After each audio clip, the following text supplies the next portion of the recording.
Hello, guys and gals, and welcome. We finally got patch 2.6. 2.6 is here. We're going to do some testing on the Mosaic Runeword.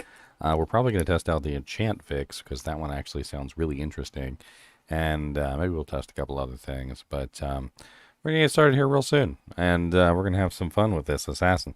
We're going to test out all sorts of different configurations and have some fun with it.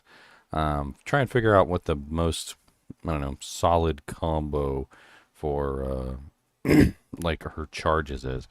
Um,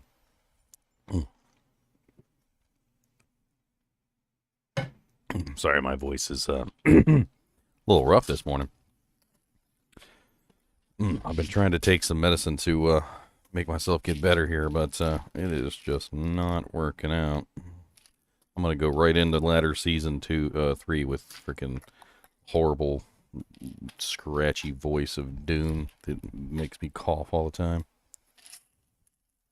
Bow, bow, bow, bow.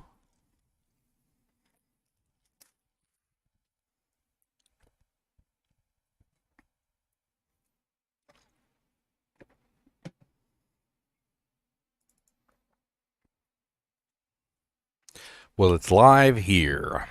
So we're going to be testing stuff. So the first thing, obviously, that we want to test is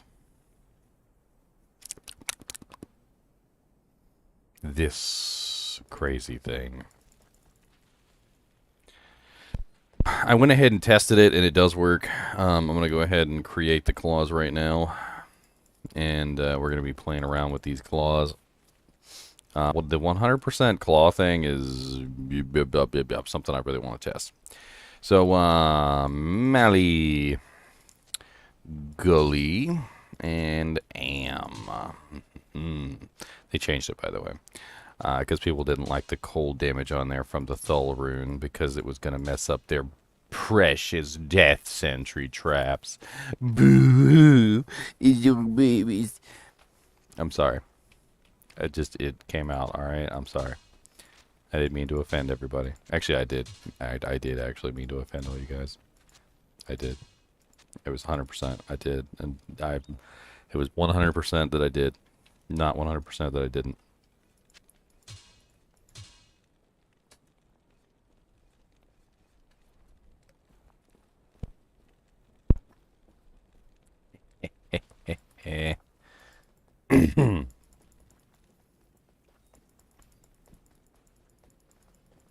It's not like it was Chamrune and freezes target. It was a Thull rune.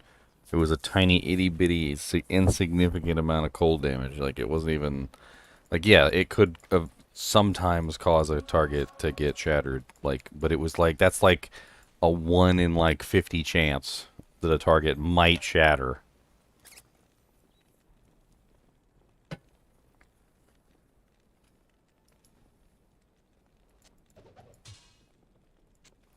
Alright, I had to reset this character because something was wrong, so I'm gonna have to reset her back up. This is the same test character I had from the test server. But when I tried to copy her over, it didn't work right. I think it's because she was in the public test realm and things just didn't really quite add up for her. But let's just go ahead and grab Holy Freeze Merc.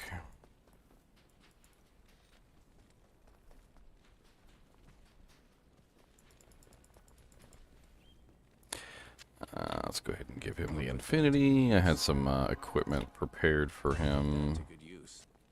I'll put that to good use. Yes. Okay. And then I had some equipment prepared for myself just in case.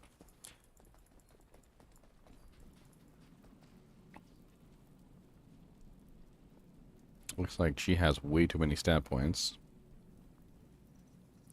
Which is fine. We're not really testing that anyway.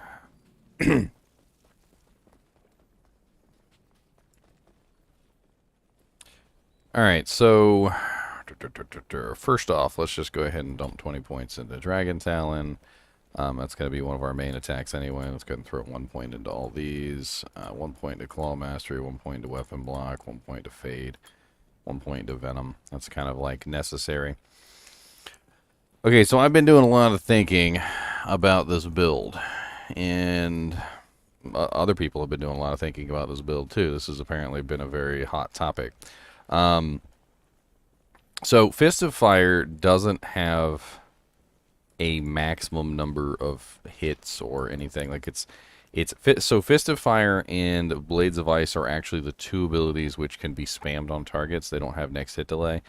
Claws of Thunder does, and also Phoenix Strike, Chain Lightning, and Phoenix Strike Chaos Ice Bolt both have next hit delay. So the one I was thinking would be the optimal setup for this is Fists of Fire, Blades of Ice, and Phoenix Strike.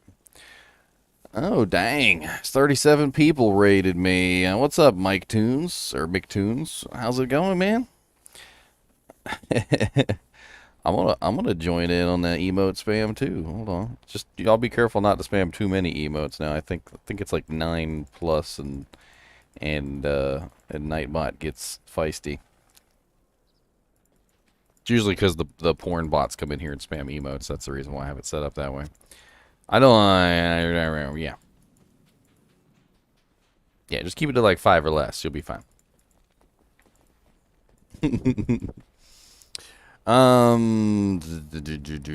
So, what I'm thinking is max Fist of Fire, 1 point Claw, max Blades of Ice, and max Phoenix. That's what I'm thinking is going to be like my optimal. Now, I could add in Claws, but I kind of don't want to, and I'm actually considering, instead of adding in Claws, I could do 1, 2, 3, 4, 5, 6, 7, 8, 9, and then I could throw in Tiger Strike. So we'll throw in 20 points into Tiger Strike instead. I'm thinking that that's going to be the optimal combo. Is going to be the Wombo combo, by the way. You got to call it the Wombo combo. The optimal Wombo combo is going to be Fist of Fire, Blades of Ice, charge 1 Phoenix, and Tiger Strike. So we're gonna try that. We're gonna try a couple things actually. So we're gonna play around with this patch, and we're gonna see what the hell's going on. And let's see here. Got so much stuff going on right now. Where is my Doojanks at? That's right. Doojanks is an official word. Don't even pretend it's not. That is the most officialist of words. By the way, before we get into the testing, yesterday, I'm very proud of myself. I managed to beat Metroid Prime Remastered in just 2 days, okay? Just 2 days, I managed to beat the entire game. That playthrough is up on my channel if you want to check that out on YouTube. And it was really fun. I'm not gonna lie. It was a blast from the past rolling through Metroid Prime Remastered. If you haven't checked out Metroid Prime Remastered, it is on the Nintendo Switch for $40, and totally worth it in my opinion. Very, very fun. Very, very, very, very, very, very, very, very, very, very, very fun. Love Metroid Prime. Let me get a poll running over on YouTube. I forgot to do that. What should my poll be for today? Let's do an assassin poll. How about that?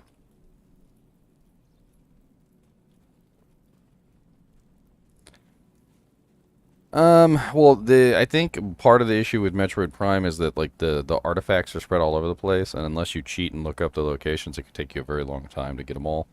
I had a lot of people helping me in stream. Totally will admit this. There were people in stream who were like telling me where everything was. So like as I'm rolling through, they're like, stop where you are right now. They're like, there's a missile upgrade. It's behind that rock. The 6th rock from the top. 2nd rock down. Like, yeah, there, 6 over, 2 down. Shoot that with a super missile. Bam, missile upgrade. And I'm just like, oh damn, how did you even know that was there?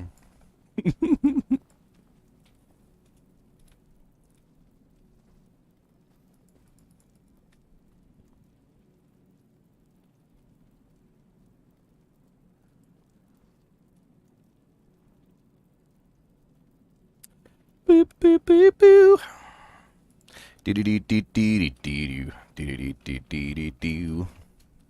Sorry, I was listening to St. Elmo's Fire last night at work. If you're wondering why I was not online earlier for patch 2.6, which I totally wanted to be, it's because I had to work night shift last night. So I literally beat Metroid Prime, spent all day beating Metroid Prime, then went directly into work, then worked all night long, then came home and got a little bit of sleep, not even that much, got a little bit of sleep, and woke up and came straight in here to do the to do the freaking patch video. Alright, so we have our poll up. So our poll is Tiger Strike, Phoenix Strike, Blades of Ice, and Fists of Fire. I'm not including Claws of Thunder because Claws of Thunder has a huge next hit delay. You could potentially add it into your build, but I don't think it's going to be the optimal choice. Today we're going to be focusing on Ice and Fire. I think that's the optimal setup here is Ice and Fire, and we need to grab ourselves an Ice and Fire Sunder Charm. Blades of Ice does minimal damage, but Blades of Ice has no next hit delay. So, whereas Claws of Thunder can do around 7,000 damage, it also can only do 7,000 damage once every 4 frames, which you could actually round up to 5 frames, because there's a very good chance that it would be more like 5 or 6 frames. So, if you were to run this on a calculator, you could say there's 25 frames in a second, right? Divided by 6 frames per attack, you're talking about a total of 4 attacks in a sequence of 25 seconds. So 4 attacks times 7,500 damage is a grand total of 31,000 damage in that time frame, right? But Blades of Ice is around 3,000 damage times the total number of attacks per sequence, which the next hit delay on, or the frames on the kick is 3, I'm pretty sure. So 3 frames per kick. So if we multiply that out, we get 25 divided by 3 is 8.33 times 3,000, which means we have 25k damage per cycle with Blades of Ice. And there's no guarantee that Claws of Thunder will actually even dish out the amount of damage that it's supposed to, because the next hit delay is stupid. The next hit delay from Claws of Thunder will also interfere with other skills. So like if you want to use Chain Lightning or Chaos Ice Bolt or anything else like that, they don't stack. So the next hit delay from Claws of Thunder and the Phoenix Strike are gonna literally like overlap and interfere with each other even worse. And it makes it really bad. Also, the other issue is that the Claws of Thunder ability has a next hit delay that interferes with itself, which is even more stupid. So, Claws of Thunder has a Nova, right? And it also has the Charge Bolts. Well, the Nova and the Charge Bolts both have next hit delay. So when the Nova comes out and hits everything, it prevents the Charge Bolts from hitting anything. So the Charge Bolts can't hit anything except for monsters that are outside of the Nova ring. And that means that the Charge Bolts are almost entirely and wholly useless in the Claws of Thunder ability. They really need to fix the Claws of Thunder ability, basically is what I'm saying. They really need to fix it. Instead of trying to hunt down Sunder Charms, give me just a second. I'm going to recopy my Sunder Charm character. If you guys have not actually done this, in my item pack, I have a Sunder Charm character. It's really easy to get to. You can download it for free. I don't charge anything. I mean, if you want to shoot me a donation, I mean, that's up to you. I do appreciate those for my hard work, because that item pack took me a long time. But it's free.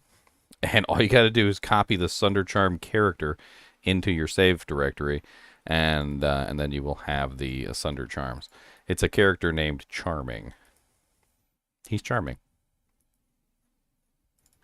And I'm going to recopy him real quick, because I don't want to have to hunt down the Sunder Charms from all over the 5 corners of my game directory.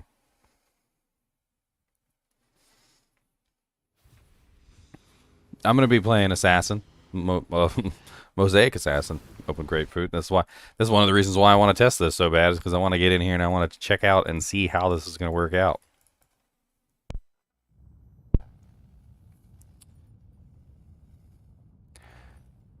Hey, you just found a 5/5 lightning die. Nice, Cat Mask. That's a really good find, my friend.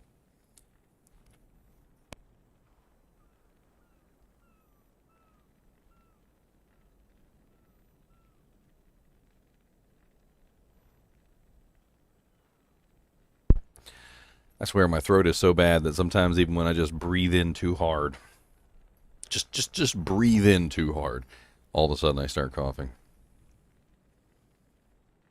I might have to have my tonsils removed. I ain't got insurance for that. Where the hell's my charming character at? I literally will scroll down this list and just straight up miss it.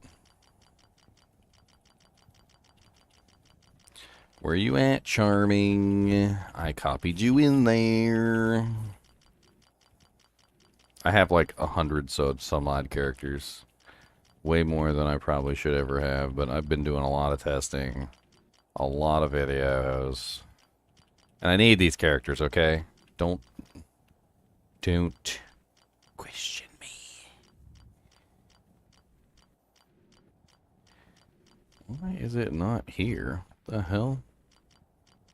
Did I pass by it again? Farty Sparty. There's Farty Sparty.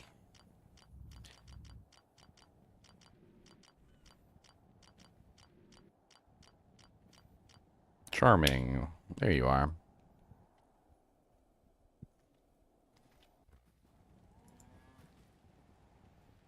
%3,000 physical damage, though.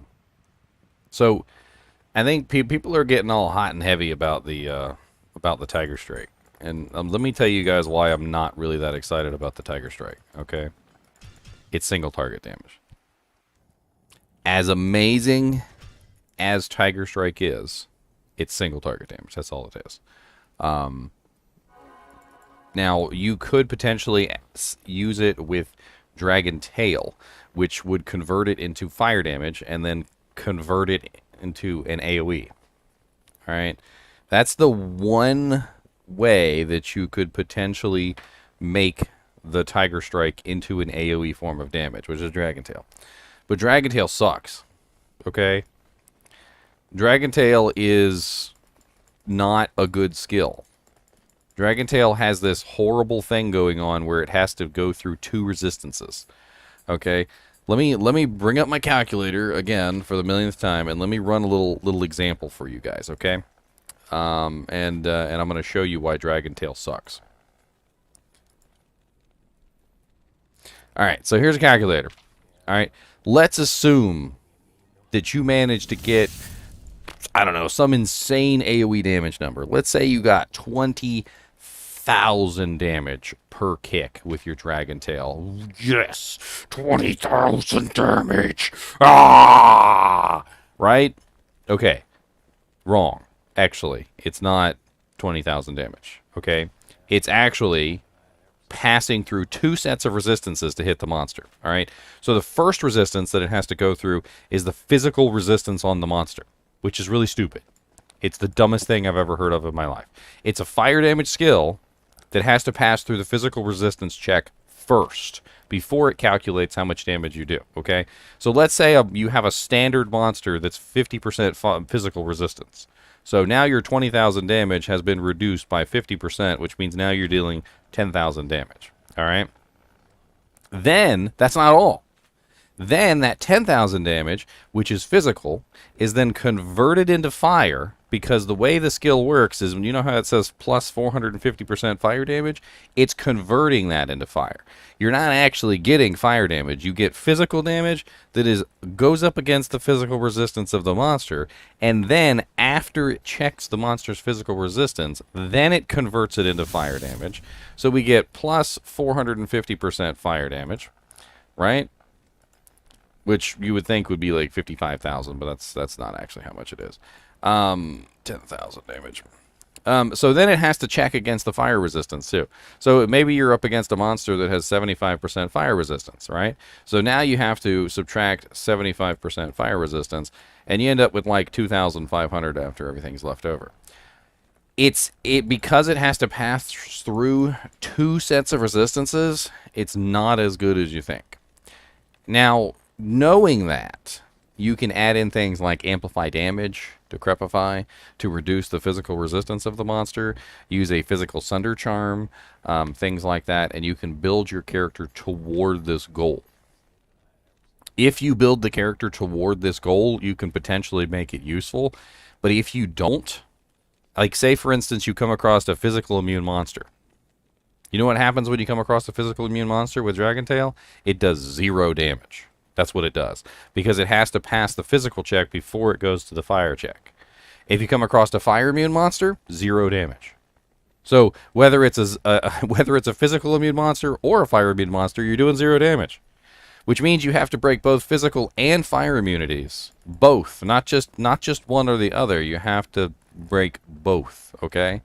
And this makes Dragon Tail extremely problematic to build properly and to use properly, because most monsters in the game have high physical resistance and most monsters in the game have high fire resistance.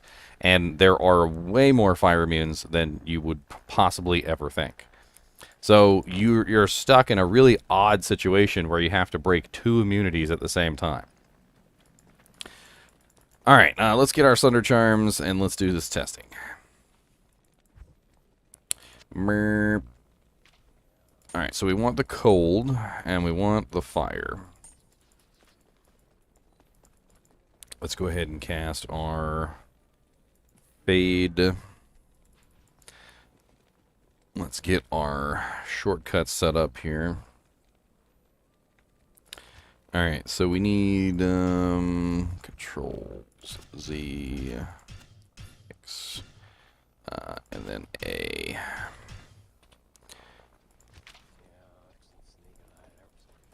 Another important thing that you have to remember with Fists of Fire, by the way, I went over this in my Fist of Fire video if you haven't seen it. But Fist of Fire also has a hidden ability where it converts your physical damage into fire damage. So if you use Fists of Fire, and suddenly my light just got really bright for no reason. I don't understand why it does that. Stop it. Bad. If you use Fists of Fire will convert all physical damage to fire damage, okay? What this means is that you have no physical damage left, okay? And it does not work with Dragon Tail, okay? Because Dragon Tail checks your physical damage first to convert it into fire damage after. If you use Fists of Fire with Dragon Tail, they cancel each other out. The Fists of Fire will take all the physical damage away, and then when Dragon Tail goes to check and see how much physical damage you dealt to convert that into fire, the answer will be 0. Again, another way that Dragon Tail just Fs you over completely. That's 3, by the way, if you're keeping count of how many different ways Dragon Tail can absolutely screw you over. So do not use Fist of Fire and Dragon Tail together. It is a very bad idea. Alright, so I need to set up this. So we're going to do Blades of Ice on Z. We're going to do Tiger Strike on X. And we're going to do Fists of Fire on A. Not here. Alright. We're probably not going to use the Claws of Thunder, or sorry, the Chain Lightning or the Chaos Ice Bolt from Phoenix Strike for this build. And, you know what, in fact, let me,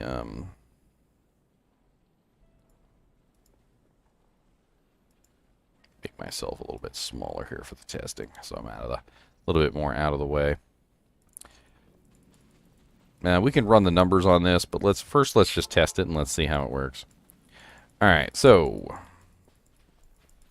I don't have such a low HP. Let me just dump some points into Vitality so I don't die while I'm testing this. Alright, so 1 of Phoenix. Full Blades of Ice. Full Tiger Strike. And full Fists of Fire.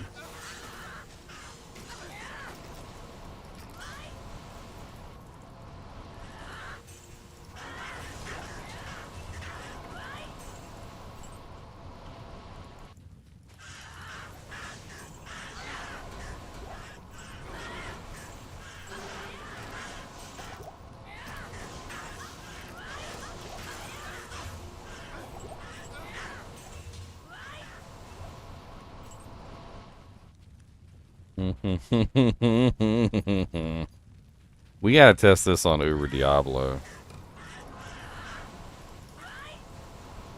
This is P8, right? I'm pretty sure this is P8. Yeah, this is P8. That's kind of insane. It didn't even take very long to get that set up either. Why did I only do one charge of a specific move? So Fist of Fire, Claws of Thunder, and Blades of Ice, as well as Tiger Strike and Cobra Strike, put all of your charges on the attack. Okay, so when you build 3 charges of any of these abilities, like Tiger, Blades of Ice, the Claws of Thunder, Fist of Fire, it gives you all of the effects. All right. Phoenix Strike is the only one that is unique. So Phoenix Strike has 3 charges, as you can see right here: Meteor, Chain Lightning, and Chaos Ice Bolt. Chaos Ice Bolt is charge 3. It does not use any of the other charges during that time period.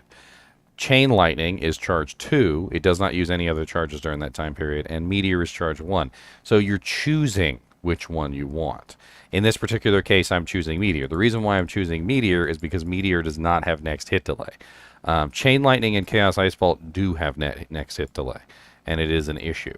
So I'm trying to avoid the next hit delay issues. If you want a primer on what next hit delay is, I did a full video on next hit delay describing the entire thing, and it's definitely one of those things that is complicated. So if you want to learn more about next hit delay, here is the video on that. But just suffice it to say that the reason why that I am using Meteor as opposed to any of the others is because I'm avoiding next hit delay.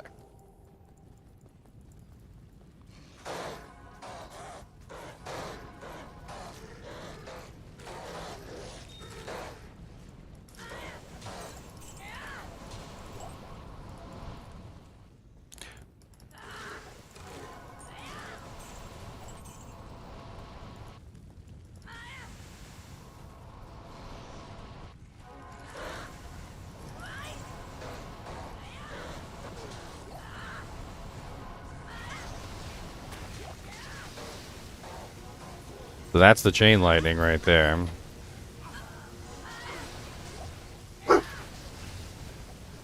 If I add another charge into the mix, it'll be the Chaos Ice Bolt.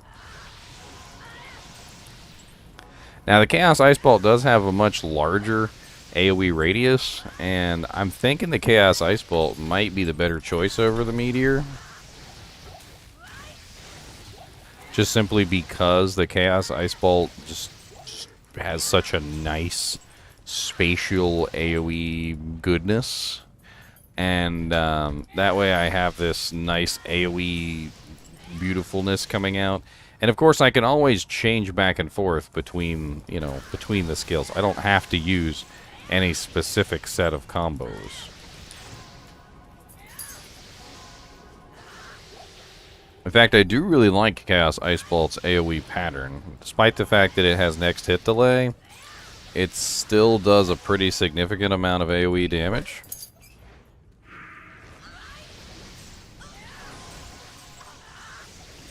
I do miss the I do really miss the meteors coming down though.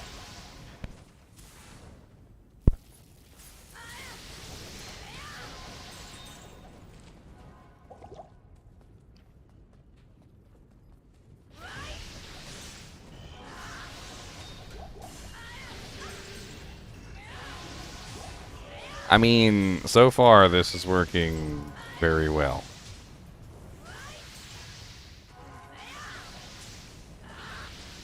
Yeah, Cody is excited because his mama's home. That's the only reason. His mama just got home. I'm 100% sure. So he's losing his absolutely like bonkers mind. He goes insane every single time his mother comes home. Absolutely insane. And she tortures him. Like, she straight up tortures him, like I swear. Because she just sits out there. And she just like keeps the tension like for a really long period of time, which just makes him suffer even more. And I wish she wouldn't do it, and I've told her 100 times that he can hear her out there, that he knows she's out there, that he hears the horn of her car, He can hear her talking on the phone. He smells he smells her out there, like, and she just sits out there on the phone and talks, to like her friend or whatever's going on. But like, she sits out there for so long that it like drives him insane. Because he knows she's out there, but she doesn't come in.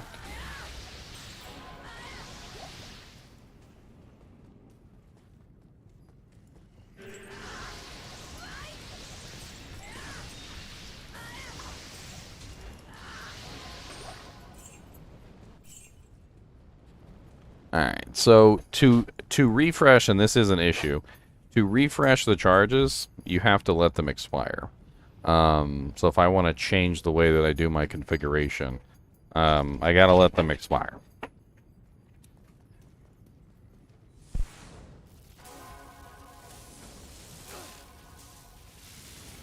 It doesn't take that long, it's like 15 seconds, like 12 seconds, but once you let them expire, then you can rebuild them.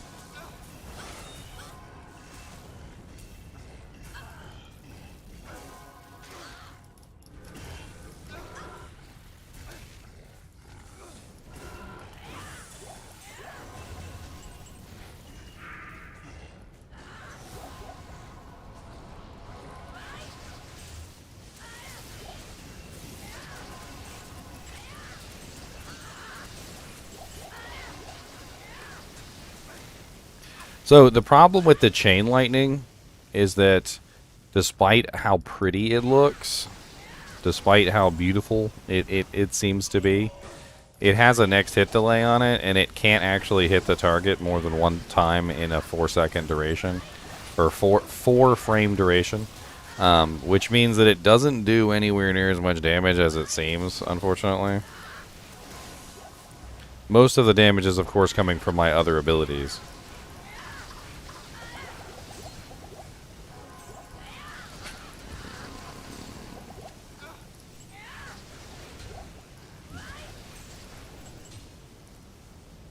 Okay, so we're at the phase where we need a whole bunch of soldiers, and we need to do some testing. All right, so we need to test this kind of stuff and see how much damage that these abilities are doing. All right, so what we're going to be doing is we're going to test individual skills on Uber Diablo, P8 Uber Diablo.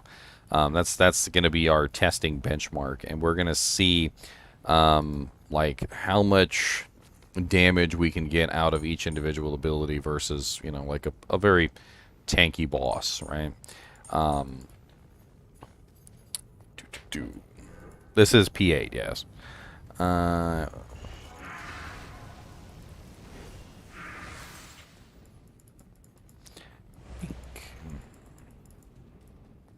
Alright, so the first thing I want to test is I just want to see how ridiculous the Meteor spam is. Alright, so that's what we're going to test right now, is we're going to test the Meteor spam.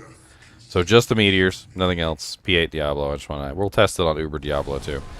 But... oh my god, give me my freaking orbs. There we go.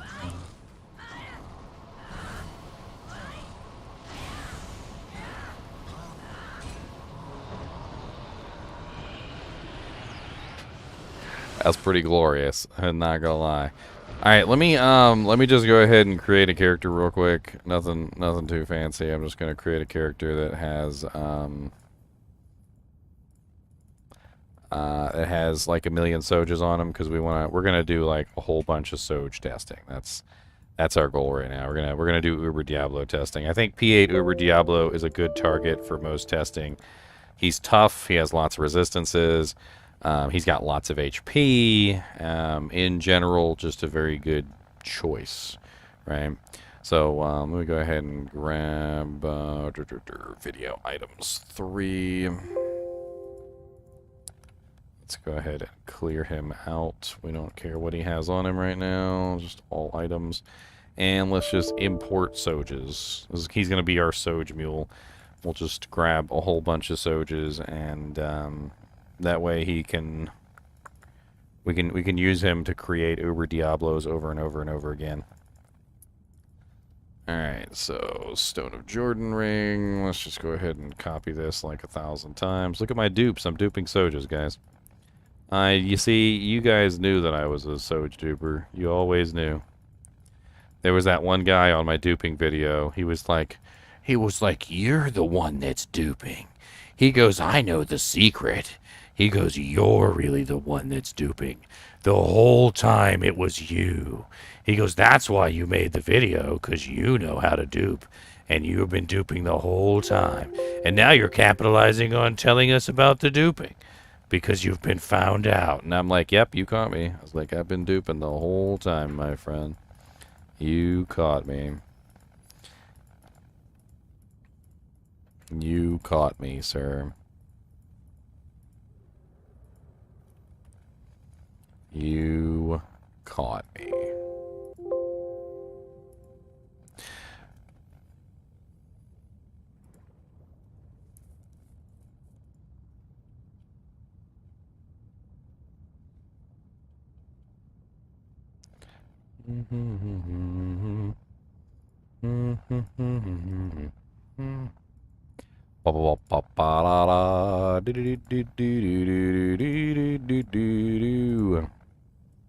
Burning, burning in me. I can feel it burning. Sorry, I got St. Elmo's Fire stuck in my head. Burning. I can feel it burning. Growing up. Don't know how far that I can go. I can go.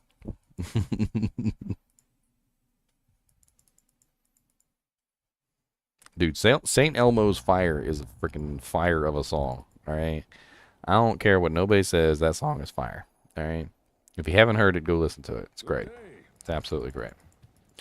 Alright, let's throw some of these Sojas in here so we can start selling them for Uber Ds. Got all my duped Sojas. We're going to be testing a whole lot of Uber Diablos, okay? So what is our goal? Okay, this is important. What is our goal? Our goal is to test how fast we can kill Uber Diablo with a specific skill. All right, so we need to see like what kind of damage output we can get from each one of the skills, and then demonstrate that essentially. Like look and see. Like, is Blades of Ice worth using? Is Fist of Fire worth using? Is, you know, such and such worth using? And I feel like P8 Uber Diablo is probably the best target for this because he's so tanky. He has such a large amount of HP and resistances that it's going to give us a good demonstration of... is going to give a good demonstration of how strong he is, or how strong the ability is, right? So, first things first. Let me check and see how much CB I'm running. I'm running 60% crushing blow, 10% open wounds. So we're going to keep that static across all of the tests. Because you wouldn't build a Kicksin without CB. Like, you wouldn't. So, that's going to be a thing. Let's also add these martial arts charms back in because we don't need Sunder charms for Uber Diablo. He is not immune to any effects, so we don't need to worry about him. To prevent any kind of like interference, let me just go ahead and finish off these monsters. Yeah, there we go. All right.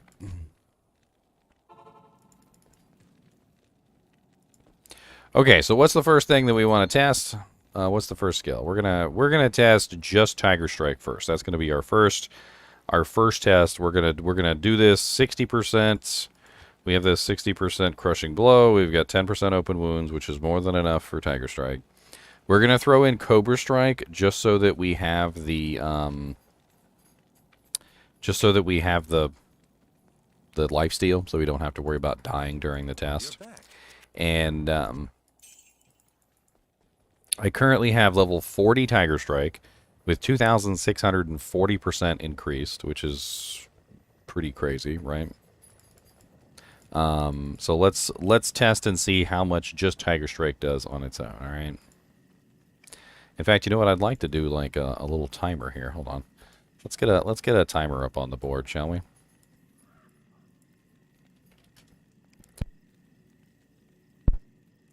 Boom, ba down. Bing, bing, bang, bing, bang, bang, bing, bang. That's terrible. I don't like that.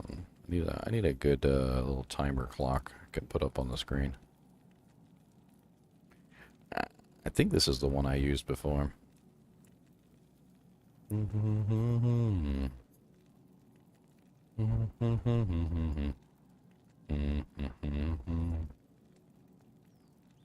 that is not the one I used before. That's a stopwatch. I don't want a stopwatch. I want a timer.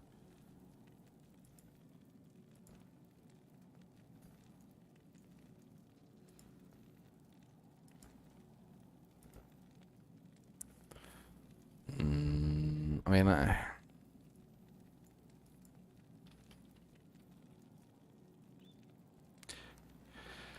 probably the same day, chromatic. Yeah, that's usually what I do.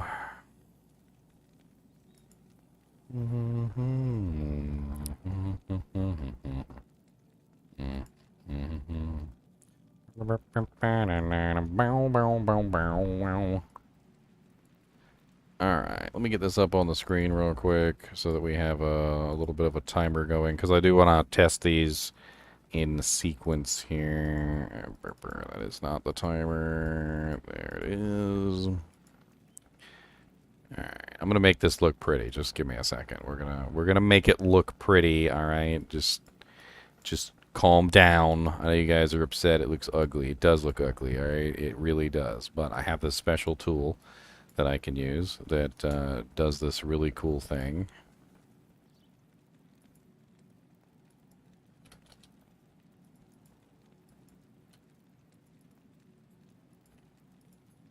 Why is it? Oh.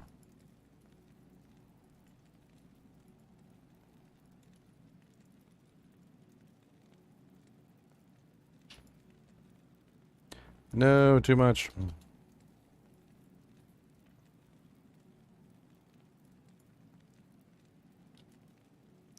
Bada boom boom bada boom boom boom boom boom boom. Boom boom boom boom boom boom boom boom boom boom boom boom. Boom boom boom boom boom boom boom boom boom boom. Bada beep beep boo doo doo doo. Bow bow bow bow bow. Ah, stop it. I make you smaller. Alright, perfect. Done. It's ugly on my screen, but it's pretty on yours. Which is all that's important. Alright, so we got Uber Diablo is up. We need to build Cobra Strike, and then we need to build Tiger Strike. So that's what we're going to do. Alright, so let's go ahead and build our Tiger Strike. Let me guess. He's down here in the frickin'... Will you get out my face? Yeah, even just Tiger Strike is pretty powerful. Let me get our Cobra Strike charges, so we've got our massive lifesteal. We're leaving the mercenary out of this, by the way. Of course, it's got to be skeletons.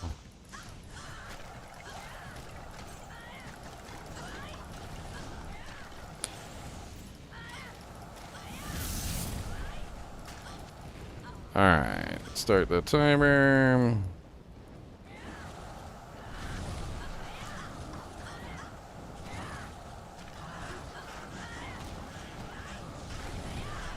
P8 over Diablo is tanky, alright, so it's going to take a little bit.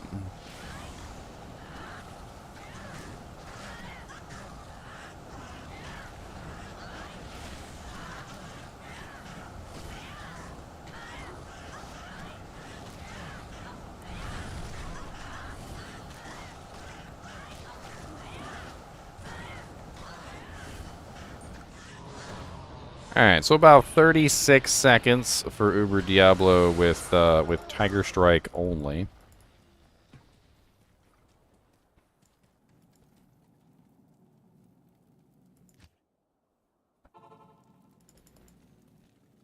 36 seconds. Not bad. I kind of let it go over just a tiny bit to 37. All right, let's leave and come back.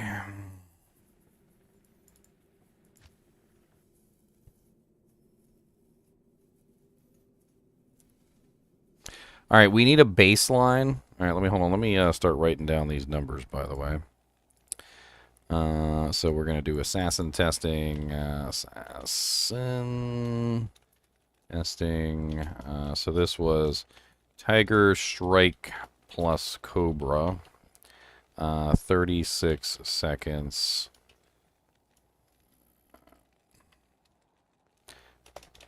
Uber Diablo P8. Okay. 36 seconds. All right, let's get a baseline real quick. I totally forgot to get a baseline. We need to do a baseline. Baseline is no charges. But we're going to need to do Cobra Strike. So Cobra Strike alone, that's going to be the only thing we do. All right, so let's get our baseline real quick so that we actually have a proper testing here.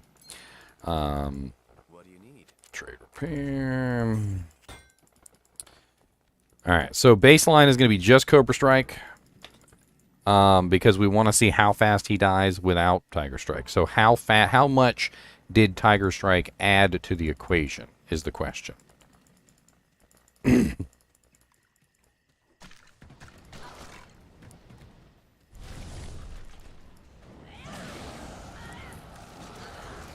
Ah, dang it, I forgot to hit the button. Hold on. He'll regenerate.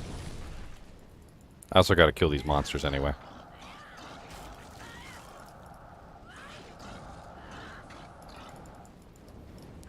Just give him a couple seconds, he'll regenerate.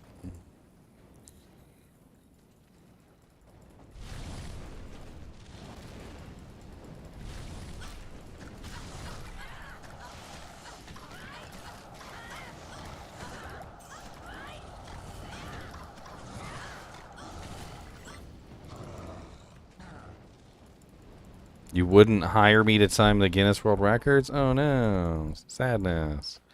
Oh, so sad. Oh no. I'm so sad. Why would you say that? That's rude. That's very rude. Why would you do that to me? I'm such a good timer. Oh man. It's the only thing I'm good at. It's my whole life.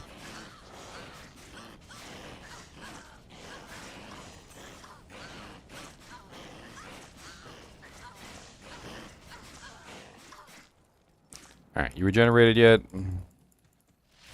No. Stupid not regenerating punk. You're supposed to be known for your regeneration abilities. What do you... Do I got Prevent Monster Heal? I do have Prevent Monster Heal. That's right. Prevent Monster Heal has weird interactions with Uber Diablo, and it sometimes works, and it sometimes doesn't, and it's stupid. Your presence is welcome. Let's just refresh it, because I got to get this baseline. We got plenty of Sojos. We'll be fine.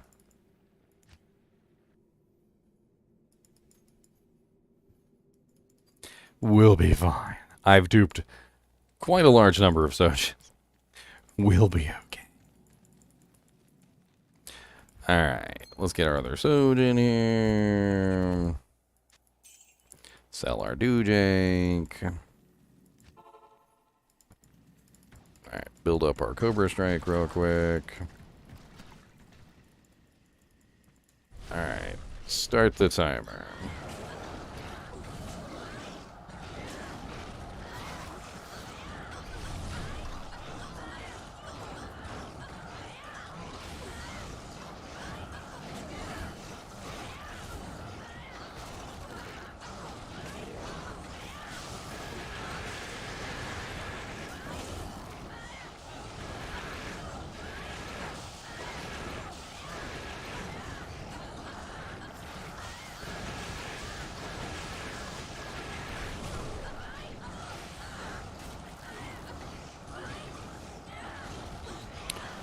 P8 over Diablo, yes, Nick.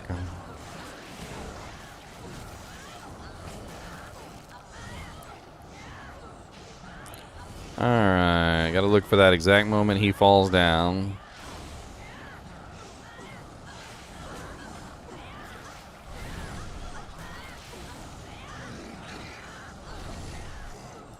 1 minute and 2 seconds. That's what it looks like to me. 1 minute and 2 seconds. If somebody wants to go back on stream and like do a frame by frame or something, but that's our baseline. So 1 minute and 2 seconds is our baseline. So a pretty big difference between 36 seconds and 1 minute and 2 seconds. All right.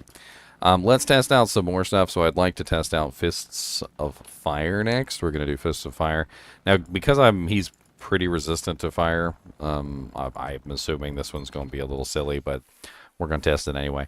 All of these are going to be tested with Cobra Strike because Cobra Strike does not add any damage. It just adds Lifesteal and Mana Steal, so we don't have to worry about that during testing. Cobra Strike is pretty crazy, by the way, and it might sneak its way into some of my runs. Alright. Bink. Okay, so let's change this to... Actually, do we need to change anything? We need to do Fist of Fire, which is A. Alright. Let's reset the timer. Let's sneak along the edge here, see if we can find a monster to build our charges on.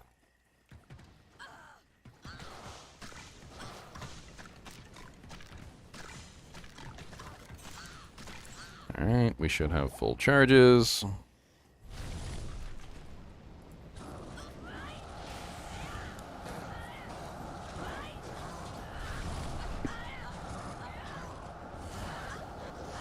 So, an interesting thing that's going on right now, you notice how I'm dying. Okay? Fist of Fire converts all physical damage into elemental damage, which means that I'm not stealing life. So, Cobra Strike is not working. This is because of the physical conversion that Fists of Fire does. So, I'm dying. This is a big downside of Fist of Fire, is that it's very much like Berserk, and it converts all of your physical damage into fire damage at a certain level. And this is obviously bad.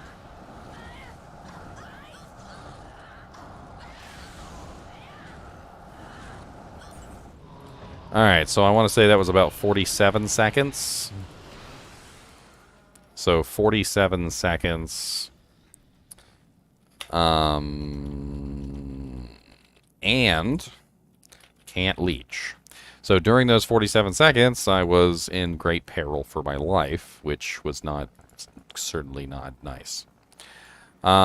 This might actually, now that I think about it, and survivability-wise, might take Fist of the Fire out of the running for me. I'm not sure. I don't think I'll use it.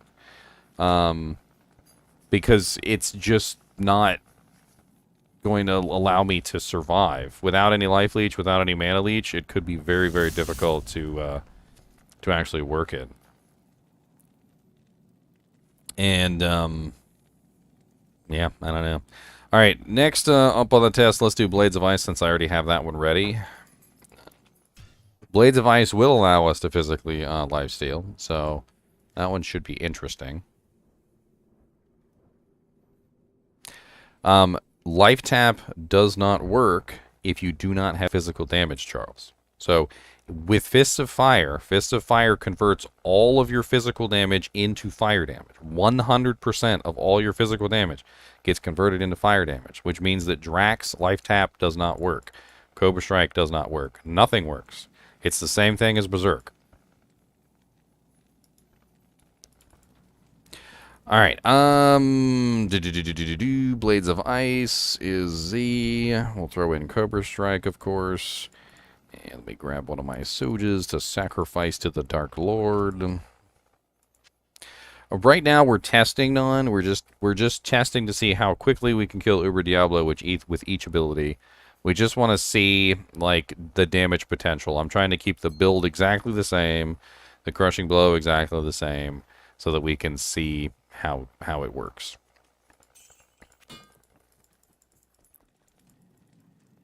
Alright, let's grab our Blades of Ice charges and our Cobra Strike charges. Alright, and let's go up here, see if we can find a monster to siphon off of. There we go.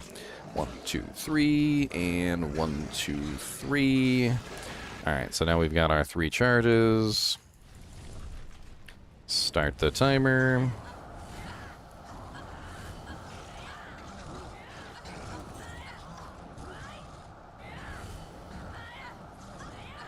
I mean, one thing is for sure.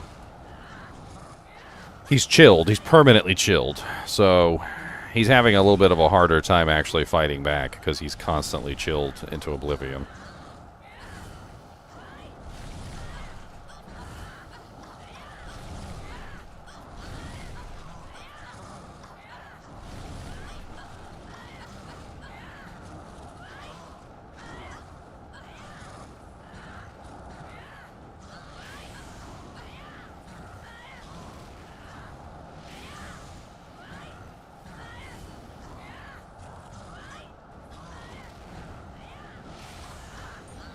"52 seconds. I want to say that's 52 seconds. That looked like 52 to me. Alright, so Blades of Ice. 52 seconds. Now, of course, the cold one was going to be the lesser. I always knew the cold one was going to be the lesser because it's the lower damage one. But it did surprisingly well, in my opinion.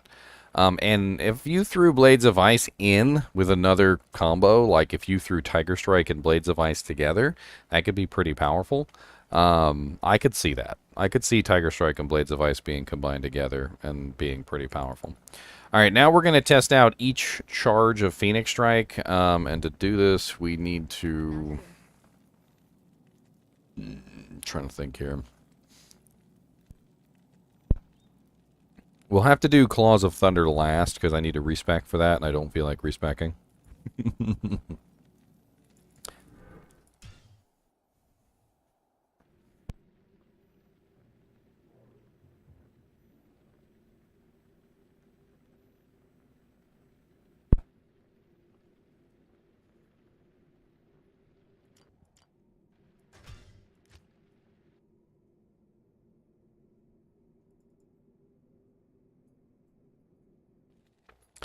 What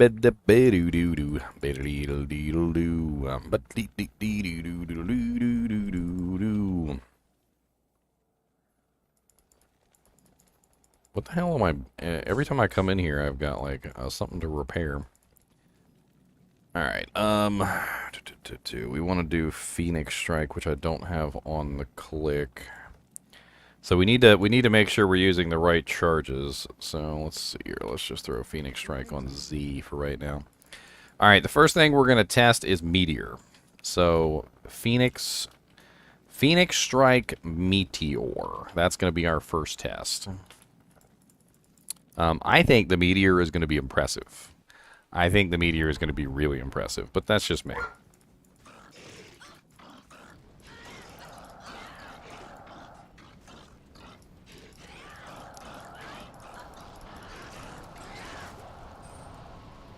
I forgot to sell a Soj.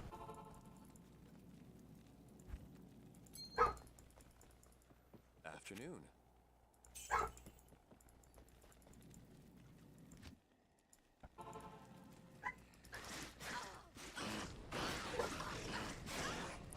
Alright, so Meteor only. Testing. Wow, god dang it. He went down to the bottom. I hate it when he goes down to the bottom.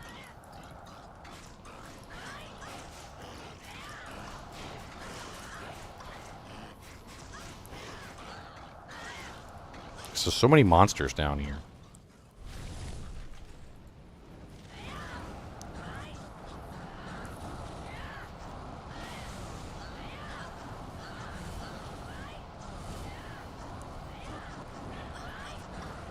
Meteor is obliterating him. It's only been 15 seconds, and oh my god, the frames. Holy frame drops. Holy frame drops, Batman. Foul. Foul on the field. Foul on the field. Foul on the field.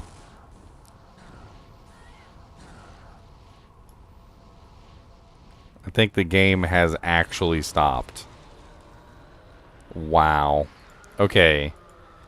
We can't count that because we literally just crashed the game. We like the whole game just like spazzed out and like almost died.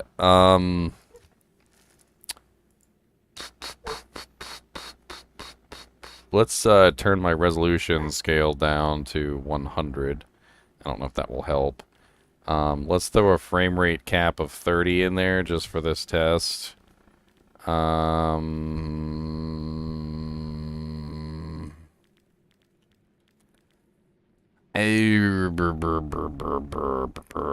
Let's turn off aniscopic filtering. Trying to think here what we can do to like make this. We can put on the dynamic resolution scale.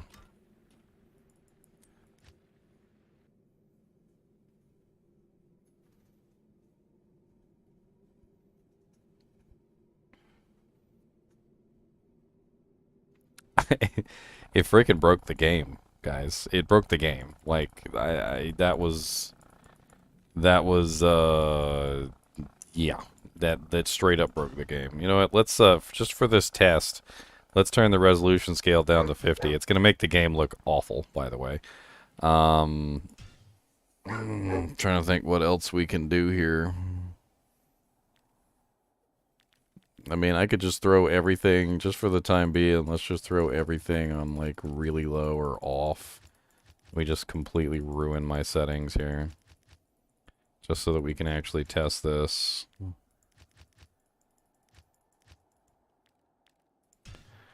Okay, just garbage tier game. Here we go.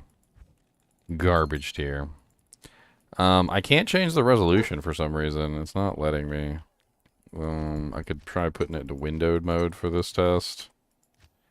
And then we could throw it down all the way to 1280 by 720. And this is going to be ugly. Man, I can't even hardly see the screen, my friends. It's terrible. Hold on, let me transform this to fit the screen. There we go. It's really awful looking. It's terrible. We're gonna do the test though. We're gonna do it like this and see if it still breaks the game. Let me sell a Soj. I can hardly even see what the hell I'm doing. This is terrible.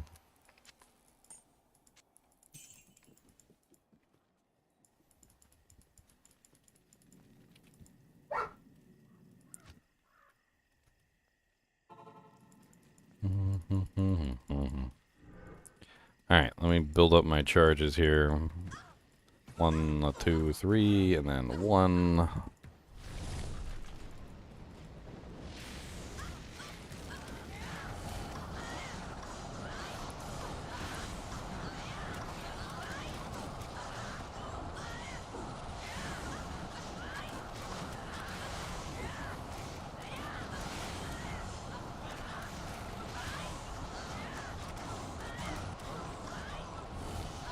Oh, nope, nope. Oh, man, we almost had it.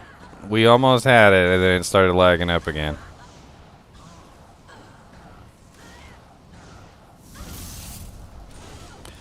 Alright, I don't know what to put that at. Like, I don't know what to do with that. Like, okay, let's go to legacy graphics. I don't think it's a graphics issue. I think it's a maximum number of things on the screen issue. Let me just convert all these graphics back because I don't think this is helping at all. Let's go back to full screen. Let me put my resolution scale back at 100.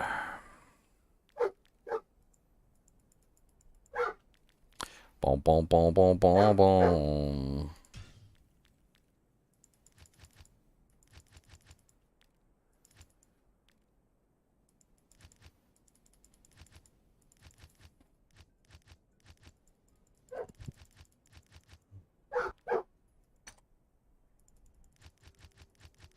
We're going to try this one more time in classic graphics. That's what we're going to try this in, all right?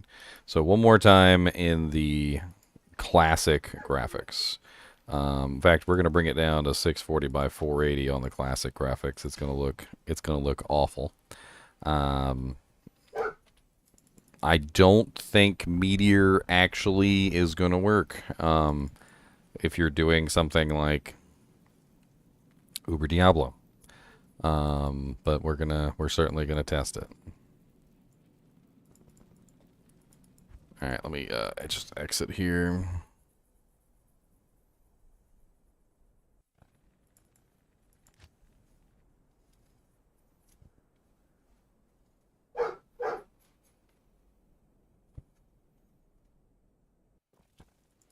All right. Your presence honors me. Classic graphics only, 640 by 480. All right.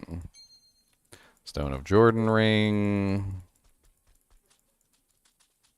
You want me to kill him in the palace? Okay, we'll kill him in the palace. That's fine. Good day.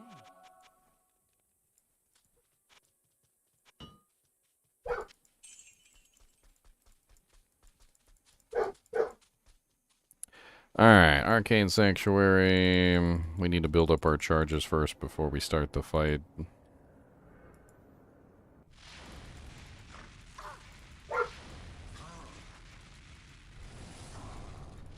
It's hard to hit him. Okay. Start.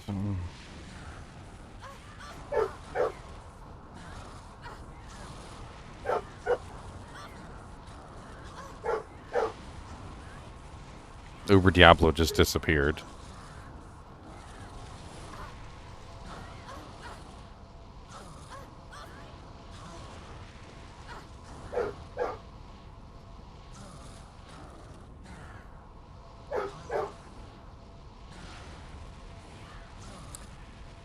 And he's just barking constantly. Just in the background, he's just barking.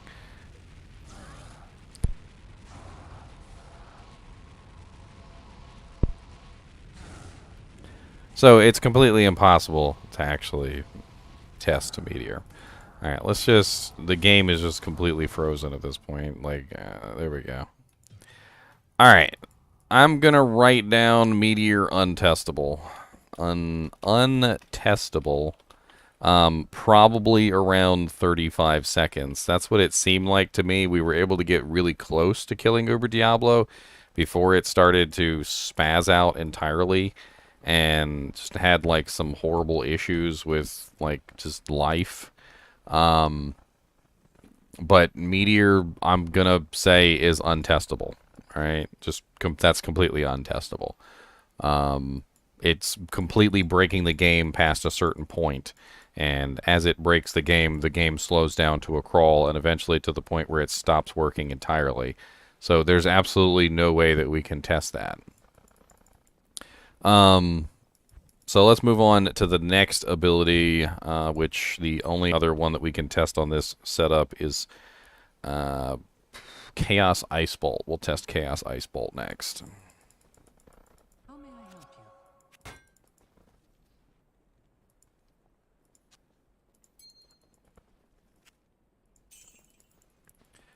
Alright, so Chaos Ice Bolt is... Phoenix. It's Phoenix Strike. So Phoenix Strike, third charge.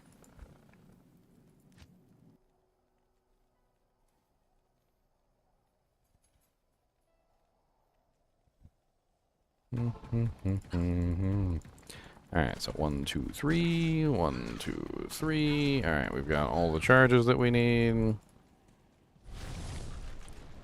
Start.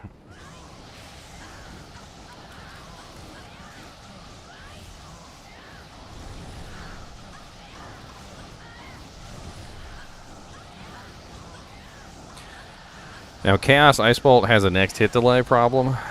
It cannot hit him anytime within 4 frames, so it has to wait till the 5th frame before it can hit him again.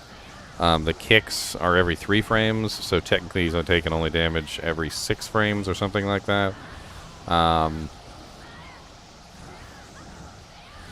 Obviously, we're not having the same graphical issues that Meteor caused.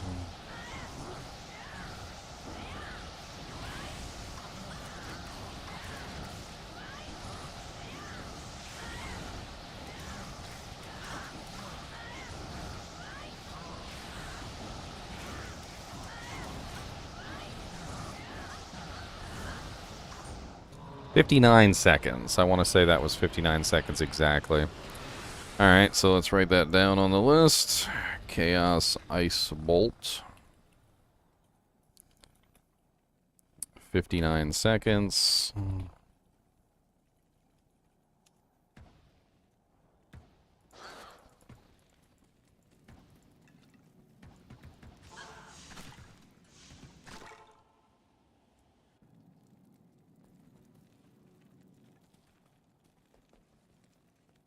Scissors Quab.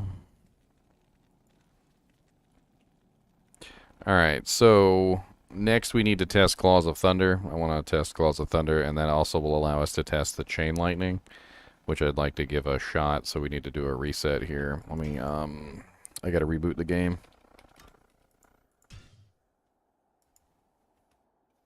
That way I can do a respec.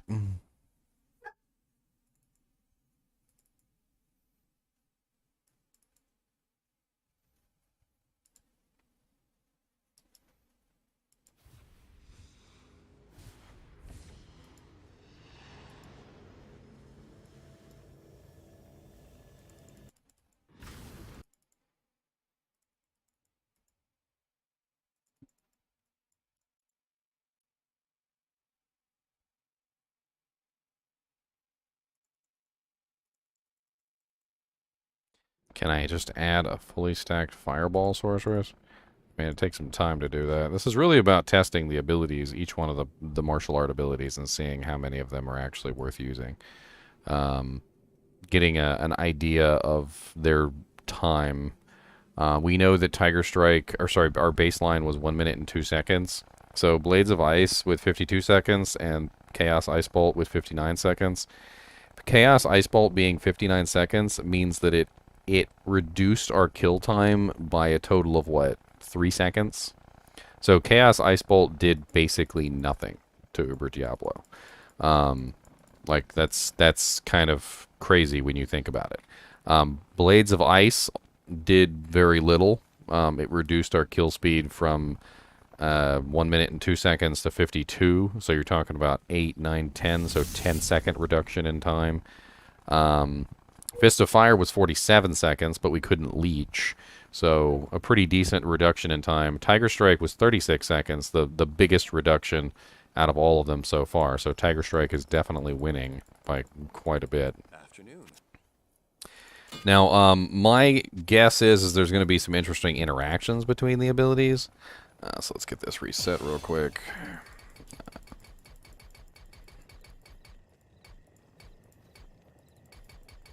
Need to make sure my stats are the same. God dang it. Hold on. Let me pull up the stream real quick and rewind it just a tad so I can take a look and see what my stats were. I just need to make sure they're the same for this testing. Otherwise, I could very well end up with the wrong results.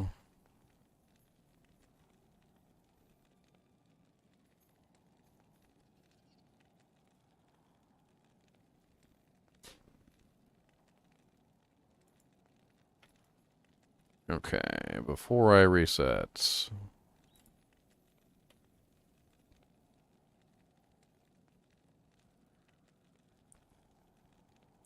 Okay, 225, 215, 225, 215.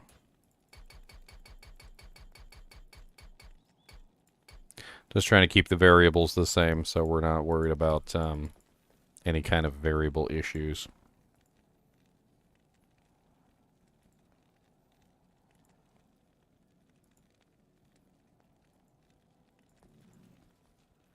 Alright, so we need a Tiger Strike, Cobra Strike. We need max Claws of Thunder, max Phoenix Strike, 1 point in all of these, and a weapon block. And that's it. We need max Dragon Talon, 1 point in all that. We don't really need to beef anything else up for this test. Alright, so Cobra Strike there. And let's go ahead and throw Claws of Thunder on Z for the moment. Alright.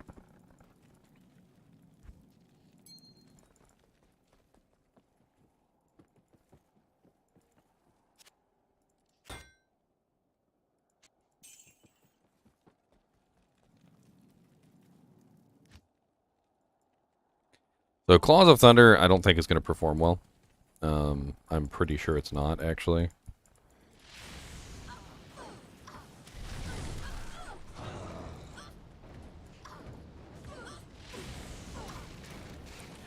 Alright, 1, 2, 3, start. Oh, come on. Oh, hold on.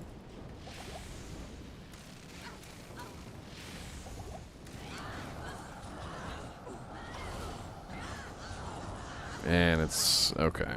Frickin' redo it. Dragon Talon wasn't on my frickin' right click, and then the charges ran out, and then blah, blah, blah, bullcrap. Redo. Retake. Retake.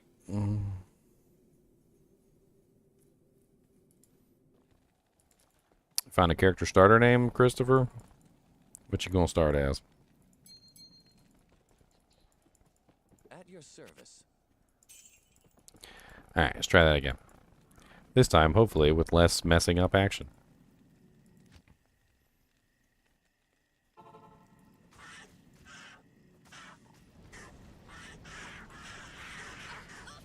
Alright, we've got our charges. Uber Diablo is up.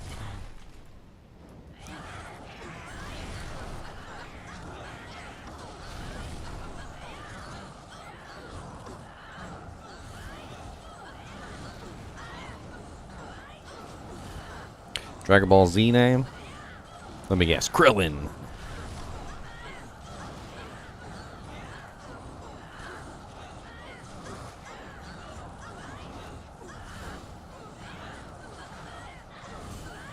I don't know. Claws of Thunders is doing pretty good. Claws of Thunder is doing actually quite nicely.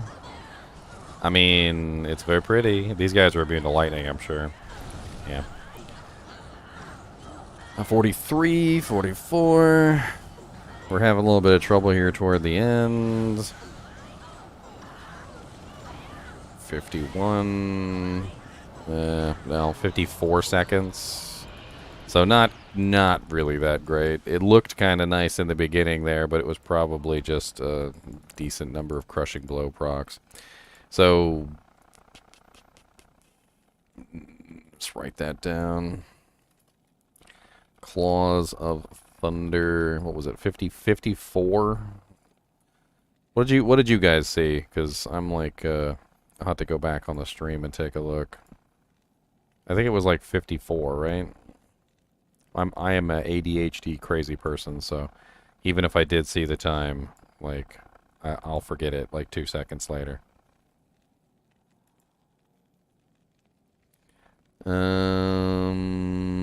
Yes, 54. Okay, yeah, it's pretty much 54. Yeah, 54 seconds. So it fared better than Chaos Ice Bolt, but it didn't really do very well overall. As we suspected, the next hit delay on the Claws of Thunder is nerfing the damage output pretty significantly. So you need to slow down your attack, as Bob was talking about. There is a slower weapon. Unfortunately, we would have to redo all the testing, which we may actually do. We may actually just redo all the testing with the new claw. But we have to finish our round of testing with these claws first. So Phoenix Strike next is Chain Lightning. So we're going to run Chain Lightning. Let's go ahead and refresh this, and we're going to do Chain Lightning.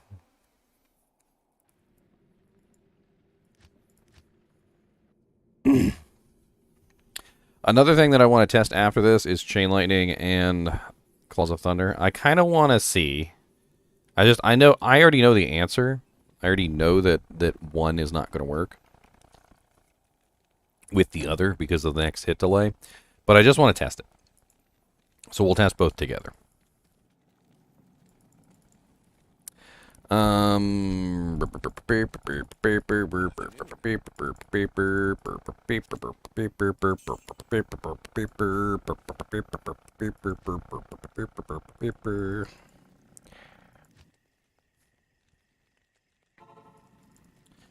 Alright, let's go ahead and grab our Cobra. Alright, now we need 2 charges. Alright.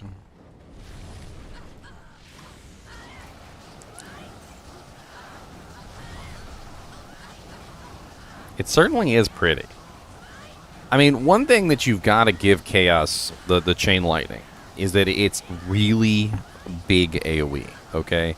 Yeah, it has an X hit delay, but my god, it's hitting everything on the screen. It's literally hitting the entire screen, right? There's nothing on the screen that's not being, like, touched by the ability. Yeah, it doesn't do as much damage probably as it should, but, like, holy crap, as far as AoE damage goes, it really does pump out the AoE damage. The next hit delay on it is a little bit restrictive, but, like, holy crap, there's nothing on the screen that's not getting touched.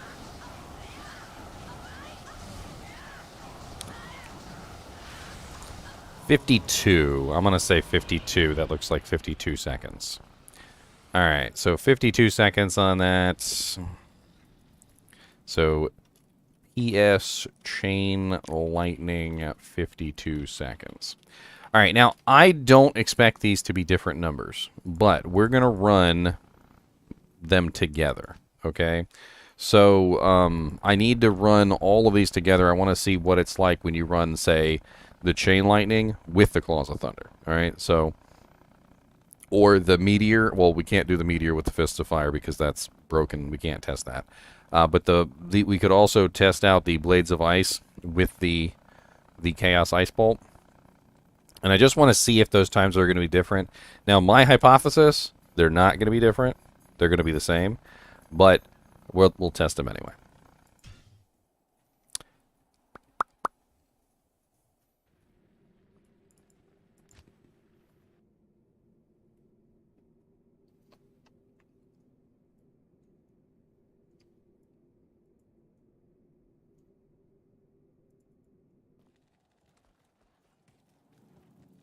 Okay, so this test is going to be the Chain Lightning plus Claws of Thunder.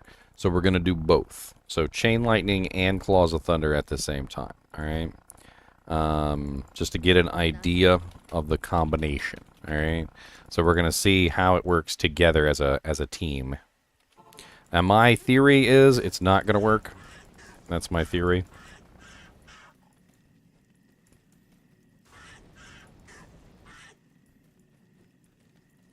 Oh my god. There we go.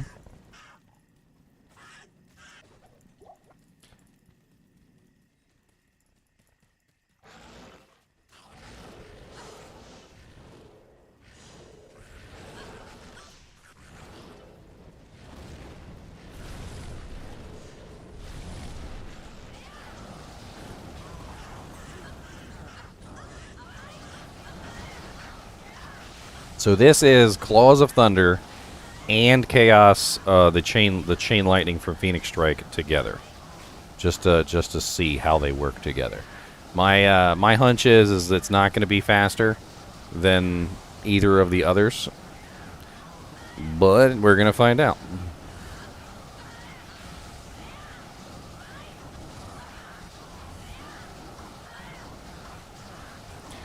Well, we're doing pretty good. 33 seconds, and he's almost dead. This last bit of HP, though, is a little bit of a pain in the butt.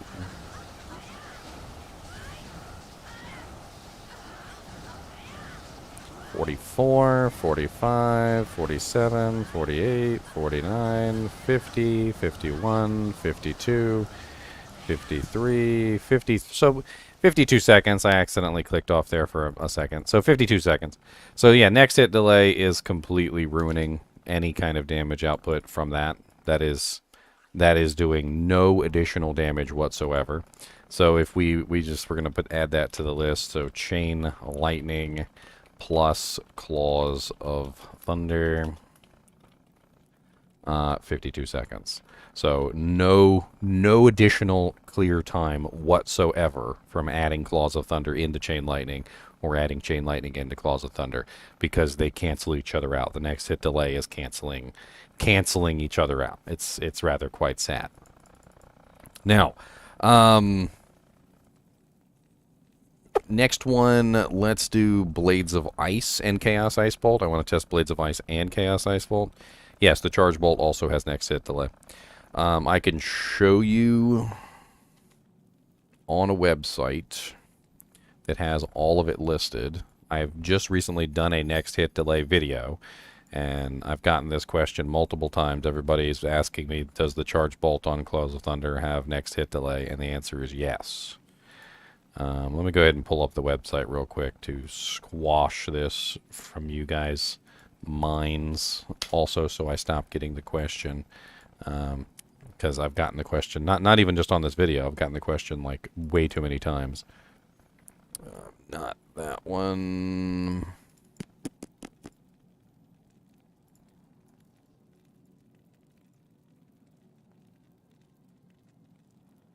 Where is my Chrome? Why is it not up there? There we go. All right, so this is the next hit delay page that I have linked on my next hit delay video. If you want to check it out, it's just pull up the link. Here is the actual missile code. This is the missile code taken from the game. And when you go down the missile code, you will find Claws of Thunder Bolt, 4 frames. Claws of Thunder Nova, 4 frames. So it's really stupid because the Claws of Thunder ability actually interferes with itself.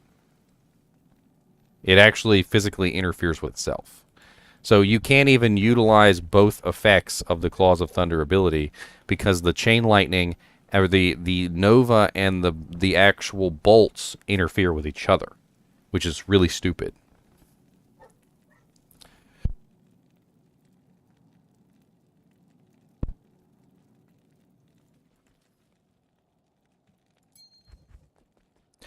All right, now I do expect an increase in kill speed with the Chaos Ice Bolt Blades of Ice, and the reason why I expect Chaos Ice Bolt Blades of Ice increase is because we have a next hit delay on Chaos Ice Bolt, but we don't have a next hit delay on Blades of Ice. So Blades of Ice actually will stack with Chaos Ice Bolt as long as you have one source of next hit delay only. They won't be interfering with each other, so we will probably see an increase in kill speed with this one. Afternoon. Alright, so let's go ahead and get our Uber Diablo running. Let me grab the Blades of Ice here. Not here.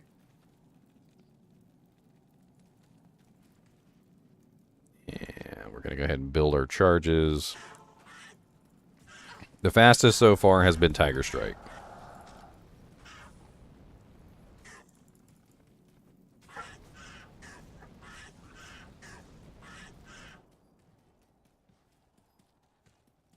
Oh, I already killed him here.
All right. So next test, Blades of Ice and Chaos Ice Bolt together. We're gonna do this. All right. So At your service.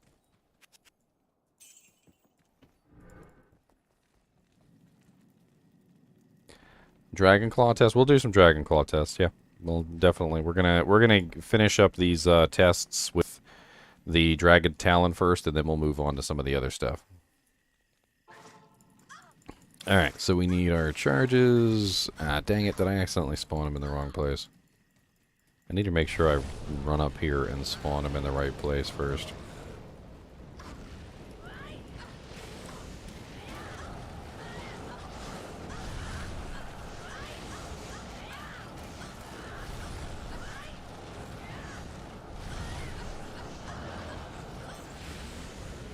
Let me build my charges up. 2, 3. 1, 2, 3. 1, 2, 2, 3.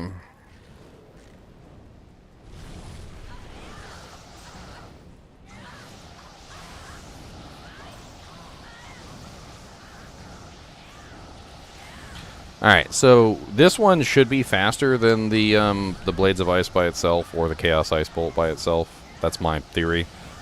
Because Chaos Ice Bolt and the Blades of Ice can actually stack together. And obviously the synergy for both of them is something that you're going to have. So if you do build Blades of Ice, you're going to have the Chaos Ice Bolt. So using Chaos Ice Bolt here is not going to be a detriment. It should be a increase in speed.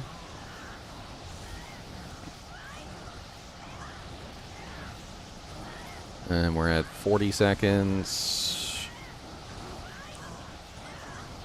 44, 46.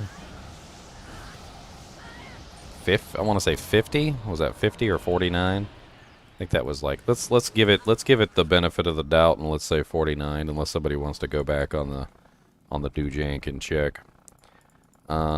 So PS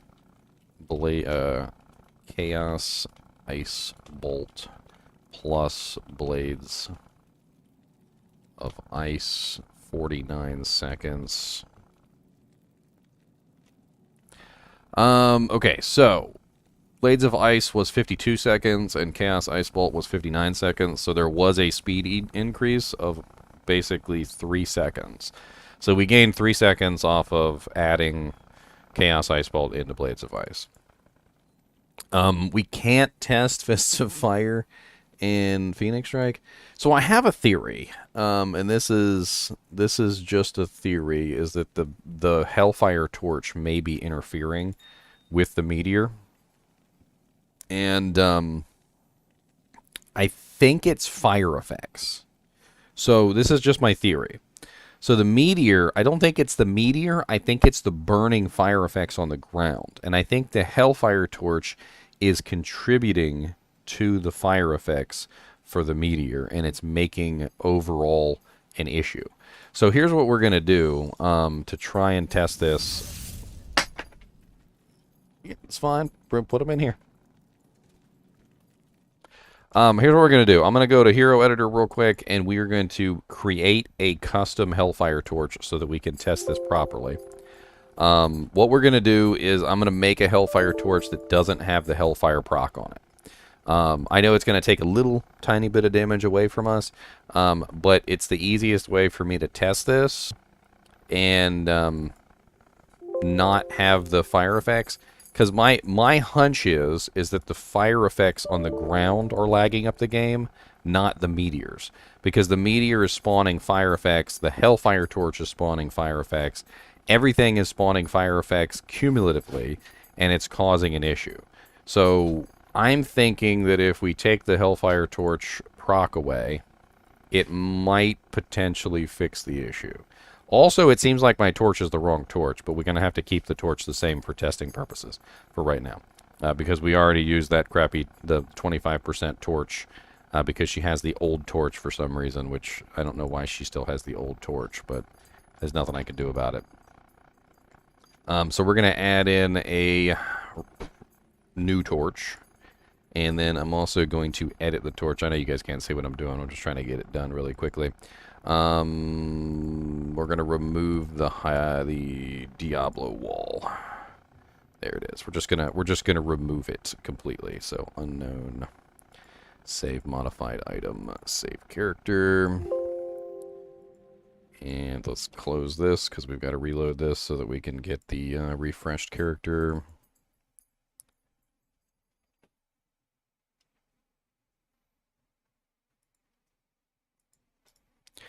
Copy. Paste. All right.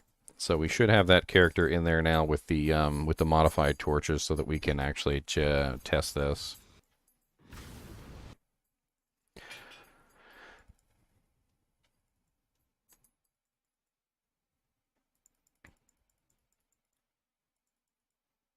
If it works, then we've solved the issue. We know what's going on. It's fire effects.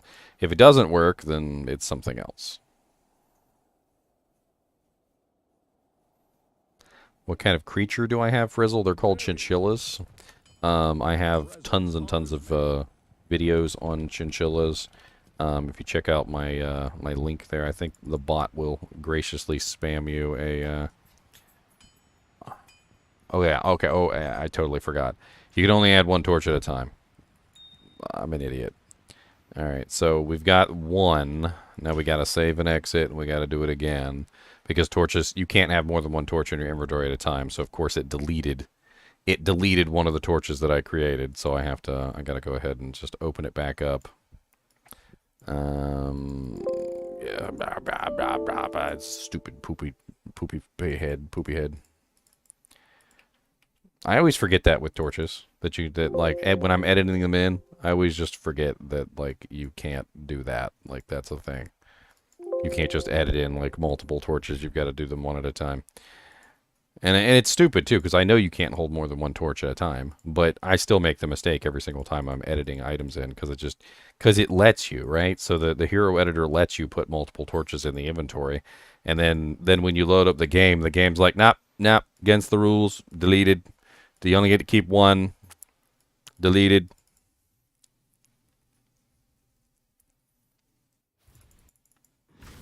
I can't help it, Nick. Hero Editor is terrible, and it makes tons of errors all the time. And I've tried to fix it 1,000 times so that it doesn't make those error noises over and over and over again. But it never stops. By the way, before we get into the next round of testing, hit the damn like button. There's like 281 of you guys watching right now, and there's only 100 likes. You guys hit the like button. Come on. I know you guys like this testing. I know you guys are having fun right now. So hit the damn like button, suckers. Alright, there's our non-fire Hellfire torch. Alright, so we're going to test this with the non-fire Hellfire torch.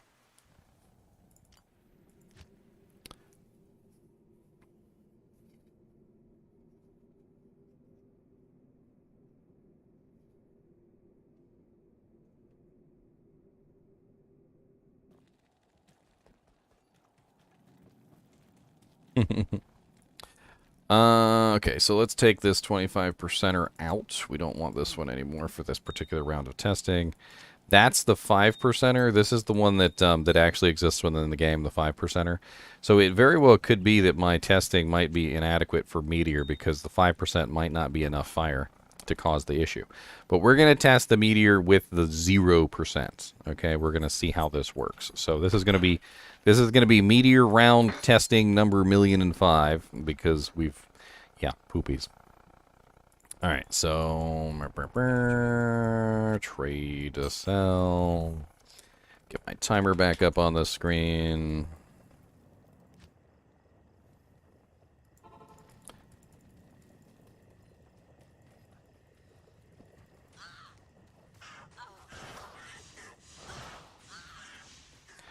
All right, ready to go. Start.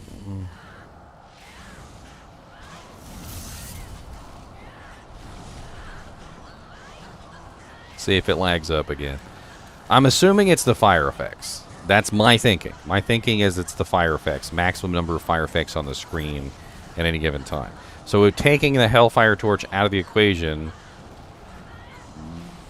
It has not fixed it, unfortunately. No.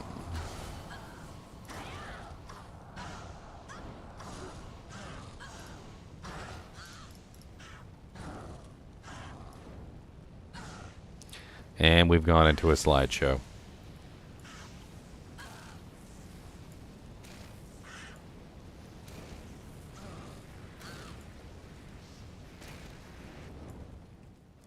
Okay, I have... Man, this is awful. I have an idea of how we can potentially test this. I have an idea. Okay, I put my FPS counter up on the screen for you guys, by the way. In fact, you know, I don't care about this anymore. I changed this earlier so that I could do the testing, but it didn't seem to matter. All right, so here's my idea on how we can properly test this. We have to move him. Okay, so we're gonna do the test, and we're gonna move him, which means we need to pause it in between moves, which is gonna be a pain, but we're gonna do it. Okay, the fire is the issue, and it did last longer this time than it did before. But when I took my character off the screen where the fire was, I noticed that the issue disappeared. So what we got to do is we got to move him. We got to move him away from the fire. So we're going to go about half his health. All right, we're going to take about half his health or 3/4 of his health, because I'm trying to think exactly how long it took. Then move away. All right, so we'll have to pause it while we're moving, and then resume once we're out of the range of the fire. So that's what we're gonna try. Like we'll try and move out of the way and see if that somehow allows us to actually kill him. Evening. All right, so let's go ahead and okay, good. So and let's hop up here, see if we can find a monster to build our charges off of. Get out of my way. Alright, so we're going to start it here. And I'm going to go to about 20 seconds. 20 seconds and then we'll move him. Actually, you know what? 10 seconds. We'll do it at 10 seconds. Alright, let's move him now. I'm already starting to see lag. So pause it.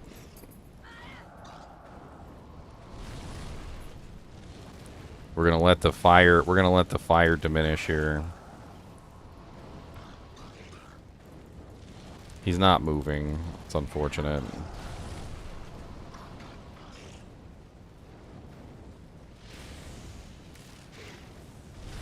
How long does the fire burn for? Like, holy crap. There we go. Okay, the fire's finally gone. Continue.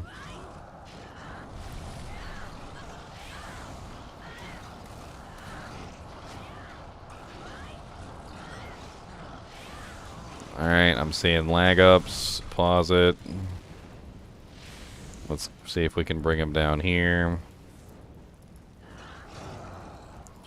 Alright. Continue.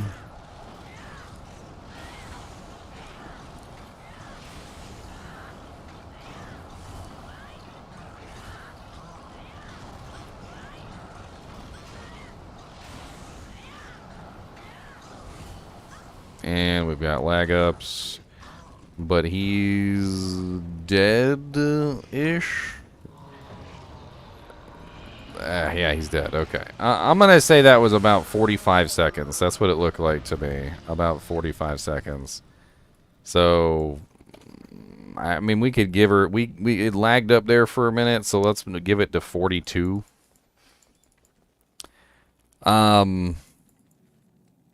It's not... 45? You think 45? Okay, we'll do 45. It's not possible to, like, test it properly. Like, yeah. There's no way to test that properly. Let's do one more test, and I'm gonna drop all my graphics again, like I did before, just to see if we can somehow make it through.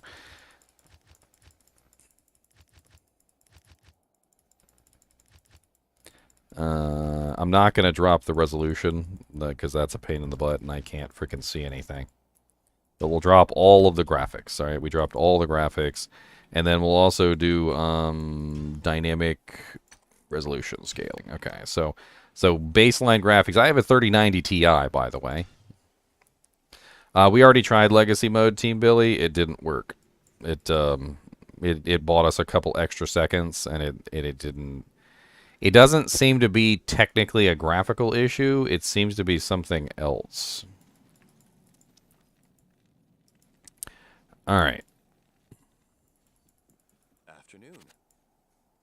Anybody heard the word? The bird, bird, bird. The bird is the word. Get the bird, bird, bird. The bird is the bird. The bird, bird, bird. The bird is the word. The bird, bird, bird. Bird, bird, bird, bird, bird. It's a bird is the word. Get the bird, bird, bird. The bird is the word. Get the bird, bird, bird. It's a bird is the word. Get the bird, bird, bird, bird, bird. I'm sorry. You did it. It's all your fault. Shouldn't have asked me if I heard the word.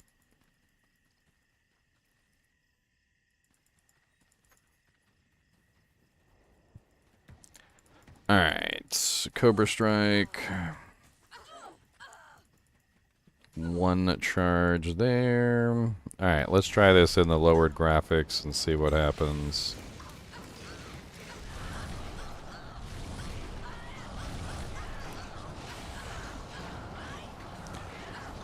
Alright, so lowered graphics, no torch. Or no torch effect.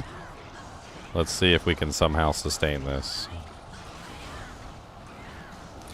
21 frames. I'm watching the frame counter. 13 frames, 7 frames, 2 frames, 1 frame. Ping is now 219. So yeah, even with lowered graphics, even with the torch gone, it's not enough. It still goes in the... I'm at 0 frames. Adjunct went down to 0 frames, my friend. 0 frames.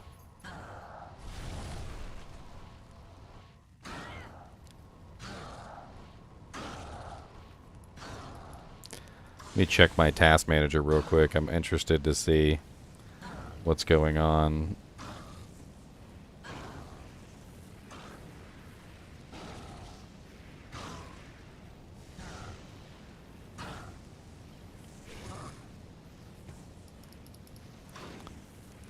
$16 GB of memory used. CPU is at 23%, so hardly any load on the CPU. CPU is fine, really. I need to test the GPU. We'll see what kind of GPU is going on here. I need to... where is my MSI Afterburner?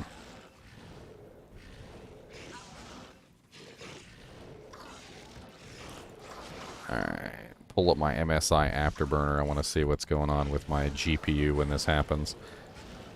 Alright, so let's just... I guess it really doesn't matter.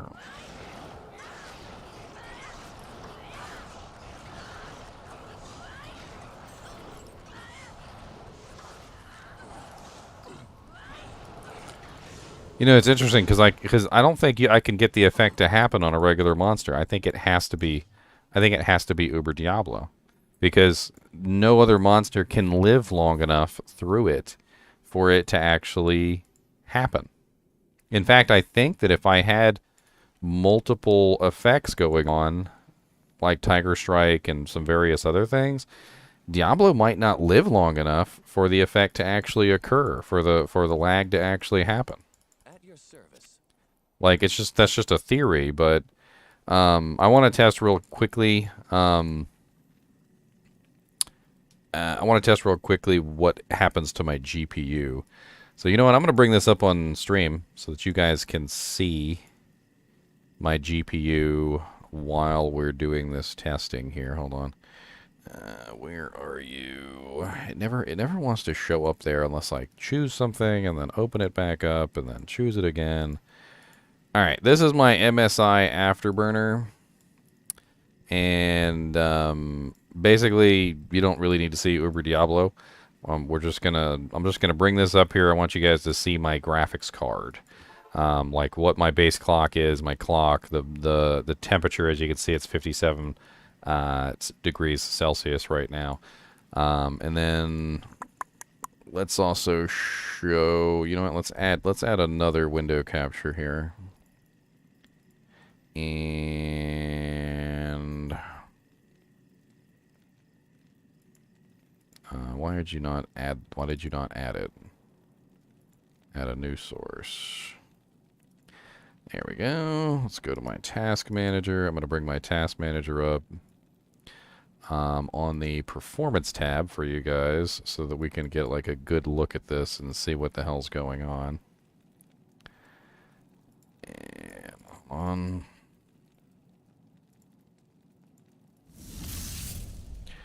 Alright, so this is my performance tab. It shows the CPU and the memory. I don't think the memory is particularly important, so let's click on the CPU here. That way you guys can see the CPU, you can see my GPU at the same time, and I'm just gonna like, just let it burn. Alright, you know what, let's even throw in the, before I go kill him, let's go throw on the original Hellfire Torch, the one that has the 25% Firestorm proc. Afternoon. Did I already sell? Okay, there we go. All right, this is just to show the performance impact on my PC. All right, let's just test this, and let's see how much it like demolishes my computer.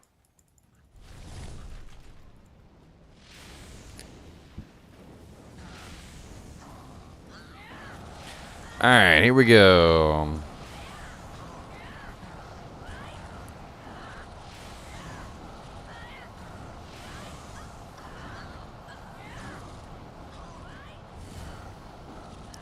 Alright, so our frames are spiking down to 2. CPU is relatively unaffected. GPU is at 55 degrees Celsius, so not really an increase. I think overall the computer is not really affected.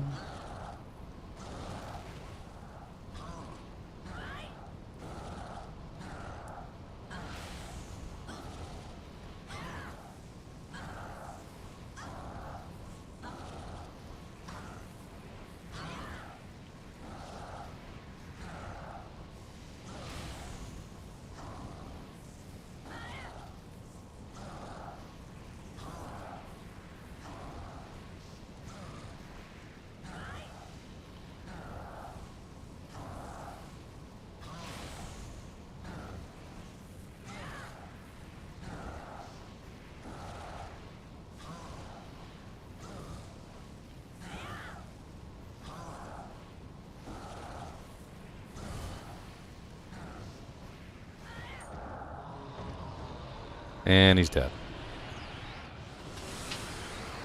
Why is my video card clock going down during that process?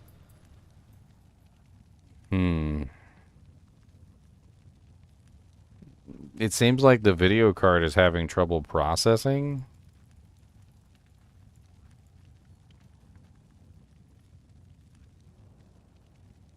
Like the video card is downstepping itself somehow. Specifically...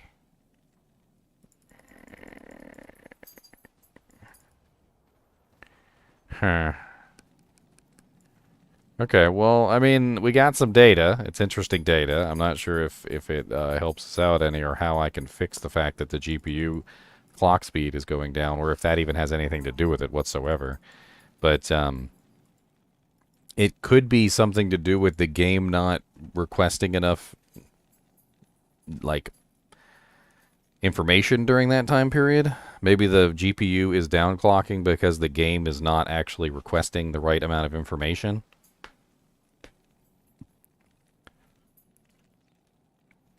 Like during that time period, it's like, okay, well, the game isn't requesting any calls, so downclock the GPU to account for, you know, the issues.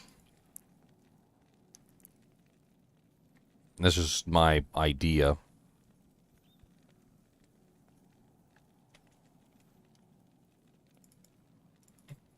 I'm pretty sure you can see all 8 cores on here. Where is the,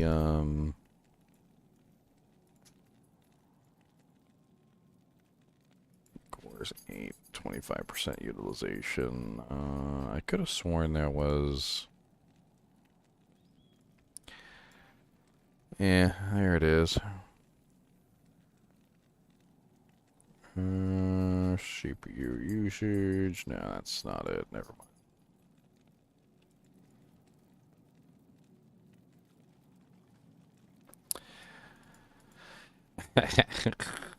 It's pretty funny, actually. All right, let's get on with the testing. I think the Meteor thing is absolutely silly, but let's get on with the testing.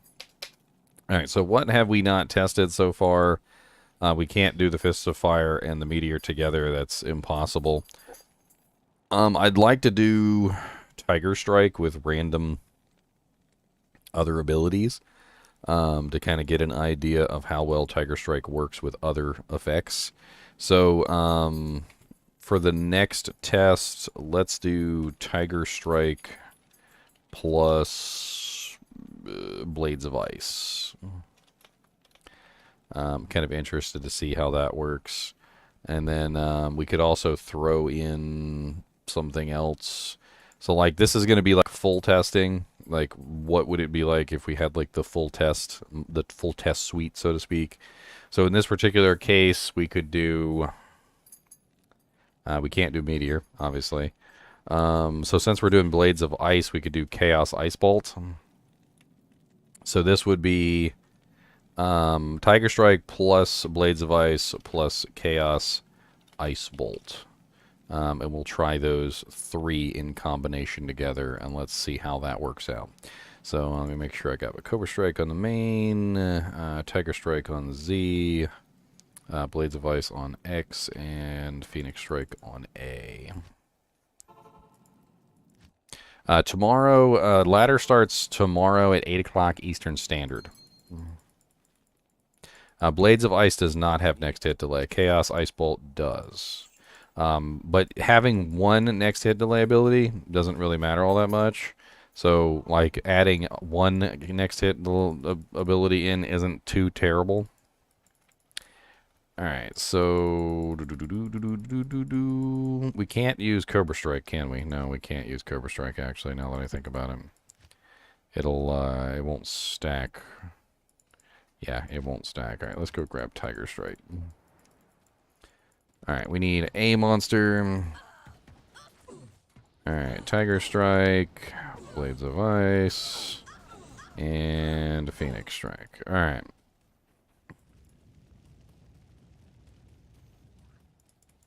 I already killed him in this one? I already killed him in this one. Waste of time. Tiger Strike's not maxed? Alright, thanks. I'll beef it up then. Do I still have points? I do have enough points. Alright, good. Well, it's good that I didn't test it on that one, because that would have been a failure. Can I help you?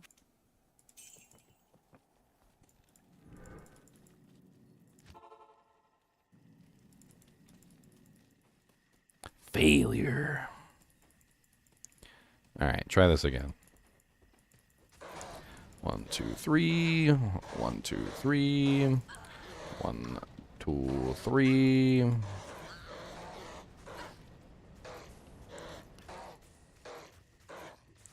Alright, we've got all our charges. Start. Alright, so this is Tiger Strike, Chaos Ice Bolt, and Blades of Ice all together. Alright, Tiger Strike has been our best, performing single target damage so far. Obviously, it's not going to be the best AoE, but I'm interested to see how fast it's going to go when combined with some other abilities like this.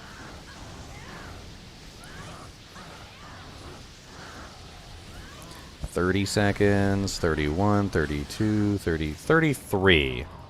I want to say that was 33. So 33 seconds. Tiger Strike by itself was 36. So we only gained a total of 3 seconds off of that. So adding in Blades of Ice and adding in Chaos Ice Bolt only netted us a 3-second increase in our kill speed. 3 seconds, not really a whole lot.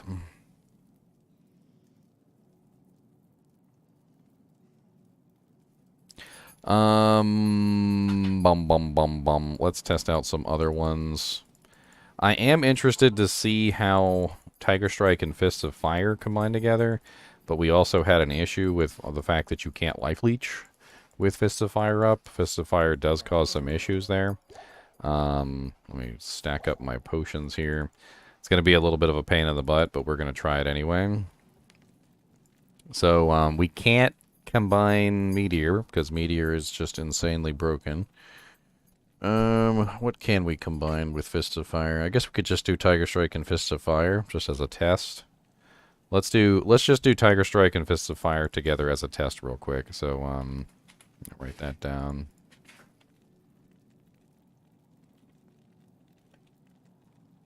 Tiger Strike plus Fists of Fire. Alright, this is going to convert all our physical damage into fire damage, which I don't know if that's going to slow us down overall or speed us up overall. So we'll see.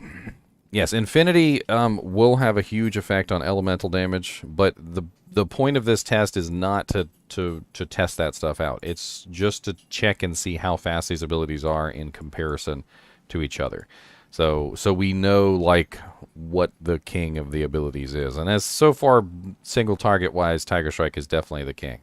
Now AOE wise, I don't think it's the king, but we'll figure that out. Oh yes, I still have that stupid negative 50. So freaking game looks like garbage.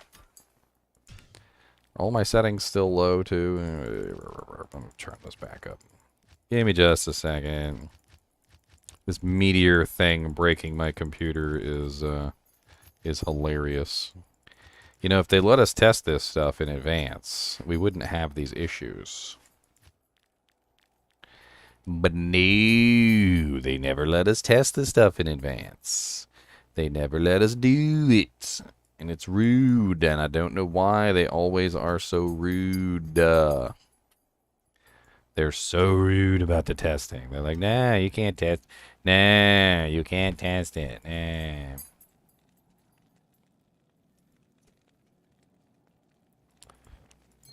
Why would you be able to test? Why would you be able to test this sort of stuff? I mean, I'm doing it for free. Like, they don't gotta pay me. I'm literally right here doing it for free. All they gotta do is be like, hey, Ginger, hey, yeah, can you test out this new rune word for us? Like, we need to figure out whether it's broken or not. And I'd be like, sure, yeah, I'll give it a shot. I'll test it out on live stream. Everybody can take a look at it. They'd be like, all right, man, that's cool. You know, just let us know what the link is when you do the live stream. And I'll be like, yeah, sure, I'll shoot it right to you. But nah, they don't do that. I don't have the new rune words in the item pack yet, Samael, but we're working on it. I'm working on it, alright? Have I tested Crescent Moon on Trapson yet? No, I've not. I've been focusing mainly on the Mosaic Runeword so far. Alright, so the next test, Fist of Fire and Tiger Strike.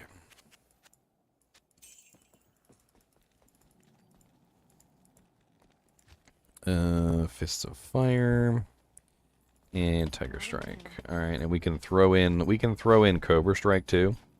So let's throw in Cobra Strike. Actually no, never mind. Cobra Strike doesn't do anything because Cobra Strike is unfortunately a life leech, and you can't life leech with Fist of Fire. So so the hidden effect that Fist of Fire converts all physical damage to fire damage is actually something that only happens when the skill level goes up. And I need to reset my character. 225, 215.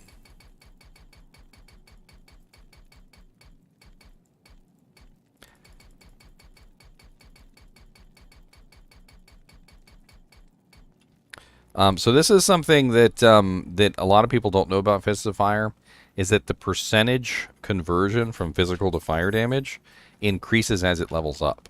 So if you use it at a lower level, it won't convert all your physical into fire. If you use it at a maxed out level, it will convert all your physical into fire. And this is just the way it works. All right, so let's go ahead and throw 20 points into that, 20 points into that, 20 points into that. Okay, that's what we're looking at here. Burst of speed, help kill rate. I haven't been testing with burst of speed. I'm not really sure how much faster you can get on kicks. Bob has been doing a lot of testing on the kick speeds. Bob Newkirk. What is the fastest frames that you can possibly get on a kick? let's like say for instance the Dragon Talon.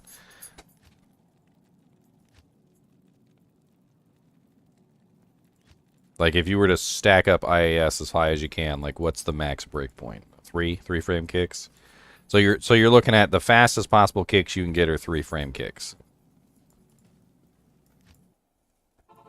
Which if you ran that on a calculator, that's what, eight kicks, right? So 8 times 3, so you're looking at 24 frames. So 1 frame shy of 8 kicks a second.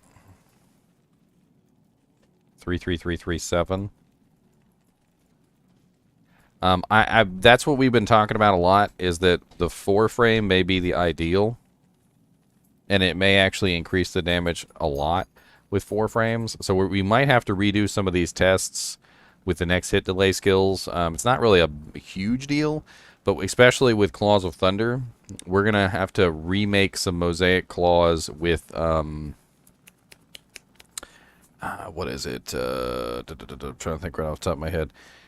We need to test it with... Like, my mind just completely went blank. What was the claw that you said, Bob, that had the 4 frame that would bring us down to the 4 frame? And we would need to take off IAS gloves too, right? So we couldn't have the 20% IAS on our gloves. I'm trying to remember here. Like, it would have to be like no IAS with the scissors quab, right? So okay, so we'll do another set of testing with the next hit delay skills with no IAS and the scissors quab. But we'll have to get to that in a minute. We're not quite done with this. So remind me of that after we're done. No IAS, scissors quab, and we'll run through that testing as well. Did I spawn Uber Diablo yet? Okay, he's already been spawned here, so let's...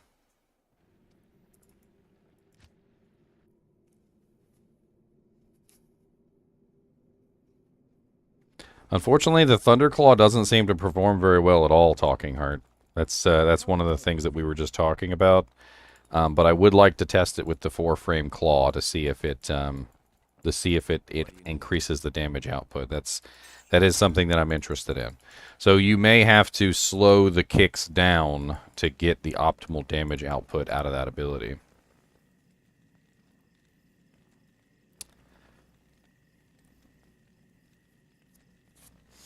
Alright, so Fist of Fire and Tiger Strike.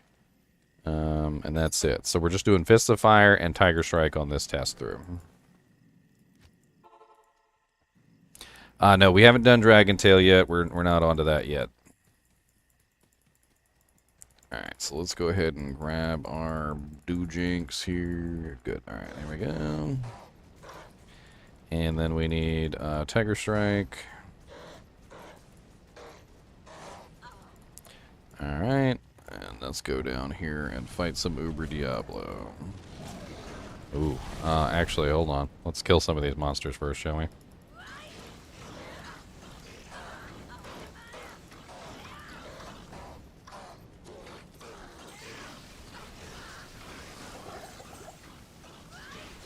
I can't, I don't have any lifesteal on this one, so I can't handle all the monsters at the same time.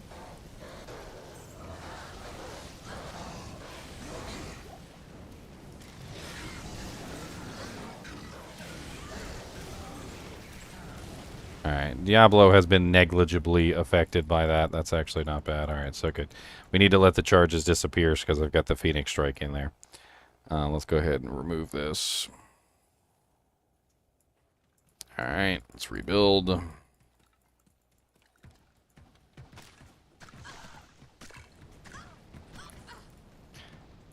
Alright, we've got our charges.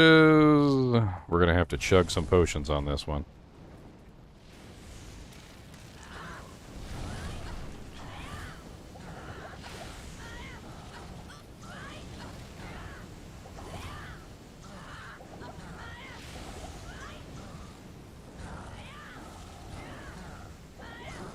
Unfortunately, Fist of Fire removing all of our Leech is very painful in terms of, like, survivability. It makes the entire process just extremely painful. I need some full juvies or something to actually pull this off, because I can't leech at all anymore. There's no leeching going on, so it's just painful. I'm having to run around to avoid dying, basically, because I'm very low on health.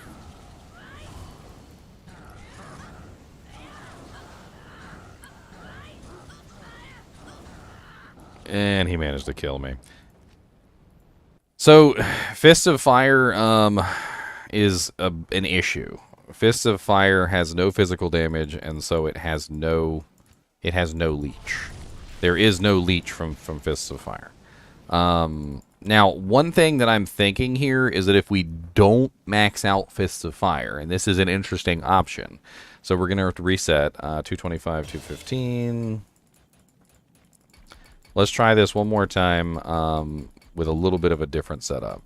So what we're going to do... 215, is we're not going to max out Fists of Fire. So what we're going to do is we're going to max out Phoenix. We're going to max out Tiger. We're going to max out Dragon Talon. All right? But we're not going to max out... we're not going to max out Fists of Fire. This will reduce the percentage conversion. Life Tap does not work with Fists of Fire because Fists of Fire converts all physical damage to elemental damage. Let me just show you guys this because you guys are confused. All right, I'm gonna bring this up on the screen for you guys. All right.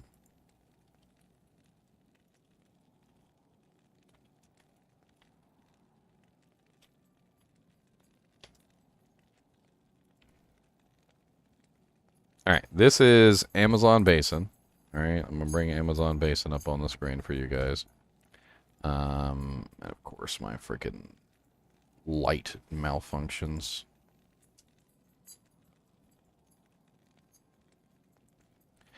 And that's way too big. I apologize for your eyes.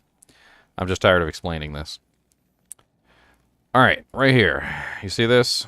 Converts percentage of finishing skills physical attack damage to fire damage. Conversion occurs after plus damage and deadly strike or critical strike are applied. And before resistance is applied. Damage resistance won't affect converted damage, but fire resistance will. Level 33 or higher converts 100% of finishing skills physical attack damage to fire. Once you hit level 33, which is what I'm talking about right now, once you hit level 33, there is no physical damage left. All physical damage past level 33 is converted into fire damage if you build Fists of Fire past level 33. Okay? This is important. So right now, at level 27, with just 1 point, I'm not at 100% conversion yet. So in this situation, which is what I want to test, I'm in a weird pseudo area. So I haven't quite hit 100%, so I still do have a little bit of physical damage left, and I want to see how it works like this. It's not particularly effective with only 1.7k fire damage, but it's an interesting addition. Let's see how it works. I'm going to throw Cobra Strike in there, and we'll play around with it at below level 33 so that we have the additional physical damage added in so that we're not dying. Good afternoon. Go and grab some potions.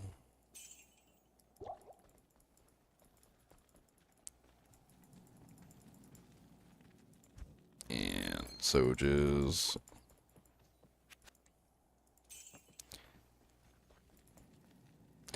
Mana Leech is also based off of physical damage, so you don't get any leech whatsoever if all your physical damage is gone. It's part of the package. Let's go ahead and throw our Cobra Strike on here.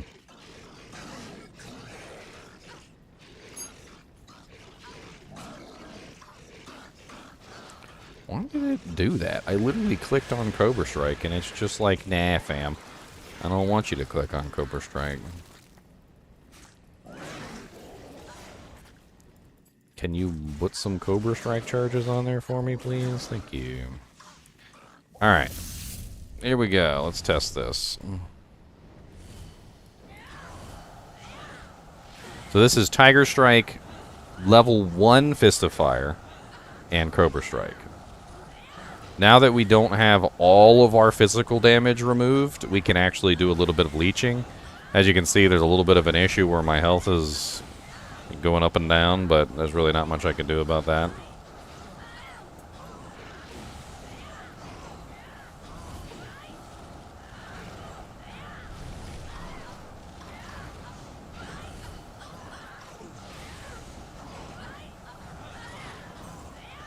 So we are currently now slower than Tiger Strike by itself. Tiger Strike was 36 seconds, and we have reached 36 seconds. So the Fist of Fire is slowing us down in this particular scenario. And it looks like we are 50 seconds. Now, it's not surprising that that slows us down, because it is a conversion of physical to fire.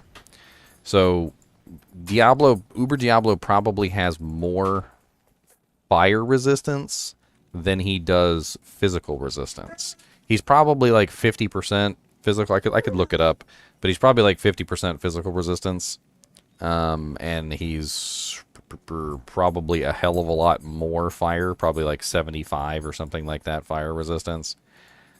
I missed the... my ADHD is kicking in. I missed the number. What was it? It was...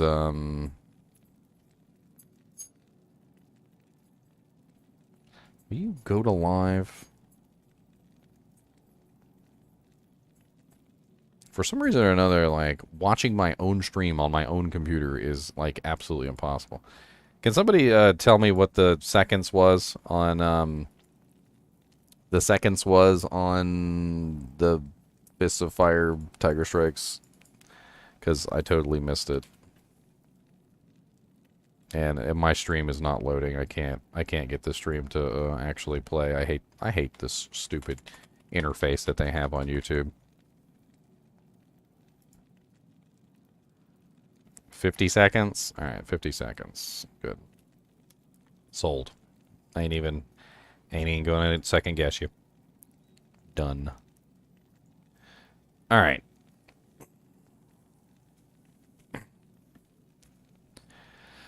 Is there anything left to test with Dragon Talon before we move forward?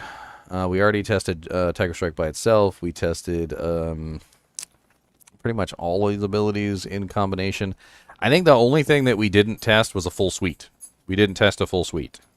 So, like, everything together, like, as a doojank, right? So we didn't test, like, everything. Let's come up with an everything test. Right, so let's do an everything test.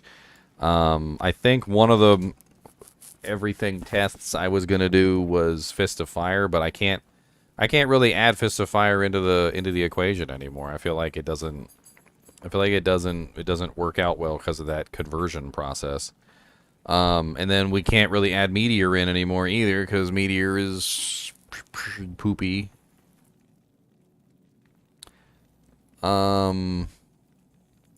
Let's make a combination here. So just like we'll do Tiger Strike. I feel like Tiger Strike is like imperative for single targets. It's definitely the highest one.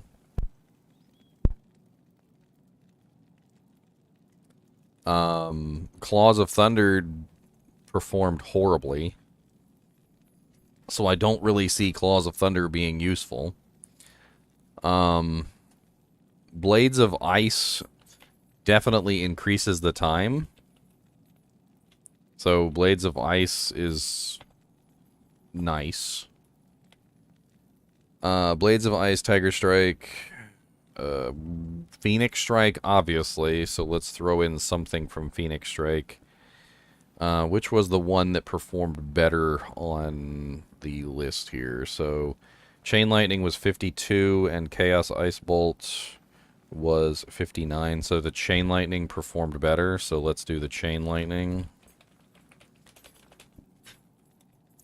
And then that's our next hit delay. So Claws of Thunder will do nothing if we add in Claws of Thunder at that point. Claws of Thunder was awful at 54 seconds. It was worse than the Chain Lightning. And Chain Lightning plus Claws of Thunder didn't do anything because it was still 52 seconds. So that didn't help us at all. And my light just turned off for no reason. Must be overheating. It's probably pretty hot in here. I don't know. I feel like I don't even know what to put in for the fourth thing here. I mean, I guess I could throw in Fists of Fire at a lower level. Or I could just throw in Cobra Strike. Boom,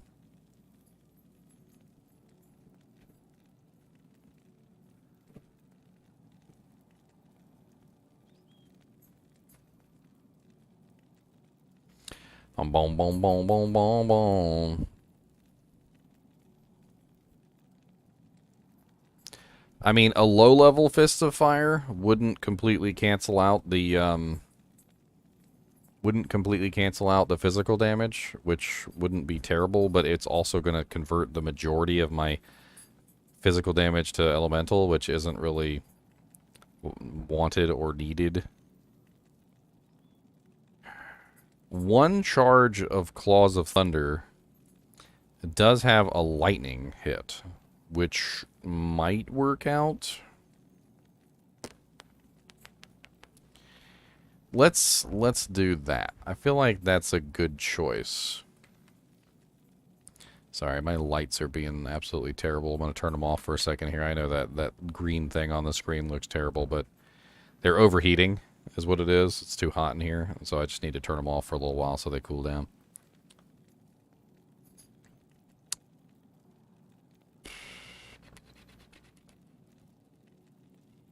Yeah, the conversion to fire is reducing the effectiveness entirely.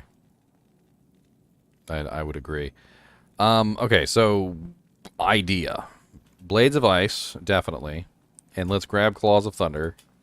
But we're only going to build one charge of Claws of Thunder. That's my theory.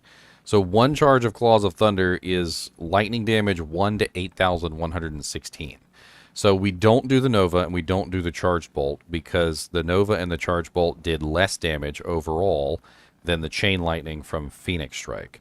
And we're going to do the Chain Lightning from Phoenix Strike because that was the highest damage output of the lot. And the general idea here is to burn... I'm going to turn these down as low as I possibly can. I know it's probably going to put some green on my screen, but they're overheating, so there's nothing I can do about it.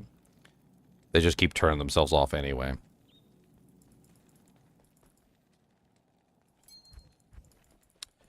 Alright.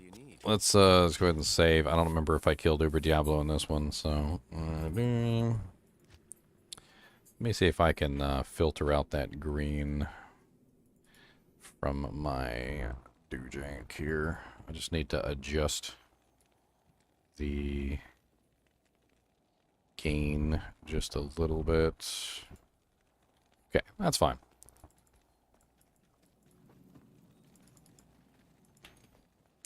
Alright, so we've got base 20, base 20, base 20, base 20, base 20. Just making sure I've got all my points correct. And sell the Sage. Alright, so this is what we're going to test. We're going to test Phoenix, second charge, so Chain Lightning. Blades of Ice, and one charge of Claws of Thunder with full Tiger Strike. Okay, so three Tiger Strike, one Claws of Thunder, 3 Blades of Ice, and 2 Phoenix Strike. That's the current test. In fact, let me write that down before I forget, because I probably will. So Tiger Strike, Blades of Ice, PS Chain Lightning, and then charge 1 Claws of Thunder. Charge 1 Claws of Thunder. Alright. This is going to take a second to set up, too, so... just go ahead and throw a Phoenix right there. Grab that on X. And I need you on A. Alright, so 1, 2, and then 1, and then 3. And then we need 1, 2, 3 of you.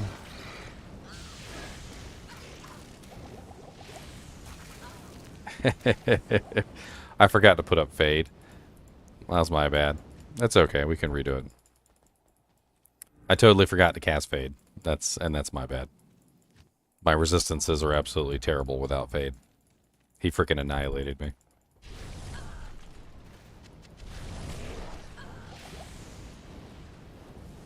Recast. There we go. Now I'm at capped resistances. Let's try this one more time. Alright, come here, buddy. Come here. I need a 1. There we go. 1. Boom. Boom.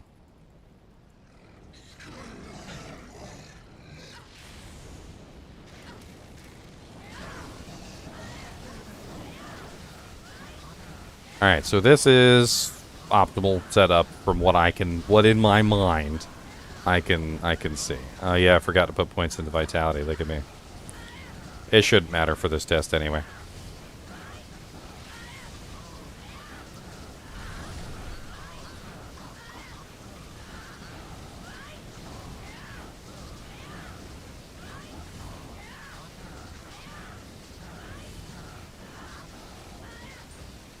$32.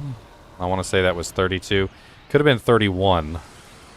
I want to say, let's just say it was 31 seconds, because I did have a brain fart moment there where I like accidentally did something stupid.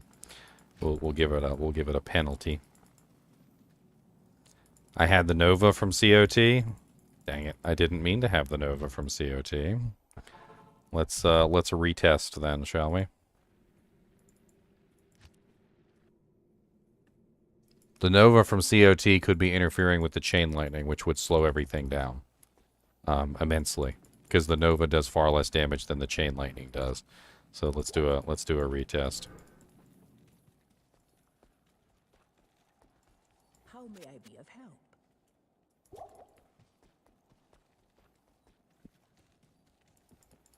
Afternoon. All right. Retest. Declone's resistance is an issue, but the reason why we're testing it on Declone is because we want all of the things to be the same, and he has massive resistances on everything. So we're basically just testing on the hardest possible monster, and we're getting times. This is the times, essentially. We're getting tons of times. I'm gonna post all these, by the way, these baselines. In fact, you know what? I'm going to update the description of the video right now with all the times that I currently have for you guys. And then I'll keep adding to these. Okay, so if you check the description now, if you just check the description now, you will see all of the times that I currently have tested in the list.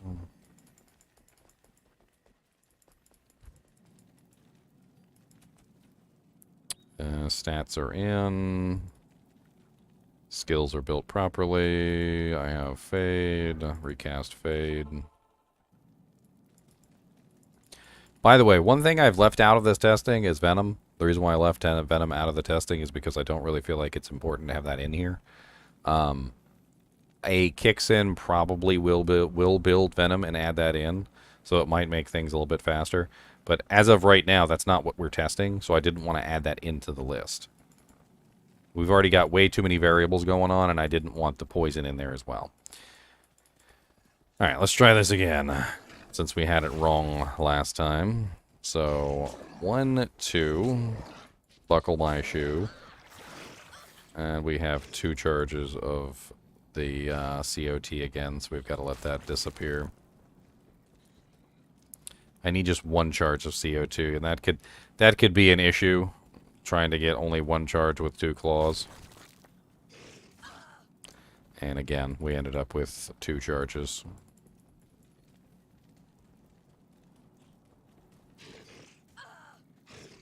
Yeah, you might have to refresh the page.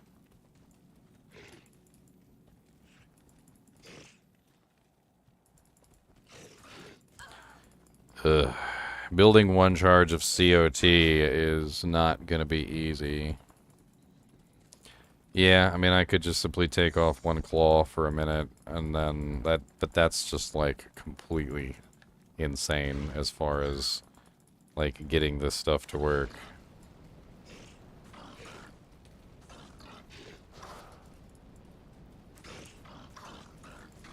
Just for testing purposes, though, I'll say it's okay.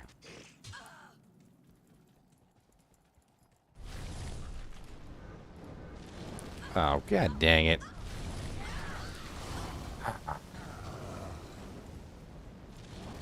Why was Fade on my button click? Why? Why was Fade on my button click? Why? I don't even understand why the hell Fade was on my button click. I walk up to Uber Diablo and look like an idiot, fast casting Fade over and over again.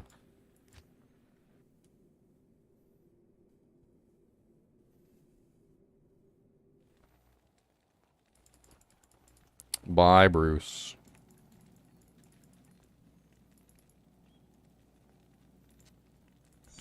Alright, let's try this again. I've almost burned up all my Sojas. Oh, no.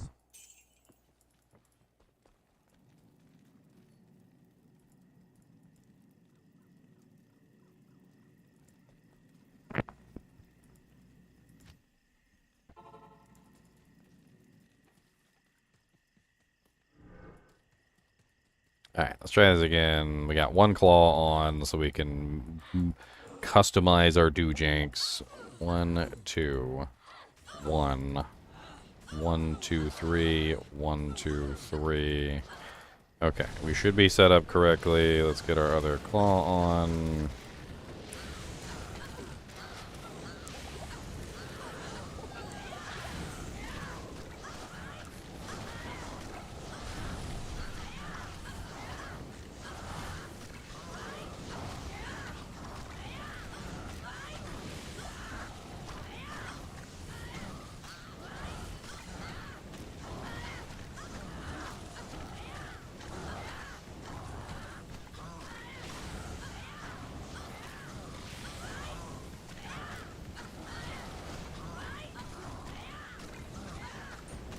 Oh, 32 exactly?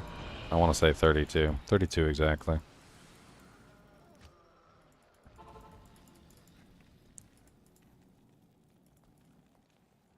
Yeah, it was definitely 32.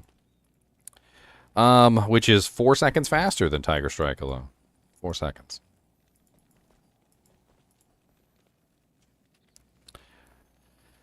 I mean, obviously this would be a lot faster if I had my mercenary, like an infinity merc or something like that. The other interesting thing to consider here is that that's single target damage, right? So what about AoE damage? What about trying to dish out as much damage as we possibly can to a large group of monsters as opposed to single target? Because single target is not always your main objective. So let's concoct, for instance, a AoE damage, like mode. Like, say we're in, Chaos Sanctuary, right? And we're farming Uber, Diablo on P8 or whatever, right? So we need a setup which is specifically for dishing out large amounts of AoE damage. We're probably going to be running Sunders, so we'll probably be running, like, Fire and Ice and Lightning Sunders or something like that. So be running all 3. I don't know. I mean, I don't really have very much resistances like this, but that could be fixed later. What would be an optimal AoE damage spec? Like, just trying to think off the top of my head, like, where my AoE damage would come from. I think Blades of Ice is a good one to add into the list. The Chain Lightning was absolutely amazing. like, as far as AoE damage was concerned. I felt like the Chain Lightning was really good. Fist of Fire, unfortunately, doesn't work very well because it converts too much physical damage and you end up dying. The Meteor, I feel like, would be nice, but it doesn't really have that big of an impact.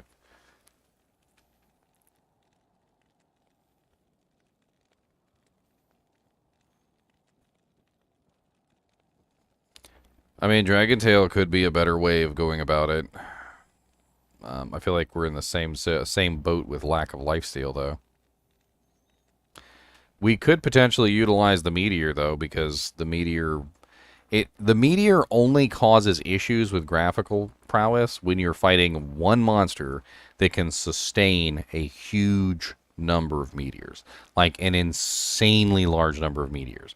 I did P8 normal Diablo, or Hell Diablo, P8 Hell Diablo, and I didn't reach that point. It was only P8 Uber Diablo that reached the point of no return, like where there were so many meteors hitting the ground that eventually it just couldn't keep up because he lived for way too long. Players 8 regular Diablo doesn't live long enough to cause that issue. So we could add in Meteor, and it's not a like a terrible choice, but I do feel like the Chain Lightning has a larger reach, definitely a much larger reach. So there's that.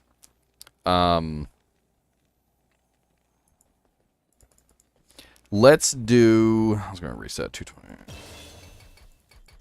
Let's reset real quick.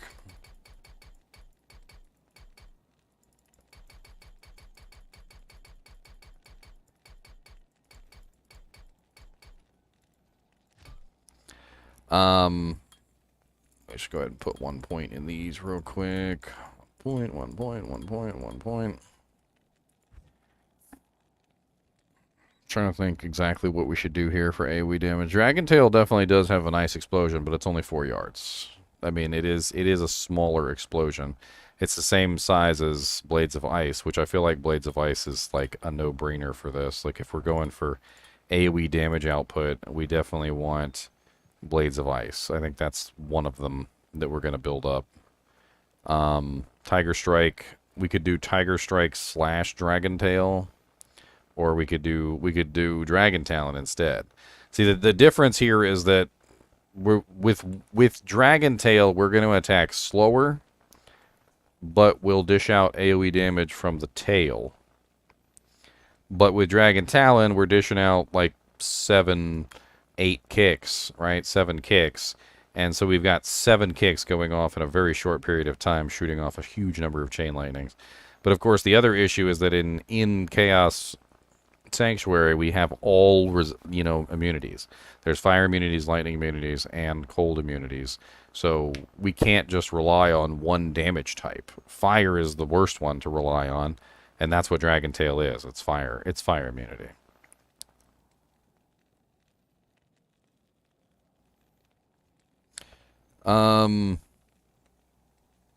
We'll try both, though. I mean, I feel like we should try both. So first off, let's try, let's do Tiger Strike. I feel like Tiger Strike is just like a clear winner in terms of damage output, at least for the single target. We'll max out Phoenix Strike. We're going to max out Claws of Thunder for the synergy, and then max out Blades of Ice. And so the combination we're going to be doing is charge 2 Chain Lightning, charge 3 Blades of Ice. We're not going to use Claws of Thunder. Charge 3 Tiger Strike, and then I mean, I guess we could throw in Cobra for... Because Claws of Thunder is just going to interfere with Phoenix, and that doesn't help us out.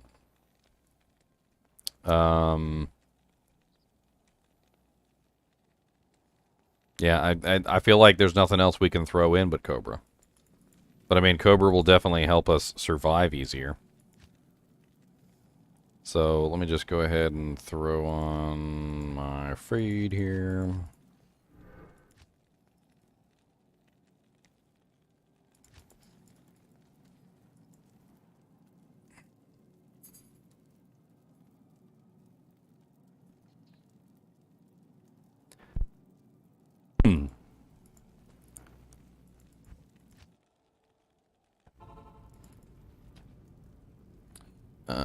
Make sure I got all these buttons correct. I don't need that on there. I need you. Actually, let's put you on that one. Let's put Tiger Strike on the main. Doesn't really matter which one's on the main. So we want 2 on Phoenix, full blade, and then we'll grab Cobra Strike as well. I think that'll be our optimal AoE, but I could be wrong here. So 1, 2, 3. 1, 2. 1, 2, 3. 1, 2, 3.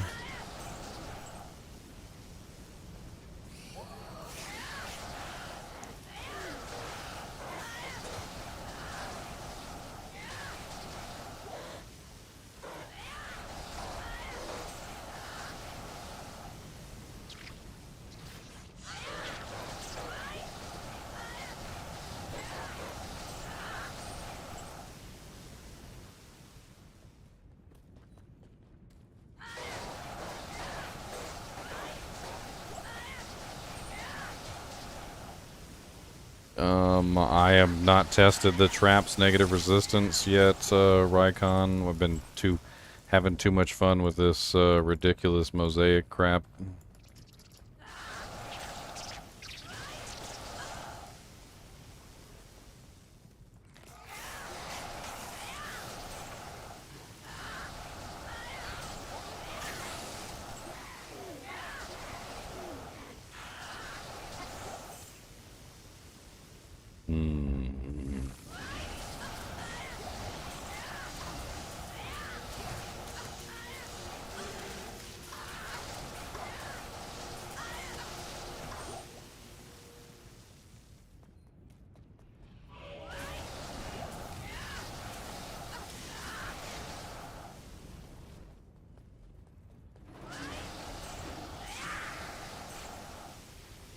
So my other thoughts with this, and this is just like me poring over this, trying to figure things out.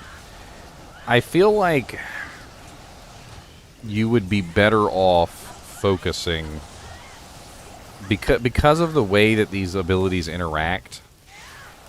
I feel like you'd be better off focusing on a specific ability and a specific element type. So like in the case of lightning, like the chain lightning that I have going on here, you could potentially focus specifically on the chain lightning, the lightning effect, right? So you could run Griffin's Eye Diadem, you could run lightning facets, you could build into the lightning, and you could make the lightning stronger. And then not go with the other elements. Maybe throw in Blades of Ice just for the added crowd control, because it is a very effective crowd control. I mean, I'm not having any trouble running through here. Like there's no issue running through. The combos, the charges last long enough in between groups that I'm not having to rebuild them all the time, which is actually pretty decent. I'm absolutely annihilating most monster groups, and this is P8. This is Player's 8, so it's pretty impressive. As long as I've got a single monster to tap on the way to the next group, I'm fine. I shouldn't run out of charges. As long as I don't have to rebuild my charges constantly, I don't see this as a really big issue. And you could always just leave 1 or 2 monsters alive on the path back so that you don't have to worry about rebuilding charges. Another thing here is that what I'm not doing is I'm not teleporting. So I could be teleporting. So I could be dragon flighting around, which would definitely help the damage output. Or rather, help me keep charges. So as I'm teleporting around,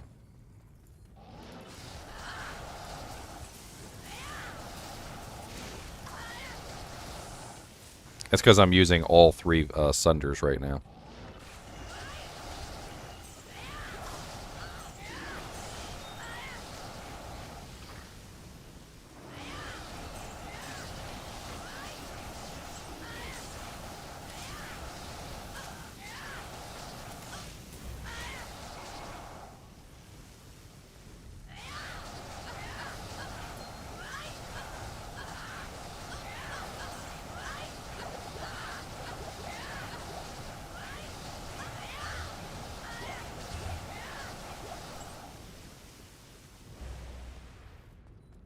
So I'll probably have to reload my charges for Diablo. He's probably not going to spawn in time. Yeah, he's not going to spawn in time, so I'll have to reload them for him. So 1, 2, 3. 1, 2, 3.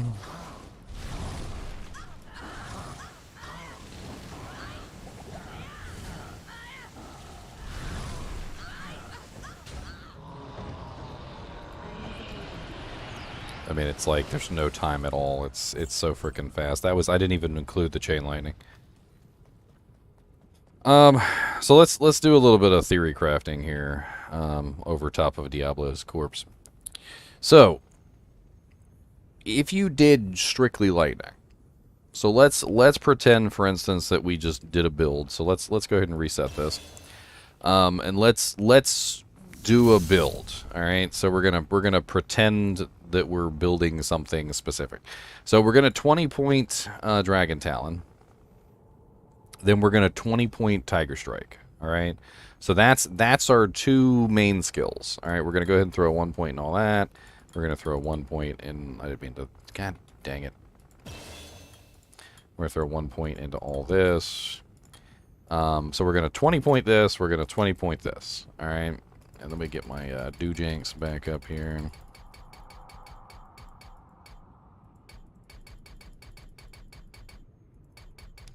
Yeah, I'm gonna update it with the new rune words, definitely, 100%, Matthias. We're just having fun testing today. Okay, so Tiger Strike 1 point. We'll go ahead and 1 point all this. All right, so we're gonna go strictly with a lightning build. This is what we're gonna do. We're gonna lightning build it. All right, so theoretically, I would have like a Griffin's Eye diadem here with a lightning facet. I'm not really sure exactly what I'd want for armor piece, but definitely Griffin's Eye diadem, and then you could throw in Infinity, increase that even more. You don't necessarily need the Flame Rift or the Cold Sunder, so you could take those out of the equation. Strictly go lightning. I think I have a Griffin's Eye diadem sitting around somewhere. Let me grab that. Let's go. We're going to go pure lightning here. And let me grab... I know somebody has a Griffin's Eye sitting on them right now. Electron. I think Electron is using a Griffin's. Yes, she has a Griffin's Eye. And then we'll switch to Chains of Honor because we want more AoE damage. We're not looking for that single target. We're looking for AoE damage, right? So we want more plus to skills. So we're going to swap her from the Fortitude to the Chains of Honor.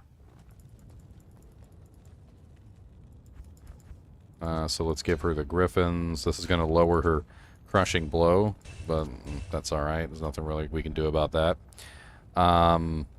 That should up her plus the skills, though, from, well, by 3. Ups her plus the skills by 3, which is pretty nice. And gives her a negative res of negative 25% enemy lightning. Obviously, we could increase that a little bit more by maybe throwing in an Arcanes with a lightning facet, or a 4-socketed J-mod with 4 lightning facets. We could also... There's a lot of different things we could do. We could throw in a Soj, a bunch of other little things here, but let's just keep it basic for right now. Let's go ahead and grab our Mercenary back so that we have the Infinity, because that's obviously going to help out our Chain Lightning immensely. So we're running Infinity. We got our perfect Griffins, and how are we going to build this? So what we're going to do is we're going to max out Phoenix, and we're going to max out Claws of Thunder. And that leaves us with 22 points. And what we're going to do with the rest of those 22 points is we're going to go down here and we're going to grab our Death Sentry and we're going to cap it out. So that we have the Death Sentry to use. And then we're going to grab... what are we going to put on our main claw? Probably Tiger Strike, Talon, and then a Phoenix on Z. Cobra on X. Actually, we don't even really need to use these. So let's put Phoenix on A, because we don't even really need to use it. And then what we're going to do is we're going to throw our Death Sentry on Z. BOS? What's BOS? I don't know what that abbreviation means.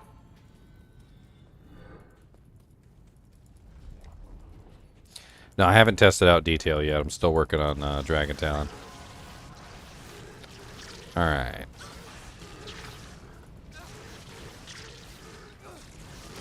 Okay, and then build up my Cobras.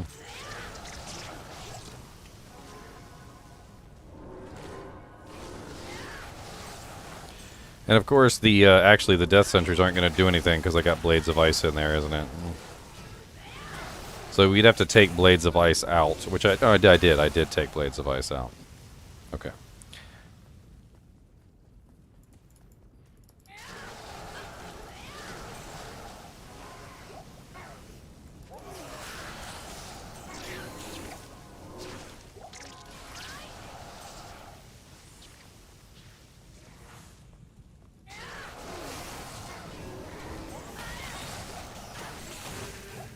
God, it feels like P1.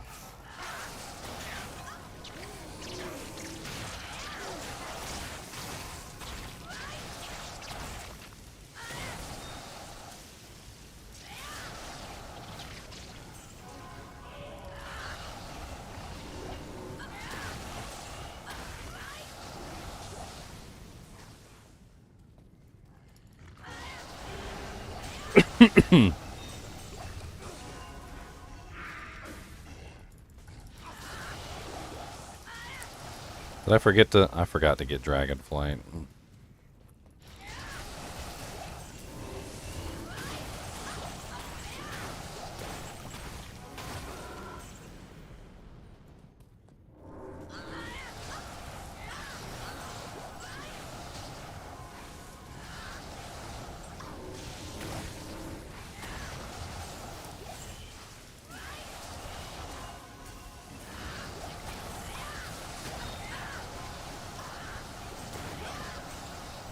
Yes, this is Players 8, Matthias.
Holy crap. Yeah, for those of you guys who keep asking, Players 8, right there. Players 8. Players 8.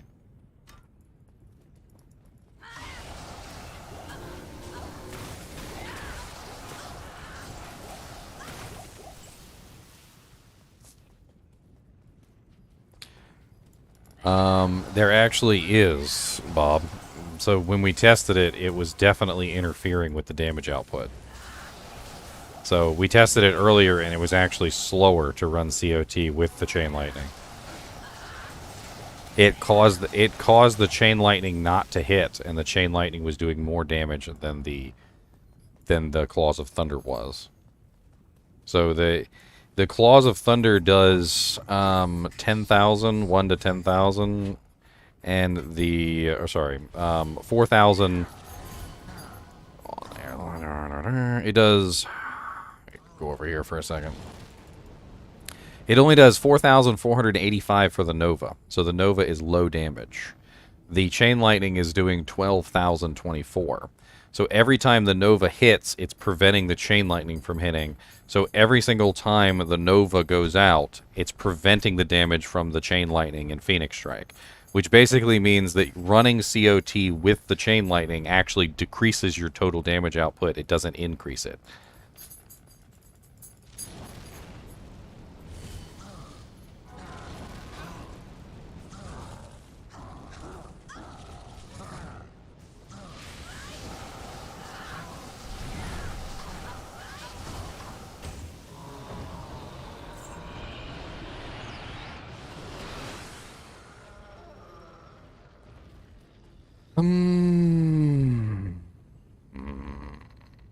The sad thing is that the lightning damage on the charged bolt is actually pretty good at 7,124, but the Nova is preventing the charged bolts from actually hitting anything. I know you guys can't see it because I'm in the way.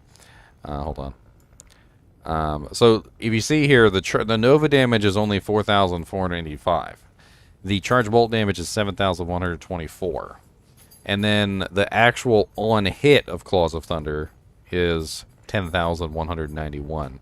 But the Chain Lightning is 12,024. So when the Nova hits at 4,000, it's preventing the 12,000 from the Chain Lightning from hitting. So you don't want to run Claws of Thunder with Phoenix Strike because it slows down the whole thing. Yeah, let's go to cows real quick and let's test out cows. That sounds like fun.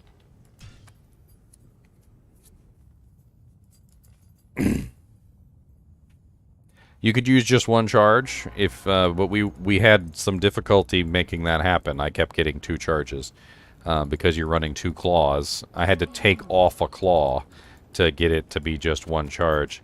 I don't think it's feasible because building just 1 charge of Claws of Thunder is difficult. If you want to go through that process of taking off a claw, attacking 1 time, and then making it happen, you can, but it was very painful, to say the least.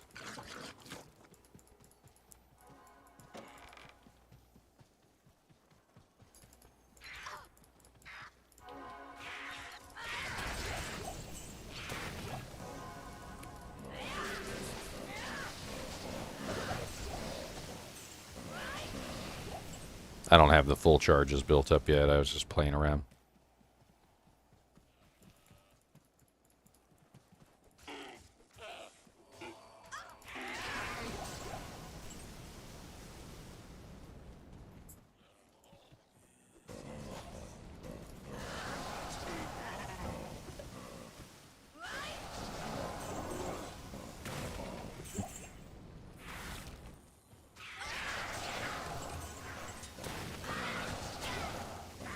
I just want to see this in cows real quick. We're going to do some more testing, but I really want to see cows.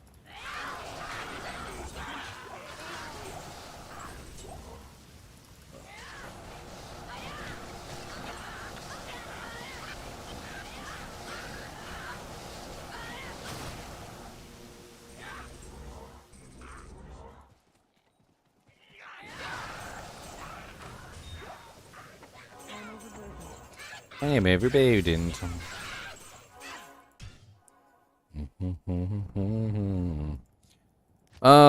Is it crazy gear or pretty basic? I mean, like,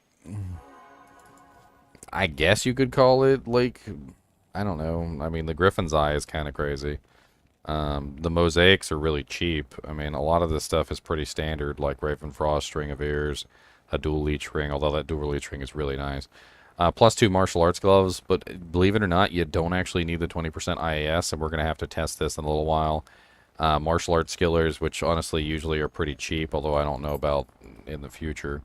320/20s, which don't really help me with the AoE damage at all. Assassin torches are usually pretty cheap. The Annie's obviously perfect, but that doesn't really matter all that much. Mara's is a little expensive, I guess. I mean, overall, I don't know. I feel like this character is kind of cheap. The bases of the Mosaic claws are not cheap. Infinity, on the other hand, that's expensive. That is definitely expensive. All right, let's do this. Let's do this cow level. Let's check this out. Let's see what happens. Good day.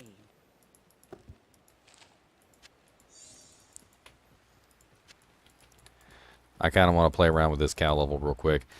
We need to go make new claws, though, because I want to test out the next hit delay skills with the slower claws. Alright, so first off, let's throw our fade up. Let's grab our Tiger Strike. Let's grab our Cobra Strike.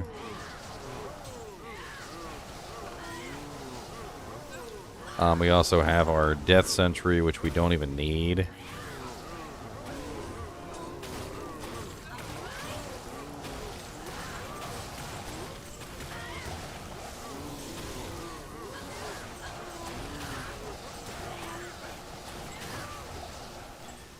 Alright, I gotta admit, that's kind of insane.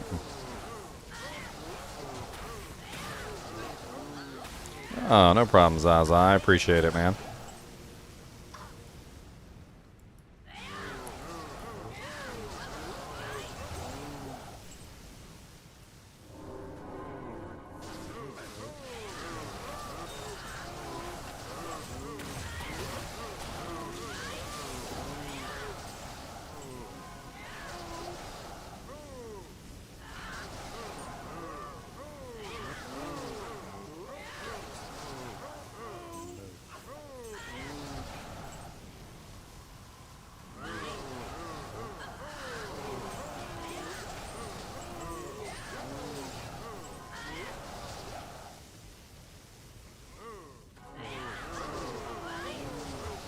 I think the thing about the chain lightning, and let me pause it real quick so I don't lose my charges.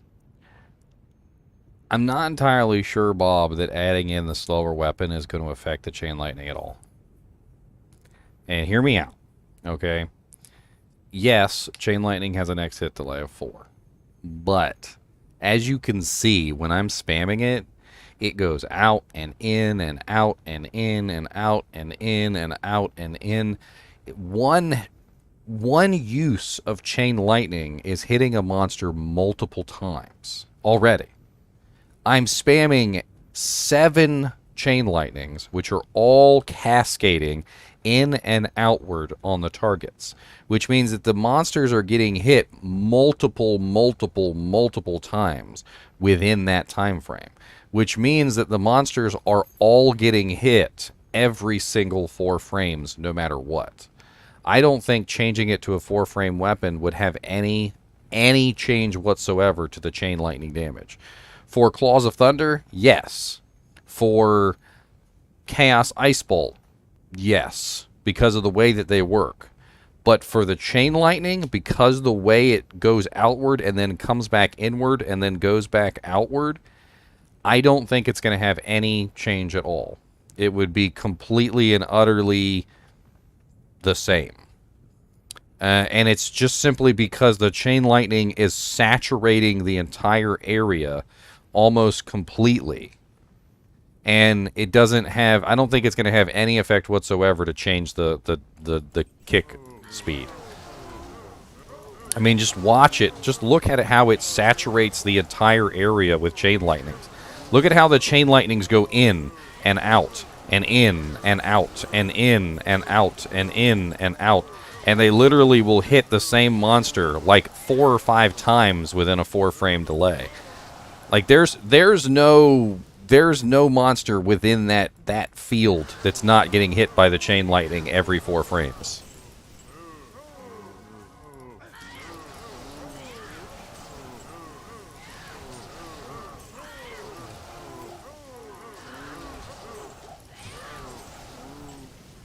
I don't even need the Death Sentry. The Death Sentry is a waste. Like, this is so powerful that the Death Sentry is a waste.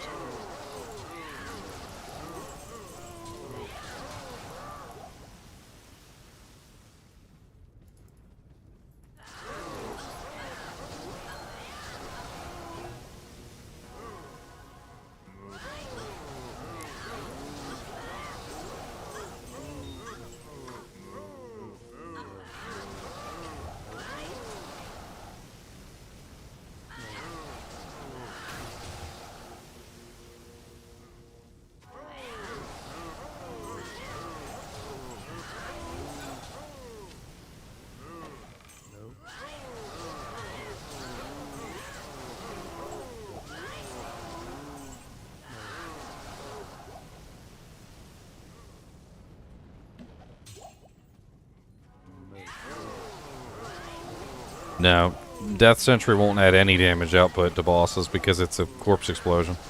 Unless you've got corpses nearby, it's gonna do nothing. So like Diablo, no corpses nearby. Baal, no corpses nearby. Duriel, no corpses nearby. And Dariel has corpses. She's one of the few.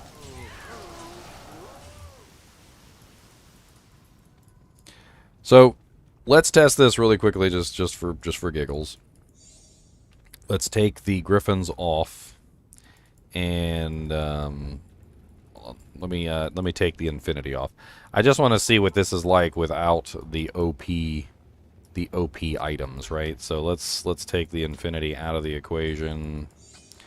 Let's do this another time. So no infinity, no griffins, same cows. All right. So let's rebuild our charges real quick. Where are you at, cows? I need some cows. I probably done murdered all the damn cows. Probably done murdered all the dang cows. I'm sorry, cows, okay?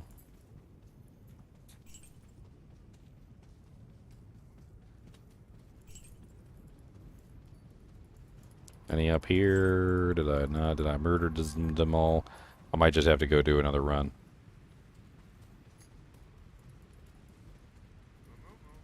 Okay, we got a group of cows. I don't know if that's enough for testing, but oops.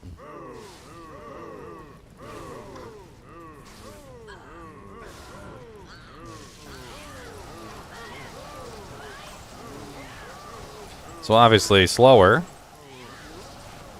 but I'm be honest with you, not that much slower.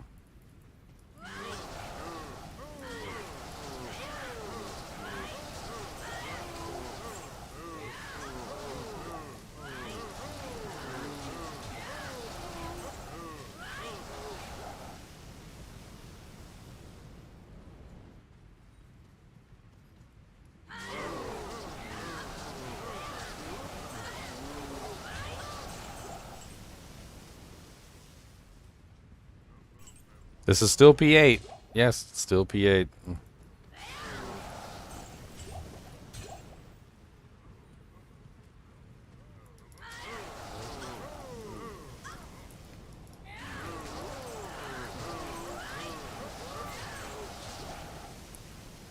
Alright, so one thing right off the bat that we could do, and this is just me thinking. Alright, so let's...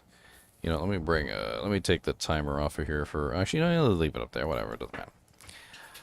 One thing that I think we need to test is the Blades of Ice instead of Death Sentry. I feel like Death Sentry is a waste. We're killing things so quickly. We're killing things so fast that I think Death Sentry is a waste. I think it's a waste of space. So, and I hate to say that, but it is. I don't need it for this build. I don't need it at all, and so it's a waste of points. So let's go ahead and respec this, and let's change the way I've got this. So let's just put my points back exactly how I had them. I'm trying to keep all the variables the same so that testing is the same. And all right, so no traps. We're not going to grab traps. It's worthless. Let's go ahead and dump 20 points into Dragon Talon, 20 points into Tiger Strike. Let's grab 1 point Chaos. Cobra Strike. Let's max out Phoenix, max out Claws, and max out Blades of Ice. Make sure I got my Dujinks here. We got 3 points left. I can go 1, 2, 3. I can get a Shadow Warrior, I guess.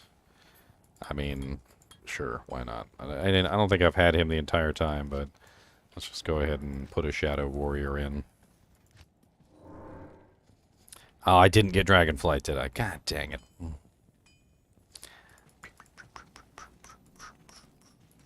Wah, wah, wah, wah, wah. It's okay. We don't need it for testing. That's something that we definitely want, though, in the future for mobility reasons. For mobility, for getting around, for actually, like, you know, doing things, we definitely want Dragonflight. So just remember, you know, like, I'm an idiot, okay? Just remember I'm an idiot, and that you want Dragonflight. So anytime you're building this, you definitely want to put at least 1 point in Dragonflight, or Or have Dragonflight on your claw. If you got Dragonflight on your claw, that's also a way that you could potentially do it.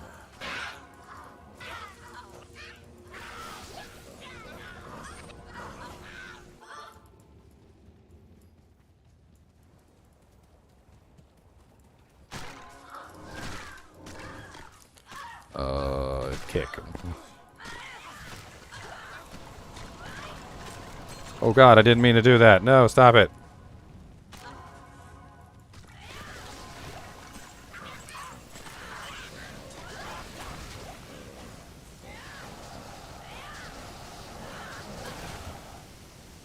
Okay, we also need to throw in our,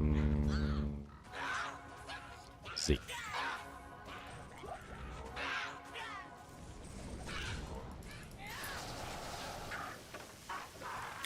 Alright, so throwing Blades of Ice into the equation. Let's test it on the cows and see how it works with the Blades of Ice. It was already pretty impressive. I want to take the Infinity off. I don't like testing this with Infinity. Infinity is obviously your end game. You definitely want to have an Infinity on your Merc.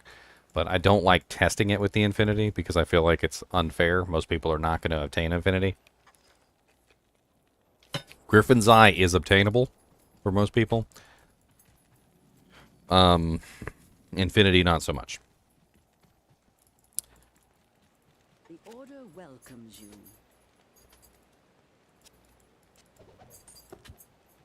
Impossible.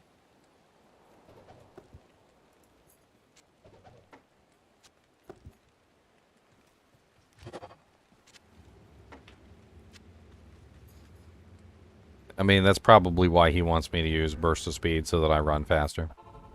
I don't want the max kicks frame anyway because of the next hit delay stuff, but I don't think it really matters.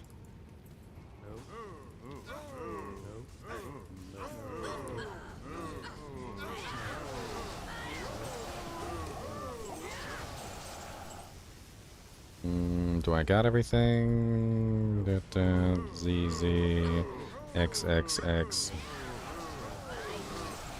So, no Infinity with Blades of Ice. It's a Windhammer.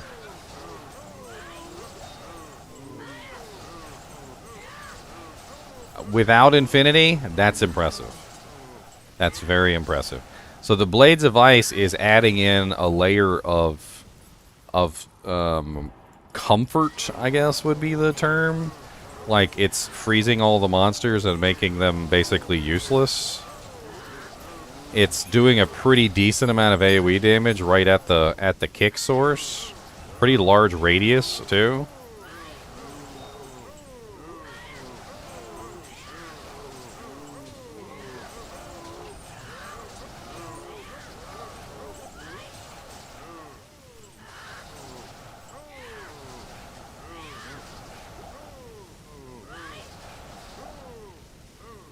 Let's see if I can get one tick of claw. No, I ended up with 2 no matter what.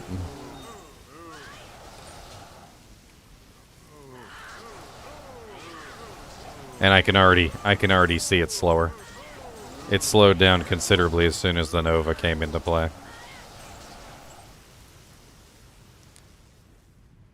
I don't putting in the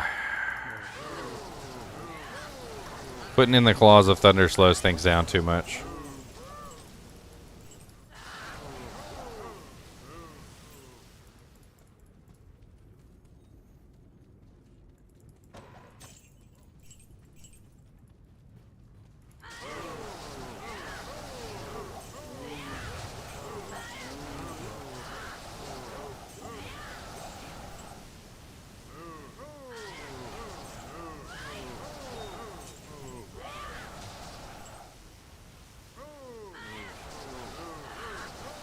Yeah, it's very slow, like with the Claws of Thunder added in. The Claws of Thunder immediately causes an issue and slows everything down. So this is the kind of stuff that we're learning through testing, is that Claws of Thunder slows everything down. All right, so I think we're pretty much done with Dragon Talon. All right, we've done a lot of testing with Dragon Talon. I think we're pretty much done. The only other thing that I wanted to test out was some of the next hit delay abilities with slower kicks. So I wanted to test them out with with slower kicks. We need to do a little bit of editing though to make this happen. I know. Well, I know all the AoE, the freaking sound effects are gonna make you guys have OCD. Cause I just wanna make things right. Cause it's my OCD. It's my OCD. Oh, I just wanna make things right. Alright, let's just edit these. Item code. You said scissors quab, right? Scissors quab is the ones we need. Where you at? Scissors quab, scissors quab, scissors quab. Scissors quab. There you are. Oh, wait, hold on. That's right. I gotta pull it into the edit window. I know you guys can't see what I'm doing. I'm trying to just do this really fast and get it over with. Scissors quab. There we go. Save modified item. Other sockets 3. Good. Alright, we're gonna go ahead and I'm actually gonna extract this. Export item to file.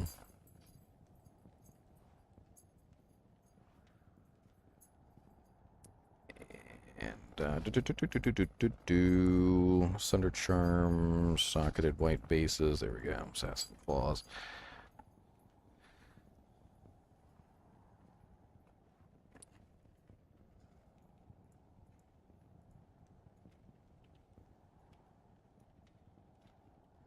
Four frame kick. Save. Okay. Then I also need to edit these gloves so that they no longer have IAS on them because we need 0% IAS from all sources. So we're going to take this pair of gloves and we're just going to change just the IAS on the gloves. And then I'm going to export them.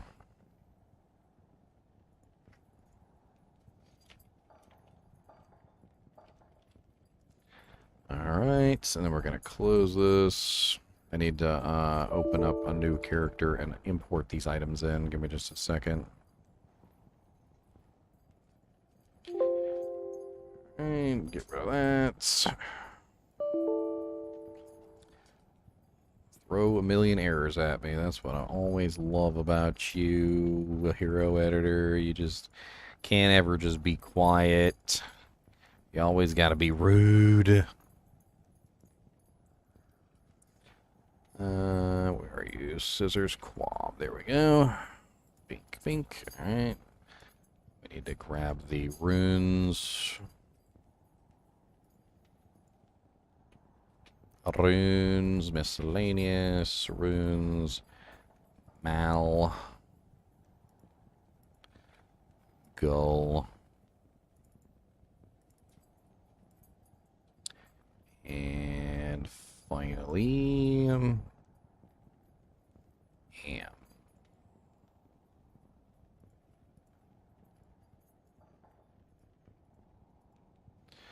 Alright, we got that saved. Let me transfer that character over so that we can check and see what the hell's going on with these slower kicks and the next hit delays.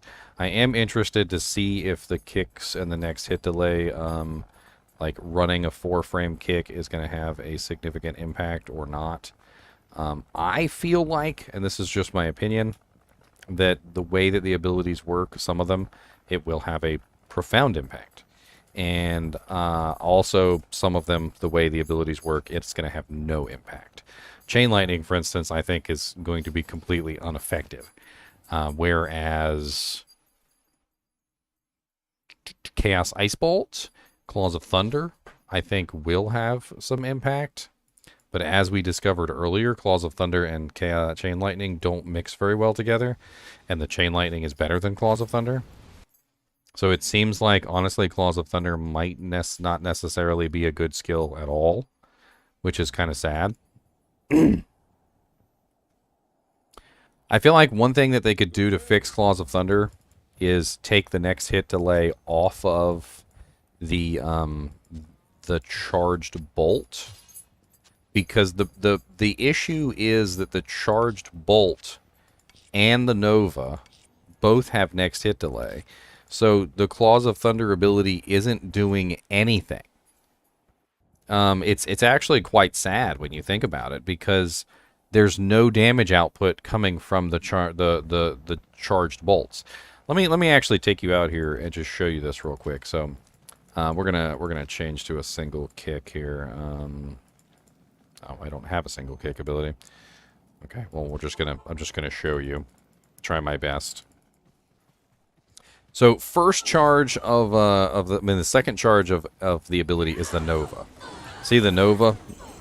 So the Nova has a fairly large radius, right?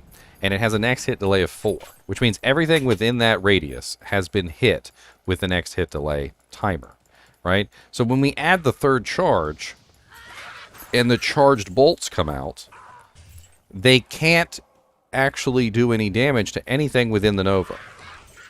But they do travel out past the Nova, which means that they can dish out damage to things outside of the radius of the Nova.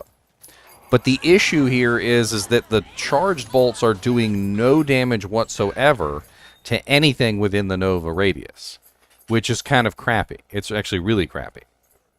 Which means they can only potentially do more AoE damage, and they can't actually help out the overall damage of the ability. And then on top of that, the Chain Lightning is interfering with the Claws of Thunder. So the Nova on the Claws of Thunder and the Charged Bolt on the Claws of Thunder is interfering with the higher damage Chain Lightning, which means that utilizing Claws of Thunder is a very, very bad idea. Like, if you are building a Lightning Sin, you should never use, in my opinion, Claws of Thunder and the Chain Lightning ability together. Because if you do that, they're just going to interfere with each other, and the Chain Lightning is going to do basically nothing. Okay, so let me get the quabs. Let me get the quabs from the chest, and we're going to test a couple more things here before we finish. So we're going to swap out the 20% IAS gloves for the identical non-20% IAS gloves. We're going to swap out the Mosaic claws with the Scissors Quab, which are the slower claws. So the reason why we're doing this is because this is going to give us 4-frame kicks instead of 3-frame kicks. It's going to slow down our kicks a little bit. And in the process, we are going to hopefully allow some of these abilities to dish out more damage. So we have all the data for these skills before with the 3-frame kick. And what we're going to do now is we're going to test this with the 4-frame kick. So we need to retest Claws of Thunder. We need to retest Chain Lightning. We need to retest Chaos Ice Bolt. I think that's it. So we need to retest those 3 things, and then once we retest those 3 things, we'll be done with Dragon Talon.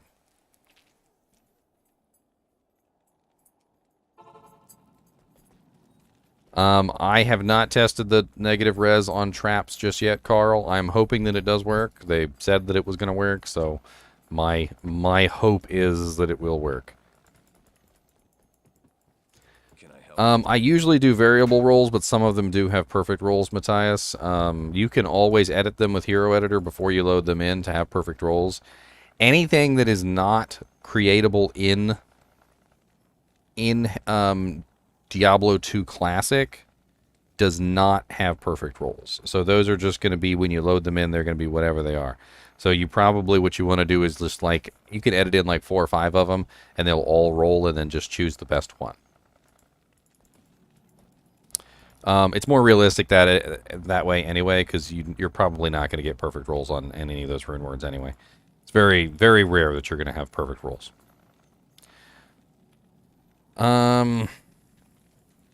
Yes, if you use 2 mosaics, you get 100% chance for the finishing moves not to consume charges, yes. Alright, it's got the timer ready. Let me get my skills set up properly.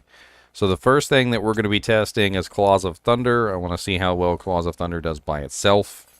That is one of the next hit delay issue skills. So let's test Claws of Thunder and see if it outperforms itself with the 3-frame kicks. So we're testing this with 4-frame kicks. So for those of you who are just joining us, let me summarize what we're doing. So Claws of Thunder, Chaos Ice Bolt, and Chain Lightning all have a next hit delay of 4 frames. Dragon Talon, when used in its normal form with any kind of IAS, has a 3-frame kick. Okay? This is, with this setup, we are deliberately going in and we are using the slowest claw that we can get, which is a Scissors Quab. We took the IAS off of our gloves. We have no IAS on our belt or any other equipment. So we are running 0 IAS, and we are basically trying to test and see if having 4-frame kicks will increase our damage output. I need to change all my equipment back so that we have our variables the same. Maybe we had Fortitude on. Everything is now the same. Wait, no, that's not the same. We got to take that out. Put that back in. Because we didn't use Sunders when we fought Uber Diablo. I mean, my IAS is the base from the Quab with the 20% IAS that comes on the claw. That's the slowest I could possibly get. There's no way to slow myself down any further unless I have somebody standing behind me casting Decrepify on me. Variable CB, no. I've been running the same amount of CB, 60% CB, 10% open wounds the entire time. So every single test that I've done is the same. Alright, let's get this test on the road. This is going to be Claws of Thunder. And let me throw Cobra Strike on here.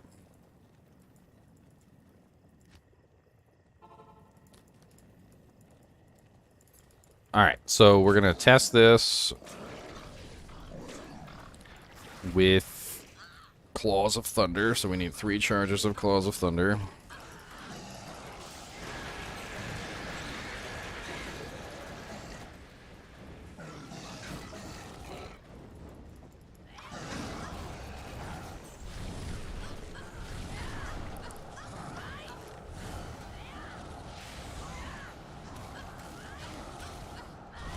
So what we're hoping for is an increase in kill speed because we've decreased the speed of the kicks. This is science. We're hoping science is on our side here.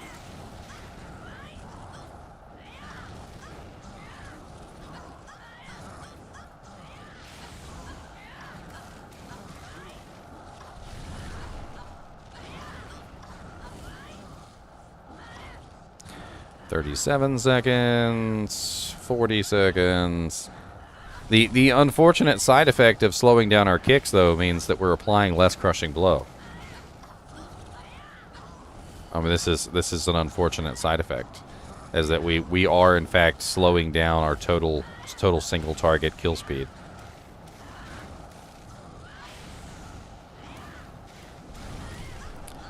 So we are looking at.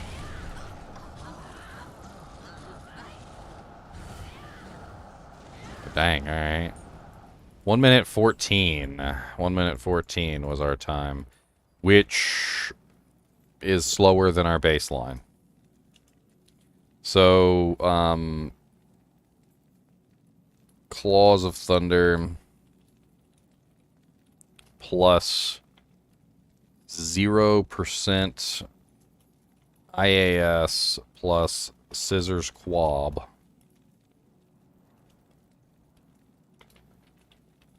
Was what, a minute 14? So the problem here is what we're looking at is that I think, yes, the damage increase is happening, but we're also losing out on our crushing blow, our open wounds, our physical damage that's coming from Dragon Talon.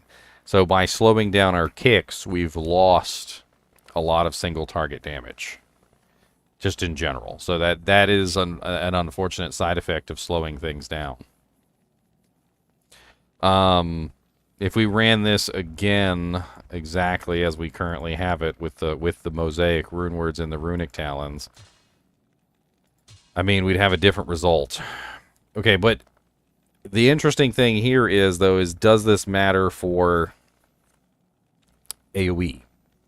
So, like, if we're talking about our total AoE damage, is it changing that as well? Let's do the other tests real quick, though, just to get them out of the way so that we have that data on file. Let's do Chaos Ice Bolt and Chain Lightning. We still need to do Chaos Ice Bolt and Chain Lightning. So those are the two other ones that we've got to do to test this.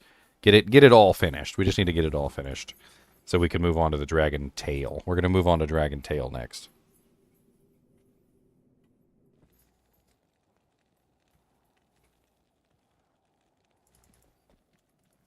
Yes, reset is tomorrow, Phrazor.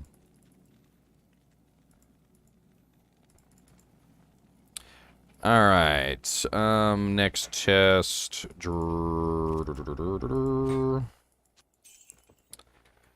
I'm going to write it down here before I forget. Next test is going to be Phoenix Strike Chain Lightning.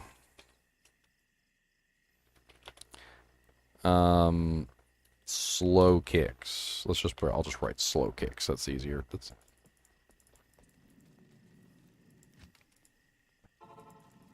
2.6 is live on single player. Yes, Rider Jutsu. You can play the full single player right now.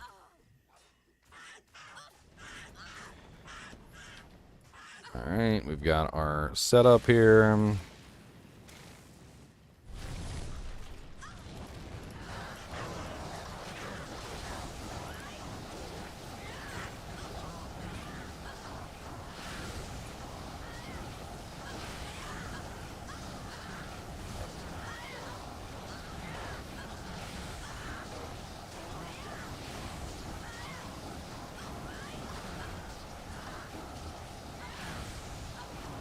I'm curious about this one because the damage output on Chain Lightning is pretty impressive, but we also have the fact that it hits multiple times anyway, so I'm not really sure if it's going to increase the damage output on this one at all, or if it's going to slow it down.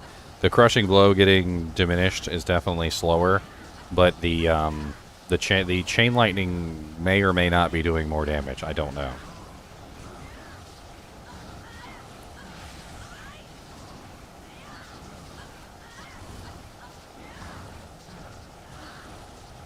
So we're passing 1 minute and 2 seconds, which is our baseline. So that's not good. 1 minute 9, 1 minute 10, 1 minute 11, 12, 13, 14, 15. 1 minute 15. 1 minute 15. I think what we need to do, unfortunately this is slower than our baseline, but I think what we need to do is we need to do a quick baseline for what the kicks are without, or how long it takes us to kill Uber Diablo without any abilities. So just Cobra Strike. We need a new baseline with the slow kicks so we know what the hell's going on. Just really quickly, let's do a new baseline with the slow kicks. So let me write this. I'm going to write this in here. Baseline slow kicks, and then we're going to figure out what the baseline is for a slow kick kill of Uber Diablo. Just to get an idea. Yeah, kicks without charges rely on AR. So to get a good baseline, we have to throw in at least Cobra Strike. That way we have, well, number one, the lifesteal, so we don't have to worry about dying.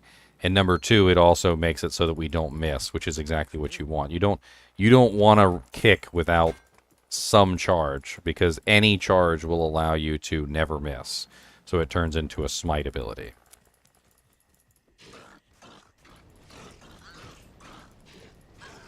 Did I not sell the Soj, or did he spawn down here?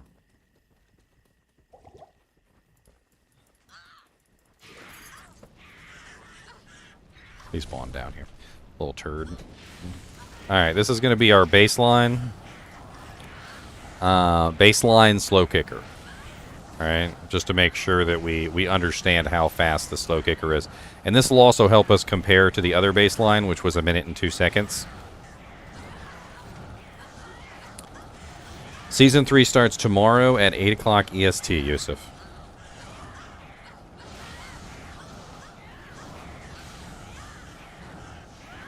Yes, Meteor does a lot of damage to Turbine Legenda, but we also found that Meteor has a horrible issue where graphically it gets screwed up. We tested that in Exhaust and Measure too. It really screws over your graphics. FPS drops down to 0 at some point, and basically freezes the entire game. So, unfortunately, I think Meteor might be out of the question for most builds.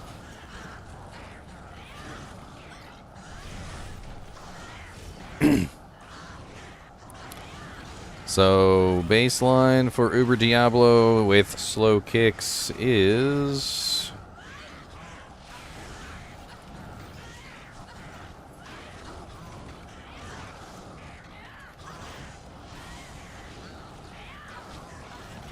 $22. I'm gonna say 22. That seemed like 22. So 122 for the baseline for slow kicks, which means that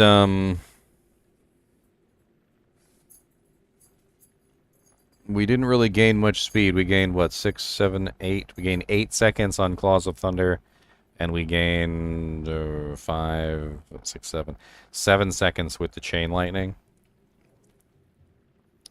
7 seconds with Chain Lightning. Not a huge increase. It definitely is a lot slower with the slow kicks. The slow kicks reduce our crushing blow capacity by tremendously.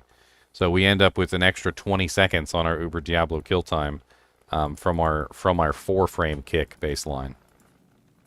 All right, let's get this out of the way. The last one that we need to test is Chaos Ice Bolt. So let's do a quick test on Chaos Ice Bolt, and so we can move on to the next set of tests. Alright, so Chaos Ice Bolt is the 3rd charge. That one's always easy to get because it's the last charge. You just build up all 3.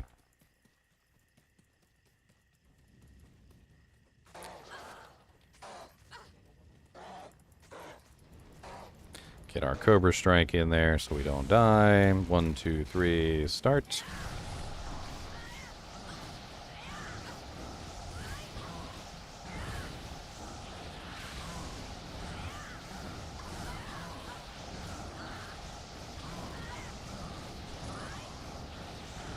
Now this one is one that I think could see the most increase in damage output. And the reason is because this one does only hit Diablo 1 time. And lowering it down to 4 frames could potentially make it so that he's getting hit more times in general with this particular ability. Which could be theoretically increasing our damage by quite a bit. We're already at 40 seconds, and he's almost dead, but this last bit usually takes the most period of time, right? So 50...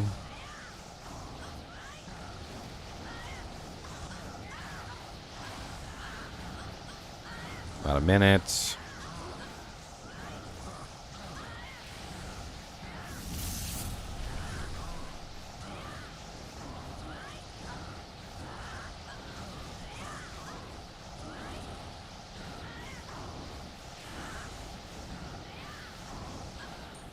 I want to say a minute 18. That looked like a minute 18 to me. A minute 18. Alright, so PS, Chaos, Ice Bolt, Slow Kicks, 1 minute 18. So that's unfortunate. It makes me feel like going with the slower claws isn't really necessarily going to be much of a increase. And since it reduces the overall single target damage, that's also a downside. The only plus side that I can think of here is that if you're dealing mainly AoE damage, probably to like Cows or Chaos Sanctuary or something like that, having the 4-frame delay reduced is interesting. but not quite as good as it needs to be. So I think we're gonna take the scissors quabs off, and we're gonna put the Mosaic's runic talons back on, and then we're also gonna throw the IAS gloves back on, so we're back to 3-frame kicks. We're finished with Dragon Talon as far as I know. Let me update the description with the new testing. Copy. You might have to refresh the video to see the updated testing results, but let me paste these in here for you guys.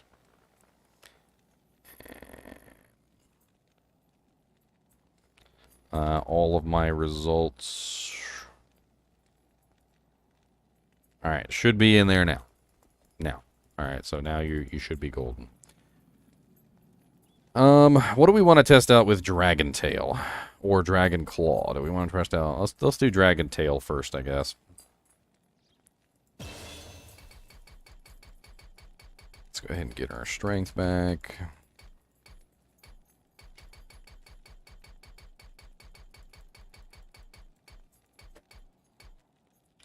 And throw in our HP. Alright, so, Dragon Tail can't be used with Fist of Fire, so Fist of Fire is out.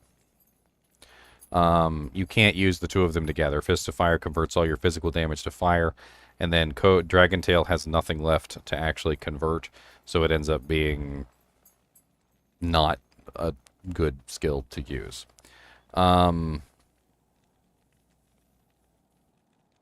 So definitely Tiger Strike, because we need the physical damage. Let's go ahead and throw 1 point into all these, and then Dragon Tail. So we'll max out Dragon Tail, so that's going to be our main ability there. Let me go ahead and grab these. Now, with Dragon Tail, Blades of Ice sounds like a good choice. So let's go ahead and grab Blades of Ice, and let's cap out Blades of Ice.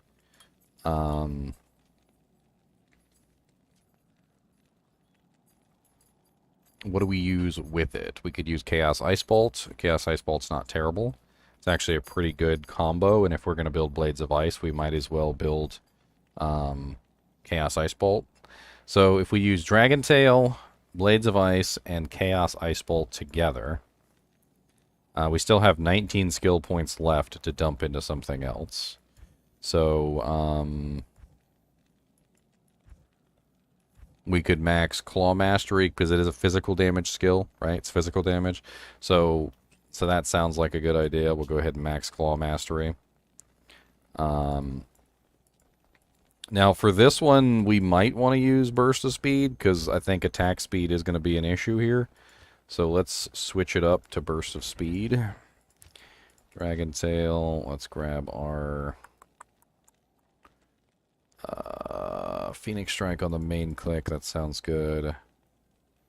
We need A, Z, X, A, Z, X. That sounds right. I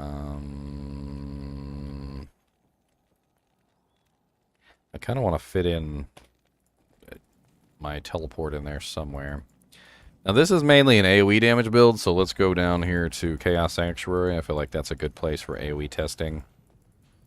Let's go ahead and grab our 3 charges of that, 3 charges of that, 3 charges of that.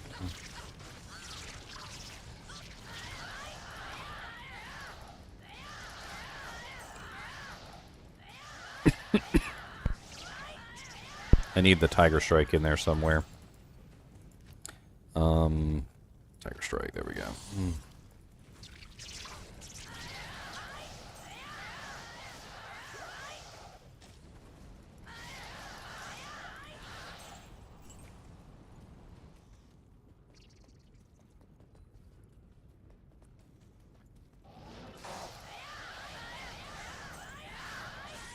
I mean, damage-wise, it's certainly not as impressive, but this could be built. So, one of the issues with the Dragon Tail build is you really need something like Amplify Damage, and maybe like Flickering Flame on your helmet.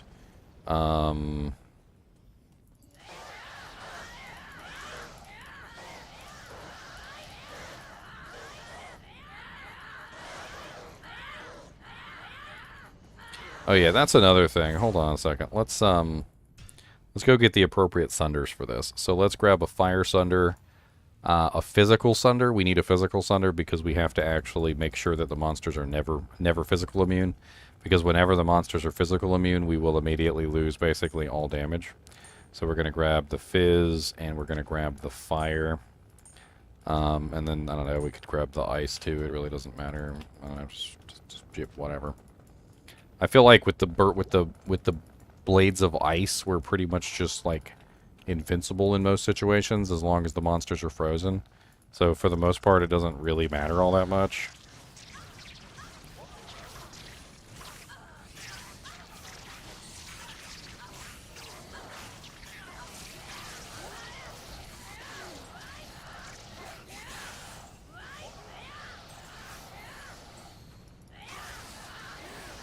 Okay, I mean, it's looking a little bit more impressive there.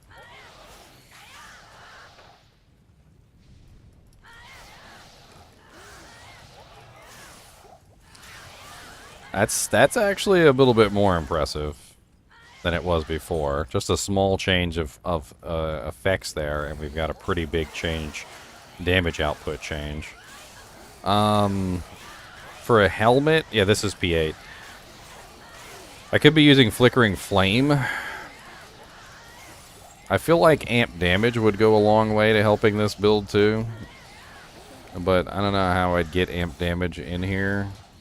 Infinity would obviously have a strong impact on this as well.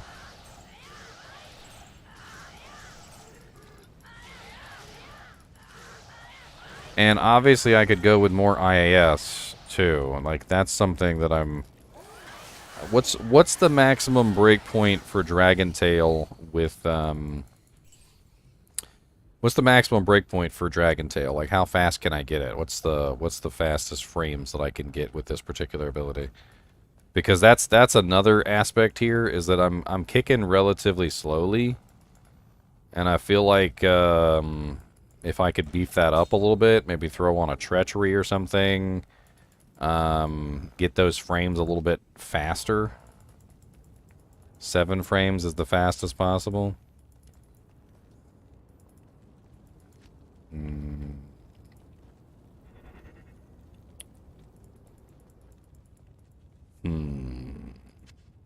I mean, yeah, you could throw in High Lords. There's a bunch of different things we could change here. Let's see if we can scrape some equipment off some various people and see how we can improve this. So first off, let's grab a High Lords. I think I know where one is.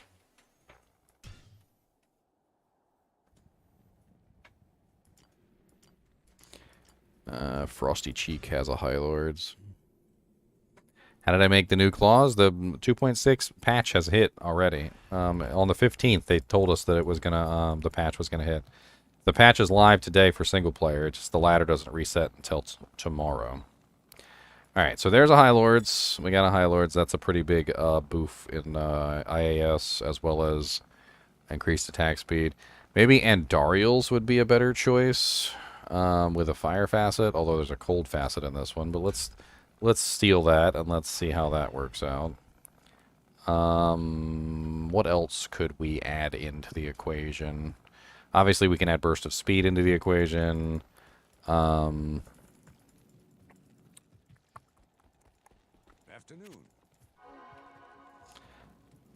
I was trying to think. Oh, there's good. There's no. That's ethereal, but whatever. For our testing purposes, it doesn't matter. And do I got a fire facet laying around? I think I do have a fire facet laying around on a particular character that I was testing. It was the Hydra Paladin. Hydra Paladon. Palidon. Where are you at, Hydra Paladin? There you are. There should be a couple fire facets in here.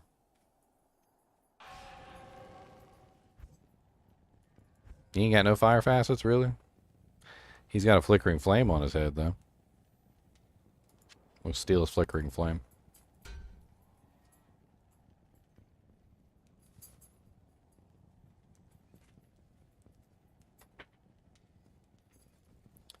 How many characters do I have online? I capped. I'm at cap 20. 20 is the most you can have online. Wish you could have more than that. Can I turn off her screams? I don't know. I mean, I think you can, but it turns off a lot of other sounds in the process. Alright, let's put on the Andes Visage. I think that's the IAS from the Andes Visage would probably be our best bet right here. Let's put on the Chains of Honor for the plus to skills. Or actually, the physical damage from the Fortitude actually is more, isn't it? And then the High Lords. Let's put the High Lords on. And let's retest this. Let's also grab our Infinity Merc.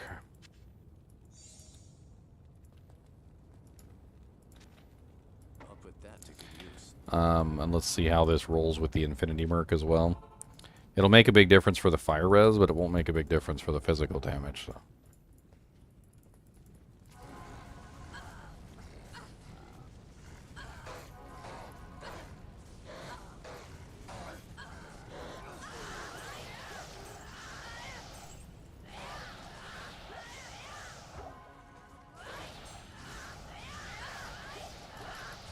I mean, definitely faster on the kicks. 100%. I mean, the Infinity seems to make a big difference as well. Let's take the Infinity back off, because that's... I want to see what it's like without the Infinity.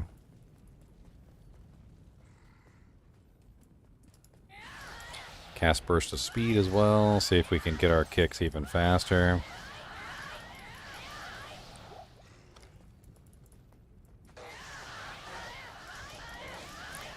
I mean, our kicks are definitely faster. 100%. They are definitely faster. But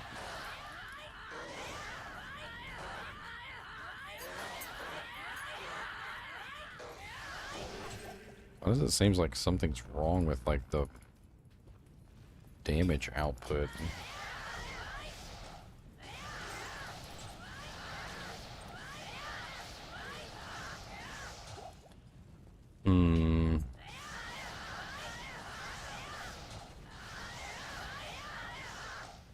I am bugged? Oh, man.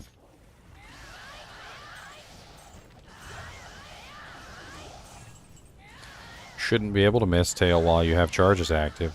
Charges active means that you should be guaranteed hits. It's a guaranteed hit as long as a charge is active. Unless they can block it. Can they block it?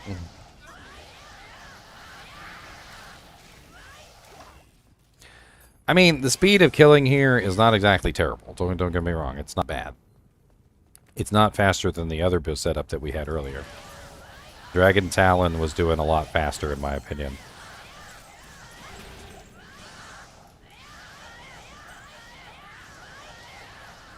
I feel like I'm doing a lot more kicking here.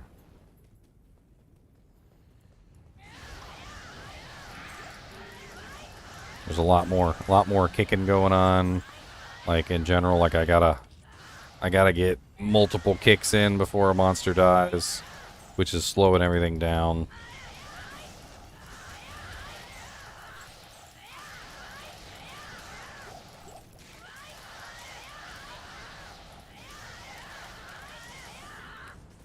No, it's not still a Thull. They changed it to an AM.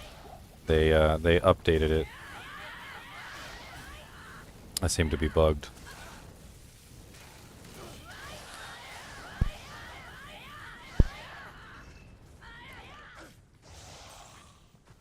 What the hell is this going on? Every now and then I can't move.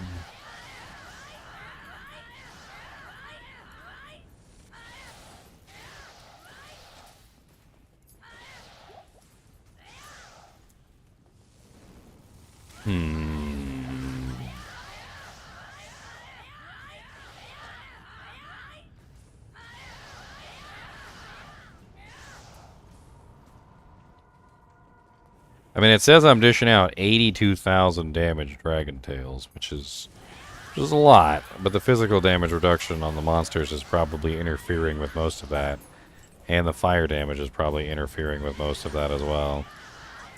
The other thing I'm noticing here is that the dragon tail explosion is relatively small. And it's kind of an issue. Like, it's not really... I don't know exactly how to put it other than it's just like, it's not anywhere near as large as like the chain lightning that we were relying on with the other builds.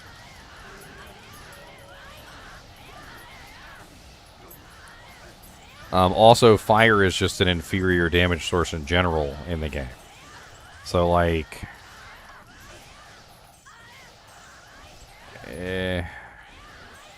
I mean, if we add infinity back into the equation, like, I'm sure that the damage output will increase tremendously. And it's because these monsters have such high fire resistance.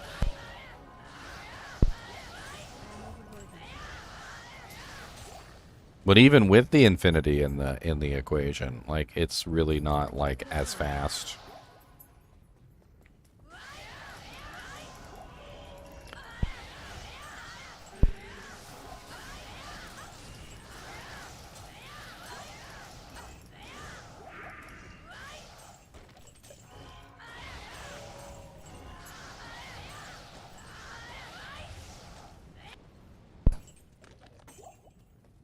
The problem with the Meteor, and I was noticing this as I played around with it, is that most of the time the monsters end up being dead before the Meteor hits the ground.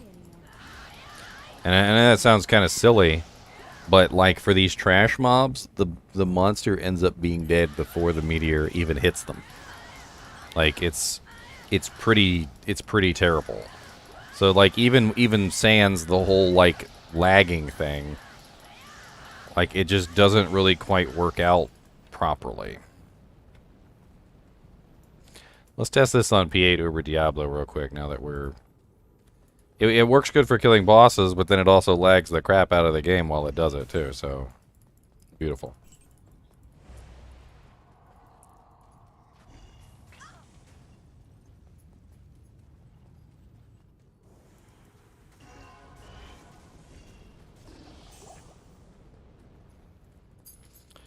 What did I not click on? God dang it.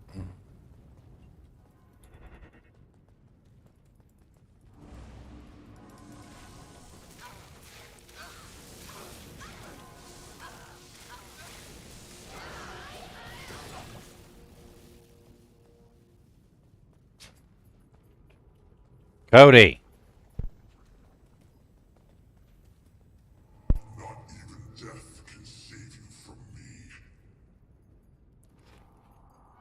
Stop! Leave the chinchillas alone!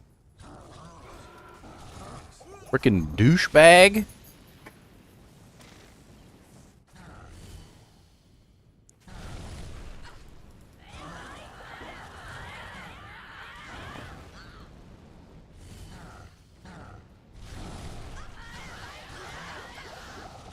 Where's my HP going down? Oh, that's right. Because Dragon Tail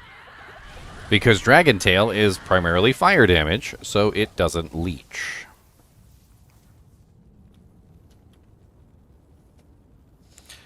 I'm gonna say that I don't think Dragon Tail is the way to go. Like, until they fix the way that Dragon Tail works, I feel like it's not the right one to use. It doesn't allow you to leech. Like, it converts physical damage to fire damage. There's a whole crazy calculation going on there. You need amp damage. You need all sorts of other stupid things that go along with Dragon Tail. And it just doesn't, like you just saw, I literally just died to Diablo because I couldn't leech off of him. And I shouldn't be dying to P8 regular Diablo.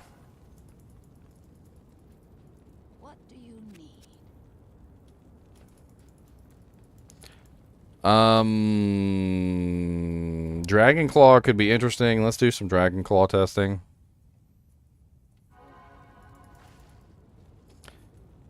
I mean, it's just what I'm seeing here is that Fists of Fire converts all the physical damage to elemental, so you can't lifesteal. which is an issue. It's the same issue that you have with Berserk, and that's why people don't like using Berserk as a main skill. They use it as an elite killer or something like that, but they don't actually use it as their main ability. And the same thing's going on with Dragon Tail, is we also have an issue where we can't Life Leech. Now, I could potentially have like Dragon Talon on like a swap and then go back and forth between the two abilities for Life Leech. That's an option. So I could just tap a Dragon Talon every now and then to refill my life. But at that point, why not just use Dragon Talon instead of the Dragon Tail? I mean, you could swap back and forth between them, I guess, but I don't know. Let's try this with Dragon Claw. I'm interested to see how Dragon Claw performs. So let's talk about this for a second. What's the benefit of using Dragon Claw over the others? All right. So what is the benefit? The benefit is that Dragon Claw actually uses your claw damage. So unlike the kicks, which are all going off of your kick damage, the Dragon Talons or the Dragon Claw actually uses your claw damage. So you might be able to get some ridiculously high damage output if you went this direction. You could, for instance, max out Claw Mastery, which would be a start. And then you could also throw in Tiger Strike, which would be an obvious one there, because that's going to increase the physical damage of your Dragon Claw even more. And then obviously you could throw in Cobra Strike for the Life Leech. Trying to think here, like what we would want to do as far as like damage output goes. So we could use, I feel like the Chain Lightning is the clear winner in damage output. So let's do the Chain Lightning. So we're going to run 20 points in Phoenix, and then I didn't even put 20 points in the Claw yet. So 20 points in Phoenix and 20 points in Claws of Thunder. That's really all we can afford with 20 points in Claw Mastery, so we can't level up another one. We can use the Blades of Ice as a freeze effect, like we don't, but it won't be a huge additional damage bonus. Yeah, so let's play around with this and let's see how this works. So let me go ahead and throw my double claw here. Grab some potions.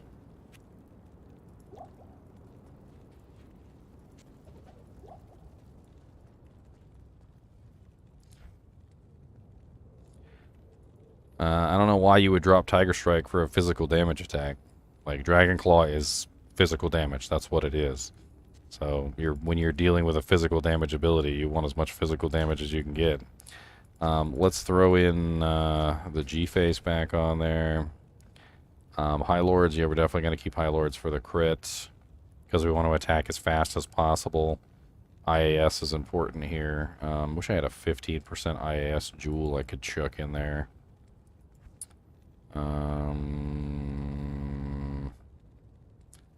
I think Dragon Claw can't miss with charges. All the finishers will hit no matter what, as long as they have a charge. That's how it works. I think, who has a dang 15% IAS G-Face on? I know somebody does.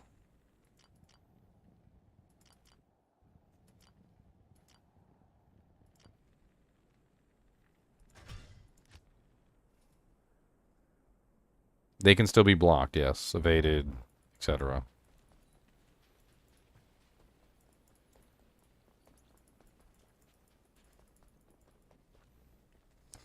Alright, there's the G-Face with the IAS tool in it. Okay, let's grab that.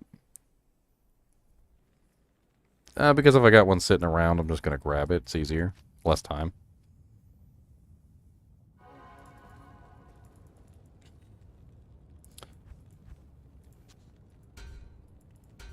Alright, so with that, we are running... we got 15% IAS there, 20% IAS on the claws, 20% IAS here. And then we're also going to run Burst of Speed with this. Physical immunity breaker, I guess. I don't really know. Remember, we would probably run like... I'm not sure what the hell we run with this. Not fire, that's for sure.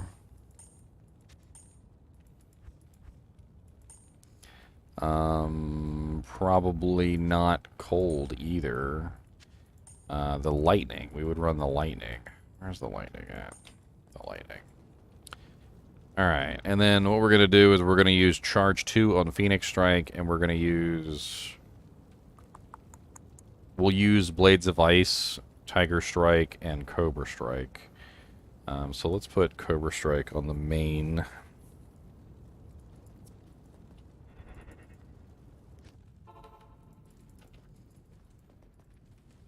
Yeah, no dis. What's that, man?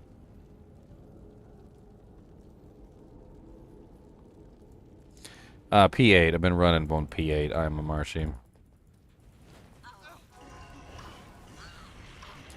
Alright, let's build my charges.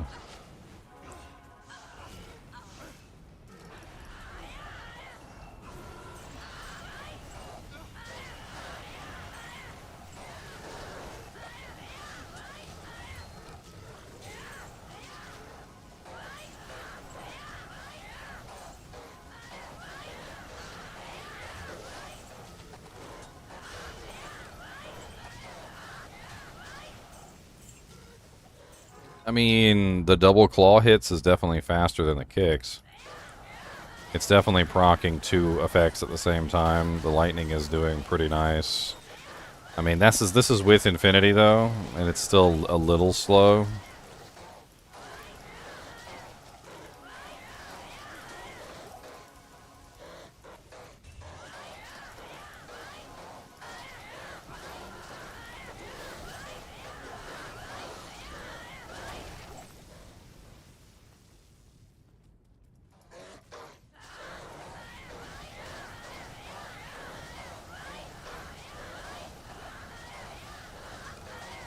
I'm not even sure what the max breakpoint is for Dragon Claw, but this is definitely interesting.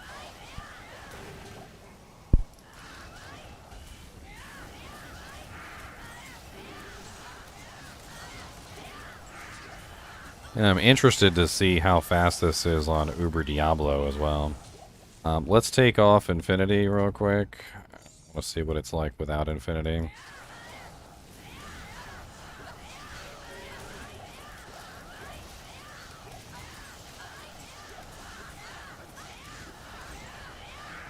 I mean, is she having trouble killing anything? No, she's not. Is she specifically, like, just in general, like, going as quick as some of the other builds that we tested? No, she's not. I mean, she's having no issues killing things, that's for sure. But it's definitely a little slow going.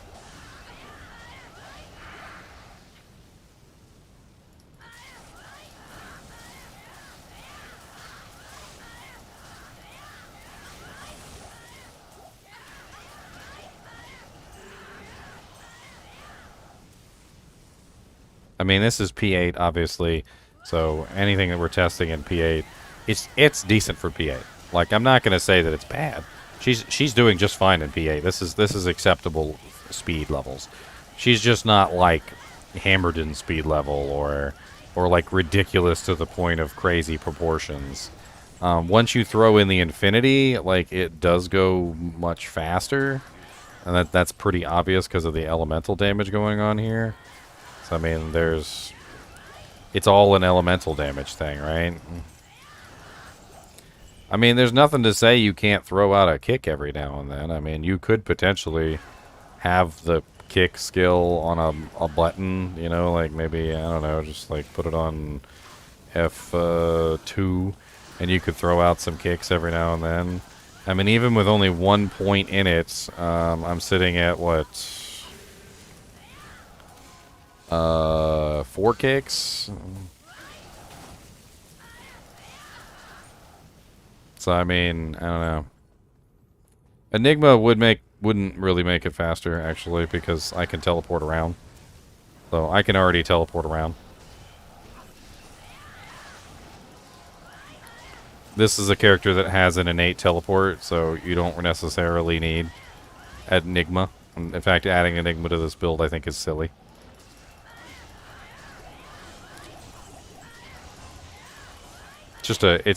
That's honestly, in my opinion, that's just a frivolous waste at that point.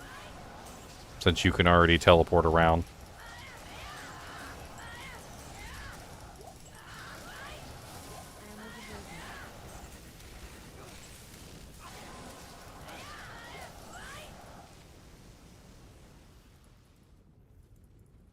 What's up, Catnip?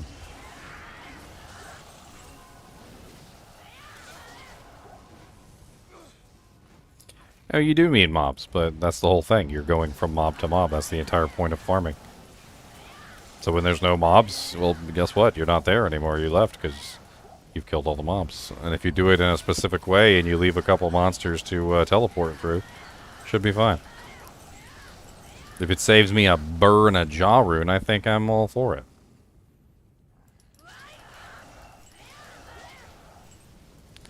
Hey, a foul rune. It's too bad it's offline. Die. I got both of these. I must have missed the one up there. Why am I walking? I'm half the trouble right there. I'm over here just walking everywhere. Alright, let's see how this does on P8 regular Diablo, and then we'll test this on P8 Uber Diablo real quick. I'm curious to see how fast they can kill him. Yeah, when it's offline, Raccoon Moan turns off. That's correct. 100%. Alright, build my charges.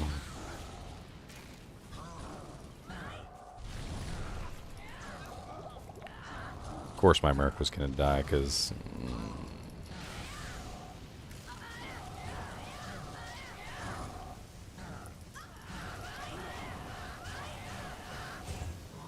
I mean, honestly, he melts just fine. We really need to test this on Uber Diablo. I feel like that's an important test here. Alright, so let's get our Uber Diablo set up. Get our timer on the screen here. We're gonna time it. We'll time it and see what happens. Let's do our baseline first. So we need to do a baseline before we do a test. At your service. And let me write this down in my page here. Dragon Claw baseline.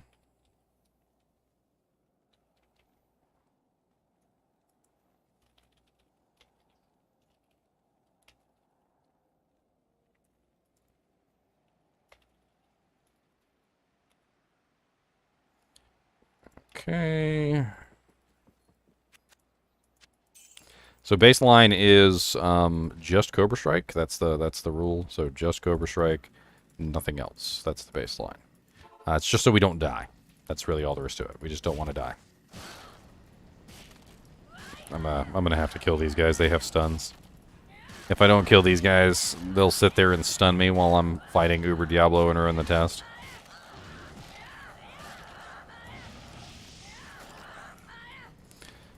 Alright, burst of speed. And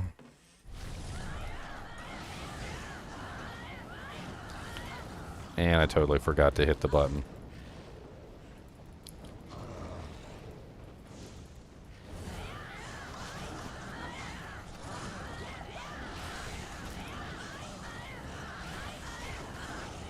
Wow, why am I taking so much damage? Are we not life-stealing? Why are we not life-stealing? What the hell's going on? My resistances aren't that terrible. We're life-stealing from him, but not Diablo?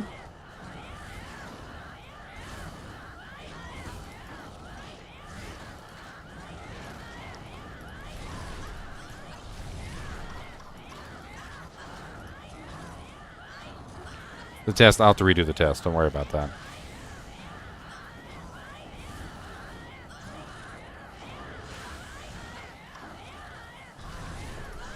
I guess something was bugged. I guess I wasn't hitting him. That's the only thing I can think of, is I wasn't actually hitting him. Because it seems to be working okay now.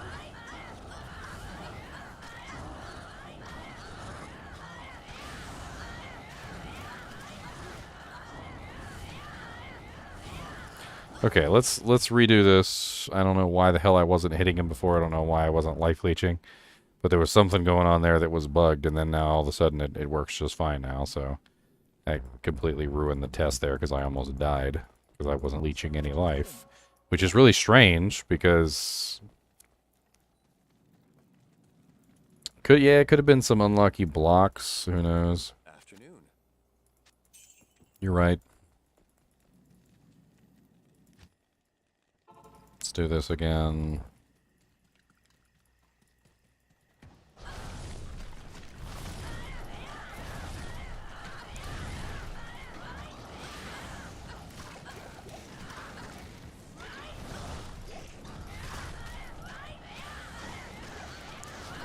He's about to kill me again.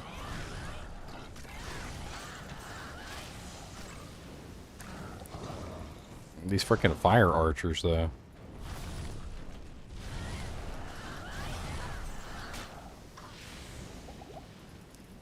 Trying to get the charges to go away.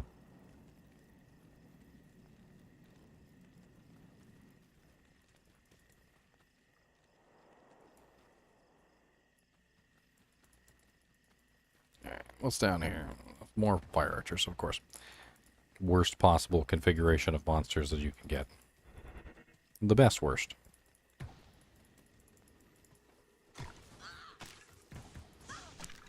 Alright. No, ladder resets tomorrow, Daniel. Patch was out today.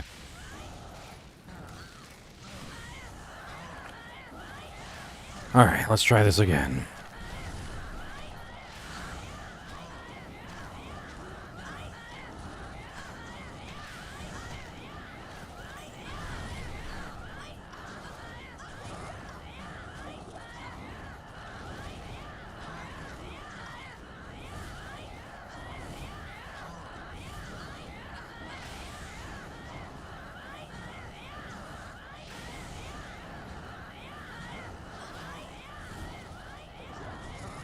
I don't know, something's going on with Dragon Tail and its Leech. Like, it's occasionally just, like, not leeching, or maybe I'm missing, or I don't really know. Yes, this is only Leech as a baseline. We're doing a baseline test. I need to see how fast it is by itself before we start adding in charges, so that we know what we're gaining by adding the charges in.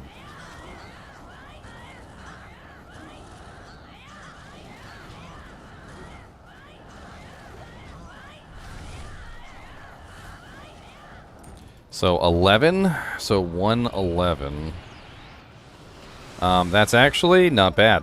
So Dragon Talon, which was our other base, was 102.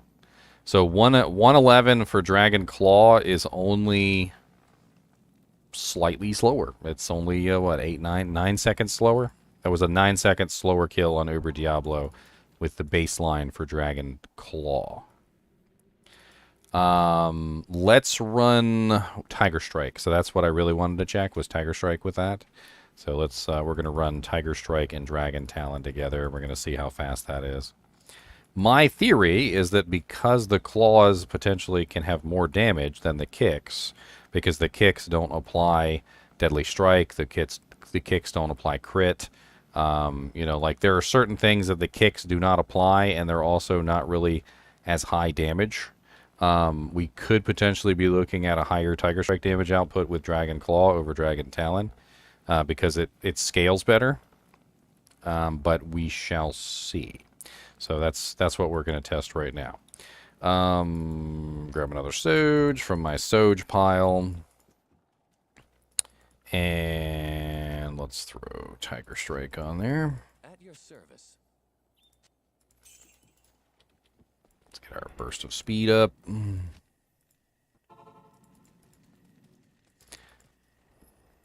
That was the base without Tiger Strike. That was our baseline, Richard. We're doing the Tiger Strike now. So this is with Tiger Strike.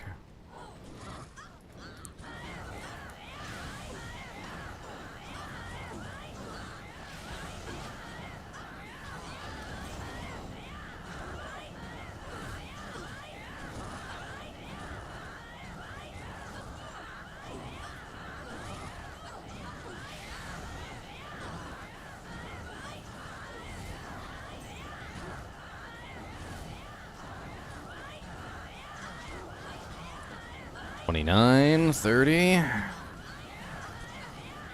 Slowing down quite a bit on the bottom end here.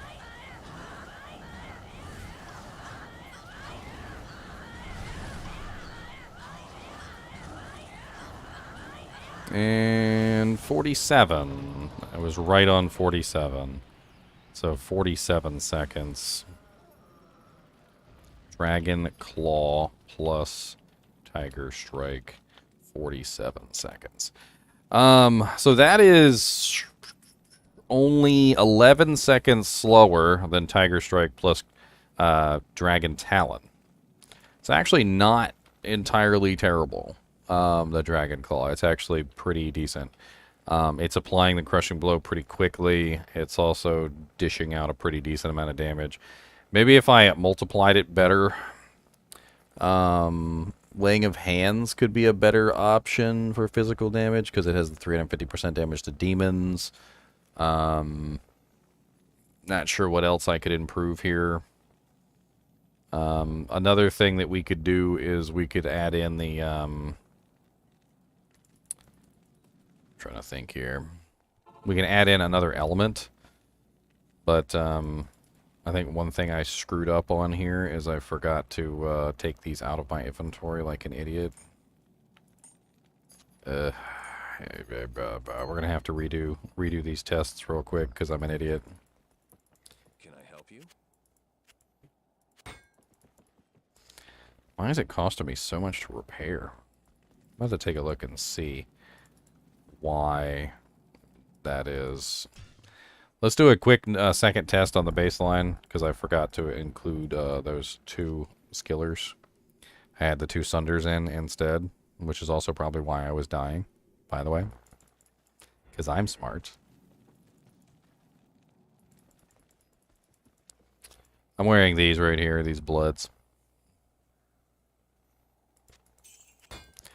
Alright, let's redo the baseline real quick, just because I think I got the baseline wrong, unfortunately.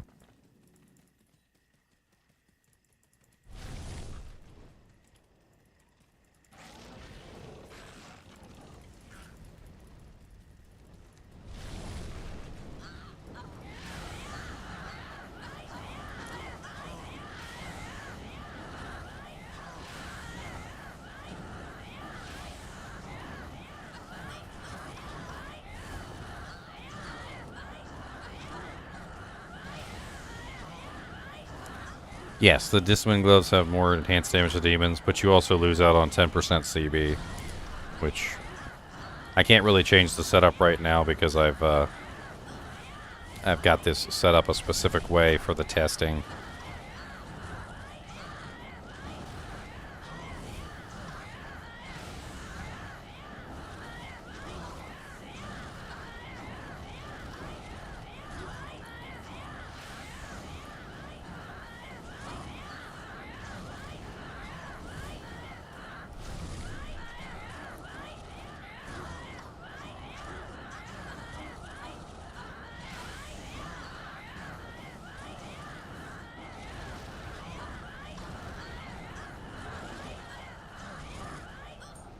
.108, so it did get faster.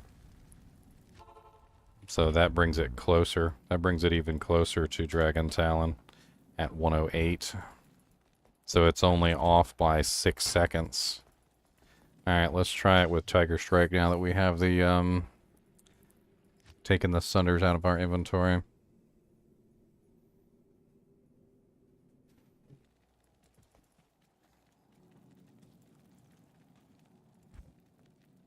Okay, another Sode. One more test here.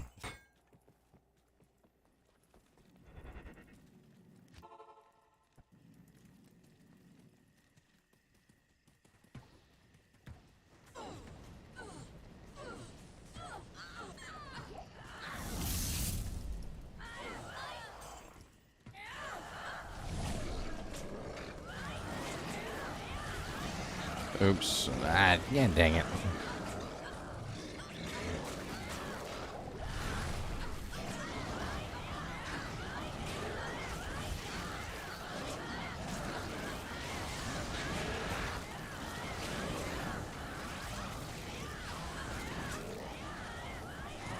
We're gonna scrap this test.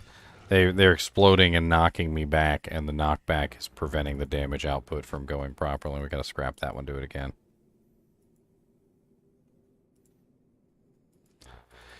Scrap it, do it again.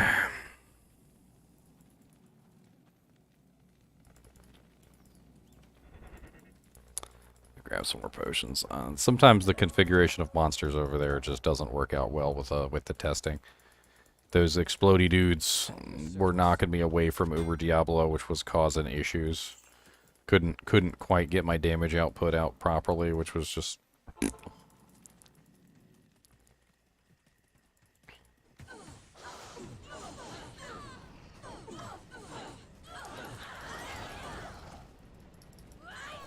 Let's see what's over here this time.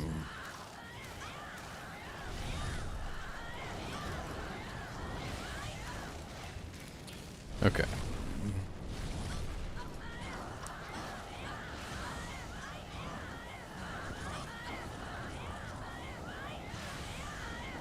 This is with Tiger Strike, so maxed out Tiger Strike. I think I'm sitting at level 39 Tiger Strike.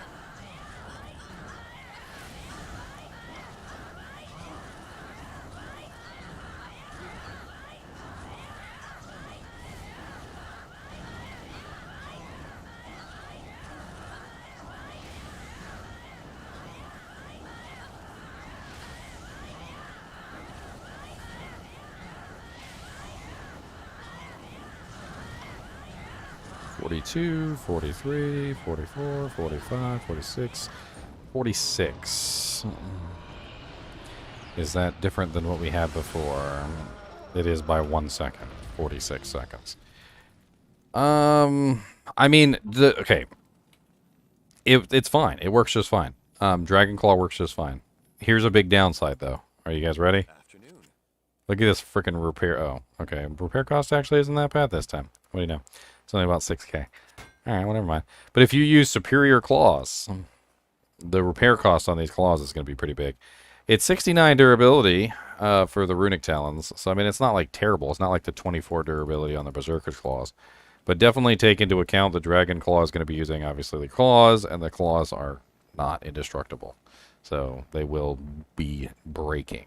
You might want to avoid making them in superior bases so you don't have to worry about repairing them with ridiculous amounts of gold.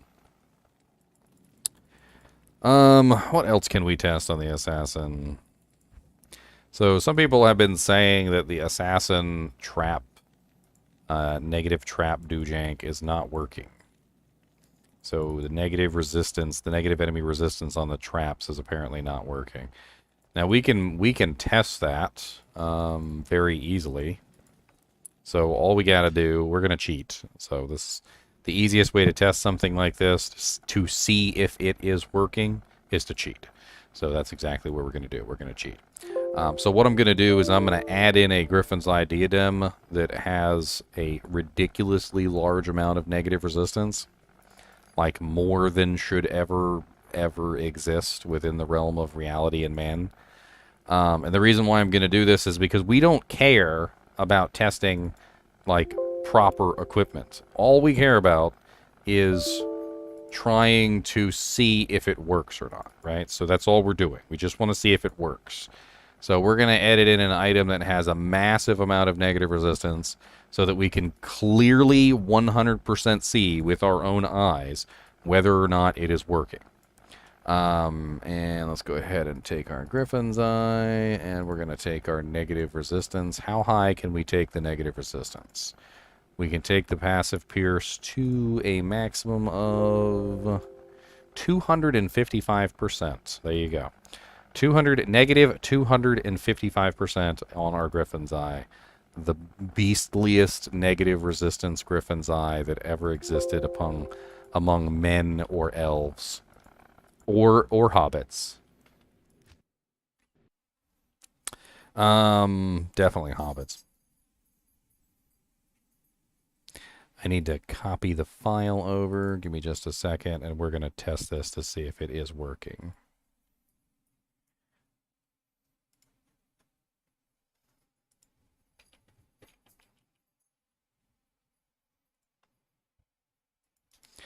We should know conclusively whether it works or not by this. This will tell us 100% whether it's working. Absolutely no doubt in anybody's mind whether it works or not. All right. Yeah, not orcs.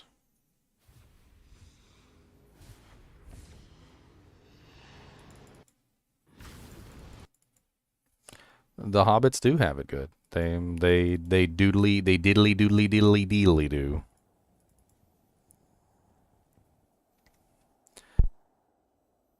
Good day. Your presence honors me. Look, negative 255% enemy lightning resistance. That is more than what we ever would need to hit negative 100%, okay? So way more than what we would ever need to hit negative 100%. We don't need any more than that to test this, okay? So, what we're going to do is we're going to take these out of my inventory because we don't need these right now. I'm going to put the Lightning Sunder in my inventory, which means that the lightning immune monster will be broken to 95%. With the broken Griffin's Eye that we just created, the monster will be at negative 255% enemy lightning resistance, which will cap the monster at negative 100%. So in this situation, if we come across a monster that is immune to lightning, the monster should be negative 100% into the other direction. If negative lightning resistance does not work with the lightning traps, it'll do basically nothing because 95% resistance will demolish all that damage. So it'll either absolutely annihilate him or do basically nothing. And it should be really obvious to everyone whether or not it works.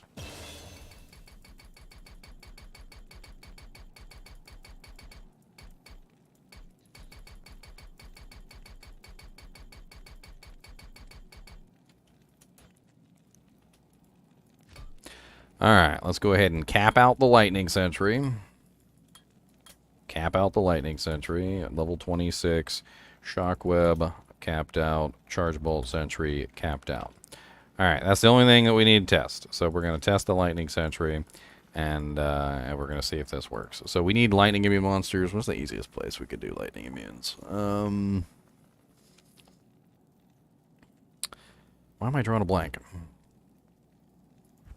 Trying to think of like a very easy place with Canyon of the Magi. Beetles. Beetles are always immune to lightning. Beetums.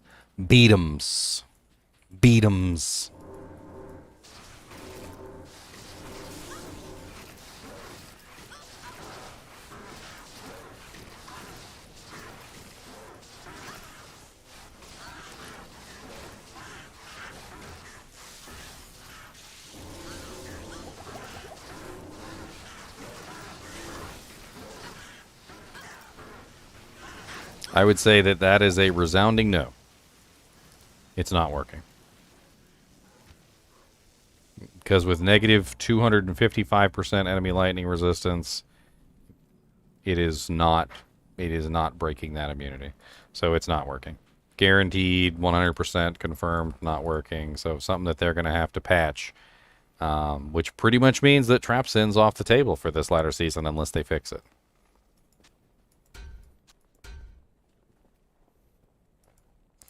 I mean, they said they fixed it, but they didn't let us test it. If they'd let us test it, we would have tested it for them, and we would have let them know whether it worked or not. But they don't listen to us. They don't think we should test things. They don't care. They do not care about us.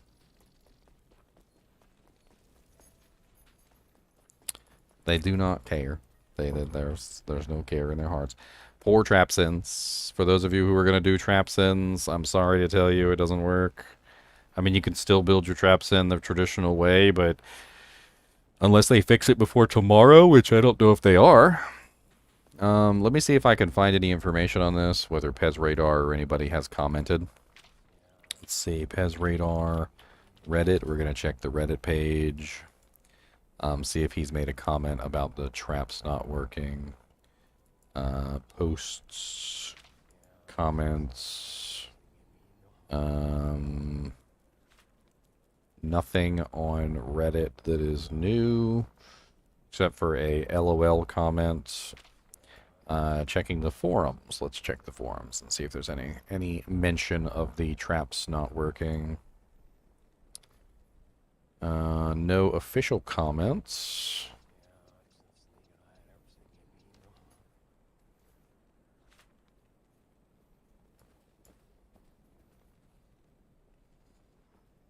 I don't know. I don't see anything. Let's do a double check on Twitter.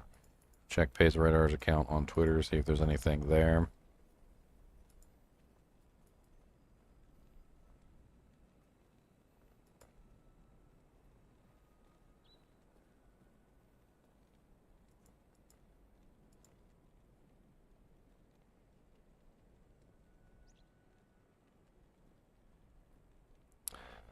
His radar.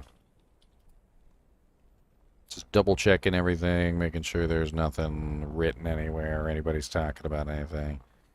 Just his radar posting pictures of his abs, apparently.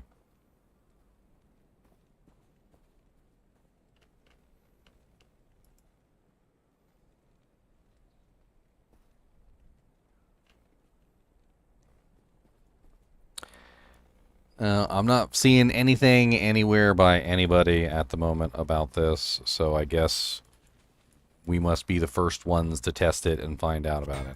So what I would suggest for everybody is probably make some posts on the forums, see if we can get some attention to this right now. Because if they don't fix it before ladder starts, there's going to be a lot of sad trapsins, a lot of very sad trapsins. And I don't really know what to tell the trapsins other than, you know, I'm sorry. I'm sorry that you got the rug pulled out from under you again. But it looks like martial arts sin is the way to go at the moment. I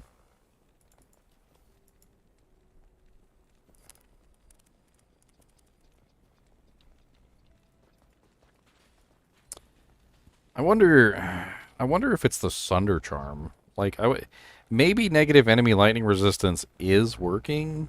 Maybe it's the Sunder Charm that's not working. Let me just really quickly, let me just try the traps on a monster that is not immune to lightning. Just as a giggle, just to check. I mean, it's just a double further check. So these guys are immune to fire, not lightning.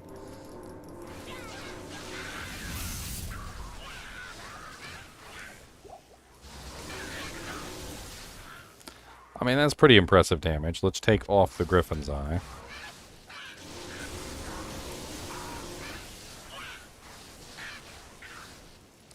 And let's go to another group of monsters. Let's find another fire group. I want to see how it performs without the Griffin's Eye on. Not those guys. These guys.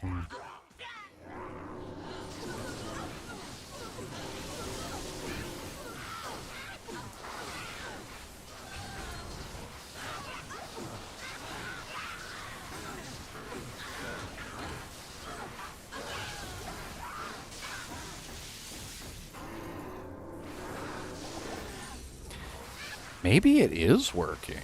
Maybe it's just not working on the immunes.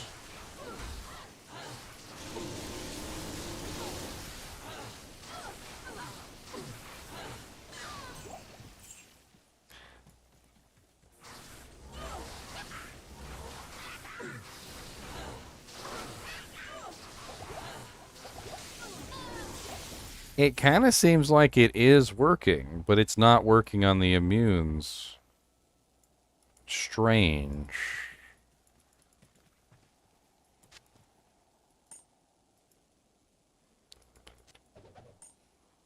I'm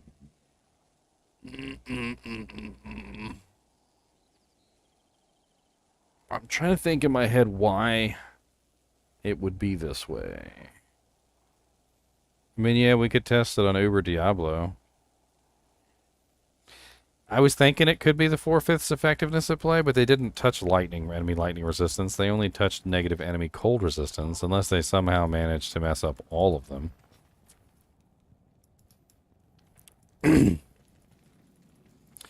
Let's test it on Uber Diablo. Uber Diablo has really high resistances for all amounts. So the traps will either do absolutely horrible against Uber Diablo, or they will do pretty darn well against Uber Diablo, one or the other. But it won't be like... let me grab... I'm just going to grab Fade so that I can survive. It's the easiest way for me to survive Uber Diablo. Just get my maxed out Fade. Let's just try this, shall we? I'm curious. Okay, so first off, let's take off the Griffin's Eye and let's see how much damage the traps do to him without it.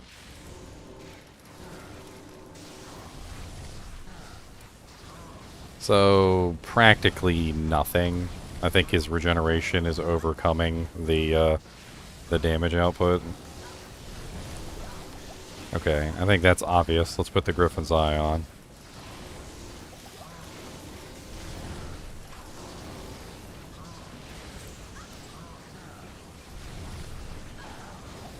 I mean, if it is having an effect, I can't see it.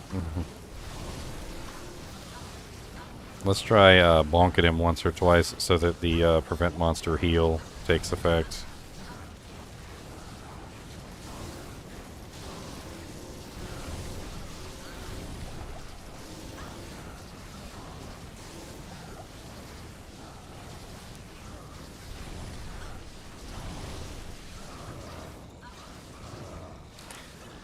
I mean, I don't see it. I don't know.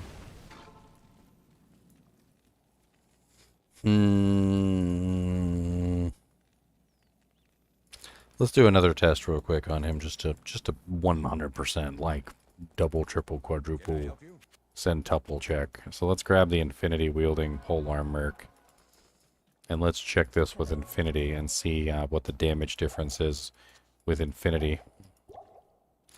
Obviously, I'm gonna have to spam some potions on him to keep him alive, but take off the Griffin's Eye because it doesn't seem to be doing anything.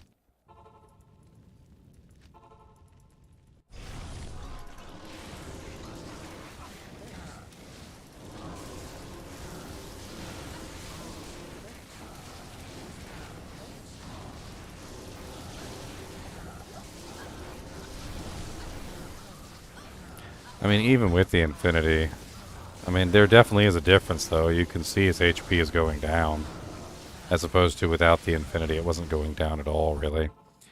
I mean, I would definitely say that the Infinity was working, and the Griffin's Eye didn't seem to be working at all on him. Well, it's really sad for the Trapsons. It's very sad. That's a very sad state of affairs.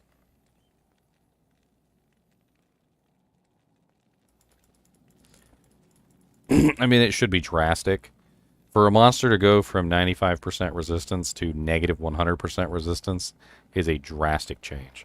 You should see, basically, not only would your damage increase almost exponentially to the point where it finally reaches its full potential, but then it would double as the resistance goes into the negative. So, like, for instance, right now I'm at 5,553 damage, right? So if a monster has 95% resistance, then I'm by 5,553 subtracted by 95% means I'm only dishing out 277 damage to him. So every couple percentages extra that I get in negative resistance is going to increase that massively. So you're going to see a huge difference in the damage output. And then by the time I reach negative 100%, I'm dishing out double 5,553. So I'm going from 277 damage to 10,000 or 11,100 damage, which should be a huge jump and should, in general, just be very easy to see. And you're talking about 11,100 damage per trap with 5 traps. So that's literally what, 55,000 damage per shot cycle. And I think it should be easy to see. It should be very easy to see. The difference between those two numbers is just so vast that watching those should be like watching night and day. You look outside, oh look, it's nighttime. You look outside, oh it's daytime. Like you shouldn't even have to worry about trying to like min-max it and figure things out.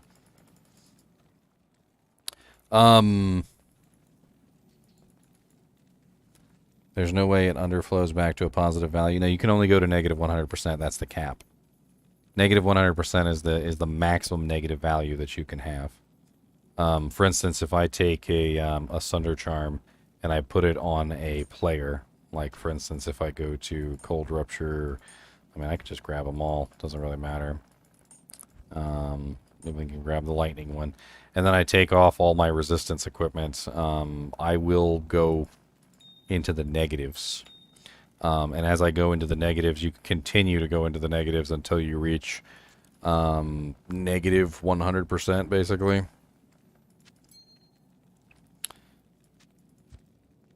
And the resistance. I don't really have that many plus resistance items. I don't even know how I'm still in the positive here, or still above negative 100%, really. Especially with the Sunders in my inventory, I should be even lower than what I am. Take off Fortitude. I need more Sunders. That's what I need. I need more Sunders. I need all the Sunders. Let's go grab any other Sunder from any other character so I can demonstrate this. That the cap is 100%.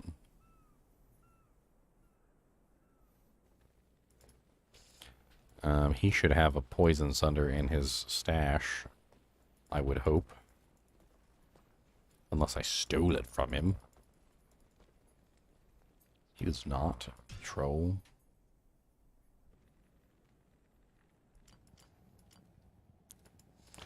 Alright, she should have a lightning unless I stole it from her. Which I probably did. Okay, I did not steal her lightning. I'm stealing her lightning now, though.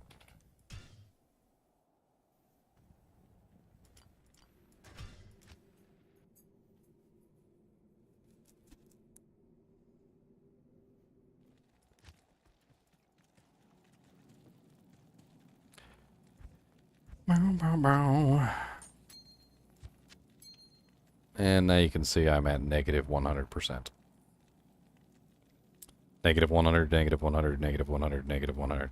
So once you hit the maximum negative resistance, that's it. You're at your maximum negative resistance. You can take pieces off and you can bring your resistance up back above 100, which is fairly easy to do.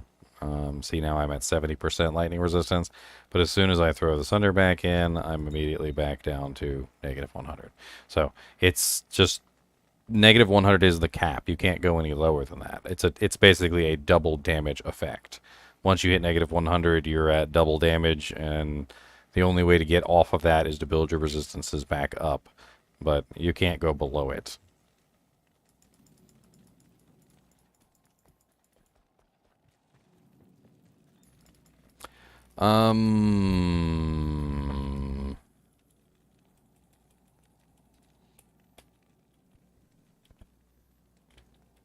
That kind of sucks, actually. Like, I know a lot of people were probably counting on Traps in to play for this season. That whole thing with the, Traps finally associate with negative resistances, and you got like Crescent Moon and Griffin's Eye Diadem and Lightning Facets and things like that that can definitely beef up the build entirely, but without the negative resistance working, it doesn't it's not going to have any benefit. Nobody's going to want to play the Traps in if they can't utilize those negative resistance items. That's the entire allure. All right, there is more. There is more that I want to test. Where is my girl at? I got a girl. She's a girl. I got a girl. She's a sorceress with a bow. It should be really obvious. A sorceress with a bow.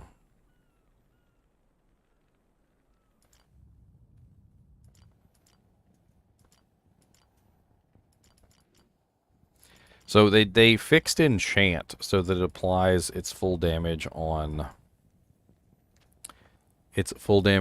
ranged attacks now. And it's something that wasn't... Is it this one? Could be her. And I'm kind of interested to see how much it has changed Enchant Sork, which is a bow Sork, by the way. Enchant Sork is like a totally a real thing. It is, I promise. This is unfortunately not her. I don't remember which one my Enchant Sorceress is. It's been way too long. I might have to just make another one. Burn Baby Burn is my solo self-found sorceress. She's not helping us out with anything because she's barely even equipped herself. Definitely not angelic set. I doubt it's test Sork. I'm going to check her real quick just to be sure. I mean, if it's not her, we could always set it up for it. She has a Pierre Tomblé Le Quiont. No, she is definitely not set up for that. I might just have to create one. There's nothing I can do about it. It's not her. She's classic. It's not Orby Borby. She's only level 33. It's not Cathin's Traps, not Arcana Set.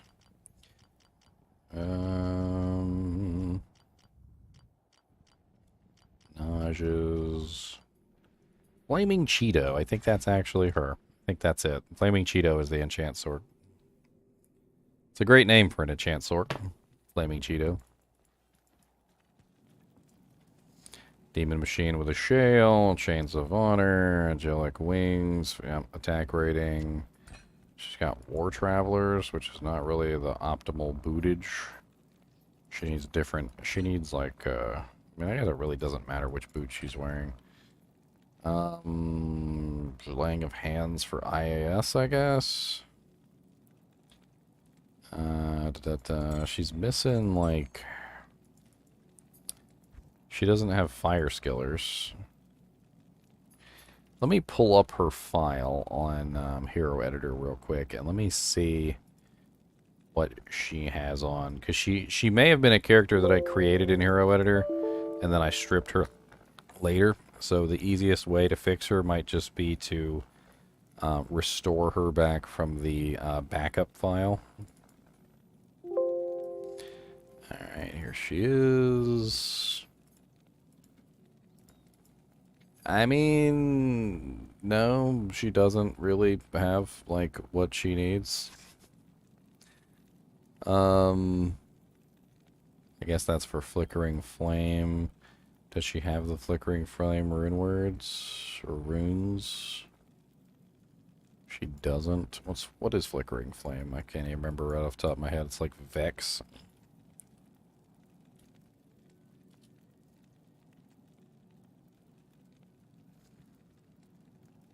Nefpol Vex. Let me just throw Nefpol Vex in here real quick.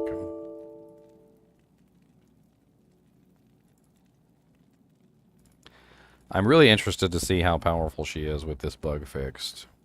Apparently, the Fire Mastery was not being applied to the ranged attacks, which means that there was a huge percentage of damage just missing from this build. And when I say like huge, I mean kind of ridiculous.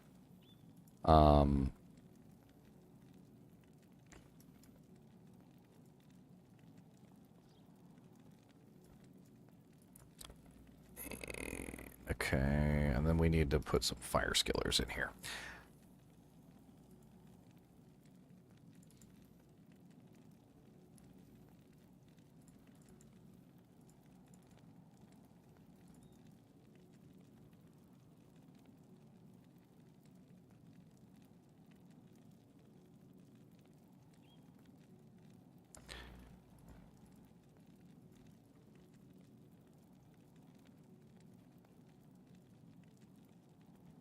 And she's also missing her Torch and her Annie, which make a big difference in her damage output, surely.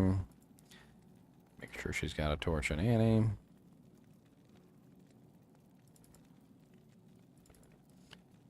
Annie and a torch.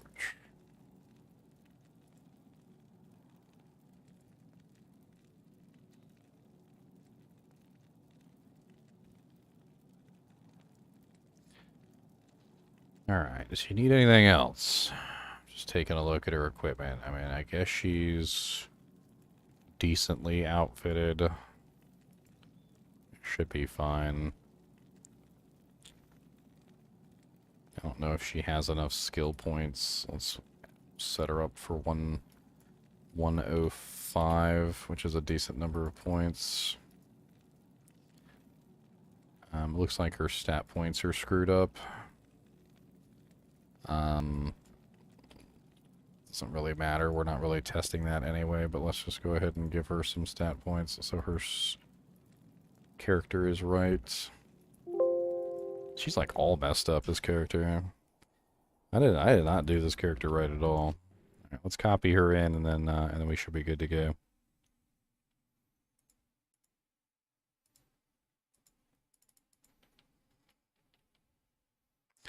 Flaming Cheeto, here she is. Here we are, eating flaming Cheetos, gonna chomp 'em down in the universe. Burning our mouth, making life survival. Oh yeah, let me update the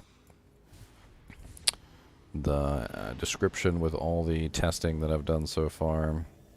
So you guys have the newest times.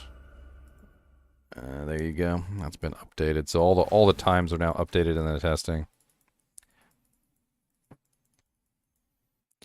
Bow, bow, bow, bow, bow, bow. Come on, Flaming Cheeto, let's go. Flaming Cheetos are a great ladder snack, but you also burn your butthole out. That's also a thing. Watch out for the butthole burning. What can I do for you? What can I do you for?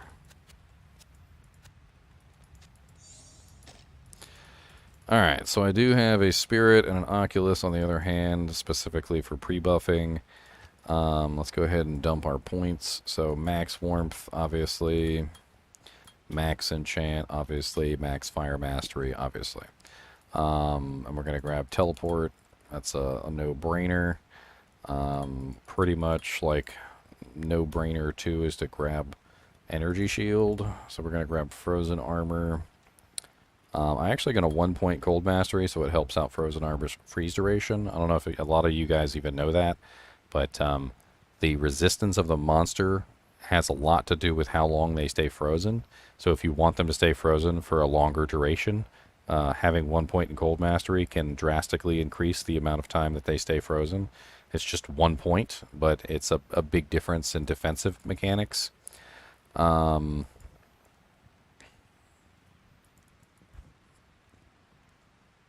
Definitely 1 point in static.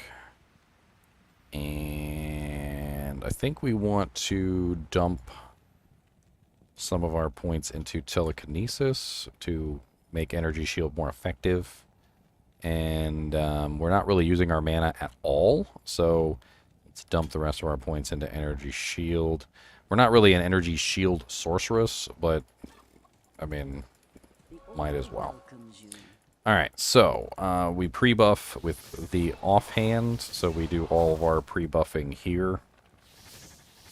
Then we swap to our demon machine, and we fire our regular arrows. That's pretty much it.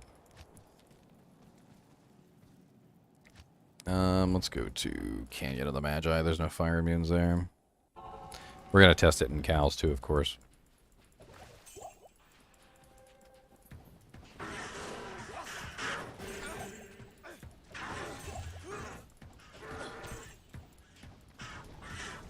And of course, we got some fire immunes here, which I need to put the Fire Sunder in. I totally forgot.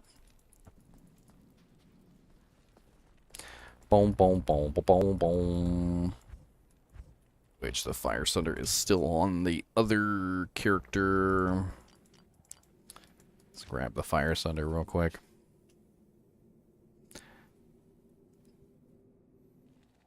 Ashuda's better pre-buff? No, Ashuda's wouldn't be better pre-buff. They're both +3. There's no difference. Mastery is how do I put this? Mastery is an active buff, not a pre-buff. A lot of people don't know this. They assume that Fire Mastery affects Enchant differently than it does. It doesn't. It does not affect Enchant as a pre-buff. So having large amounts of plus Fire Mastery will not affect your damage output when you switch your weapon back. So, like, for instance, if I cast Enchant on myself here, you notice how it says I have 13 to 15k. When I switch back to my bow, it goes down to 12 to 14k. Fire Mastery does not pre-buff Enchant. Enchant can be pre-buffed, so any plus to skills that you have in Enchant will pre-buff. But Fire Mastery is an active damage increase, which means it only works actively as whatever the skill actually is. It also does not work on other players. A lot of people, for some reason, assume that the Fire Mastery bonus is granted to another player. It is not granted to another player. So, for instance, when I enchant my Mercenary, he does not gain the effect of the Fire Mastery. So, like, for instance, right now, you can see he's 283 to 301, and when I enchant him, he is now 2,529 to 2,953. His damage output is nowhere near as high as mine because he is not getting the effect of the Fire Mastery like I am. Now, I can switch over to my other one, and I can pre-buff him with the higher version. See, now he's 3,289 to 3,809. But when I switch back to my main weapon, his doesn't change because he's getting the pre-buffed Enchant, but he's not getting the Fire Mastery. Only I'm getting the Fire Mastery. How did Dragon Tail go? I mean, it was decent, Christopher. I didn't think it was better than Dragon Talon. It definitely felt a little slower. And there was also the whole issue of not really being able to steal life. Like, it didn't... I was having a lot more trouble maintaining my survivability. Let's go to Cal's. I think Cal's is the best place to test this. That way we don't have to use the Sunder Charm.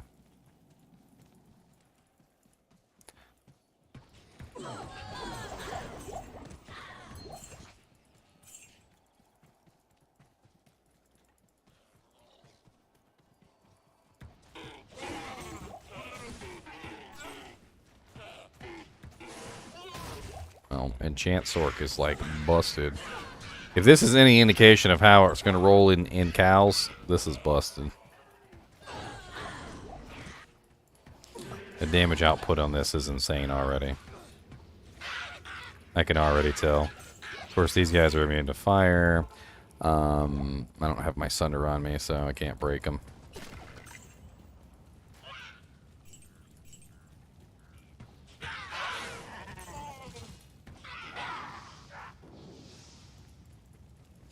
I did test traps in. It's not working.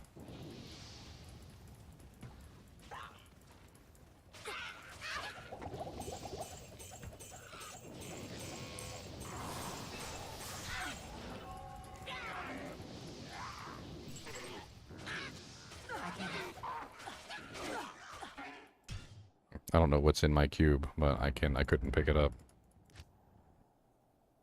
Yeah, it's currently bugged.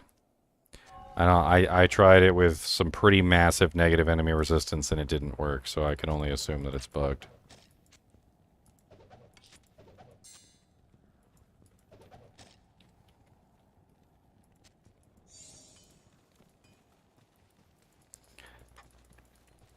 Alright, so one of the things that I want to grab before I do this test is I want to grab some fire charms. So what a lot of people don't know about the way that Exploding Arrow works is that Exploding Arrow does exponentially more damage for adding small amounts of extra fire damage. Just tiny bits of extra fire damage and like multiply out insanely. So with this particular build, you would be looking for these charms right here. These are called Flaming Small Charms of Incineration. They're 26 to 42 fire damage charms, and you would want to add these into the build. And they're going to multiply out your damage just like absolutely crazy. So we're going to add these into this build before we play around with the rest of it. So I want you to take a look. Actually, you know, hold on. Let me put these on the ground. I want you to take a look and see how much damage each one of these charms adds to this build, okay? So first, let's do our pre-buff. Not in town. Alright, so right now we're at 12 to 14k, right? Look what happens when I pick up one charm. 12, 14k, 12, 14k, 12, 14k, 15k, 15k. Of course, it's not going to show us the individual numbers. Now we're at, we did not make 16k, we didn't make 16k. Okay, so now we have 12 to 15k damage, okay? So we went up, what did we go up? About 1.5k, it looks like, to me. So we went from 12, I wish I could see the individual numbers. We went up about 1,000 damage. Or let's say 1.5 thousand damage, alright? So let me show you really quickly how much 1.5 thousand damage is in terms of like damage output. I need to get my calculator out. And then we'll go into the cow levels, I promise. I promise we'll go into the cow levels after this.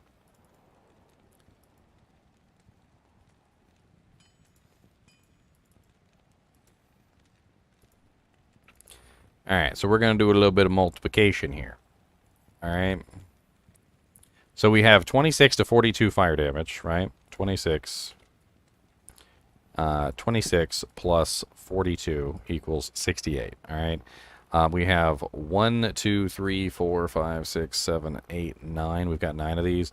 So divided by 2 is an average of 34 times 9, which is a total of 306 extra fire damage.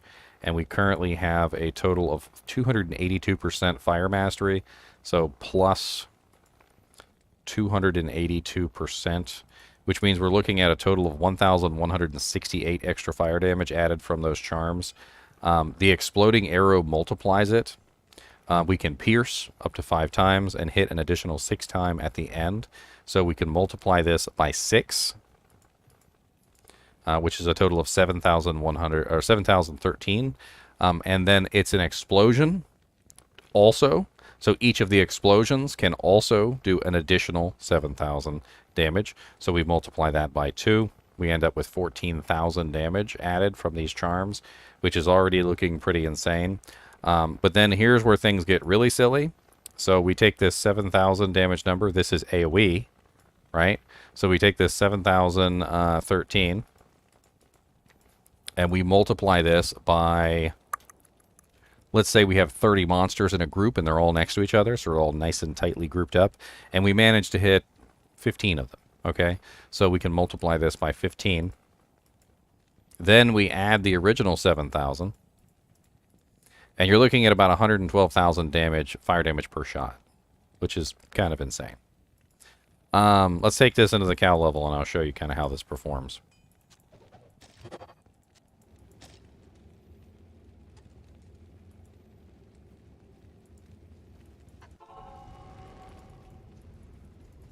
Alright, let's redo our buffs just to make sure we got everything running.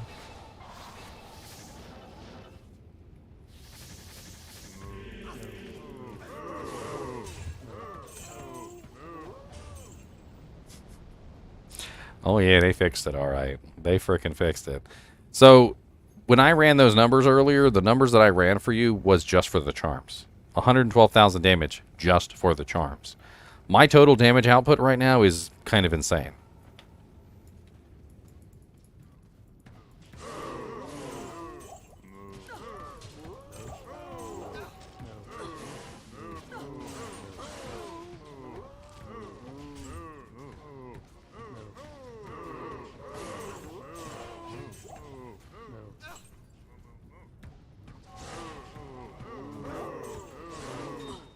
Now, the tighter they're grouped, the better the damage. This is how this build works. So the tighter they are grouped up together, the more damage it does. The more monsters that you pierce, the more damage it does. And it will continue this way exponentially up to 6 total pierces, and hitting everything within that nearby area with the explosions. An interesting thing that you could potentially do with this build is you could add in some fire synergies. There's a couple different ways that you could add in fire synergies into this, but overall the damage output is pretty damn high.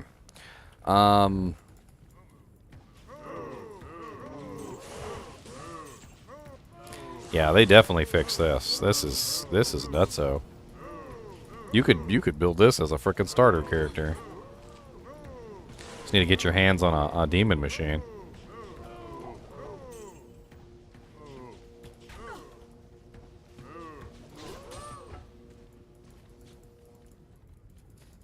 Hellrack is a terrible choice. I don't know why you would use Hellrack.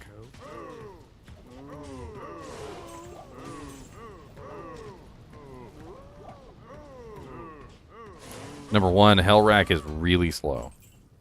Alright, that's the first strike against Hellrack. Number two, it doesn't have exploding arrow charges on it, does it? Like, it doesn't even, as far as I remember, it doesn't even have exploding arrow charges on it. I mean, it has immolation arrow, I'm sorry, it has immolation arrow charges. It doesn't have exploding arrow passive. The other big negative of Hellrack is it doesn't have Pierce.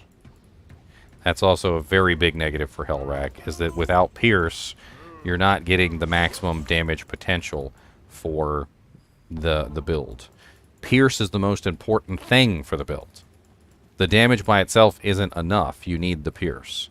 So Hellrack is, quite honestly, in my opinion, probably the worst choice that you could make. I don't know why Macro Bioboy would make that choice. That sounds like an absolutely terrible choice. Now, Kuko Kashaku is a decent choice. Kuko Kashaku is not bad.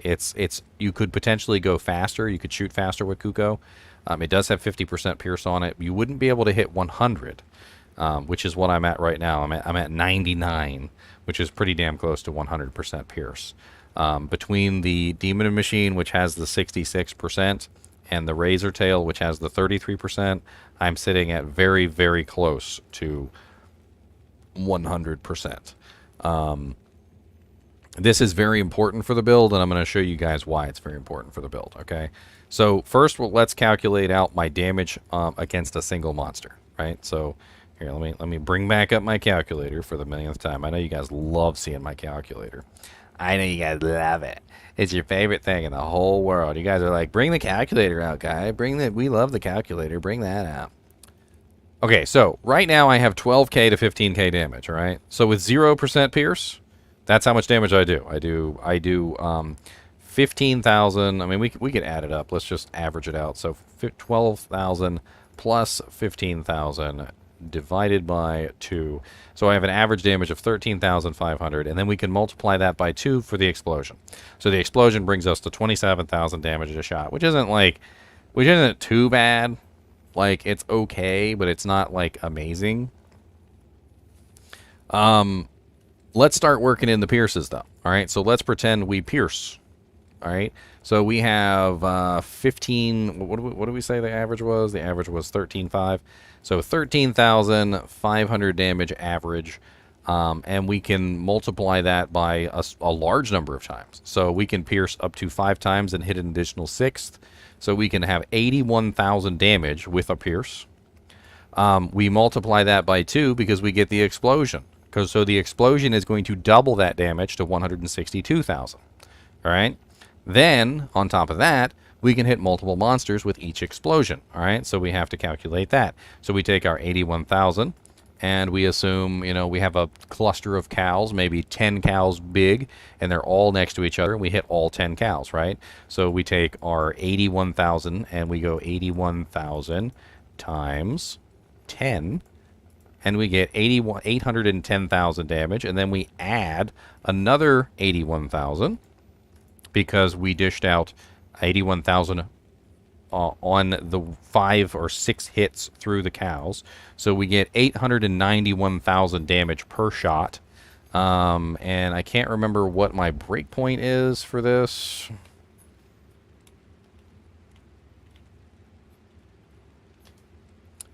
The breakpoint for the demon machine, we need to find that out so we can get our damage per second. That is very important for us. So let's go to the IAS. We need the IAS calculator.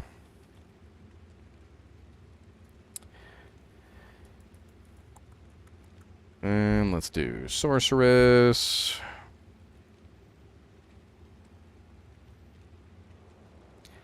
Demon crossbow. And then we have, of course, what, 20, we put a shale rune in it, so we've got 20% IAS from the shale rune. We're wearing 20% IAS on our gloves, and that is it. So we've got 20% IAS there. We are standard attacking, and we have a total of 2.27 attacks per second. Further IAS useless. So we cannot go any faster, but we can attack 2.27 times per second.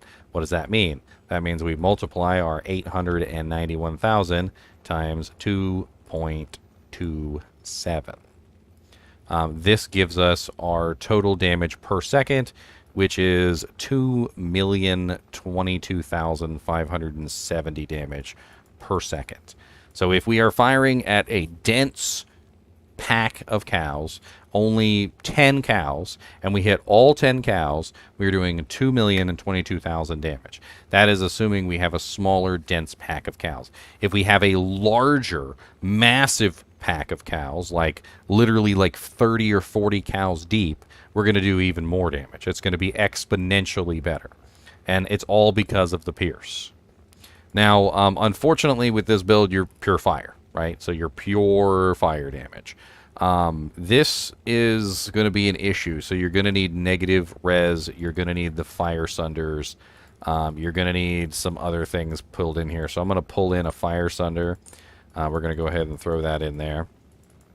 And let's go ahead and redo my buffs real quick. We're going to lose a little bit of damage on this. You would probably run Infinity with this. That's what I would assume. So we could set up an Infinity Merc real quick. I could steal the Infinity from the Assassin. Let's go do that. Let's steal the Mercenary from this girl.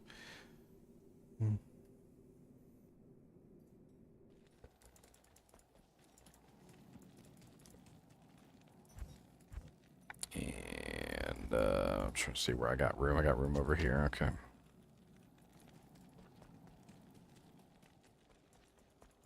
Yes? Yes, warrior? Well, a lot of people don't understand that there's a physical component to having your enchant sork. So you kind of want to actually hit the target. It's something that I figured out is that like you really do actually want to hit the target. So having attack rating, and then that's the reason why she's running Angelics is for the attack rating. Having attack rating is pretty big. It changes things. Okay. I would probably go with Holy Freeze, because Holy Freeze is going to slow the monsters down and make it a little bit easier for the mercenary to survive, because he's got to survive on his own, and if he can't survive on his own, that's not helpful to me. Like, if he's dying all the time, then it's not going to be any use. Oh, wrong act. What do I plan on starting with? I'm going to start with an assassin.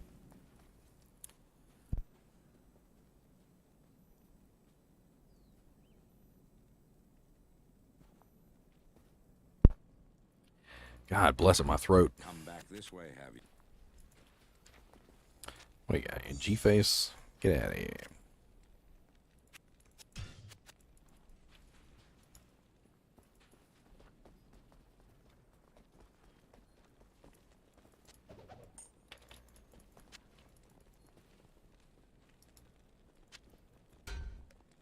I've done this build many times, David Vero. Trust me. And I've never even seen Macro's video. This is something that I've talked about in an exhausting measure, and it's something that definitely has been buffed. That's for sure. All right, Infinity, Chains of Honor, Good use. and That to good use. plus we already were discussing that earlier. He used Hellrack, which is a really horrible choice.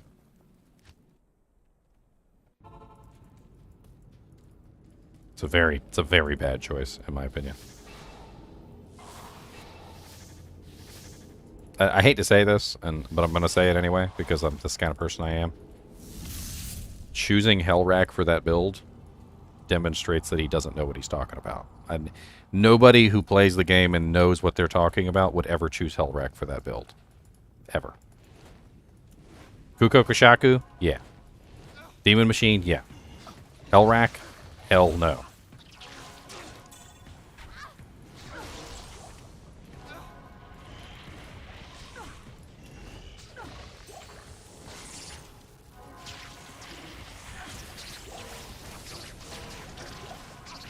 Ooh, that's glorious for P8. That is a lot of damage. This build has multiplied.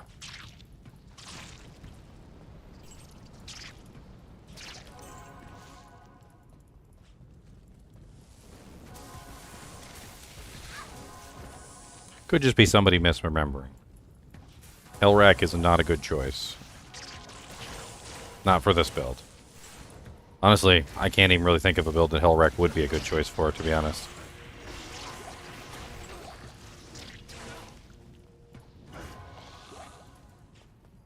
I did a video on it, and I tried to figure out some way that you could potentially use it, but it's just not... It's unfortunately just not viable. So these guys are fire immune. And they died pretty quick. That's actually pretty impressive. I didn't expect the fire immunes to die that quickly, but they are. They're actually dying very quickly.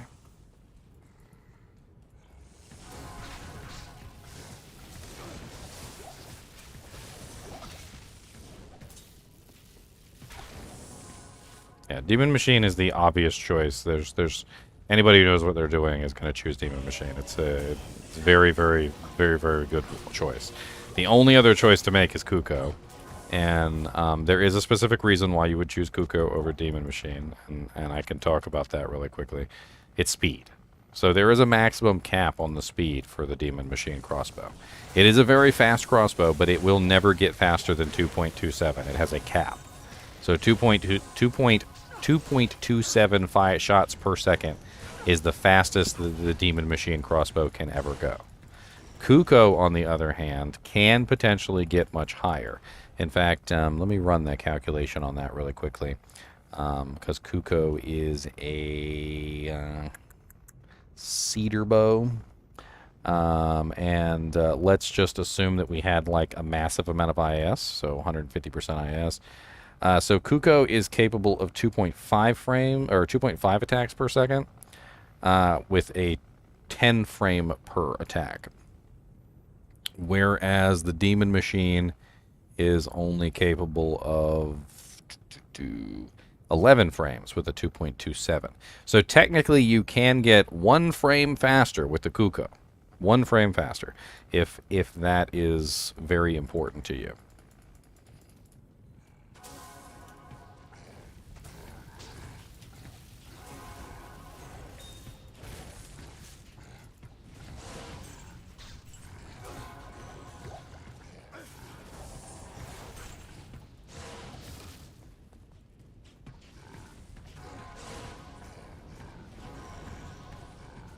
All the arrows. I mean, the fire immunes are a little bit of a pain in the butt, but other than the fire immunes being a little bit of a pain in the butt, like, it's still pretty fast. It's not as fast as our ridiculously broken MA Sin, but definitely when I hit a nice group of monsters, like, you can definitely tell that, like, there's a lot of explosions going on, and the damage output is pretty crazy. You just got to make sure you're getting those pierces. Of course, I ran out of bolts. The more pierces you get, the closer, more dense the pack is, the more damage that you do.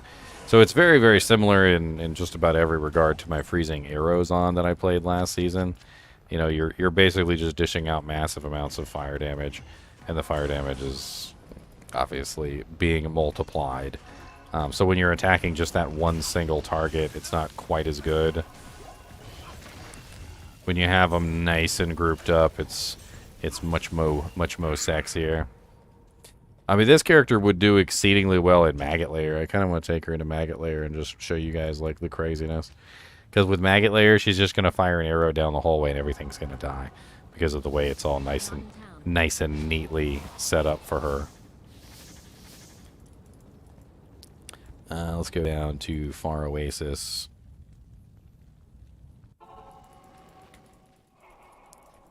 What's up, Beatums?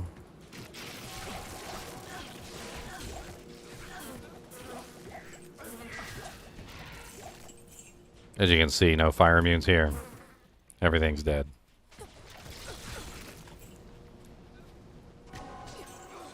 Honestly, fire immunes are really her only challenge. Everything in the game, for the most part, that's not fire immune just gets absolutely annihilated by this build. Fixing the bug on this was very advantageous for the Enchant Sorceress. Very advantageous. Here, let me just... I forget I'm a sorceress sometimes when I'm on this build because I got a bow in my hand and I don't remember. I'm like, oh no, I have a bow. I must be an Amazon. I'll be like, no, you're a sorceress. You have teleport. I'll be like, I do? I have teleport? I put a point into that? Like, yeah, you totally did, didn't you? Let me double check. Yeah, you did. You put a point in there. Like, you know, that's you should use it every now and then. Like, oh yeah, that's right. I should. That's a good point. Like, if I'm gonna put a point into it, I don't want it to be wasteful. I'm having whole conversations in my head, by the way. That's probably a sign of insanity. Alright, so in the Maggot Layer, everything's nice and lined up for you, which is basically optimal conditions. So when you fire an arrow down the hallway in the Maggot Layer, literally everything dies. Like, and you can also use the walls on either side to just absolutely annihilate things. This is something that I've noticed with bosons, and obviously it still applies to this particular character as well, is that you can literally just fire these arrows down the hallway and kill everything in the hallway. And of course with a teleport you can do a little bit of skipping. And as you can see, everything dead.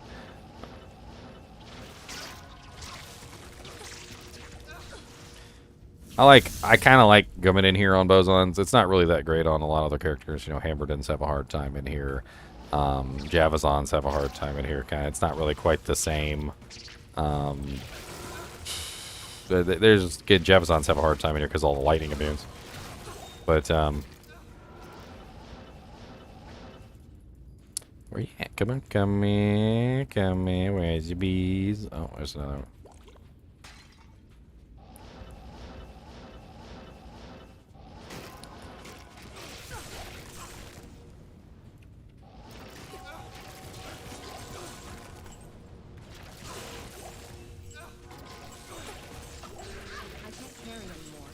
As you can see, literally fire an arrow down the hallway and it just keeps going and it just hits everything in the thing and the aisle until it's all dead. It's freaking hilarious.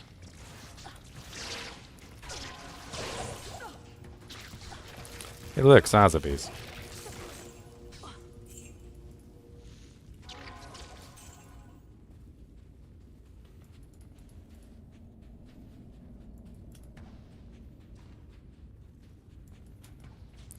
And the beauty of this is that you don't have any mana cost because you're firing regular arrows.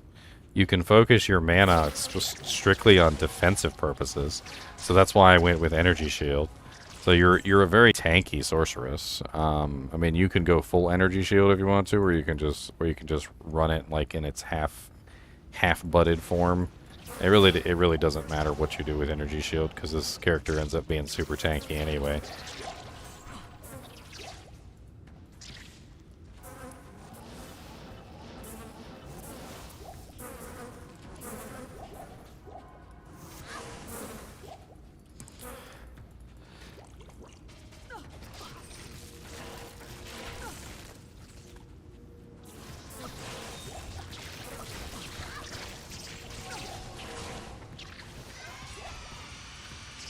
I mean, that was P8, and she handled that like it was cake. I am overburdened. That was actually pretty impressive. What else do we need to test about this? I'm trying to think what other things we can test. The Enchant Sorceress is without a doubt fixed. Like 100% fixed. So like if you want to build an Enchant Sorc this season, like that's a really impressive build now. Obviously you can min-max it even more. Like I didn't even min-max it to its 100% possibility. I think we have to talk about that for just a second, like min-maxing this build. So min-maxing this build requires a lot of crazy equipment. First off, optimal helmet actually would not be Flickering Flame. Flickering Flame is a good helmet, don't get me wrong. It's your go-to helmet, and I would definitely make one for this character. But the optimal helmet would actually be a +3 fire skills, or +3 fire tree sorceress circlet with 3 sockets. And what you would do is you would put 3 fire facets in there. 3 fire facets would be higher damage output than the Flickering Flame, because it would have the negative res and the plus skill damage, and Flickering Flame doesn't have the plus skill damage. So you could potentially min-max it a little bit there. Number 2, you could min-max it here. So Oculus is not the optimal source for enchant. So what you would want is you would want a +3 blue orb, +3 fire skills, and you would want +3 enchant on that item. That would give you a total of +6 enchant, which would be more powerful than +3. So that's +3 that you could get there that I don't have. Number 2, enchant Ormus robes. So +3 enchant Ormus robes is a very big thing that you can do. You can get another extra +1 there, and that would bring you to a total of +6 so far, if you're keeping count. You could also, of course, throw on Soges before you do your enchanting. That's 7, 8. You could throw on Mage Fists. That's 9. You could throw on a +2 or +3 amulet. That's 10, 11. You could potentially throw on 2 extra fire skillers. So that's 12, 13. As you can see, I can get enchant a lot higher than this if I really, really min-maxed it. If I really went in deep, as far deep as I could get enchant up to probably, 41 right now? So 42, 43, 44, 45, 46, 47, 48, 49. Also, Arachnids, 50. Mage, 51. What am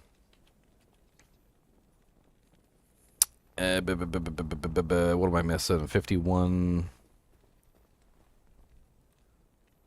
52 from Ormus. So for a total, I could, and then two more skillers, so 53, 54. So I could get it up to level 54 if I really tried. And level 54 would be a lot higher damage than what I have right here.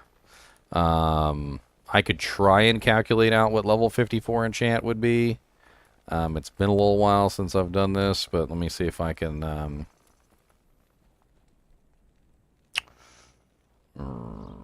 Actually, you know what? Instead of going through all that trouble, of calculating everything out and trying to figure out what the hell it would be, let's just cheat. How about that? Cheating is easier. So I'm at level 41. And I need to be at level 54, which is a total of 13 points. 1 for Mage Fists, 3 for the Amulet, 3 for that weapon, 1 for the... So 3, so 4, 5, 6, 7, 8. I'm trying to make sure I got it right, because I don't want to mess that up. 9, 10, 11, 12, 13, 14. Why am I like just drawing a blank here? This is my OCD. I'm freaking ADHD kicking in because I literally calculated this out already, and now I've already forgotten. So 41, 42, 43, 44, 45, 46, 47, 48, 49, 50, 51, 52, 53, 54. So 54 is what we're looking at. So 41 minus 54 is 13. So it is 13. Okay. All right. Let me do a quick edit, and I'm going to edit in an item that allows me to do this so that I have the right number of skills. That way I can just cheat and give myself something that will give me the right number of skills so we can find out the damage output. So that way it'll be calculated for us so we don't have to worry about it. Oh my god, B-doop, all the B-dooping. All the B-dooping in the world. Stop B-dooping. God dang, B-dooping, B-doopers.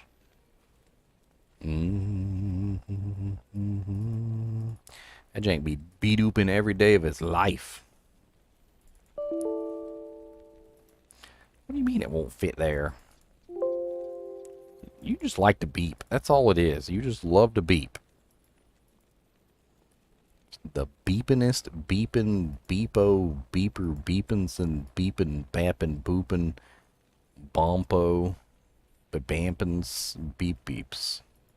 This program was designed to beep. I think whoever made it just liked hearing beep noises.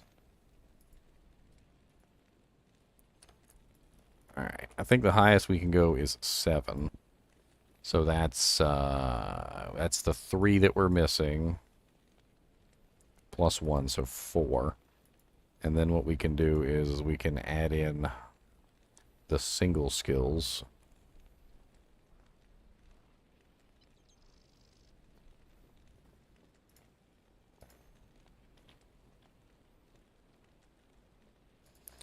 We can add another 7. 7, 8, 9, 10. So that's 10 additional enchant points. And then we can add a pair of gloves that has the rest. So let's just go ahead and add gloves. Normal mage fists. Mage fists have 1 on them anyway. So we'll just edit the 1.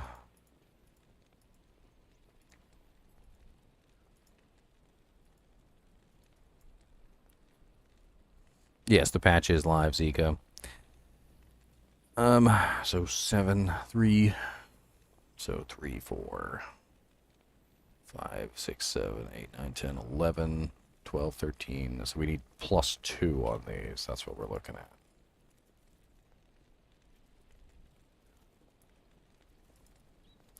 Alright, let me transfer this character over again. I've been doing this all day.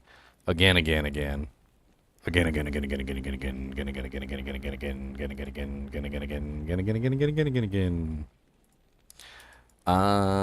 gotta transfer this character so that we can do the testing and see the min-maxing.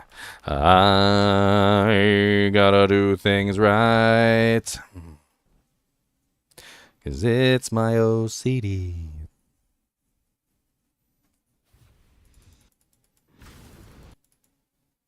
Yes, Sunder Charms will drop in a non-ladder now, in Terror Zones only. Only if you've killed Bale in Hell difficulty. Bum bum bum bum bum bum bum bum bum bum bum. Bum bum bum bum bum bum bum bum bum bum bum.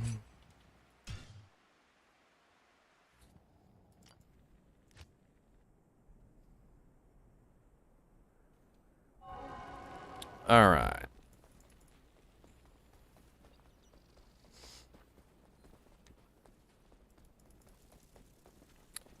Pink, pink, pink. There's our Oculus. There's our Dujinx. And our enchant level is now level 54. Perfect. All right, so now our enchant damage is 5,397. So we're going to enchant ourselves.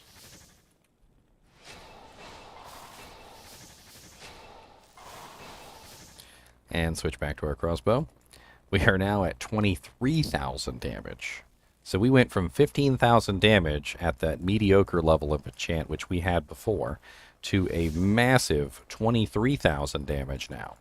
So we have definitely exceeded like our damage output threshold. Let me put these gloves back on so we lose that extra +2 fire mastery. But as you can see now, we are at 22,000 damage per shot, which is kind of insane. And let's you know what? Let's go pick on Shank. We haven't picked on Shank in a little while.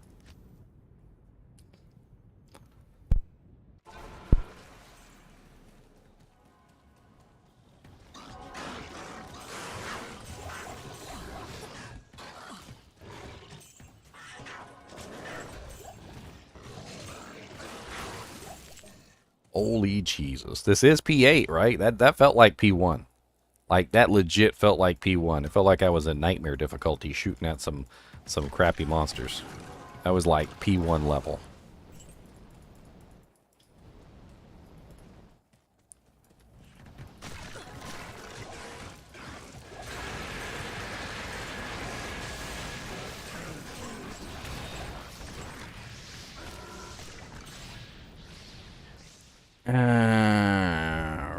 Jack might be... I'm not sure if he's here this season. Try sending a message to one of the other captains, Scott, or send a message to me. You can send a message to me, too. I haven't checked Discord today, but I'm going to be all up on Discord tomorrow, trust me.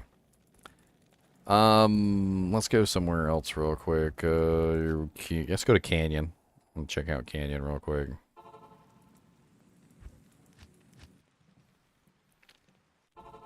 Ooh, actually, you know what? Arcane Sanctuary. Let's check out Arcane Sanctuary. Straight lines, fire immune monsters here. It's a good test. Poor guys. What just happened to you guys? You just melted. You guys are supposed to be champions. You guys are supposed to be the best of us. Holy crap.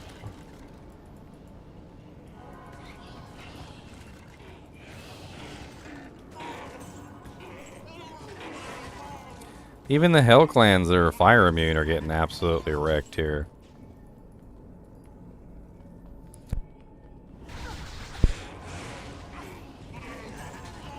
I am overburdened.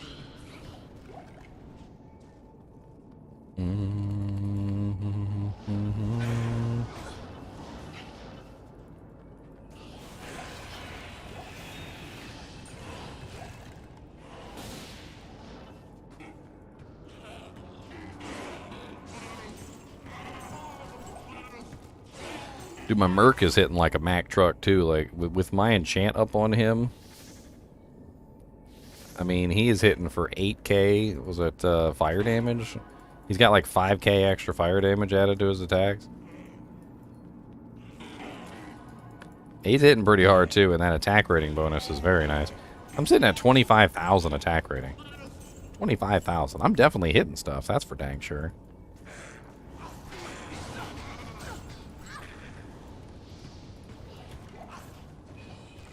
Dude, it's like insanity how quick these monsters are dying. The only monsters that are even like vaguely offering a challenge are the fire immunes, and they're not living very long either.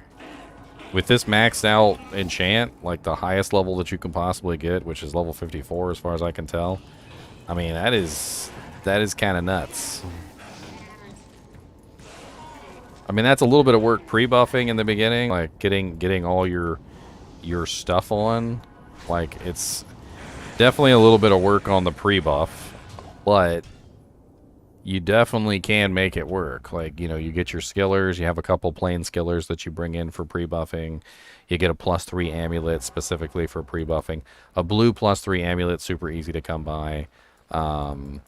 I mean, the rings and the belt, that's a little bit more difficult coming by those. And an enchant Ormus, that's only +1 extra skill over what you could normally get. But that is, again, another pre-buff that you could potentially go with. I mean, pre-buff wise, like if you did have all your pre-buff equipment, you could make some pretty ridiculous damage output. And what is it? At level 54, it lasts for 1,417 seconds. What is 1,417 seconds divided by 60? Somebody run that for me real quick.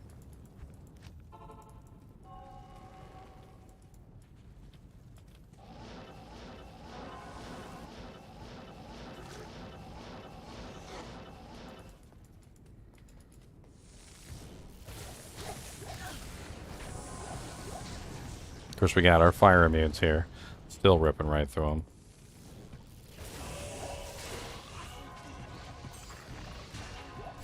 Holy crap, anything that's not fire immune just dies. Like, it's just dead.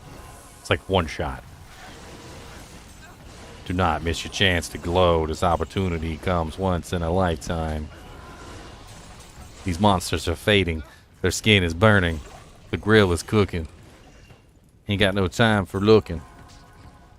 Snap back to reality. Oh, there goes gravity. Oh, we got fire coming out your butthole. Oh my god, better turn around, my friend, because you're probably going to die if you don't turn around.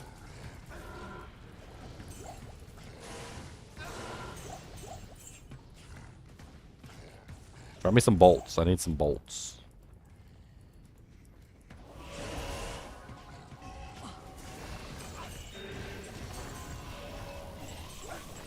I said bolts, not arrows.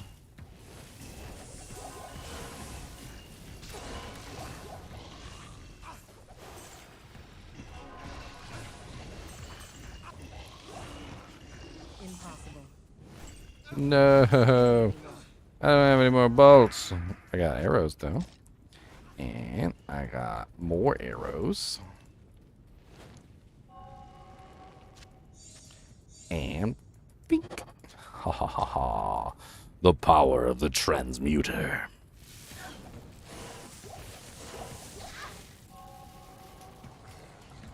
So, Venom Lord's immune to fire. Still ripping them to shreds. Still ripping them right to shreds. I mean, for P8, that's pretty fast kill speed. Could be faster, but, like, that's still pretty damn good.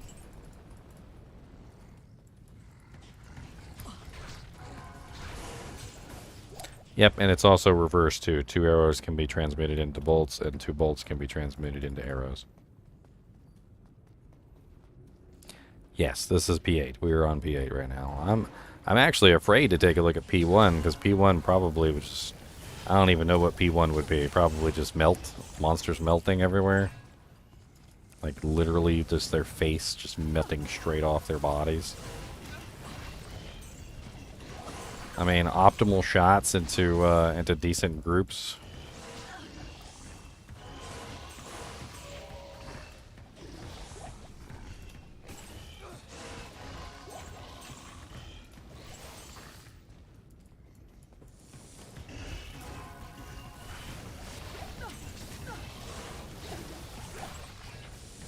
The IO rune.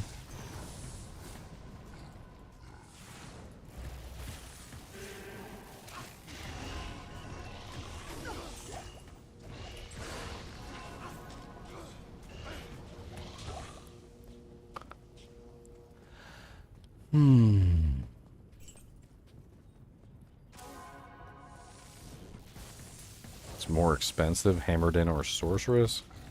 I don't know.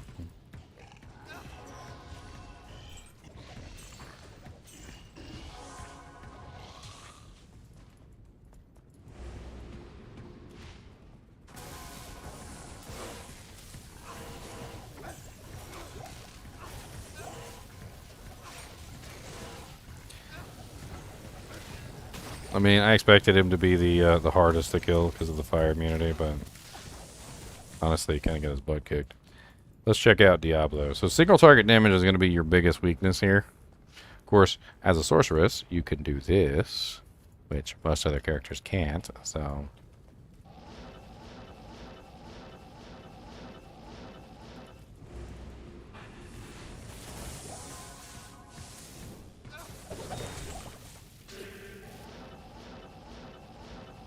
Let's see how he does against Diablo. Of course, my freaking dude's amped, so he's probably gonna get freaking punked right off the bat.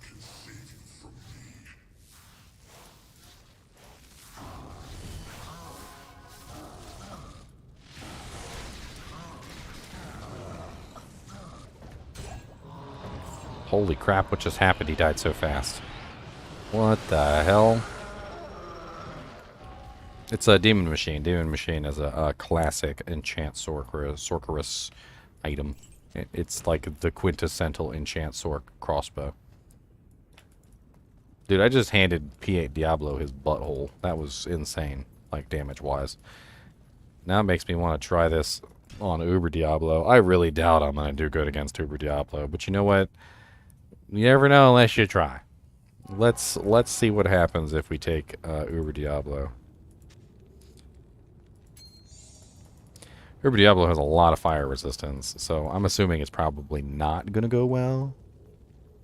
He's got like 95% fire resistance. He's a little spicy. You're back.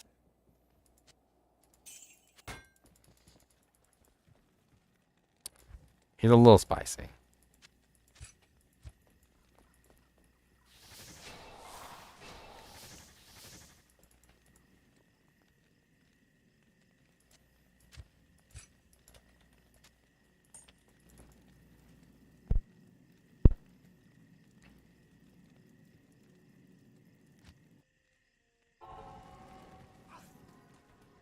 I mean, I guess I can static him.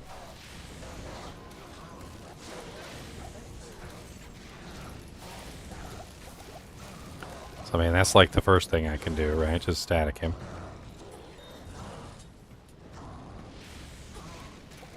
Ooh, dang. Spicy.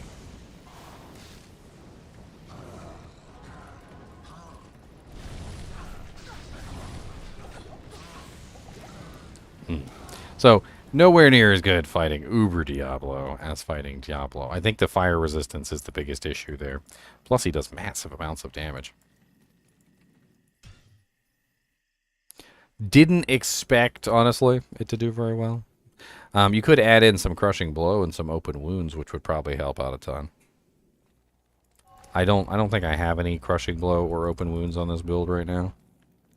10% Open Wounds and 15% Crushing Blow. What was that from the Jitos? So not really a whole lot there on the CB and the Open Wounds. I did at least have Open Wounds, so that was nice.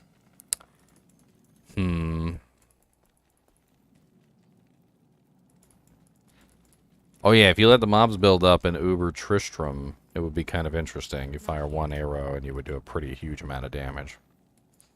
Oh yeah, there you go. You can see the charms. You can see the charms now that I don't have enchant up. So notice as I pick up the charms one by one here. See, 536, 693, 851, 1,000, 1,100, 1,300, 1,400, 1,600, 1,700, 1,900. So pretty nice little bump in damage there from these fire damage charms. You could also potentially find these with fire damage on them. I actually have. You can find fire skills with fire damage, and you could beef up your fire damage even more this way. Of course, you're going to have less life, but you'll have more damage. Build it more toward glass cannon style. I don't really think there's anything more to test on this girl. That is kind of broken though. Like her damage output is pretty broken for P8. I think the only thing that we didn't test, which I guess we could test real quick just for the lulz, is P1. Just to show you the massive difference between P8 and P1, right? So let's just for the lulz, let's go see how ridiculous she is on P1. I'm assuming very. Need my mercenary. Afternoon.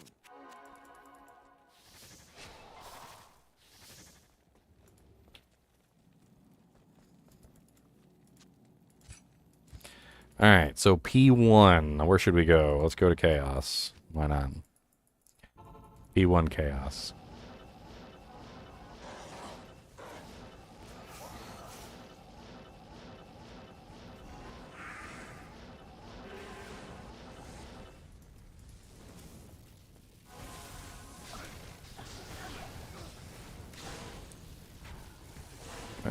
Freeze me.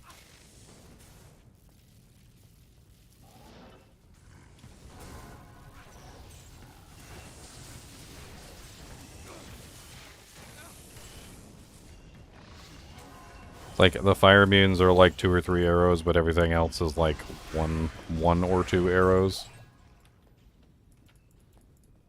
Why does something seems wrong? My attack damage isn't right. Why is my attack damage so low? Oh, I wasn't enchanted. Oh, great. Okay. So much for professional testing ethics. How was I not enchanted? That's amazing. Somehow I didn't enchant myself.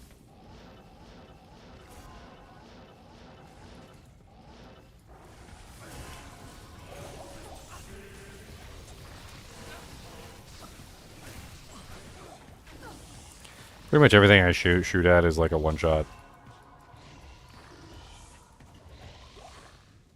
I'm running out of arrow bolts again. Here, group up.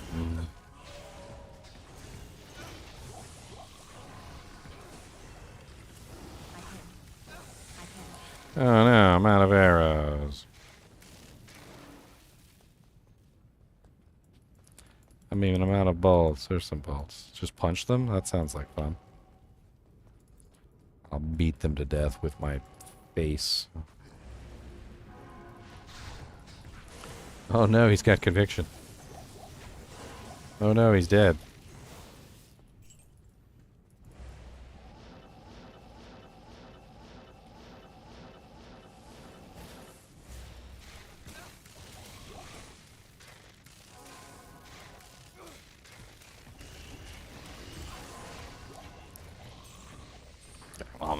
The P1 is like absolutely silly. I feel like P1 is only limited by the fact that I can't shoot fast enough. Like I just can't shoot the targets quickly enough for them to die. Like they're not dying fast because I can't shoot fast. If I could shoot faster, they'd all be dead. Even P1 Diablo probably is the same thing.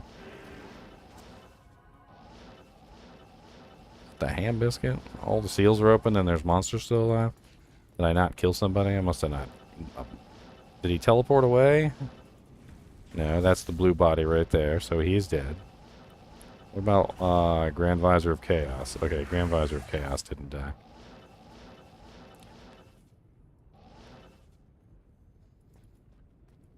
Why don't I use a Faith Bow for more shooting? Because Faith Bow doesn't have Pierce on it. Yeah, he died in about 3 shots. That was like literally like two to 3 shots.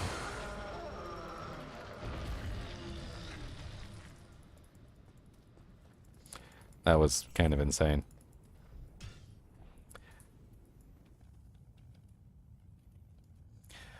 Faith Bow doesn't work. I think I remember checking it out. The main issue with Faith Bow is that number 1, it doesn't have the exploding arrow on it, and number 2, it doesn't have Pierce. So it's a poor choice. That was P1 Diablo. I just did P8. I was doing that for comparison. What else can we test?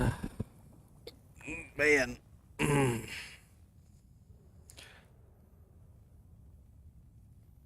We got freaking ladder tomorrow. I need to get one of my characters deleted. Let me do that real quick while I'm sitting here. I gotta close this and reopen it. No, P8 was almost just as bad, JPrek. If you rewind back before I did change it to P1, P8 was honestly pretty damn fast, and P8 Diablo actually died really fast too, which prompted me to go test Uber Diablo, which didn't go very well, but that's fine. P1 Diablo clone? I guess we could do that. Let me delete my Jean Grey real quick. I need to take her equipment out. Jean Grey is my previous martial arts assassin, and my new martial arts assassin is going to take her place. So there's no reason for her to stick around. I'm going to strip her down and take her equipment off. She's got a Plague Claw. Grab that. She's got a Chains of Honor. She's got a Phoenix.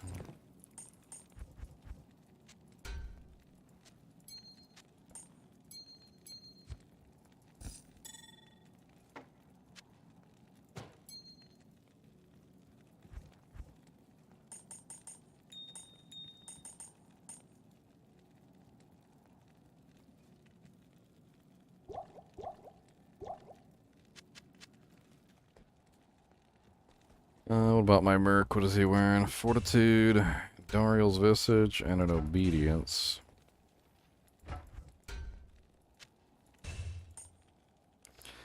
Alright, that's it. Goodbye, girl. Making room for new characters this season.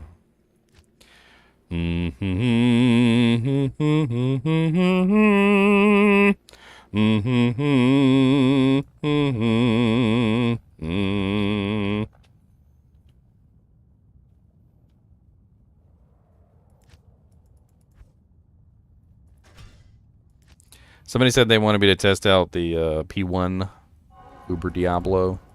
I'll test out P1 Uber Diablo. Let's give it a try. Not here.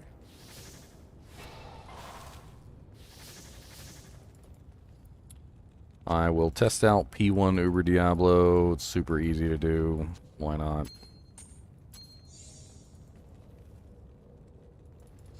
Boom, boom, boom, boom, boom, boom, boom, boom, boom, boom, boom, boom, boom, boom, boom.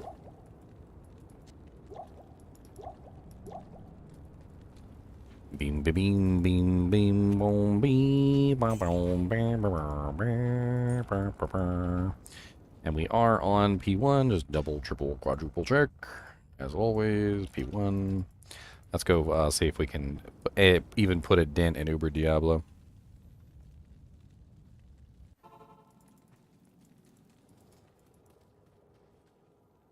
Static him first, of course.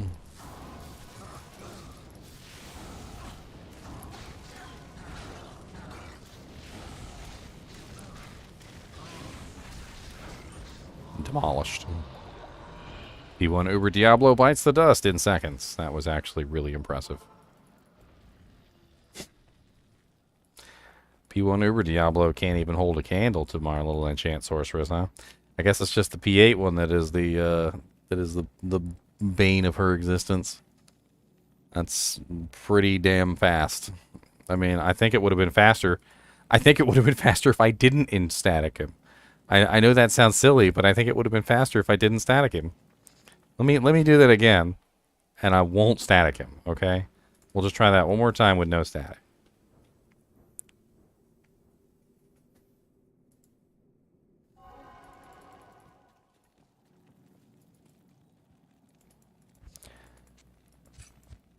Not here. Not in town.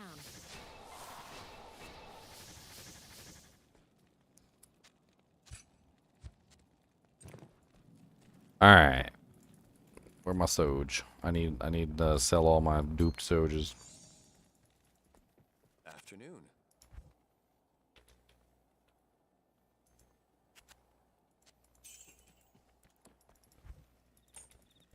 All right. No static this time. No static. No static. No.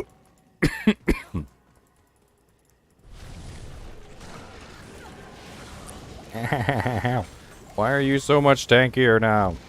You stupid fire arrow bastards. That was a lot of fire arrow monsters. Hold on. And they amped me, which was mean. It was very mean.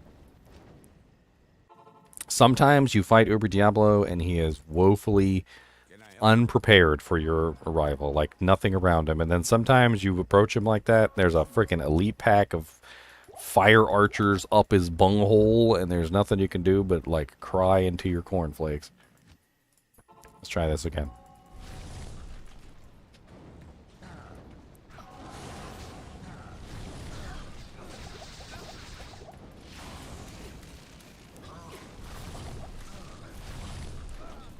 Oh no, the Merc died. Honestly, I think the Merc might have been doing all the damage. I don't have any prevent monster heal though, so he's regenerating. Notice he keeps his HP keeps going back up.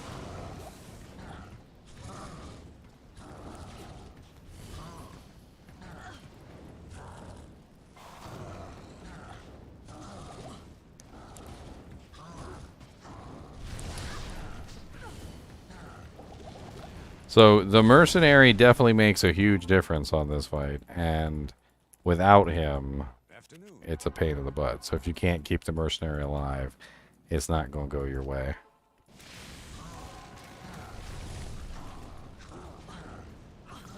Yeah. Huge difference in kill speed with and without the mercenary. As soon as you drop that mercenary, like so as soon as he died, I was done. The negative resistance from conviction is huge there because the freaking Uber Diablo has so much fire resistance that you need it to be able to kill him. And static doesn't miss. Blind hit. I mean, I could try blind hitting him, but I don't know if it would actually land. He likes to move around and be stupid. Alright, I'm going to take a quick break real quick. I got to go pee. And I'm going to think about what we're going to test next. In fact, you guys think about what we're going to test next, because we're going to test lots of stuff. I'm pretty sure there's more stuff we can test, right? We haven't finished.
right, I'm back.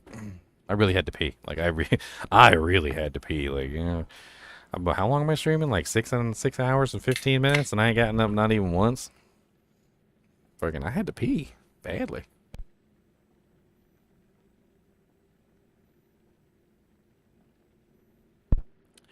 And it's so freaking hot in this room. I gotta figure out how to cool this room down before ladder. That'd be something I have to work on tomorrow. Before ladder starts, I'm gonna have to get my air conditioner installed. Alright, so what did we decide on that we still needed to test? Someone posted on the forum that you can change your offline tear zone by changing your time of your operating system. Might be a cool thing to know if you test specific tear zones. I mean, I would assume that's how they have to do things, is they would have to have it baked in, right? So there would be a list. There would have to be a list.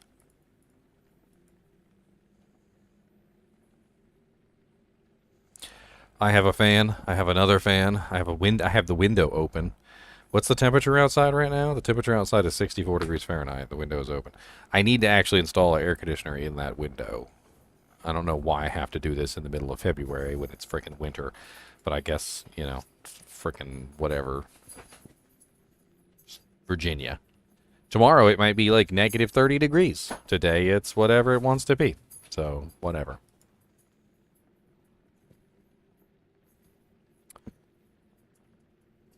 Alright,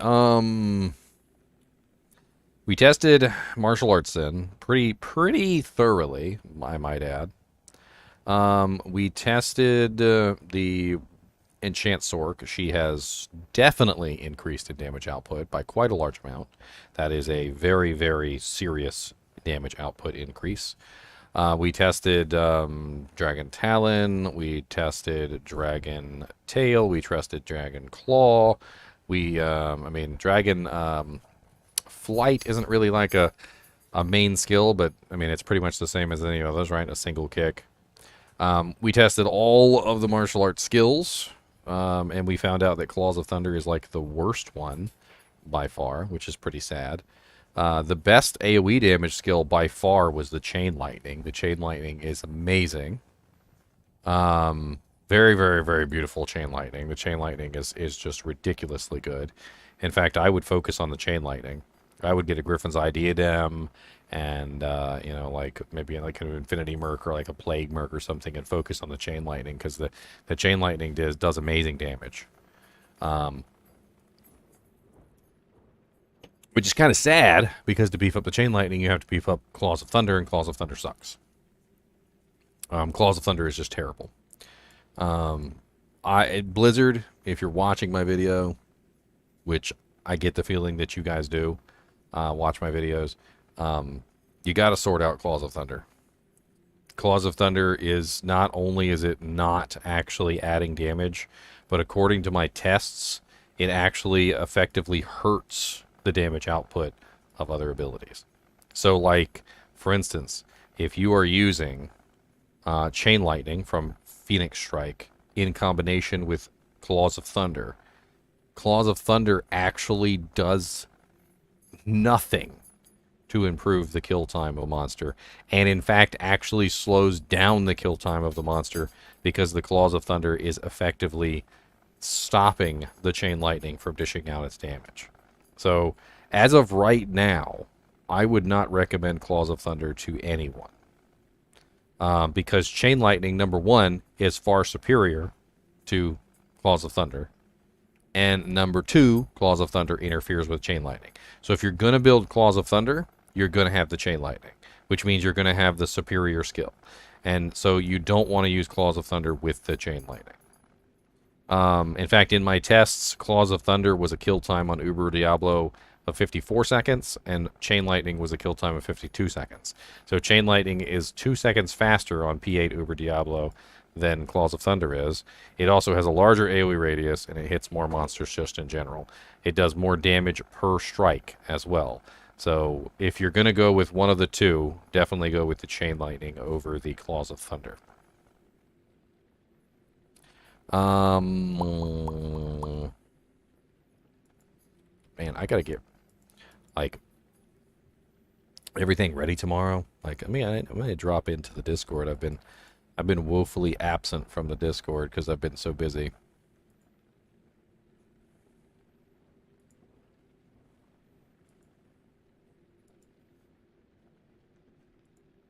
Scott.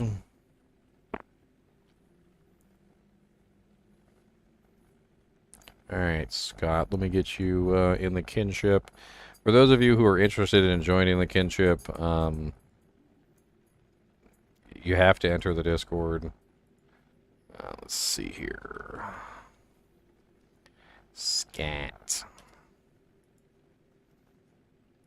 And Scott, congratulations, you are in the kinship. Walking dude.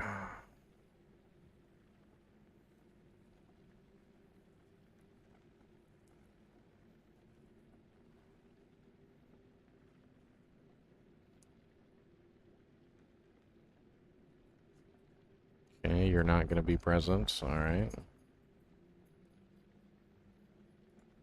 Okay.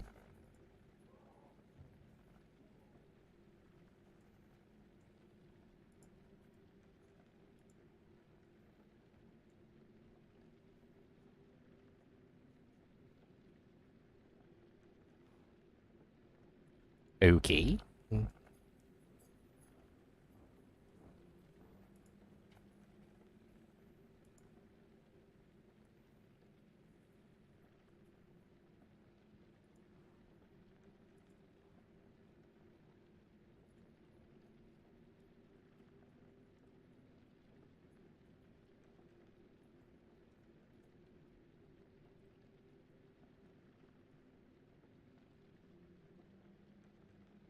Hey, Elementalist, GGM Strike, and Squeedy are online.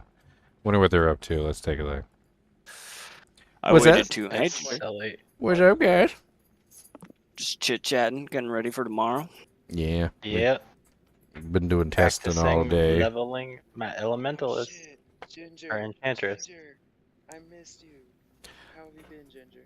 Pretty good. Been having fun, you know. End of ladder season, playing other games, getting ready for ladder season 3. I've been Yes, sir. watching your videos, man. I just, I'm a WoW player, dude, so my guild's been doing oldie progression, so I've been pretty tied up.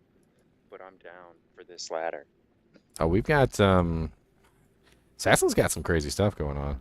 Unfortunately, the traps aren't working. I tested out from what I could find out, and it doesn't seem like the negative res is working on the traps. I don't know what they did. Oh, really? They said they fixed it. Well, whatever. They said they fixed it?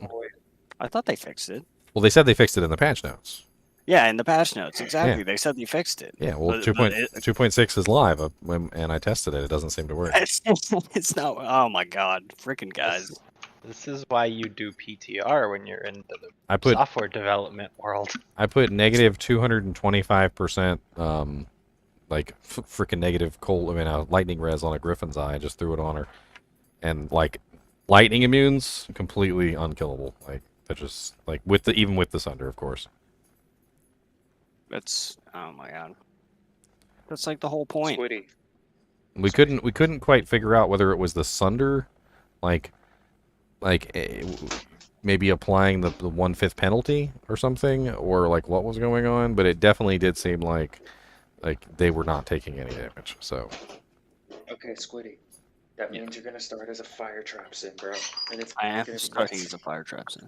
the good news is the freaking martial arts sin is insane. Mm-hmm. In my testing so far, like I could literally just walk through P8 like everything, Oh my! like as if it was nothing. I'm so excited. Like literally to the point where, like like even without Infinity, even just like running just like almost like regular equipment, like you could still practically just walk through P8.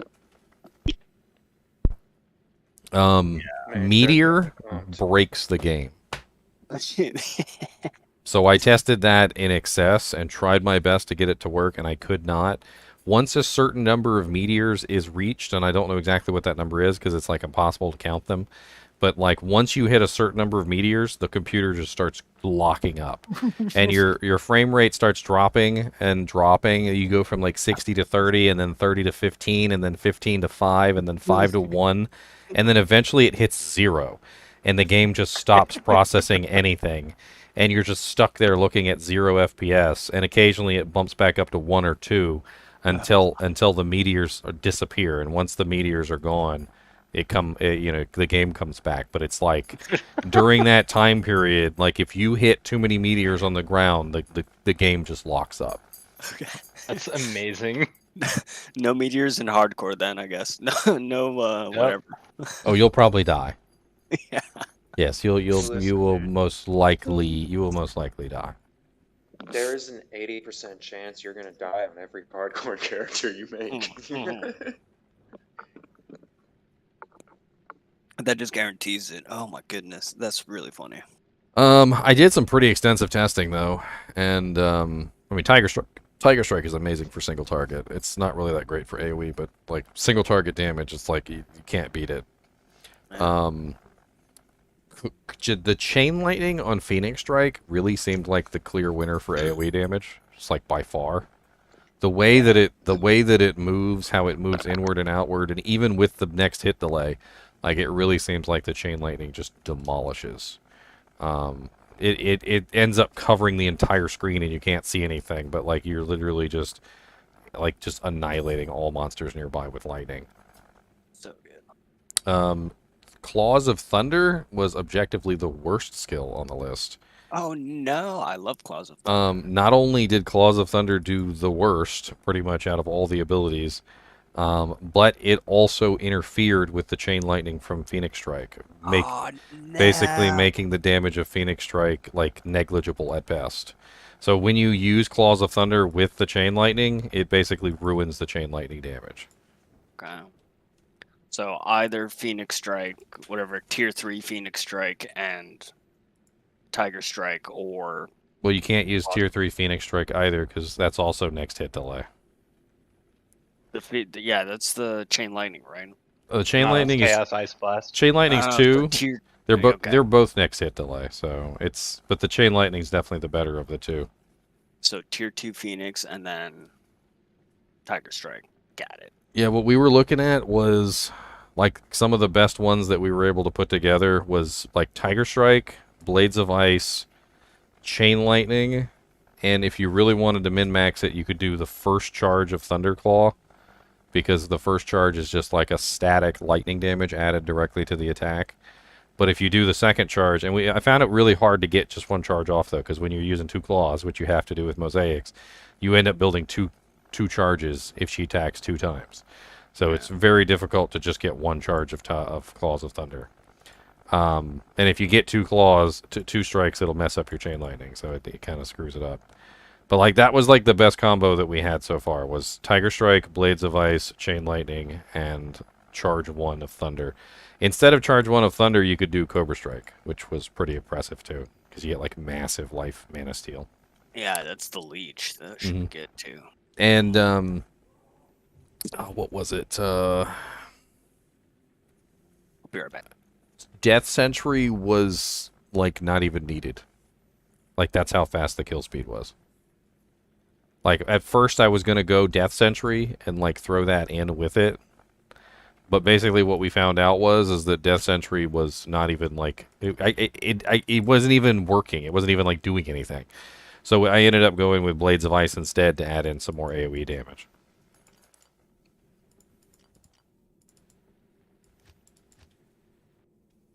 Yeah, I'm gonna start as a trapper, of course. Yay, we get carried through all of normal. I love it. Are you gonna play hardcore, Ginger, or no? Oh no, I got too many distractions in my life for hardcore. Way too many. Squiddy, we should start a dog Deadpool. constantly trying to eat the chinchillas, like the freaking like when my beautiful lady comes home, he starts like spinning and knocking stuff over. Like I can't. There's no way. Squiddy, we're gonna be pulling our fucking hair out, bro. Oh yeah. Oh yeah. I can't wait. But like, I don't know. It's cool for, I don't know, you specifically, I guess, who's played 2 softcore ladders now. It's gonna like breathe a new life into the game. Yeah. Yeah. It feels like we win ladder in like a week and a half or 2 weeks. By then, like our builds are almost done, so I needed something different. Hey, hardcore is hardcore. Yeah, exactly. Dude, that shit Deadpool. is Deadpool. not for the weak, bro. It's gonna put some hair on your chest, Squid. Yeah, it's gonna be. Yeah. I don't think a hairy squid is a good picture. I'm be honest with you. The picture that I just got now from thinking about a hairy squid was not a pleasant picture. It's gonna put some Hairy, suckers on your tentacles. a hairy, squiddy chest. A hairy squiddy chest. Sexy Squidward definitely had hair on his chest. Sex word. Yeah, it's gonna be nice because we can take it a lot slower too. Well, we're gonna have to take it a lot slower. No, we're gonna full send Squiddy. We're gonna fucking full send Squiddy. Full Yeah, send. I mean, you're gonna have like 3 fire trapsins in your group for hardcore. You're just gonna demolish all of normal in about 20 minutes. My plan is to just sit back and soak XP and let the fire assassins do all the work. Y'all gonna do fire trap assassins for hardcore? For normal, I'm gonna absolutely. start- Oh, Yeah, God. probably. Y'all, one of you's gonna die. I'm calling it right now. Probably. Like, That's what I posted in the hardcore chat. I There's was like like, "Who's ready to die to corpse fire?" I'm gonna be a I have played many Every trap one of sins us. in my time, and trap sins are very much so kite characters. They're kiters. Yeah. And when it comes to kiting, like the thing that I know about kiting is that one bad mistake here or there can end your life. So you guys get distracted for a half a second. You're like your dog like licks your leg or something, and you get weirded out. Your girlfriend comes and asks you to fix something, and you look away for a half a second. You're dead. Boom. Boom. You're just gonna die. I've played too many trap sins to not know that literally like trap sins, they're just terrible when it comes to like general survivability unless you're staring at the screen like micromanaging them every second, because you're not stealing life, you're not a melee character, you don't have any kind of like passive life regen, so like damage that you take is detrimental, and as the more damage you take, the worse things get. Yeah, we're gonna have a couple pallies too, though. So we'll have a couple tankers. I know Bob is playing your North Star Smiter. So, In hardcore, huh? Yeah, I can't wait to see that. I mean, it's a very tanky build. It's a very fun build, and I've never died on that character, I don't think. I mean, I will it's enchant you. pretty easy to play. So you can do fire boom booms.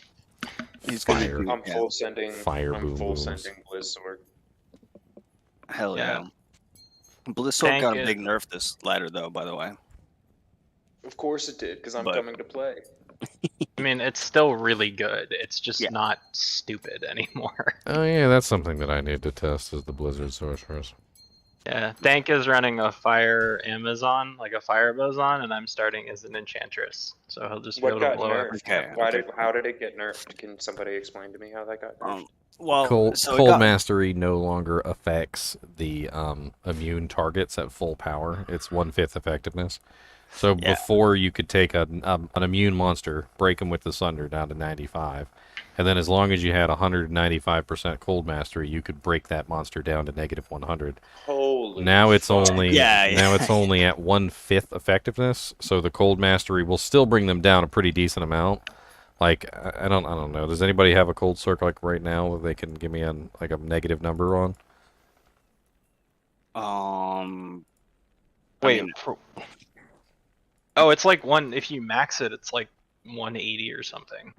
Well, I mean, if you have 180, that's Yeah, you know, 1/5 of it. minus 80%. You're talking about Yeah. Like, all you have to do now is swap your main hand weapon for a Doom, and you're good to go. And you now get awesome Holy Freeze Aura, so you're super safe on hardcore.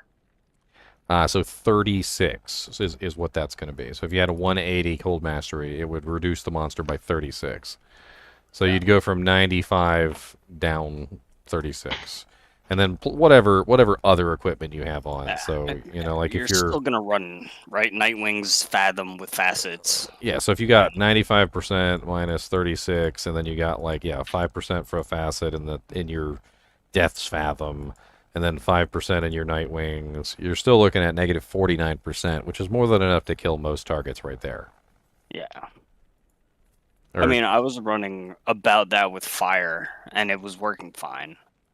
You know, it brings it more in line. It's with just the, not going to be overpowered. You're not going to burn through those cold immune monsters anymore. Yeah, plus the 36 from Infinity or whatever. If you decide to run Infinity. To me, the Yeah. not being able to just like burn through monsters anymore will keep me in the game. I don't know. It's also more engaging, right? It's more fun when you don't just. When it gets too easy, I lose interest. Yeah. So did that work? Anybody? Yeah, we can hear you, bro. Hey. Hey, all what's right. up? There we go. Not What's up? much. What's up, Scott? Hey. Welcome to the party, Scott. All right. Yeah. This is where my all the anxiety was. this is where all the my cool anxiety kids was hang running out. crazy. Yeah. The cool kids hang out here. Yeah. I've never been cool in my life. Are you serious?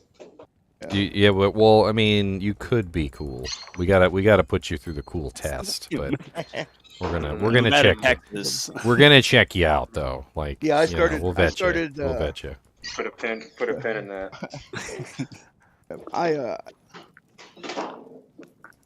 I was starting to get nervous there for a minute, because, they said but anyway. I mean, yeah, but I mean, you guys who are going to participate in ladder, one of the things that you should probably do, just like a little bit of PSA, is make sure your microphone works. Like, make sure you can voice chat, because that's pretty important, for a team member. Yeah, we do a lot of. We're all in voice for ladder start. Yeah, it's going to be pretty hectic. You're going to hear lots of people talking. I can already tell. Speaking of, let's take a look at our ladder Doojank here and see how many people we have signed up right now. Kind of interesting. My new name, Doojank. I saw 50 the last time I looked. We are currently at 57 people. Now, we do have a bunch of hardcore members, so we got to split those groups up. Yeah, I can handle hardcore or just softcore.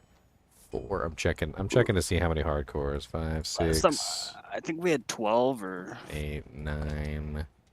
I'm flexible. 10, I can do 11, 12. We got 13 hardcore players right now. Hold up. Do you need extra? 2 of those guys are on EU time, so I don't know if they're going to be starting right away. I don't remember. I'm inviting anybody. I'm inviting anybody who wants to play hardcore to come play hardcore, but just understand it's hardcore. Oh, it was so much fun. Yep. I will check that right now, AJ. Give me just a second. Yep. Is this a list I need to put my name on? Yeah, I'll send it to you real quick. It's definitely good if you're planning on playing. Need to be on the list. Oh yeah. Be on the list.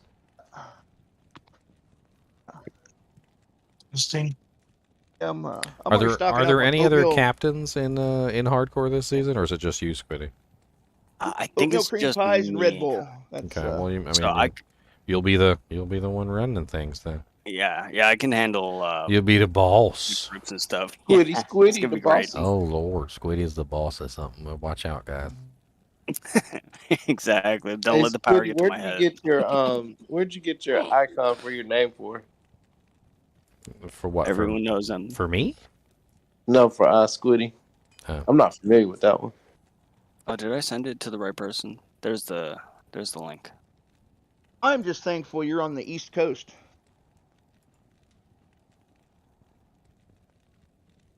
Yeah. All right. I don't see anything wrong when I check, AJ. I did check several times. It doesn't look like there's any error associated. Hold on.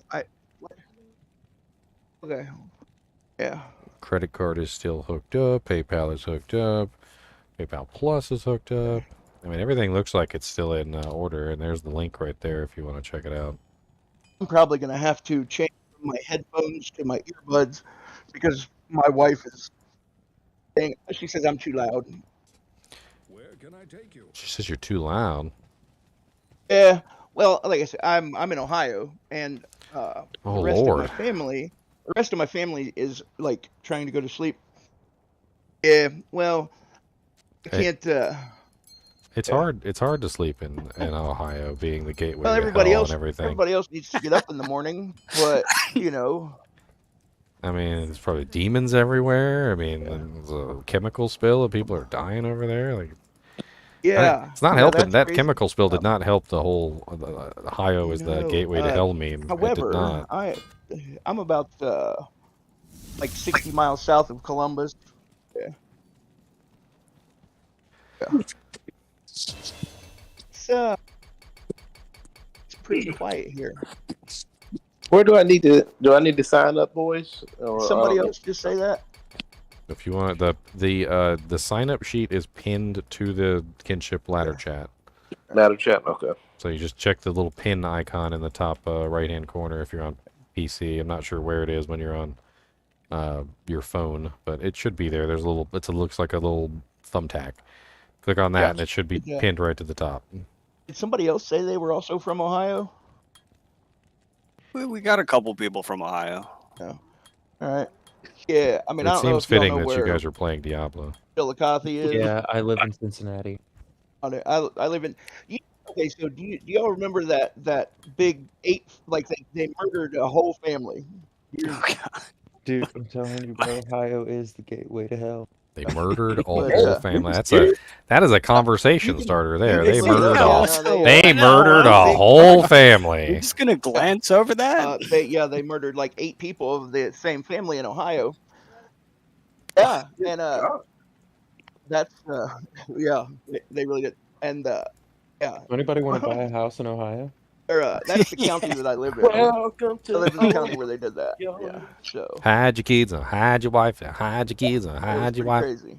Hell, Because they raping everybody up in here. Murdering sounds like. Yeah. My God. Probably both. Probably both. I'm thankful that I didn't have to be there, you know. hell. Everything sounds natural. I'm glad I didn't have to be there too. Well, no, I'm an EMT in this county. Okay, that makes more sense. Right, yeah. Definitely, yeah. Yes. Gosh, it just sounds like a horror scene. Breathe really, Tybe. They yeah, that really messed up a lot of my coworkers. Infinity has always worked for traps. That's a thing. So Infinity has always been a thing for traps, but it's also very expensive too. So the negative enemy resistance is not working right now as far as we can test, which is sad. There's a sadness there. Yeah. There is a sadness in my heart. Actually, I don't really care about the trapsons. Yeah, no, martial arts is way cooler. That's why I'm able to play so much, because I'm unable to work at the moment. So, you know. That's always nice, actually. Yeah. You could take advantage of it. Take advantage of it while you can. Yeah. Slapchop just injured themselves at work, and they're off for the next week or so. So, should be good. They also get some time. Whoa, $50, AJ. Yeah, I have the best wife in the world. She's like, just go play your game, honey. Go play your game, baby. Yeah, that's true. Sure True will. story. Yeah. Okay, hold up. AJ's secretly like a rich millionaire. Got that oil money. He's got that oil money. He does. Share the wealth, buddy. He's already donated. He donated $20 the other day. $20 again. He just donated $50. That's 50, 60, 70, 80, 90. That's 90. I'm pretty sure he donated in the past too. Freaking, he always donating goddamn money. Look at that, $50 right up on the screen. Have a good one, boys. Sorry, the build other or character that the group needs, so to speak. AJ the homie. I mean, if you take a look at the sheet, you can get a kind of a feeling for what we don't have, I suppose. But I see a lot of assassins. Yeah, we have so many assassins. There's a lot of assassins. Okay. I'm not. Went from the I'm least not doing played a Hammerton, character. I'm not doing that. I don't. I mean, as far as characters go, I think assassin is definitely the one that we've got a lot of this season. Yeah, I think we can safely say this is Hammerton. this is the patch of the assassin.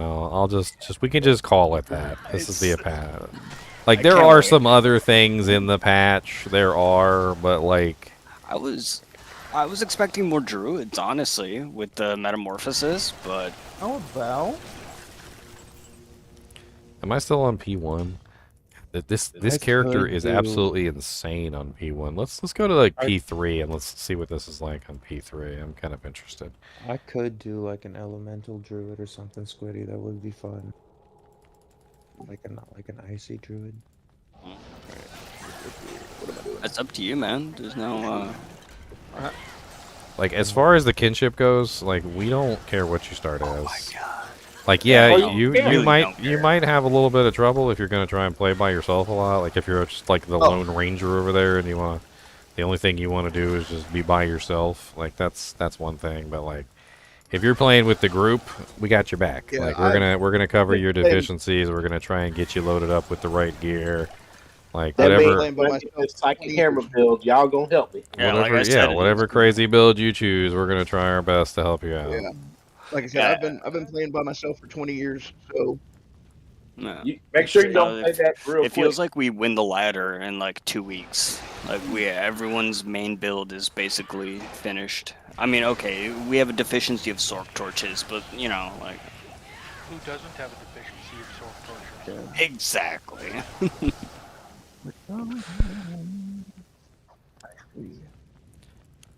Unfortunately, due to next hit delay lengthy pork chop, having multiple of these MASNs in the same group won't actually have much of an effect on damage output.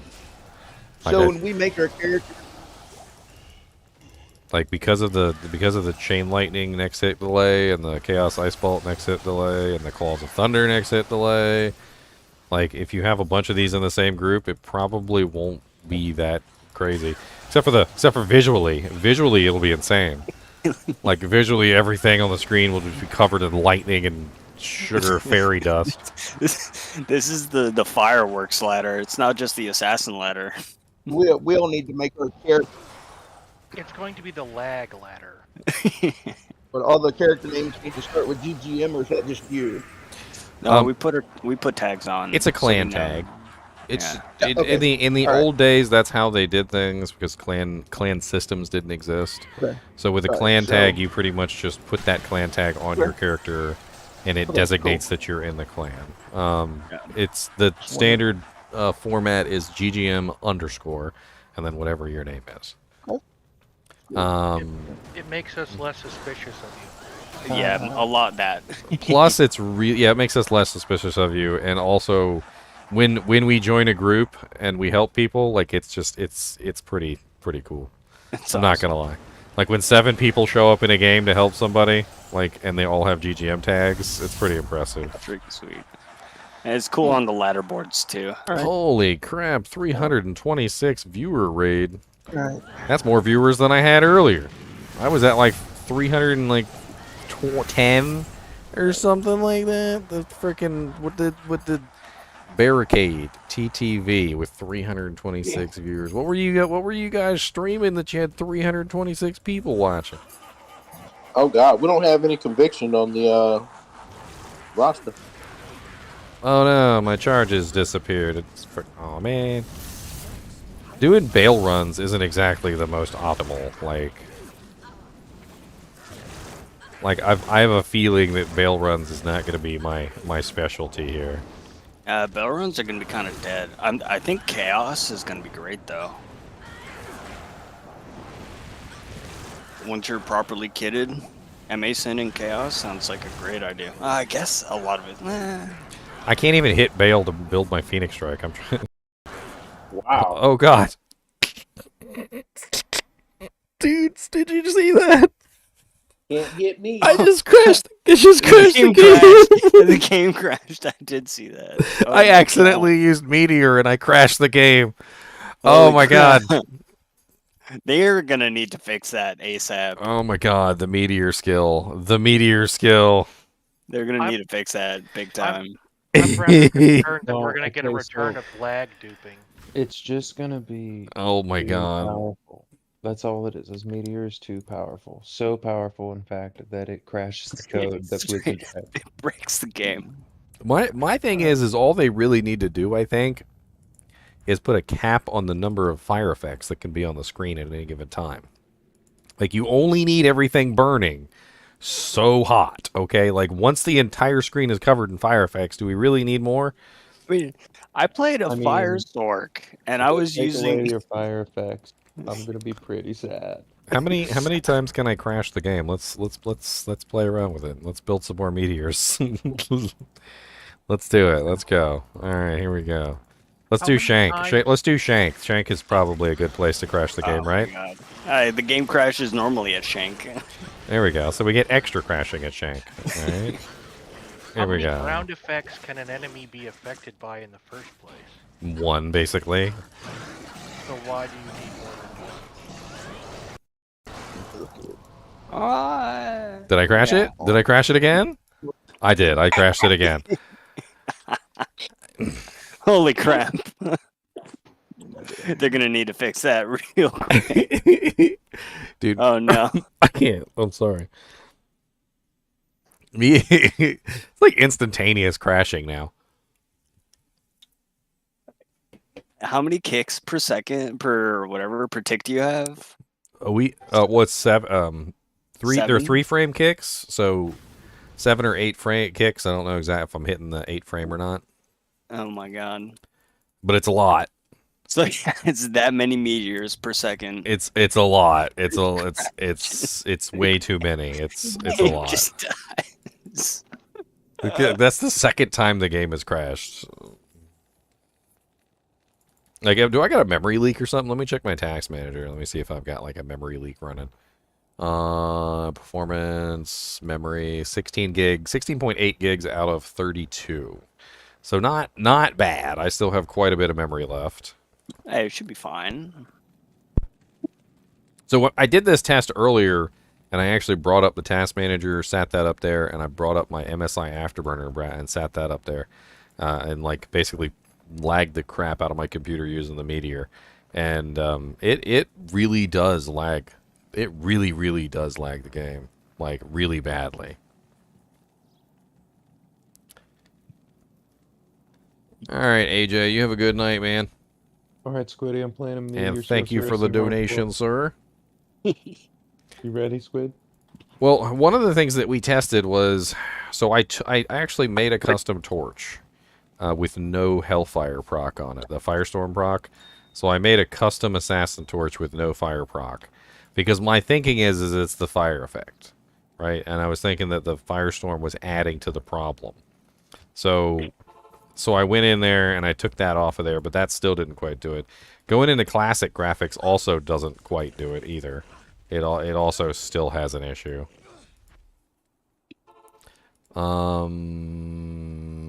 Let's go somewhere weird. Let's go to Catacombs. That sounds like fun. Alright, so let's build our Meteor charge and then let's annihilate something from existence and crash the game again. Yeah, go kill Andy with like 1,000 meteors. Hey, $10 from Sean. Man, y'all raining it on me today. $60. That pays for my Hogwarts game. That's so many meteors. Oh, hey, I got my new laptop. What do I need to do to join the clan? Oh, cows are terrorized right now. Joining the clan is easy, my friend. You just make sure you're on Discord. You can join Discord with your phone or your laptop. It doesn't matter which. You just contact one of the captains. Make sure you check the Kinship GGM Charter chat channel. That's where the instructions are to join the Kinship. The Discord is right here. I'm going to have the bot post the link. It's easier that way.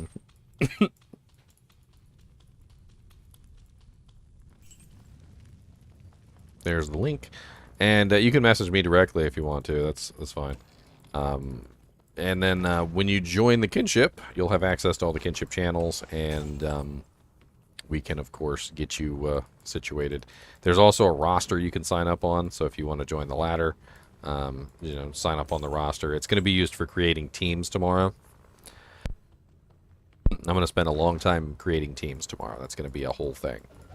Yeah, it's going to be fun. At least the hardcore is only like 13 players, so I don't have that much work to do.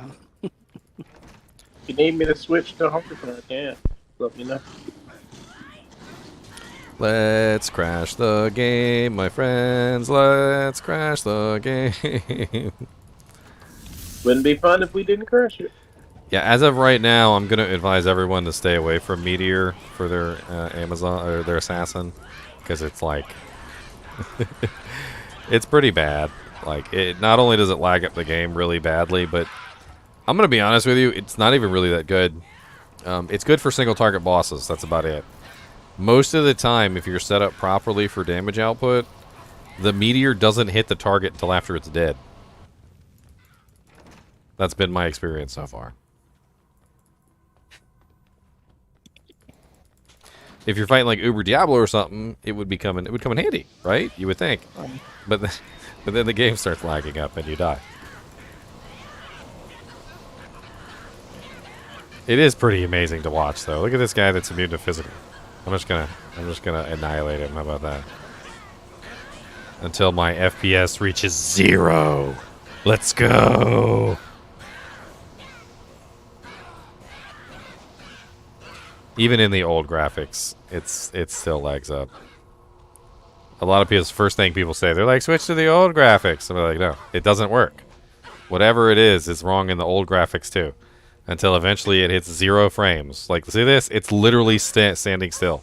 It hit 0 frames there for a minute.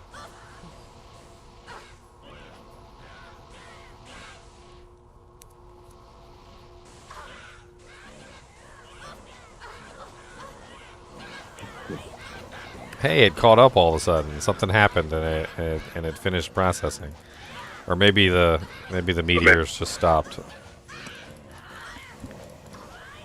No, come here. I want to meteor you to death. I can't even see my character anymore. This is amazing. It's just little exploding bits of meteors everywhere. No, come here. I'm going to kick you into the corner.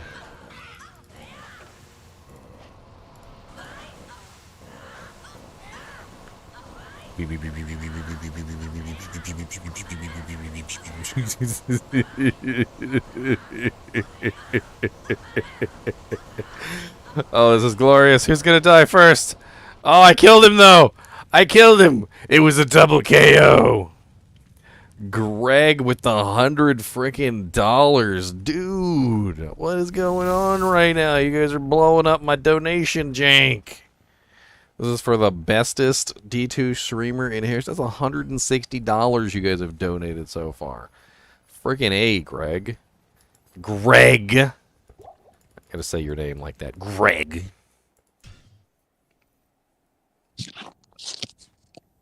Yes, it's not only is it lagging the game, it's lagging the stream too. Like the entire PC is being taxed. It's freaking, I don't know what's going on.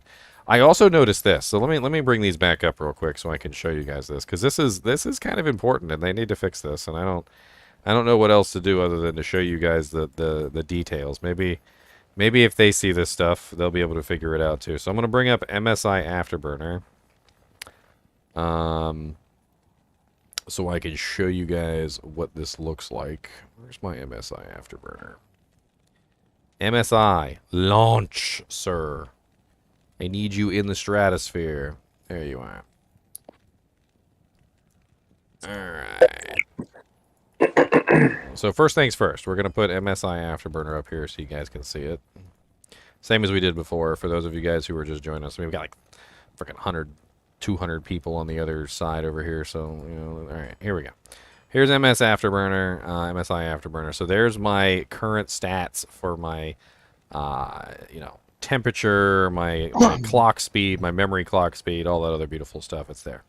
And you know what? Let's just for the sake of argument, let's throw my fan speed, take it off of auto, throw that on 100%. So like there's no temperature issues.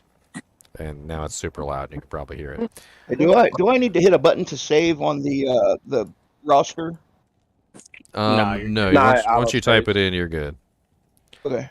All right, let's bring up the task manager too. All right. So you guys can see what the hell's going on. All right, there's the task manager. There's my CPU. There's my memory. Let's go to the CPU instead of the memory. Memory's not super duper important because I got plenty of overhead for that.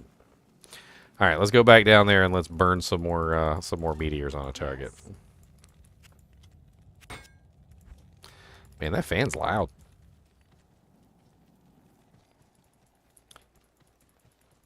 Greetings.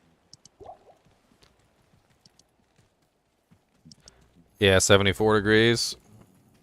55 was what it was last time. Trying to think where to go. Let's go to Arcane Sanctuary this time. That sounds like fun. You guys aren't going to be able to see anything. That's deliberate, okay? So don't get mad.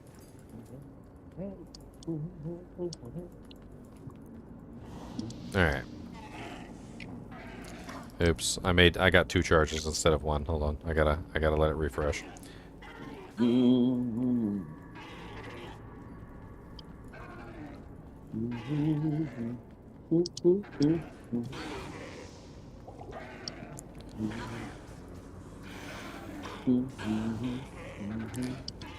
Alright, 1 charge. That's all I need. Okay.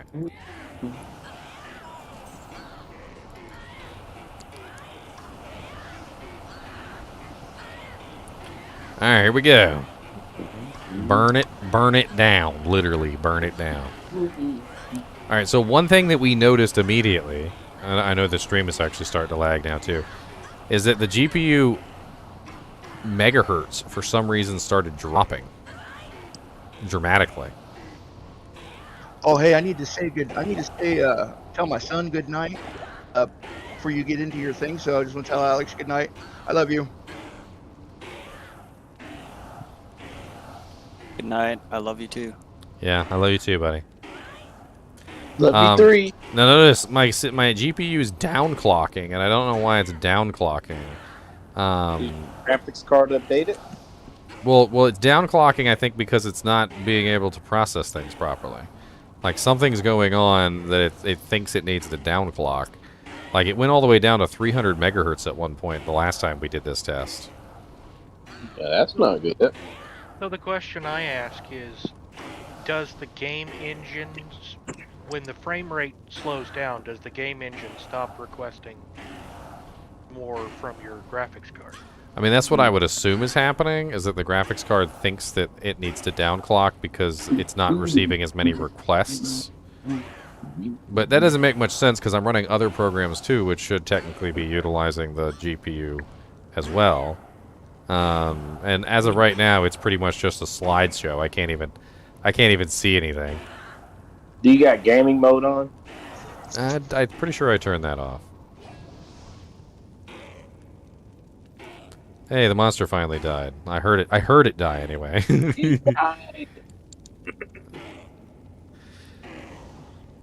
So I can't do anything. It's now stuck. I can't even click on anything. Whatever, the monster that I was fighting is dead, and I can't actually move or do anything. My temperature on my CPU actually went down from 70 degrees to 55.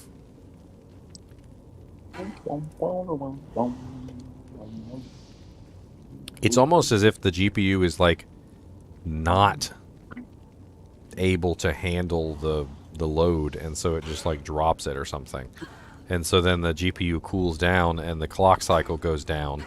And then I'm assuming that something happens which causes it to rise back up again, but then it, like, again hits some sort of barrier, and then drops it all. And then, so it seems to be going back and forth, picking it up, dropping it, picking it up, dropping it, picking it up, dropping it, picking it up, dropping it. And so the megahertz is just, like, fluctuating dramatically back and forth between a low megahertz and a high megahertz over and over again. And it finally just now updated so I can actually see what's going on.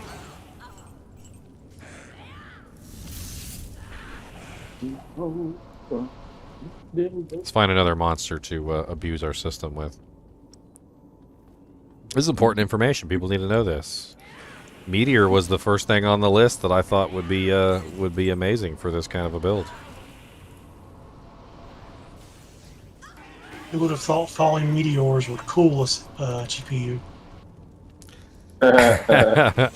You're not wrong. You're not wrong. Space is very cold.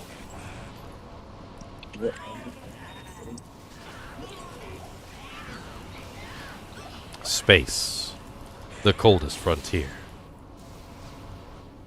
These are the freezing voyages of Turn the Damn Heater Up.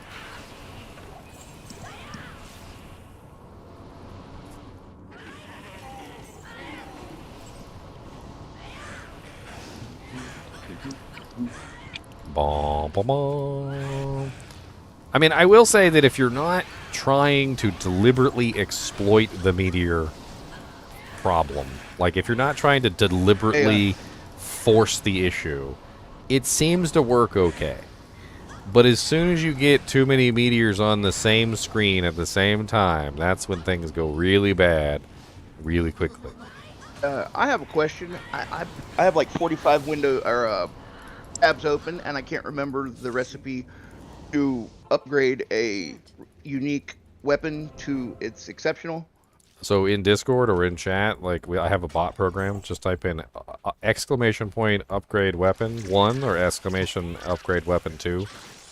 And it's all programmed in so that I don't have to remember because I suck at remembering it. Sure. No. But it works. But it works in Obviously, Discord also. So you don't even have to be. Obviously, I'm horrible at remembering things as well. Yeah. Just exclamation point upgrade weapon 1, exclamation point upgrade weapon 2. Both of which work in Discord. You sir. Also, all the recipes, the runeword recipes are in there. Speaking of which, I think I need to fix Mosaics, because Mosaics is wrong, because they changed it. Yeah, even just, like, playing around in Canyon of the Magi here, it still gets to the point where the meteors are overwhelming the computer. And if I was still using my GTX 1080, like, if I was still using that card, I might be like, okay, maybe I just need to upgrade. But the 3090? Like, why is the 3090 having trouble with this?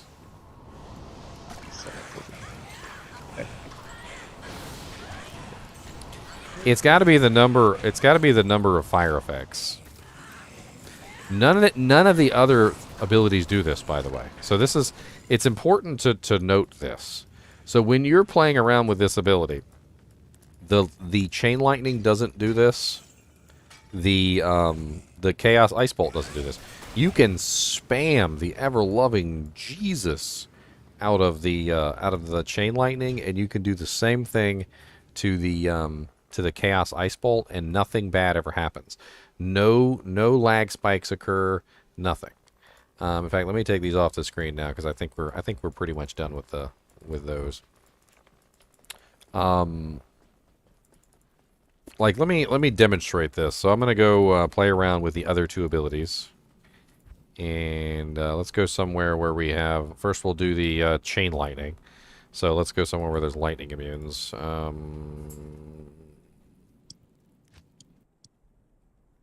Trying to think of like a good, tough lightning immune spot. I mean, I guess Canyon of the Magi with Beetles. Beetles is a good one. Let's do Beetles. Beat'ems. Love those Beetles. Alright, so let's build 2 Phoenix Strike charges. Yeah, I was hearing 2 different things.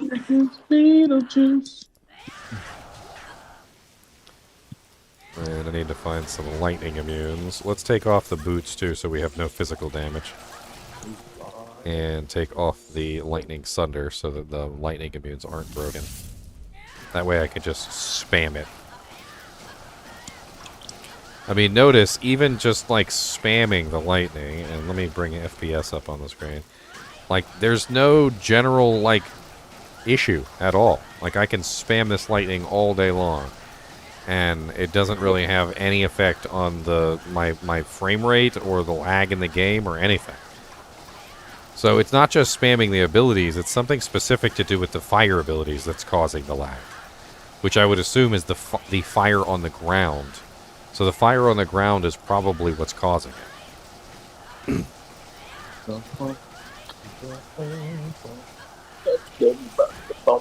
And then I can also do this same thing with the ice bolt. So the ice bolt, I need a monster that's immune to cold. Let's just go to Crystalline Passage. That sounds like a good place. I'm sure we'll find some immune to colds in Crystalline Passage.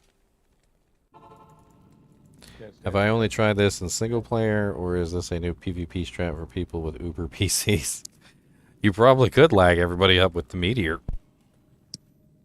I think the only downside is you'd lag yourself up too. Yeah, you going down with everybody.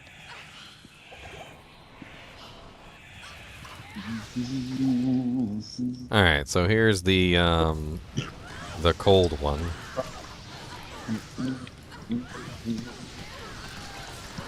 And we lost about 5 frames there, spamming that. 5. We went down to 55 there for a second. I mean, we'll add in. Let's add in the other one too.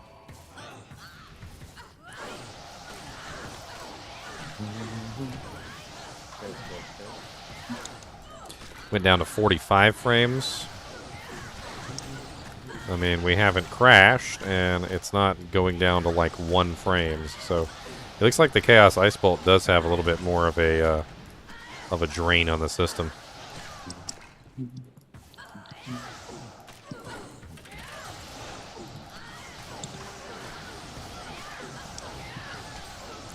We went down to 40 there for a second.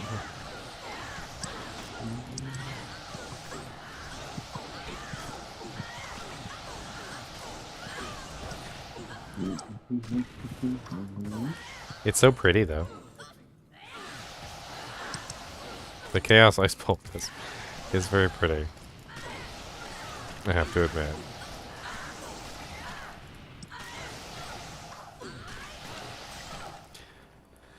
I'm not sure if the developers really know what they were doing when they made this Runeword. I feel like... Sure they did. I feel like they might not have understood the full ramifications. Sure we did. I feel like they didn't really quite understand. We want you guys to have fun.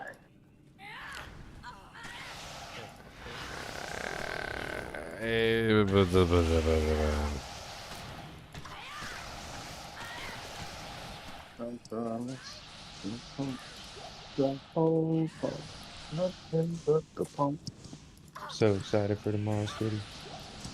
Yes, sir. Squiddy.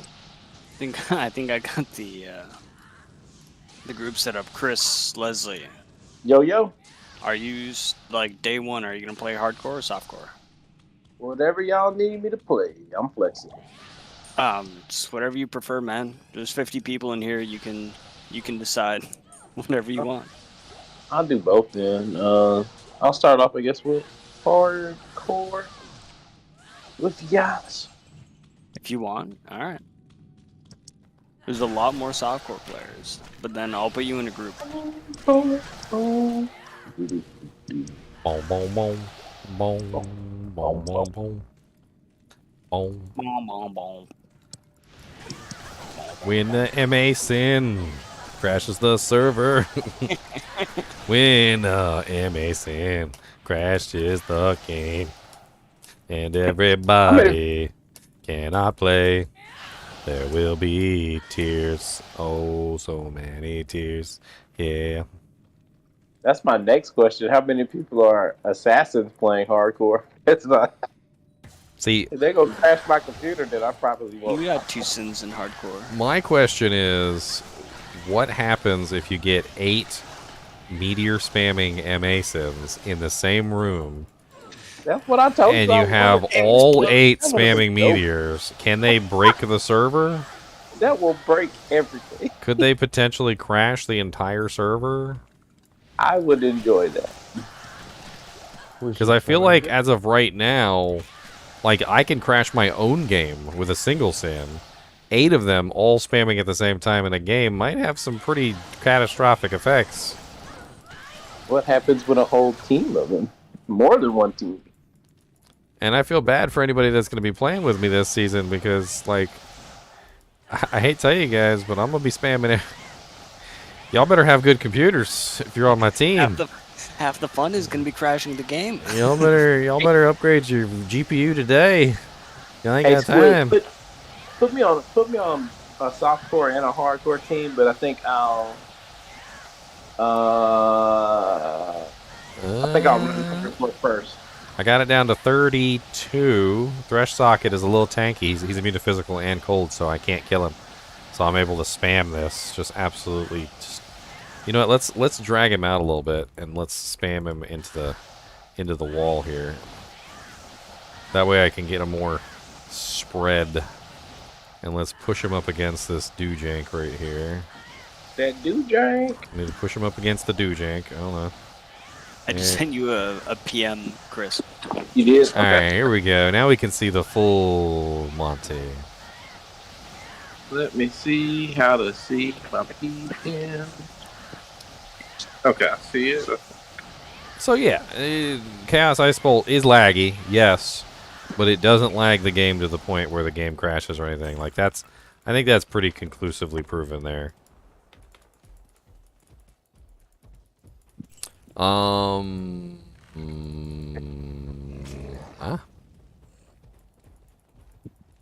Let's try and stack up Claws of Thunder even more. So I didn't use Claws of Thunder with Chain Lightning, so let's try and do the Claws of Thunder and the Chain Lightning together.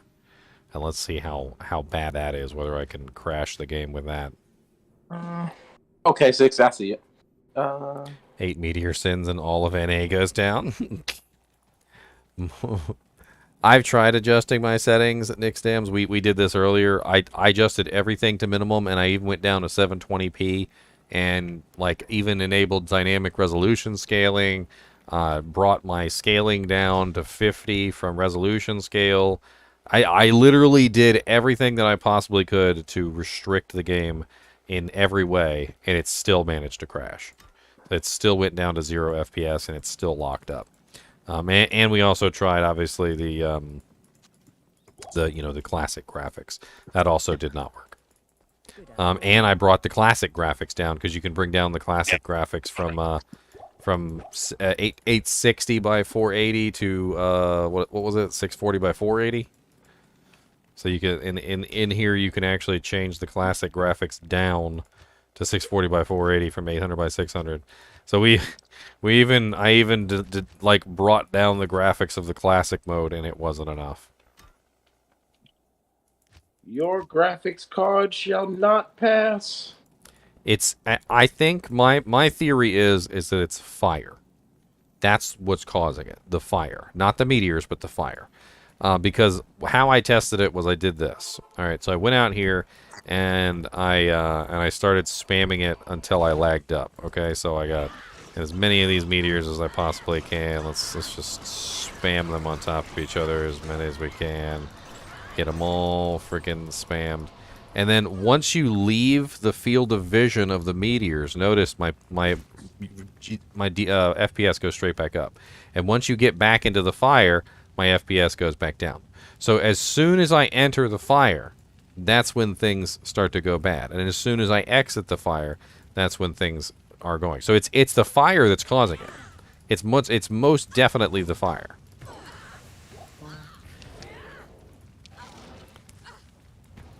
All right, let's try the lightning together. I want to try the lightning, both lightning skills at the same time.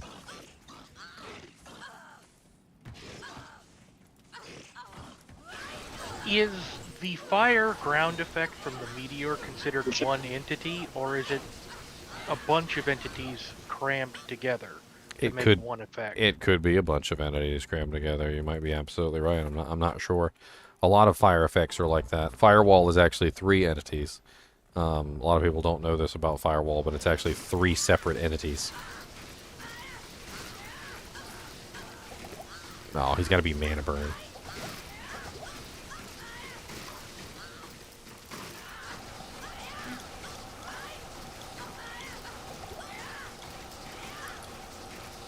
So even with Claws of Thunder added into the lightning, I can't seem to get the FPS to go down on that at all.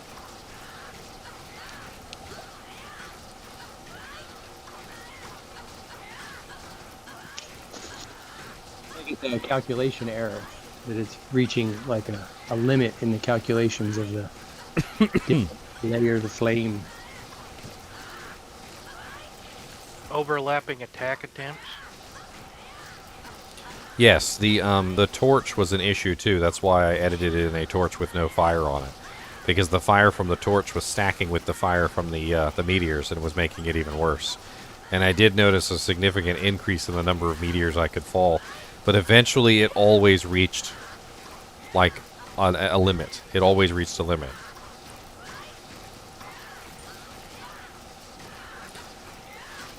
I think the question we need to ask is, how long does the meteor fire last?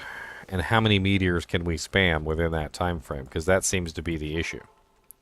So let's do a quick thing and let's just see how long the meteor fire lasts. I think that's like one of the easiest tests we can do.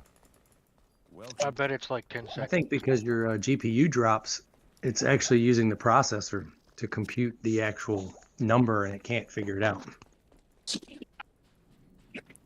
All right. So very easy. We just need to go just meteor something. All right. So a meteor. Actually, you know what? Let's do this officially instead of counting it like idiots. That sounds like a better plan. Let's bring up my little timer. I got my little timer still up. It's still up there.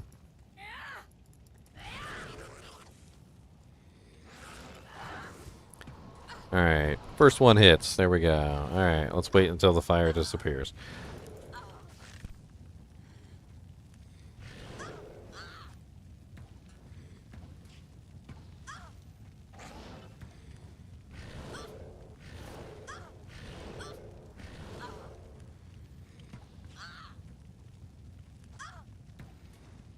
Holy crap, the fire lasts for a long time.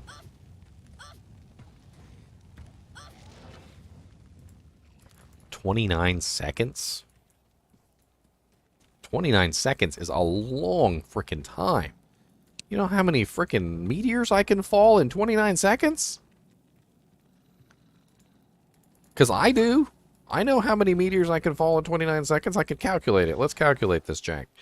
Because now that we have a seconds, we know exactly how many meteors that we can fall. So so we can calculate out how many per second, which is relatively easy. We can also multiply it. Let me grab my calculator so we can do this real quick. Thanks to my video, the Mosaic Runeword's going to get rolled back. Like, oh, it was no, all Ginger's fault. It's all Ginger's fault. We did it. Okay, so 29 seconds times 25 frames per second is 725 frames. Divided by a 3-frame kick is the equivalent of 241.6 fire puddles in the same place. 241.6 fire puddles in the same place, which means... That assumes that each little fire is just one puddle. Exactly. And it's not separate entities. Exactly. Let's actually research this, shall we? So let's pull up Meteor.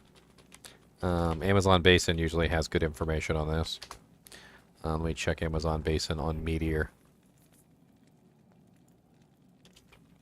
I like the explosive arrows.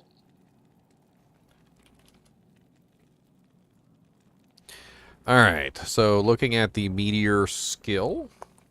Fire damage is applied within radius upon impact, while a pyre whose missiles apply a fire bit rate every frame created within that radius. A pyre contains 18 static size 2 missiles, which always spawn in the same location within a 4-yard radius of impact. So we have 18 static size 2 missiles per effect. So we round this down to 241. We have times 18 missiles. So there's 4,338 missiles on the ground. At least we now know why it's crashing. It seems like to me the easiest way for them to fix this would be to reduce the overall time that fire is allowed to stay on the ground. I know that would technically be a nerf to the ability, but fire damage doesn't stack anyway. So having a meteor burn on the ground for 29 seconds doesn't exactly help anybody. And if you just cut it down by 10 seconds, it would be a huge decrease in the drain that it's causing.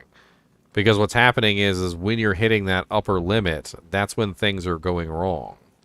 Like, let me actually test this, because I guarantee you, if I test this with Uber Diablo, and we run the timer, I bet you it starts to mess up around 25 seconds. When it starts to hit, I guess, critical mass is what I would call it.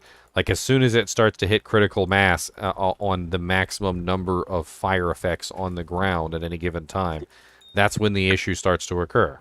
So it should technically occur anywhere between 25 and 29 seconds when the maximum number of fire effects appear on the ground.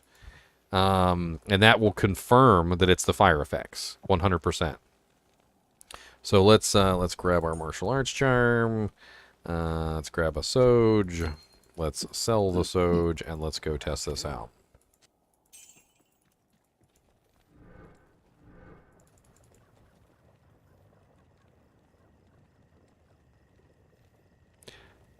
Yeah, Berserk isn't really a good starter class, Moreland. You're absolutely right. Unless you're in a group. If you're in a group doing like an item find Berserk barb, totally amazing. Because the group supports you. But that's a whole different thing. If you don't have a group to support you, then it's not going to go well. Alright, so let's test this out, shall we? Let me put this on Cobra Strike. I'm going to build up my charges before I go in there. It's easier that way. So let's grab our Cobra Strike so that we can actually survive. And then our one charge of Meteor. Alright, so if my theory is correct, we should start to lag up as we approach our 30-second limit. That's the issue. So, starting now.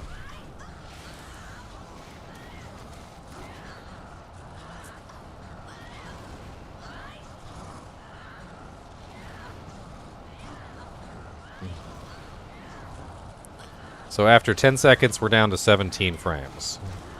We're at 20 seconds, we're down to 15 frames. And we just hit 23, and we're down to 1 frame. 25, 26, and 29. We've hit critical mass. So at critical mass, we are at 1 frame, and everything is pretty much at a standstill.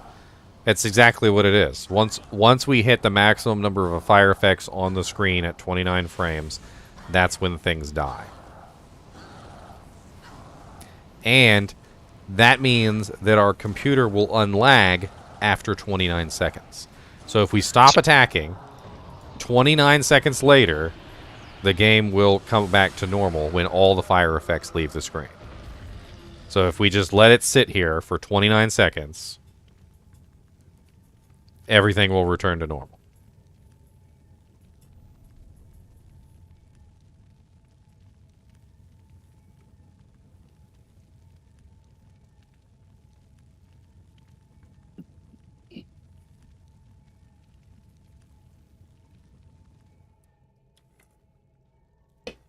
And just like that, we're back to normal.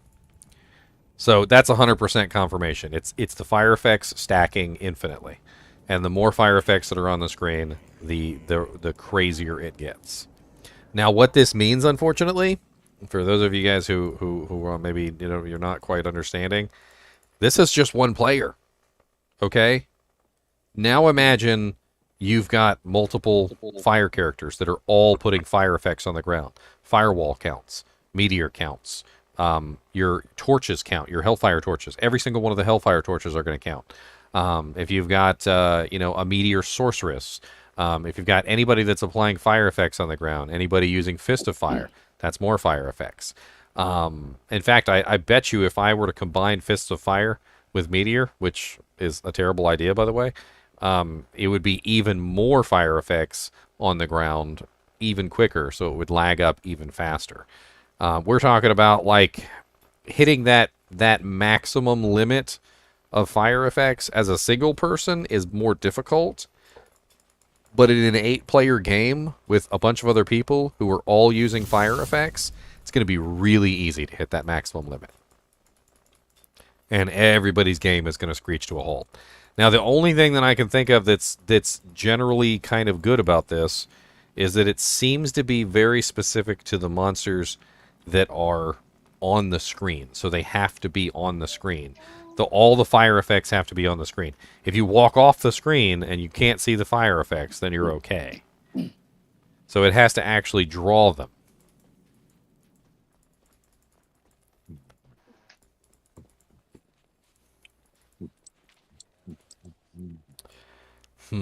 Is there any way I could simulate more meteors? I can simulate more meteors. We are about to simulate even more. Oh Lord.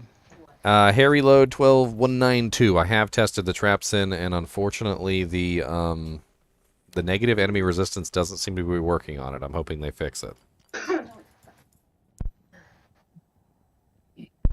Okay, we're about to test some craziness.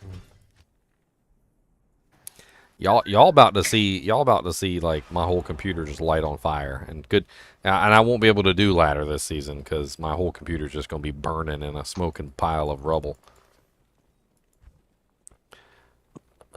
Here we go. Where's my meteor? I have one of these. One of these has a meteor on it.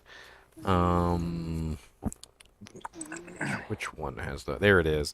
Razor Tail, level 1 meteor on striking 100%, which means that I will have 2 meteors coming out per kick, not just 1 meteor coming out per kick. So I will be doing twice the number of meteors per kick and probably break my computer entirely. If I can't play ladder this season, you know exactly why, okay? All of you here witnessing today, this is the reason, okay? I'm sorry. Maybe I can play on my other computer.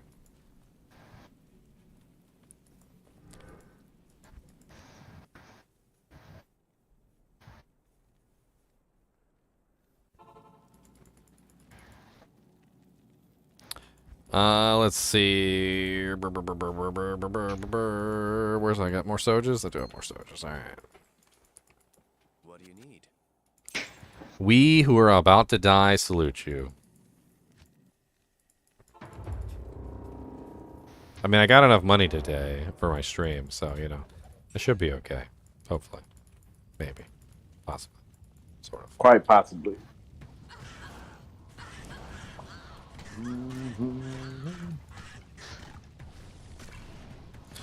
Here we go, boys.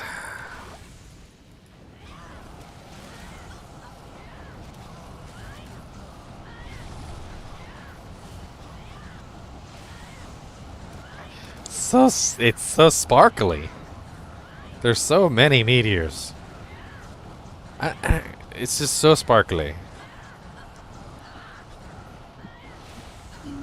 Oh, here we go. Ka-chunkin'. We're ka-chunkin' now. We're ka-chunkin'. 1 frame. We're down to 1 frame. Ka-chunk, ka-chunk, ka-chunk, ka-chunk, ka-chunk.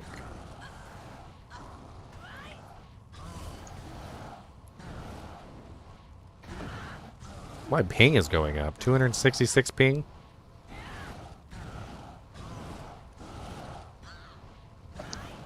It's literally just a slideshow. Like, it's just a slideshow of fun.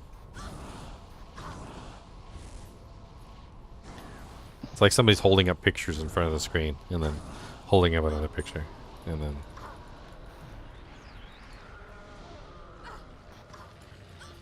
God, like South Park animation. Look at all the little fire effects coming up from the fire too, like in the graphics. It looks like stop motion South Park.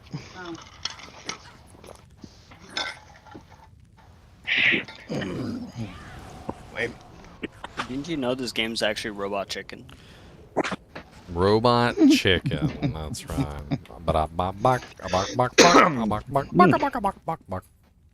It's all claymation.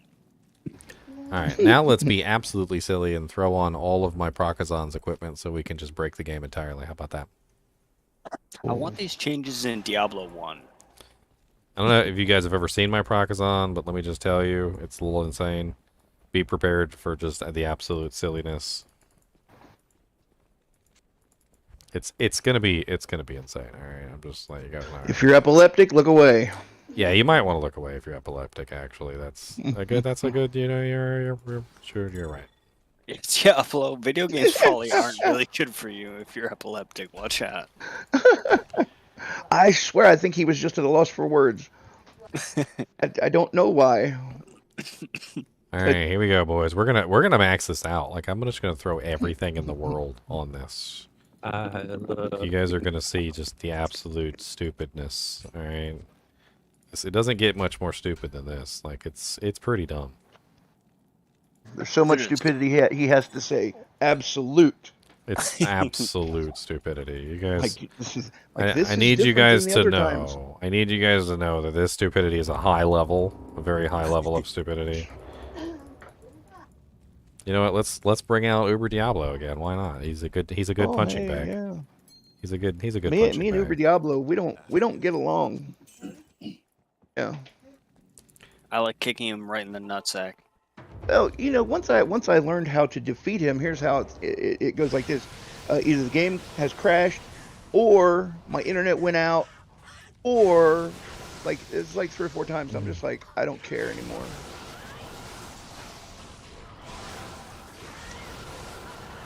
But that juicy Annie. Juicy Annie is so juicy. I mean, it was crazy. Like, it's gotten to the point that my wife Annie. watches intently. Like, when I fight him, and she's like, you know, she's like, well, there's no red in his life bar. Why isn't he dead? And I'm like, I don't know. I don't know. No, it's just sadness. Crashed. Yeah. There it went. Immediately Ah, crashed. man. It crashed. It couldn't Yeah. handle it. No, that was too much. And then, of course, we had some issues because we had some high winds over here. I don't know, for days in a row, and like the internet was sketchy, you know. But only when I was never mind. I can't. Right. It's too much pain. It just immediately crashed. It couldn't handle it. It immediately crashed. Yeah, it was like you're going to win. Yeah. Do it. So, you know. Do we have a smiter for the ladder? Which hardcore or softcore? Softcore. All right, let's try it again, but we'll take Meteor out because Meteor is probably the reason why it's crashing. Even though we have Meteor in there anyway, so we'll have a little bit of fun with this. Oh yeah, let's change it to P8 too, so the monsters live longer. Oh yeah. Stream died. Stream died. What? Stream died. Where's stream dead? Just see, I told you, didn't I tell you? This is what happens. No, we got mostly Bowdins or Hammerdins for ladder start. If you want to make a Zealer or a Smiter rather. No, I'm planning on making a fire ice on. Afternoon. Fire, ice on, ice and fire. All right, boys. If it crashes again, I'll just step away for a moment. All right, here we go. We're not gonna do Meteor this time because Meteor crashes the game. We're gonna try and play with it though. Let's see if we can hit maximum effects. I've never actually run a boson. Let's do Chaos Lightning. Boson's fun. She's super weak though. It kind of sucks for what she costs. She's really weak. What's up, Shanky Poo? Physical boson. I'm planning on running the fire ice. So. Oh, those are fun. I mean, Ginger played a Ice Maiden all of last ladder. Yeah, I did a pure ice. And it rocked. It was absolutely badass. You can't even see half the stuff that's going on the screen. You can't even see it. Any advice on what gear I should try and start with? Stick. Wisdom, Razor Tail. Honestly, Hustle's probably a good move nowadays. That's true. Hustle, yeah. Hustle's gonna be good. And then like for gloves, you want a pair of 2 bow gloves with IAS, like optimally. I mean, we're starting to get to mid game here with. I was thinking an insight because I'm gonna be real deficient on mana, so an insight bow. Oh yeah, Insight Bow works well. That'll be good.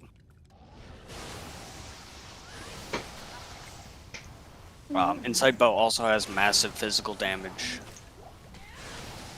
which will help if you run any Leech. You're gonna have mana issues. So yeah, like you said, Insight's gonna help with the meditation. Also super cheap. Yeah. Oh, This is what just else? like redonkel silly. I can't even wrap my brain around it. I just like walk up to something and hit it, and it just. It's like you remember that meme from like back in like the 2008 or 2007, like where literally it was just like a dude with his mouth open and it was like firing my lasers. I'm like, far. Like that's what it seems like. It seems like I just walk up to a monster and I'm just like firing my lasers, and the monster just gets obliterated off the planet. It would seem that with one small move, they just turned this game into Path of Exile. What with Mosaic?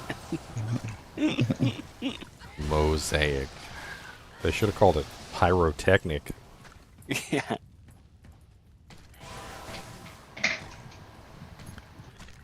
All right, Greg, you have a good one, and thanks again for the donation, man. I really appreciate that. $100 is crazy, buddy. Yeah, when I saw the new rune words, I was like, yay, I hate the assassin. Great. It happens, you know. I should probably change it to the last laugh, because you're going to be cackling when the game crashes. I mean... Yeah. Well, I figure if I run a conviction paladin, you know, that would help with all of that elemental damage that those assassins are kicking out. Cody, what do you want from me, sir? What do you want from me? Conviction paladins are always welcome. You want noogies? It also reduces enemy defense, so any physical build, anyone who needs AR also benefits. So yeah, conviction pally is always a good one. I'm not real big on the Hammerden, so I don't know. I just don't play Hammerden, dude. Don't play Hammerden. You don't have to. You don't. Yeah, don't play it, man. Nah, I'll be honest. I respect into a Hammerden. You know, I thought, well, everybody's always talking about blah blah blah. It's like, well, I'll go ahead and respec into this. And I was like, I played for like I don't know 20 minutes. I'm like, yeah, I'm gonna waste another respec here. Honestly, I find Hammerden pretty underwhelming compared to Fist of Foden right now. Yeah, that's what especially now that they made the holy bolts penetrate and kill demons. Yes, the holy bolts penetrating has insanely increased that build, just like bar none. It's probably the direction I'm gonna go. It's kind of nuts, like how good holy bolt is now. I mean, granted, you can't do like cows, which is unfortunate. Yeah, but oh no, you can't do cows, right? But like everything else in the game, you can pretty much demolish and with relative ease, which is hilarious. The cheapest chaos farmer. I should be able to do normal cows because I'm gonna hunt. I'm gonna see if I can find a Ravenclaw bow and build holy fire. The beginning, maybe, you know, or not. I don't know.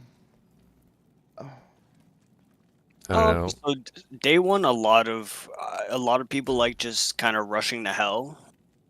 Maybe rushing is the wrong word, but like getting a good part into hell, and then there's really no rushing in ladder resets. Yeah, because you're so weak and you're so like just easy to kill by just about everything that it's very difficult to rush. You just end up dying over and over again. Like it's. And I've seen people do it, and they just end up dying like repeatedly over and over and over again, and they just don't care that they're dying. They just keep dying. Years ago, I was happy with killing Bale on normal, and because the first time I ever went to Nightmare, I got my ass kicked, and I'm like, yeah, that's fine. I was happy with going through different characters. And then, like I said, I had some off time in the past year, and I discovered the Ginger Gaming Mentor videos, and it like really taught me a whole lot more. Like, didn't need somebody telling me, well, you need a CTA and a fortitude and a. Yeah, no, you don't need all that stuff. It's like, well, no, man, like you're gonna tell me how to magic find in one particular place, or you're telling me how to clear out one particular place, but you don't tell me how you got there. You know what I mean? Yeah. Or you show me that you can bypass the whole entire story and not play the game and get to Ubers in 6 hours, you know, which doesn't seem fun at all. So when I've stumbled upon, you know, the GGM information, it's like really one of the few streamers out there who like the time to teach you how to play the game. Yeah, or enjoys spending the time playing it. Right. And he talks to himself more than I do. Hey, you have to. You gotta be crazy No, in right? this world. He's To not make videos, talking to you gotta himself. be He's crazy. talking to his other personality. Well, he gave that guy some good advice the other day about the. He's like, well, I subscribe to you. Will you subscribe to me? And he was like, no, no, I'm not going to do that. He's like, but I'll give you some advice, and it's true. You know, talk to people like they're there, even if they're not. You know, you have to. Like it's absolutely crazy. I try and tell people who are newer streamers this all the time. It's like by the time you know that person is there, they're probably already gone. Like you've got a whole like 10-second window to engage with that person. And the only way to do it is literally to act like a crazy person and talk to yourself all the time. Yeah. There's this guy that shows up at Kroger all the time. He's always talking to himself, like all the time. And he talks to himself in such a way that like it almost makes you think he's talking to you, but he's not.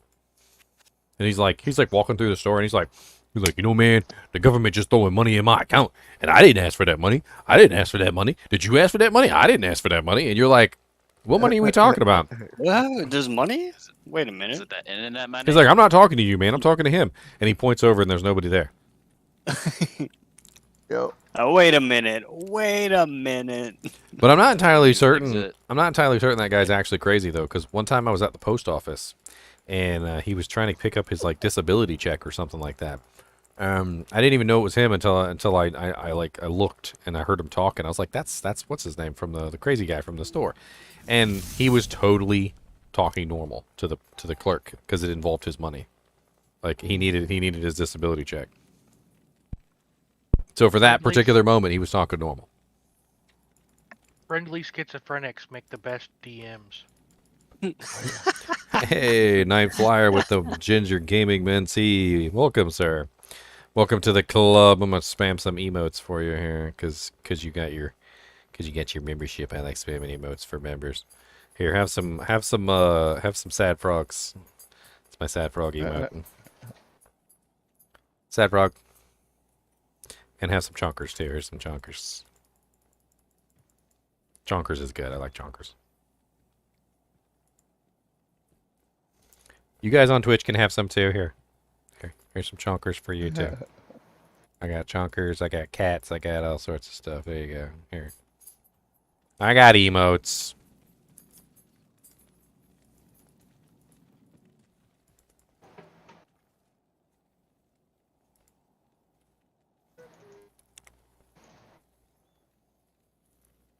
Yes, fire crashes the game in Classic too, Sasha. It's pretty terrible. The Meteor is basically unusable unless you're like, I don't know, maybe if I had a 4090 Ti, maybe if I was running a better CPU. I mean, I got a 3800X, which isn't exactly a bad processor. It's not top of the line, but it's not bad either. I'm betting on it needing to be an engine fix. I really wish they'd let us test this a week ago during PTR, because we would have found this out during PTR. Now it's going to be a glorious disaster. And then they would have had an entire week to try and research and fix the issue. But instead, now we've got, what, a day? They've got 1 day to fix it, and they're not going to fix it in 1 day. I doubt they even know it exists. Now, granted, you still have to get the rune word, so you're still going to have to find yourself 2 mals and 2 gulls to make it happen. Don't you know the community fixes this game? But honestly, mal and gull is not even really that expensive, and I feel like we'll probably have a bunch of these claws like within the first couple days. I can't believe that they didn't have someone sitting around in a room somewhere playing the game, you know, figuring out what sucked and what, you know what I mean? Like, and then it's like, they're like, oh, here's the patch. Oops, it sucks. Sorry. Y'all want to test out my assassin? Sure. Let me get him uploaded to the item pack so that you guys can test out the assassin. That's like you said. You said I'll do it for free. And DOA with the freaking $10 to $170 today. Y'all are freaking nuts. I'll take it. I'm not gonna complain or anything, but I'll take it. But y'all are nuts. Just for the record, I sincerely doubt that Blizzard or any major company actually hires playtesters that intentionally try and break the game the way we do. I mean, why not though? Like, why not? Yeah, right. I know. Why not? Like, if I was making they're more interested in the casual player than they are us. But let's be honest. The vast majority of people aren't going to ever pull this off on their own, on single player. It's only with a little bit of knowledge and some, a can-do attitude that you're going to do this. All right, I'm gonna give you guys. I do feel like I need to get you guys this character. Let me save him up. It's been a while, so I figure I'll ask. Hey, when's ladder reset? Tomorrow at 8:00 EST. Before I joined the chat, man, I was trying not to laugh every time you said tomorrow. Because every time each successive time you were like, tomorrow I'm like, oh my gosh, I just When's last time? Literally, it's like every 10 minutes, maybe less. I was like, yes, I'm uploading him to the pack now. Just give me a second. I need to get the files in there, and then I need to get it uploaded, and it's gonna take me a minute. I was so proud of you. The patience of Job, I swear. Have you ever considered adding the ladder reset time to the little banner that goes across the top of the screen? It's funny because like back when before Diablo 2 Resurrected launched, I kind of had like the same thing going, and I had it like flashing on the screen, and I had like Nightbot spamming it, and people still came in and asked every 5 seconds. I mean, it was insane. Like I couldn't spam it enough.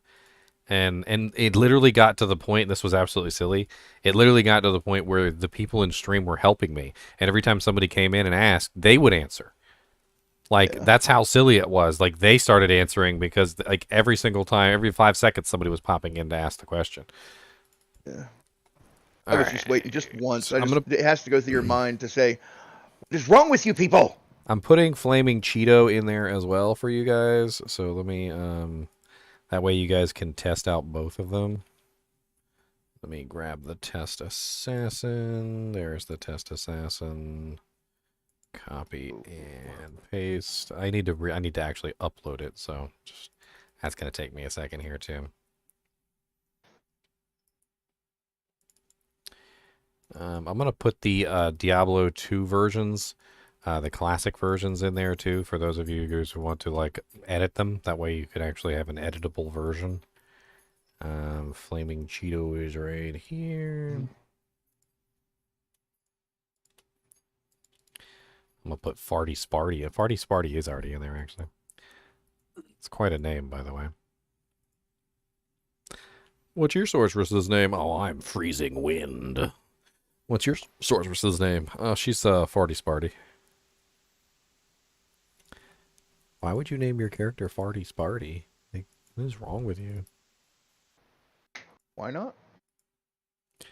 Okay, both of those are copied in now, and let's do one more thing before I upload it. Let's get the Mosaic Claw. Actually, no, I can't. I can't actually make the Mosaic Claw. I can put the runes in, but I can't actually make it. Yeah, I guess we'll just skip that for right now. This is stuff I'm gonna have to work on later. All right. You making your hero editor pack? I'm just like compressing it and uploading it. It's gonna take me a second.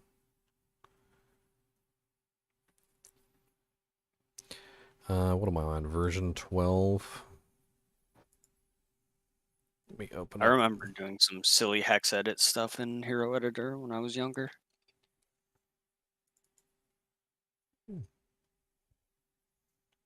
Okay, so I'm currently on version 13.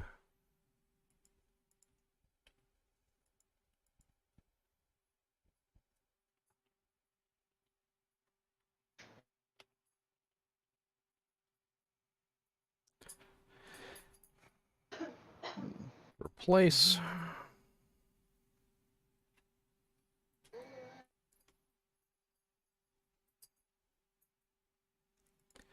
And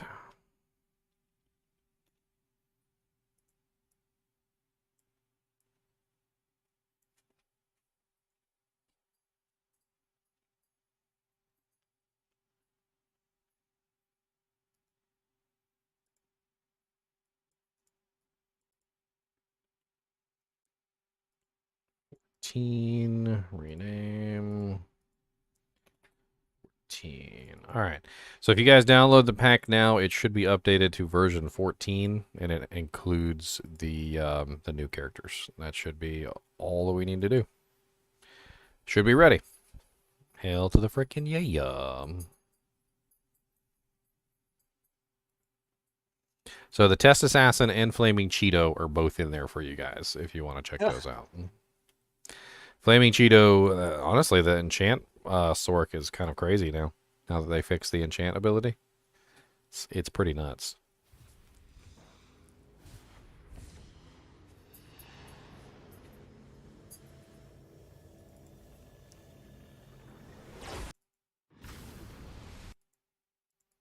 You missed the random background noises from Discord. I'm eating a Rice Kristen. Y'all be quiet.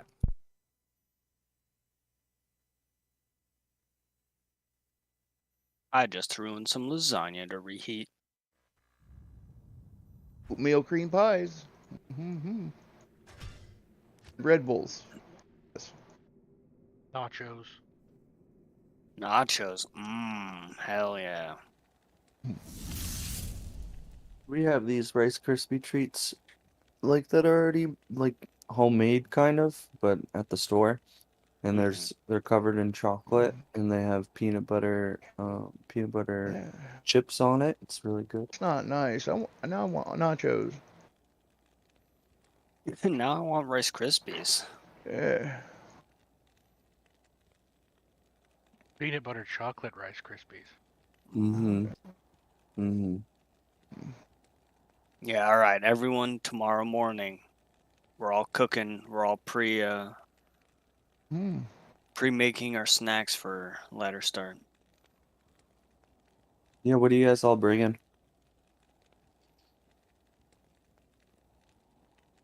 I made a whole bunch of different stuff today. Is this a ladder potluck I'm hearing? That's right. Oh my god. What a great day.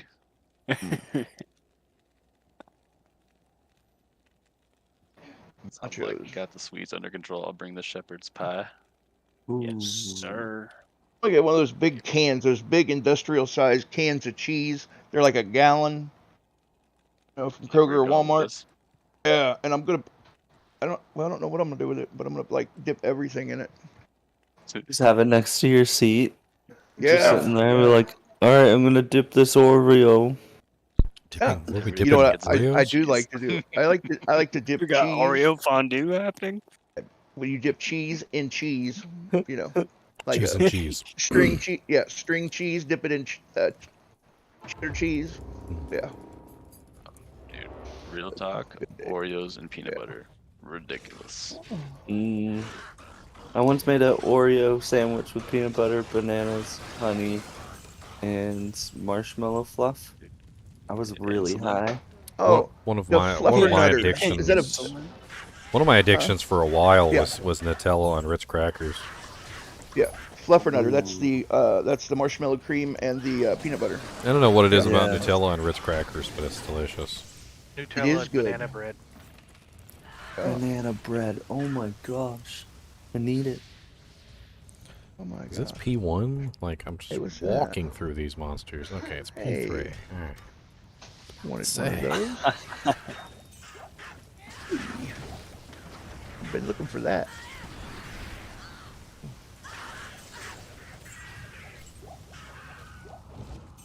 Found a rock stopper. Yay. Stopper's good. I know. Y'all ever see that meme where Batman's making fun of all the superheroes for having ridiculous weaknesses? No. He's like Superman. He's like Superman. I know you're powerful and all. He's like, but come on. He's like, don't start with the kryptonite thing again. He's like, literally everybody has it. He's like, it's pretty rare. It's a rare mineral. I was like, dude, I literally stopped a wallet robber the other day, and he had like three crystals in his pocket. All right, like they're literally everywhere. Like, and don't even get me started. He's like, don't even get me started on the other colors. He goes, there's not just green anymore. There's purple. There's yellow. He goes, there's pink. He's like, we don't talk about the pink kryptonite. Look, Aquaman, come on. You can talk to fish, but like. And then he's like, then he turns to civilization. Then he turns to Green Lantern, and Green Lantern's like, hey, who else are you gonna get to stop a meteor? He's like, Green Lantern, your weakness is the color yellow. He's like, but I can stop meteors from hitting the Earth. He's like, but what are you gonna do about a mugger who's dressed in all yellow? It's like, cause you're screwed. Yeah, the John Cena was in where he was the superhero guy, and he had a streaming show. It was really good, and he there's some jokes about Aquaman in that show, which since you're streaming, I won't because it's R-rated, but y'all just have to go check it out. It's very funny. Making Aquaman fun of Aquaman is always great. Yes, he was insinuating that Aquaman had Have you ever seen The Boys? I've seen. I have. I want. Oh my God! The Boys doesn't just insinuate. The Boys doesn't just insinuate. They make it very clear that they get the Aquaman-esque type character. I can't remember his name right off the top of my head. The Deep. The Deep was literally having sex with whales and dolphins and stuff, and like that he was literally that's what he was doing. And then they literally like he's using a whale in one of his fights or something, and the whale dies, and he starts to get really emotional because apparently that was his whale that he was using and abusing. So the real question is, who wouldn't with a mermaid? I mean, I don't know if there's any mermaids. Where's the fish part at? Yeah, he's just the merman. Yeah, he's merman and fish. I don't many inappropriate jokes. There is a lot of inappropriate jokes. Yes. I'm pretty sure that. Charles said the Deep really loves Squiddy. You might want to watch out, Squiddy. It's all right. You might want to watch out for the Deep. I think he's coming for you, my friend. It's all right. I'm the top. The Deep is definitely the bottom. Does that make you the tentacle monster? I mean, it goes with the name. Ooh, like the tentacle beast from Metroid Prime. I wouldn't want to mess with a squid. I'm gonna be honest with you. Like, there was a video the other day. I was kind of like creeped out. Like this guy was or this lady was showing the difference between like octopus suckers and squid suckers. And apparently, like squids are all soft and they look like they wouldn't really hurt you or anything. Like they look generally like less threatening. And then she was showing the squid ones, and I'm like, is that like a giant hook coming out of the like every single one of the squid ones had like a barb or a hook or some like evil demon torture device sticking out of it, and I was like, Like, not only can they, like, suck onto me with their stupid little tentacles, but they're just gonna rip me to shreds with these little barb things. You won't see anything, though, because they're gonna ink everywhere.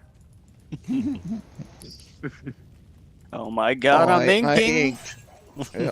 Was it like, wasn't there like a Family Guy episode where the guy got mauled by a bear, but he survived?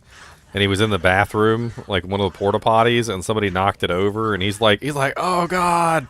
He goes, it's gotten everywhere. It's in my bear wounds. No, it's in my raccoon wounds. It's in my raccoon wounds. He's like, oh God, it burns so bad.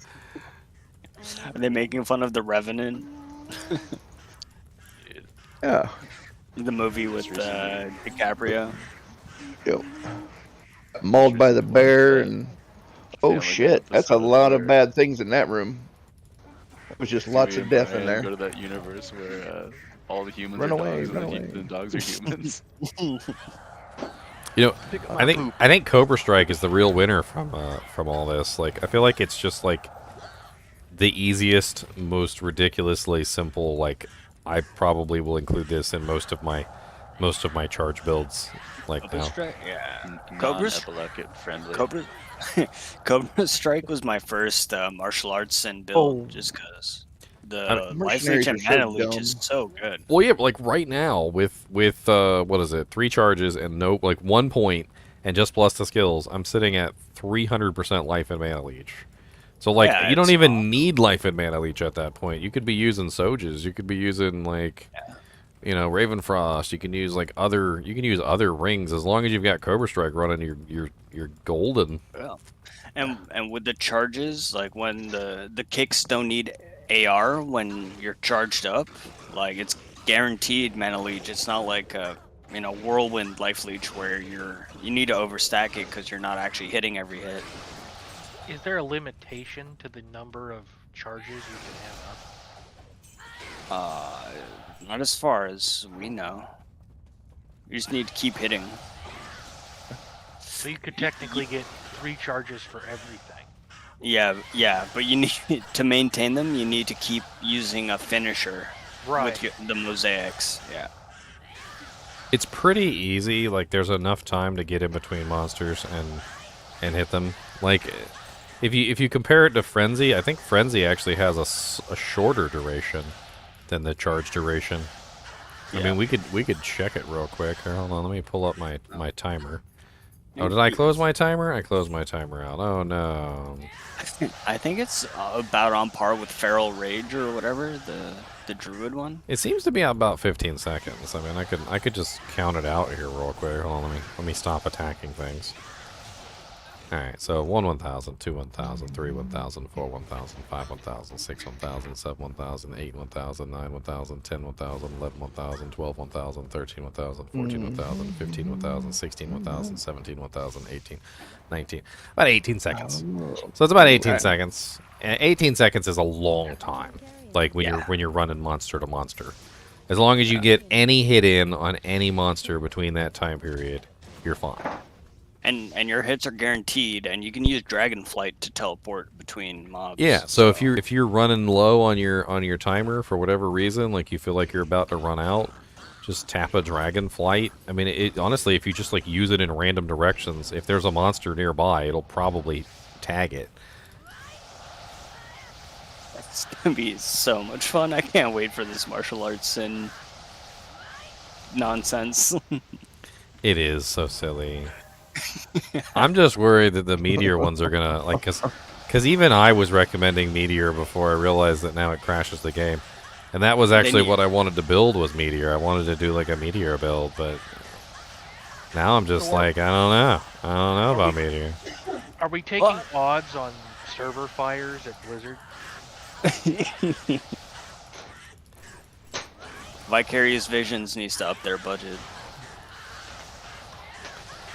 I mean, I feel like they could do a really easy micro patch and they could fix this right now. Like if they just limited the duration of the fire on the Meteor to like 10 seconds instead of 29. I feel like 10 seconds is still plenty of time for it to burn, and it would severely limit the number of active fire effects on the screen, which would completely fix the issue for the time being until they come out with a more permanent fix. I mean, that's like a tiny little code in the game. All they got to do is open up the code and go, like Meteor burn duration 10 seconds. And then bam, you're done. Like, it's fixed for the time being. Micro patch. It's a micro patch. Little hot fix, whatever you want to call it. Like, it's nothing. Temporary hot fix. And then, and then once they fix it properly, like, it's... They can figure out why the effects are causing so much lag and why they're causing the game to crash, and then they can fix that specifically, like, more officially. But until then, like, just micro patch it. It's fine. And I'm pretty sure the Meteor that comes out of this is separate from like the Sorceress's Meteor, so I don't even think it would affect the Sork's Meteor, because when I looked through the next hit delay stuff. It seemed like Chaos Ice Bolt and Nova, Charged Bolt, and all that stuff had their own separate entries instead of being linked to the sorceress versions. So like even the Nova and the Charge Bolt, which are basically the same exact things that the sorceress casts, had their own entries in the system. So I'm sure the Meteor does too, and they could just edit just the Assassin's Meteor for the time being. Early 2000 spaghetti code. The fire damage doesn't stack anyway, so I don't even. I'm like 99.99% sure that the fire damage doesn't even stack, so I don't even know why you would have a 30-second burn duration. Most of the monsters are long dead by the time the meteor lands, let alone needing to stand there for 30 seconds in the fire. Yeah. I mean, maybe when it was in Classic, you know, that burn duration helped, but you know, we're 30 years from, not quite 30, but you know, we're 20 years from then, so. Hey, what's up, Shadow Leader? What's up, Zomp? I think they've the D2R, the developers, Vicarious Visions or whatever, they've built enough trust with the community that they can start making some bigger changes. Obviously they have been, but I mean, I would consider this a big change. I mean, this like fundamentally Absolutely. changes the way the sin works. I mean, terror zones were a big change, right? And the plague and mist, all those rune words were big changes too. So I think they built the confidence with the community where they can try and do these patches without, you know, too much backlash, or if any at all. I mean, So the question is- I'd be willing to give anything that they do a try, as long as they listen to the community. Like that's how I am where I am right now. Yeah. Like if they want to try something new and they're like, hey, you know, we want to try this new thing, as long as they're willing to listen to the community's feedback on it, like it seems like they were with these new rune words, I'm cool with They've it. been doing a good job, yeah, right? Like, because I feel like the community knows what we want. Like we're old enough, we're wise enough, we're not like young little craps for the most part. We've been playing the game long enough. We've been playing the game for a couple of years. Like we're honestly at this point, it's a very odd situation because I feel like we're more knowledgeable than most of the developers are anyway. Like Yeah. like so The they old so developers. so listening to us is, you know, isn't exactly a bad thing because they can just, it'd be like having a friendly developer that you could, you know, go to at any time and ask advice for when you get stuck, right?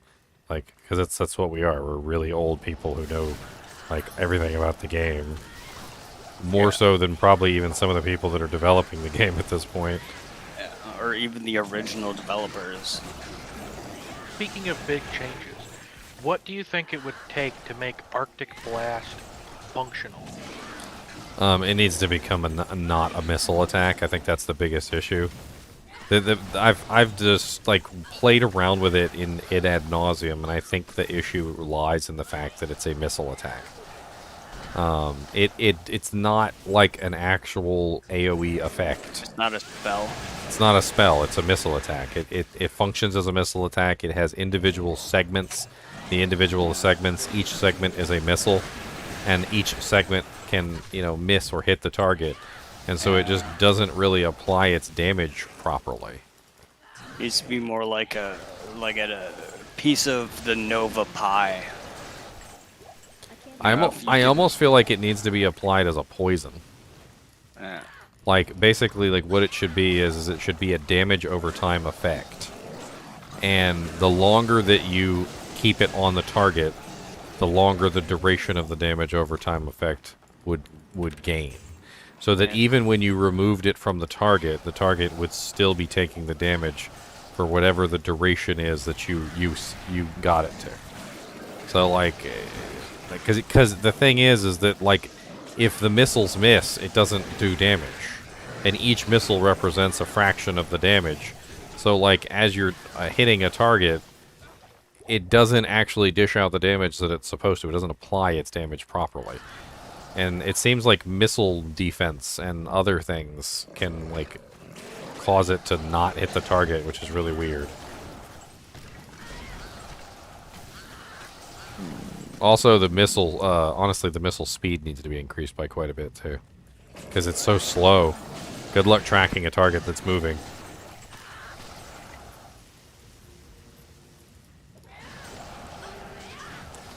Immune to lightning, immune to cold. Spectral head. Tons of resistances on this guy. What is the largest missile size in the game? I don't know.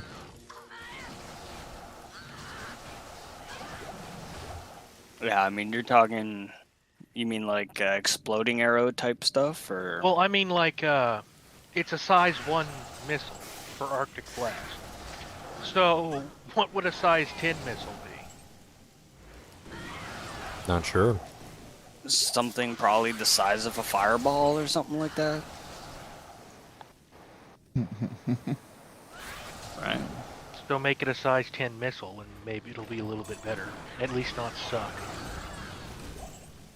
I mean, unfortunately, the Arctic Blast and Inferno have other issues besides just simply like damage output. There's tons of stuff going wrong with that ability.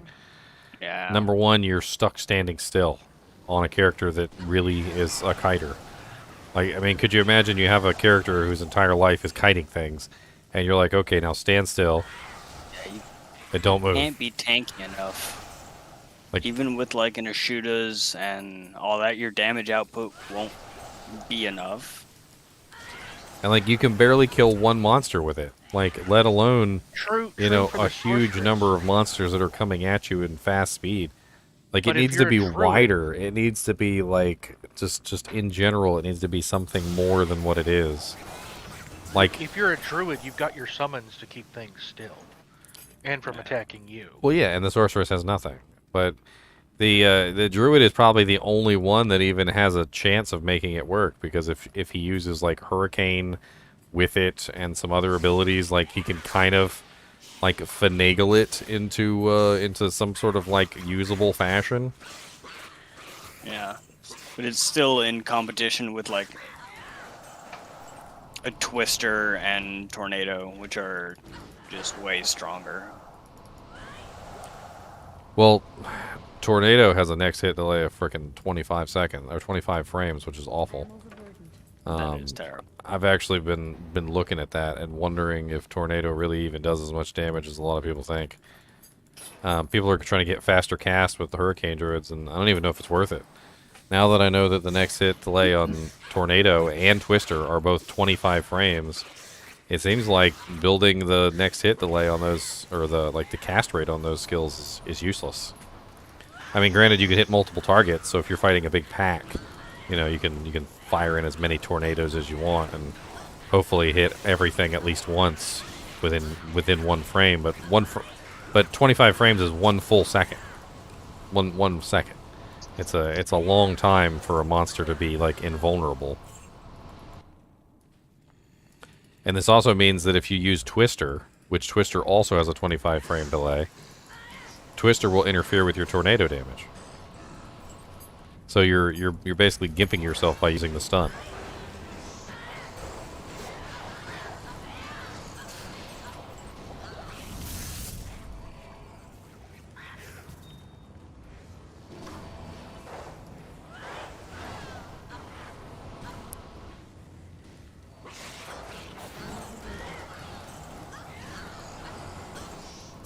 I'm trying to see if you can actually use Meteor. Like, the only way I can see to use the Meteor is like to use it and then run away from it. Like, don't stand near the fire. Like, don't actually look into the flames. If you don't look into the flames, you're fine. You just gotta keep running. You just gotta keep swimming.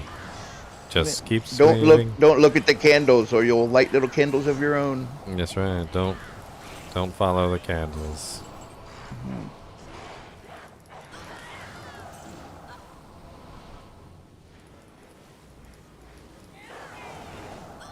Well, I personally thought that was a pretty good movie reference. I'm just going to say it. Lord of the Rings, I know. Absolutely. I got it. I know you know. Oh, you know. I got it. Are you excited for the new Golem game? It looks so good. Golem. I think I remember seeing something about it. I've read about it. Evidently, they've had a ton of trouble with it.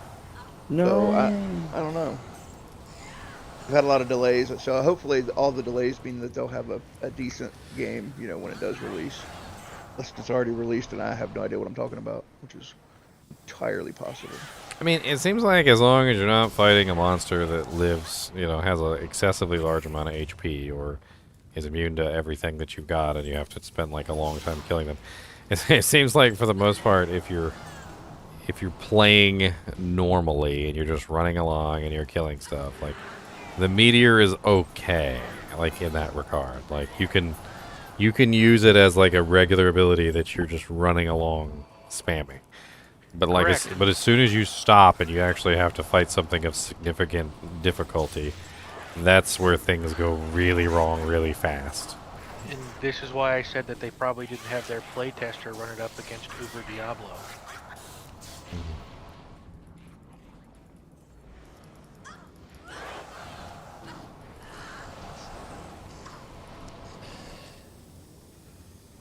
Honestly, a lot of the times they don't test things in their optimal configuration either, so like it's not uncommon for them to test things with like really bad gear. Somebody at Blizzard who's watching your stream going, "Stop it! Stop it! People are just gonna crash the game on purpose. Quit."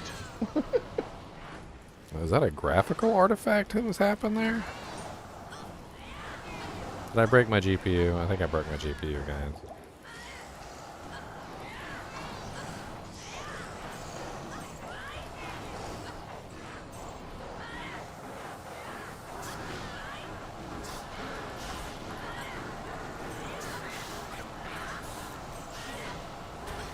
I'll tell you what, though, it certainly is powerful. The Meteor is very powerful, and I think, quite honestly, it might very well be the most powerful one of all of them in terms of single target damage output. But it also, unfortunately, is just very laggy, very, very, very laggy.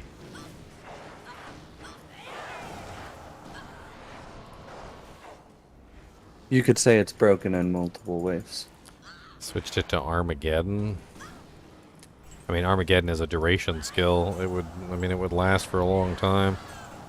I don't know, spamming it wouldn't have any effect whatsoever. It'd be like spamming frozen armor or spamming shiver armor. Like, it's not really going to be beneficial to spam it like that. At best, you'd get one use out of it, and then it would last however long. I mean, spamming it would ensure that it never goes down, I guess.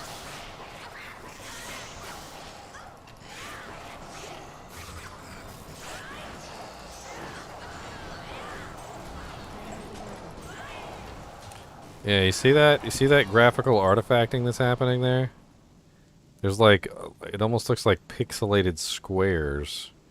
It was very brief there for a minute, but it was definitely some sort of pixelated, like, artifacting. Huh. I'm breaking my computer. The devs probably don't even play the game. I hope they play the game.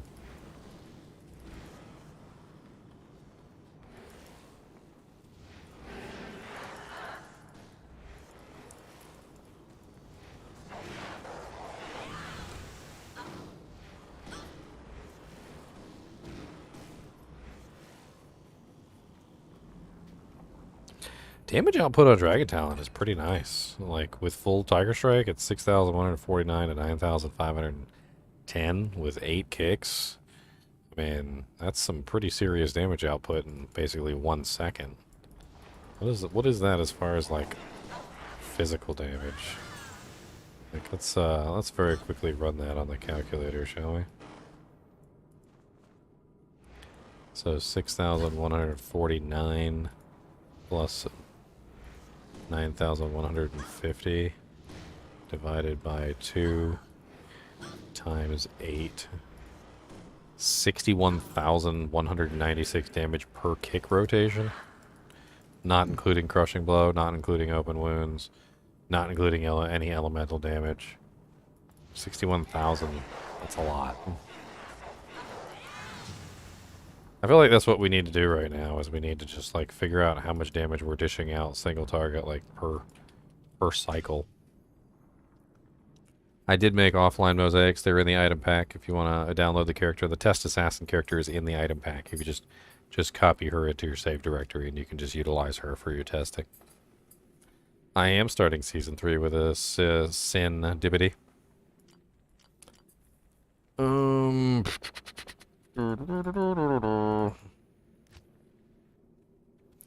So let's see how much damage we're doing. That's an interesting idea.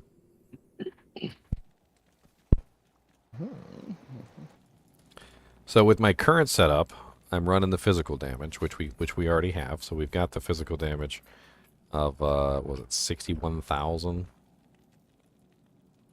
Of course, it's not on the list anymore, but it was 60. It was like 61,000 damage, which is a pretty healthy amount of physical damage, right? Then we also have the Blades of Ice, which I currently have at 4,304. So let's average that out too. So 4,033 plus 4,304 divided by 2. So 4,168, and that is, again, 8 kicks. So we're looking at 33,348 damage there. Pretty crazy. And then Chain Lightning, which is the one that I added in, is 3 to 12,024. So 3 plus 12,024 divided by 2 gives us a total average damage of 6,013 times 8 kicks. So we're looking at 48,000. So we're going to add all of it together. So 48,108 plus 33,348 plus 61,000. We're looking at about 142,000 damage per kick cycle, which is a lot. Actually, you said 196, so let me add that 196. And then that doesn't include things like Venom, so we can add Venom in here, which I have not done this entire time, by the way. So Venom is a 185 to 205 damage, which also has to be added in per 8 kicks. It's 0.4 seconds though, so it's not gonna. Well, it'll just always be up basically. So 185 plus 205 divided by 2 times 8. So we're looking at 1,560.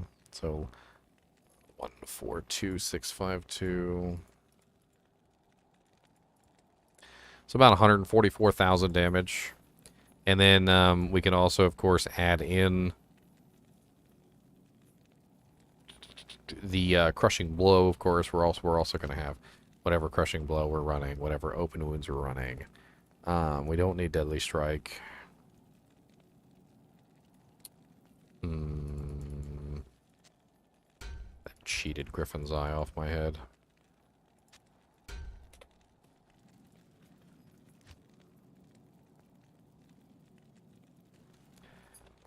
I don't know.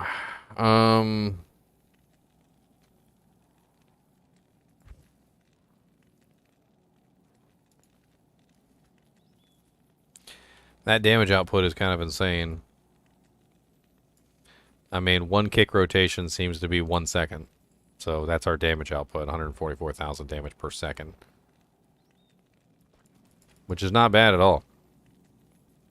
It's really not. With the lag, it's basically pay to win. You have to have a good enough computer to play with it. Yeah, that's right. I don't know if there even is such a thing as a powerful enough computer to handle that friggin' Meteor spam, though. Good luck.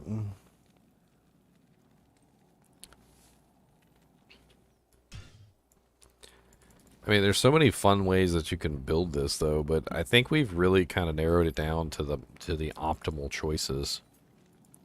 I feel like Fists of Fire is, unfortunately, like the redheaded stepchild of the family.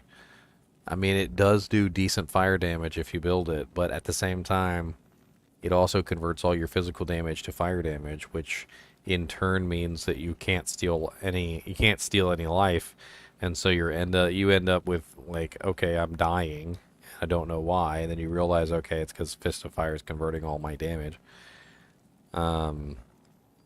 Dragon Tail, same thing. It's converting all the damage to fire damage, so you end up with no lifesteal. So Dragon Tail doesn't work very good as far as like Life Leech.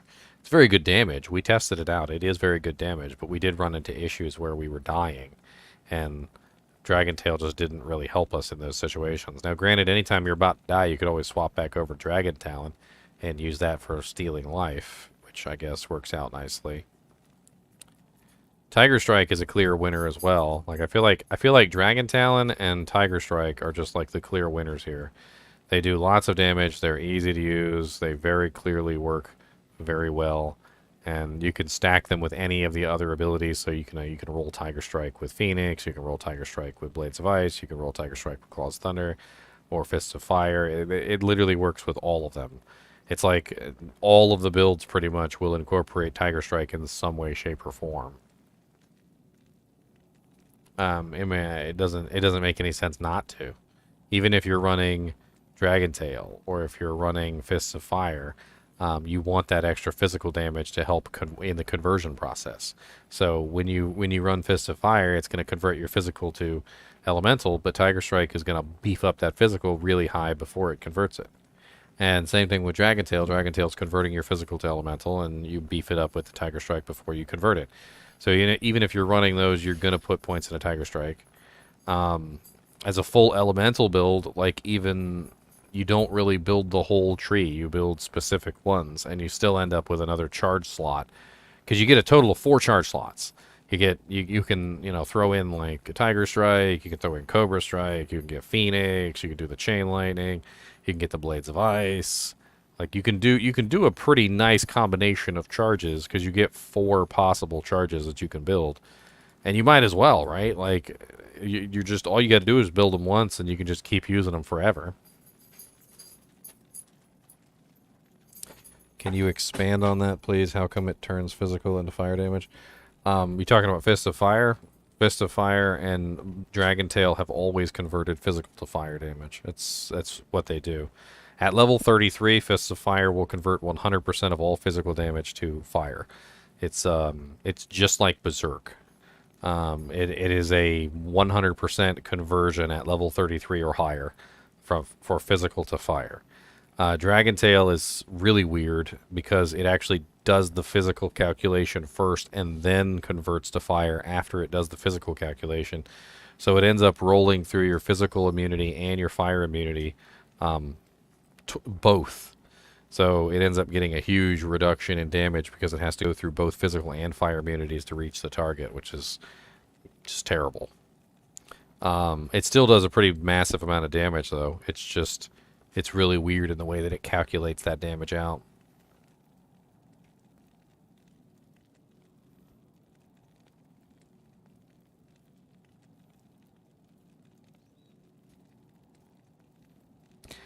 I mean, the problem is that with the way that these abilities work, you wouldn't be able to swap fast enough. So like during those times when you're dying, if you wanted to like let's say you wanted to swap off a Fist of Fire and you're dying. Okay, so for 18 seconds it wouldn't go away even if you don't attack. You could swap to a second set of claws that's not Mosaic. So if you had 2 non-Mosaic claws on, you could swap to those.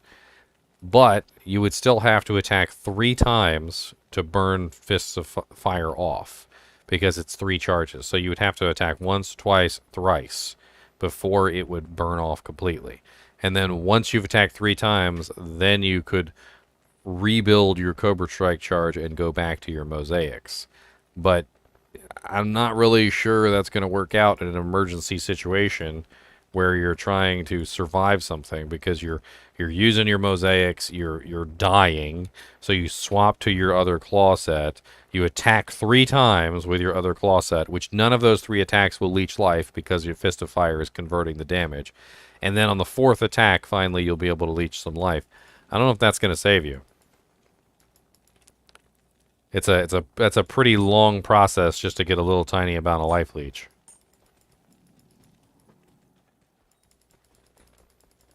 Good afternoon.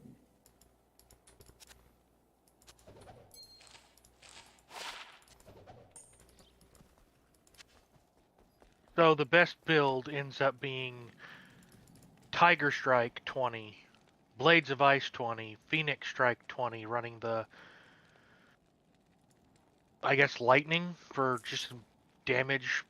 Yes, but Different you would damage type? 20 points in the Claws of Thunder just to beef up the Chain Lightning. Yeah. I mean, you could theoretically do 20 Blades of Ice, 20 Phoenix, and just go strictly with the ice, but I feel like you kind of need at least 2 elements, if not 3. The Now, Blades, my question the Blades of is- Ice was really just, honestly, so that you have the an additional damage type. Right. Now, my question is Tiger Strike actually worth maxing? Would it be better as a 1-point wonder because of all your plus skills? I mean, it might be. I'm not sure. I mean, if I sit here and I take a look at it, let's take a look and see how much additional damage I'm actually getting. Because So, it already does just an absurd amount of bonus damage.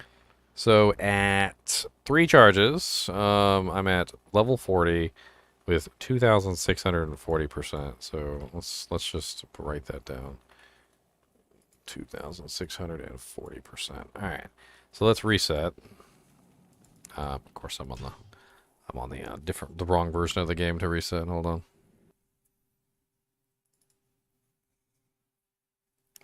Dracul's gloves for what? Life tap doesn't work for physical for fire damage. The problem is not that we don't have lifesteal. The problem is that all of our physical damage is being converted into fire damage. So when you go to actually perform any kind of life leech or life tap calculation, it immediately says, "Oh, you didn't deal any physical damage, so you are getting 0% of that back." So you got a whole 0. And it just flats out the calculation because you're not dealing out any physical damage. All right, reset. So let's see how much I have with just 1 point.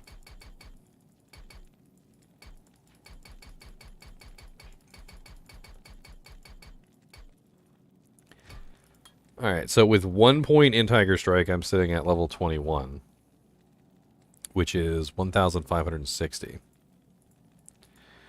So I would lose 1,080% off weapon ED by not stacking it. So 20 points gets me a 1,080. Which, if you think about that in terms of fortitude armors, the fortitude armor, which I could have sworn I had a fortitude, is 300%. So if we divide that by the 300% of the fortitude, that's about 3.6 fortitude armors that I would be missing for 20 skill points. That's a lot. That's a lot now, of would it off be weapon made ED. up for by a second element? That's the question. Because No. stacking a whole bunch more enhanced damage may not actually be the most effective thing to do. The answer is both yes and no at the same time. Yes, if we could stack another element, it would work. But the answer to that question is no, we can't. The Claws of Thunder won't stack with Chain Lightning, and it won't stack with Chaos Ice Bolt. So Claws of Thunder actively causes the damage to go down. So Claws of Thunder is out. Fist of Fire converts all of our damage into fire damage, which prevents us from being able to life leech, so we can't use Fist of Fire. So the only choices are Blades of Ice and Phoenix. That's it. Well, how does Claws of Thunder interact with Blades of Ice? It doesn't. Blades of Ice doesn't have next hit delay. But Claws of Thunder is the inferior of the two by far. So if you build Claws of Thunder and you build Phoenix Strike, you have Chain Lightning and you have Claws of Thunder. Chain Lightning is by far the better choice over the Claws of Thunder. So the two of them, both of them interfere with each other, and you really can't use one with the other. And does next hit delay only apply to the skill that causes it? It applies to all skills. All skills with next hit delay. So any skill with next hit delay, including Claws of Thunder, Chaos Ice Bolt, Chain Lightning, they all have next hit delay on them, so they all interfere with each other. So max Phoenix Strike as a synergy for Blades of Ice and Claws of Thunder do not run Phoenix Strike. 1 point Tiger Strike 20 points Claws of Thunder, 20 points Blades of Ice, 20 points Phoenix Strike. Don't ever bring up Phoenix Strike for any other purpose than... Because Phoenix Strike is by far the superior choice. In damage output, the Chain Lightning from Phoenix Strike is far better than the damage output from Claws of Thunder. For a single element, yes, But not those for are the versatility. those are the only two that interfere with each other. Phoenix Strike doesn't interfere with Blades of Ice. Phoenix Strike doesn't interfere with Tiger Strike. Phoenix Strike only interferes with Claws of Thunder, and Claws of Thunder only interferes with Phoenix Strike. So if you're gonna run one, you're gonna run Phoenix Strike. Fair enough. Because Phoenix Strike is far better in damage in both Chaos Ice Bolt and the Chain Lightning. It's not just the Chain Lightning is better damage, but it is. It's way better damage. The Chain Lightning also spreads way further. So, like, if you look at the two, like if I show them off to you real quick here, like just how they look. I'm not even going to put points into them. I'm just going to show you how they look.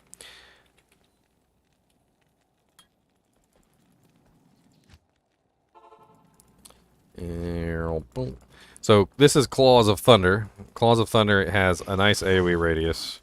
It's not very large, but it's large. It hits everything within that radius.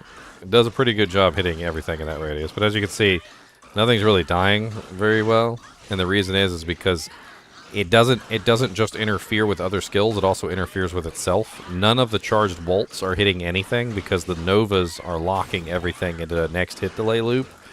And it ends up being like just very tiny amounts of damage because the only skill that's actually doing damage is Nova.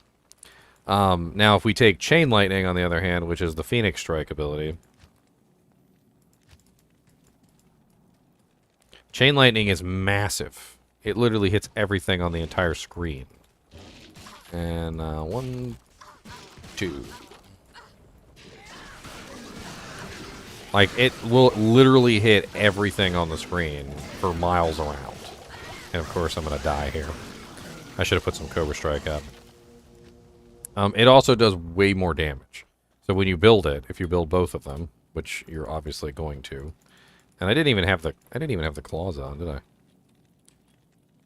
No, I don't have anything on because I'm dead. I don't have anything on because I'm dead. When you look at the damage output, the Chain Lightning damage output is like almost triple what the Claws of Thunder is. It's actually kind of sad when you look at the difference between the two because they're so vastly different than each other in terms of damage output. So here's Phoenix Strike. Phoenix Strike is 3 to 11,304 per Chain Lightning. And Claws of Thunder is 2 to 4,147 per Nova. And the problem is that the... I guess you can't see it because I'm in the way. I'm trying to, like, lean over. Let me just move myself out of the way. So, 2 to 4,147 is how much damage the Nova does. The Nova is locking everything in the next hit delay, which means the charge bolts don't hit anything, except for outside of the range of the Nova. So all the way at the edge of the Nova, past the Nova, if there's a monster out there, the charge bolts have a chance of dishing out damage. Which means that the Claws of Thunder is literally only doing 4,147 damage per Nova. And you can literally take that and divide it into the damage from Phoenix Strike, which is 11,304 divided by 4,147. It literally goes into, well, dang it, freaking 11,304. 4147. It goes in 2.72 times. So you're talking about nearly 3 times the amount of damage from Phoenix Strike than Claws of Thunder, which is kind of insane. Like damage wise, the actual Chaos Chain Lightning from Phoenix Strike is kind of insane, and it just doesn't make any sense to utilize the Thunder Claws, the Claws of Thunder, because they're interfering with the Chain Lightning. So I was just thinking that trying to push it to a 3 element or physical, lightning, cold. No, I rather originally than just being like 80% physical and well, light. it is 3 with element. A little bit of cold. It is 3 element. So how we currently have it set up is already 3 elements. And freaking Slim just donated 10 memberships. Freaking Jesse got a membership. Enrique got a membership. Some guy playing games got a membership. John Doe, Heaven's Breath, Nicey Guy, Blobby, Mewtwo, Sean, and Tatsumi. Congratulations, guys. Freaking amazing. That's 11 memberships today and $170 you guys have donated. You're freaking nuts, Slim. You're nuts. I love you. I love you to death.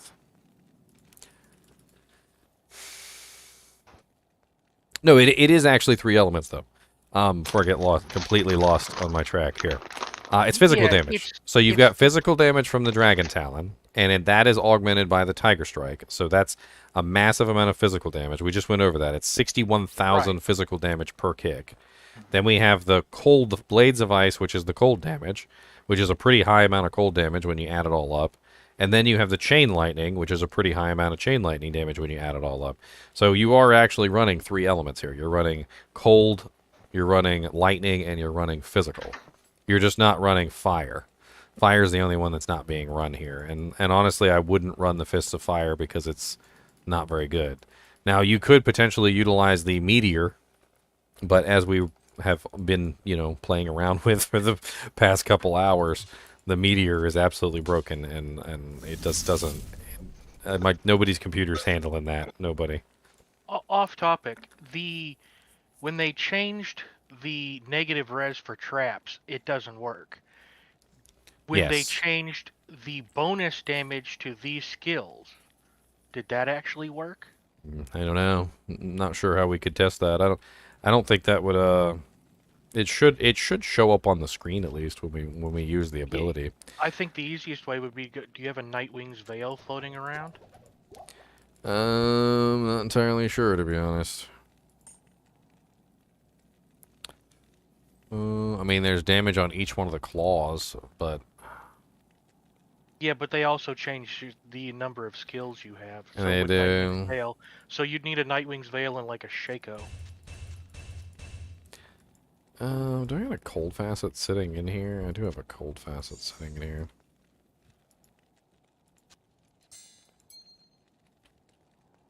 So, let me grab Blades of Ice. And Dwarf at Arms with a frickin' membership. We got so many members in here. We need to spam some emotes. I'm sorry, hold on. Hold on a minute. I'm going to spam every emote I've got.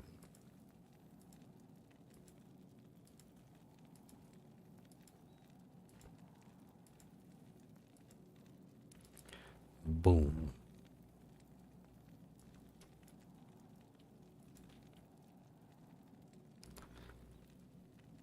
Oh, you can't just copy and paste them? Oh, man. Y'all rain in the gold on me today. I'm going to spam the gold emote.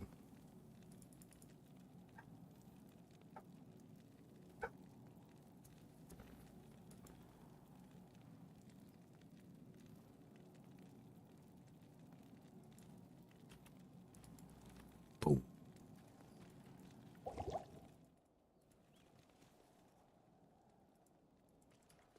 Alright, well, my ADHD butt totally forgot what I was doing. Oh yeah, I need to find some source of, that's right. Alright, so let's look at it. I'm going to put up my Blades of Ice. Let's go down here. Grab some Blades of Ice.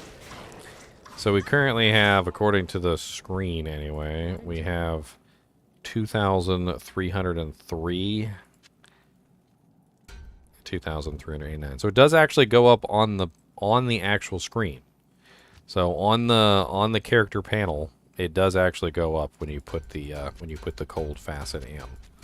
Well, at least the line character screen is, So it says 933 or 903 to 933 and 1448 to 1494.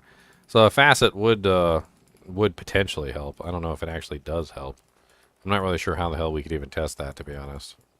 I could maybe like cheat in an item with a massive amount of like plus percentage and see if it makes any difference, but This character's so broken already. Well, if it's showing up on the character screen, I'm sure there's something going on.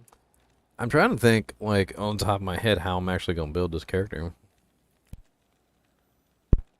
So, like, as a newbie, as a fresh starting newbie, I mean, I could dump points into Tiger Strike. I could dump points into Dragon Talon. It seems like a good way to start. So, like, it's probably going to be your best bet. So, like, my first skill point, let me actually just, like, pretend I'm leveling up a character. All right, so pretend leveling, because we're doing this tomorrow anyway, so let's mock it today, right? So, number 1, probably 1 point in Claw Mastery, 1 point in Dragon Talon, 1 point in Tiger Strike. Like, right off the bat, that's going to be, like, my immediate do-jank. I'll probably throw 1 point into Fist of Fire, just so that I have it. Because I got to move down that tree anyway. And then eventually I'll throw 1 point into Cobra Strike, and 1 point into Claws of Thunder, and 1 point into Blaze of Ice. And then eventually when I hit level 30, obviously I'll grab Phoenix Strike. Down here, I'm going to grab Weapon Block because I'm going to be using Dual Claws. I'm going to grab Burst of Speed. Probably be running a Fade for the most part, and then I'll grab Venom, of course. I mean, that's just like 1 point, 1 point, 1 point, 1 point, 1 point. That's like what? Well, level 1, 2, 5, 6, 7, 8, 9, 10, 11, 12. So that's only level 12. By level 30, we'll also have our 4 points. So we will have what? 18, 19, 20, 21, 22. So we got 22 more points to spend right now. So let me actually take off some of these plus the skill pieces so I can actually see what the hell my real skills are. Because I'm not going to have all this do-janks. I still have +1 somewhere. Where am I going to plus martial arts? Okay. Alright, so that's what it's going to look like. And I still have like 22 more points left. Alright, so we're definitely going to want to bring up the number of kicks. This is important. So we may have to dump points into kicks to get this up to a decent level. It looks like I've got to bring it up to at least level 17 to get 4 kicks, which that's a lot. Tiger Strike could potentially stay at level 1 the entire time. Off-weapon ED has very little effect on low-level damage output, so I'm not like overwhelmingly gonna build that. That can come later. Blades of Ice is one that I'm actually gonna use, and it could be extremely useful until Nightmare difficulty. So I think maybe my best bet is to get my Dragon Talon up high enough so that I have enough kicks for it to be useful, and then probably stack into Blades of Ice early on. And then once I've finished... Well, do you really need more than 3 kicks since you're not going to have the double mosaic? I mean, you're right, yeah. I don't know. I guess I really don't need like a massive number of kicks. I mean, how many skill points can I get away with early on? That's the question. So 1, 2, 3, 4, 5. It takes 6 points just to get 2 kicks, which is that's a lot of points. So I mean, at that point, I've spent 7 points into Dragon Talon, and 1 point, or 6 points into Dragon Talon, 1 point into Tiger Strike. I mean, that's already like the beginning right there. Well, then you can shave points elsewhere. Are you going to be running dual claws the entire time and keeping Venom up? I mean, I'm going to try and run dual claws. I mean, I don't know what the hell's going to go on early on in the game. We'll use whatever we get, basically. That's right, it. That's how it works. You just use whatever you get. I'm just figuring that if you're kicking, you might be better off dropping Weapon Block and picking up an Ancient's Pledge. And dropping Venom, because it's not going to do much until you've got a decent number of plus skills. I mean, yeah, early on, it's gonna be kind of silly. At least shave off a couple points.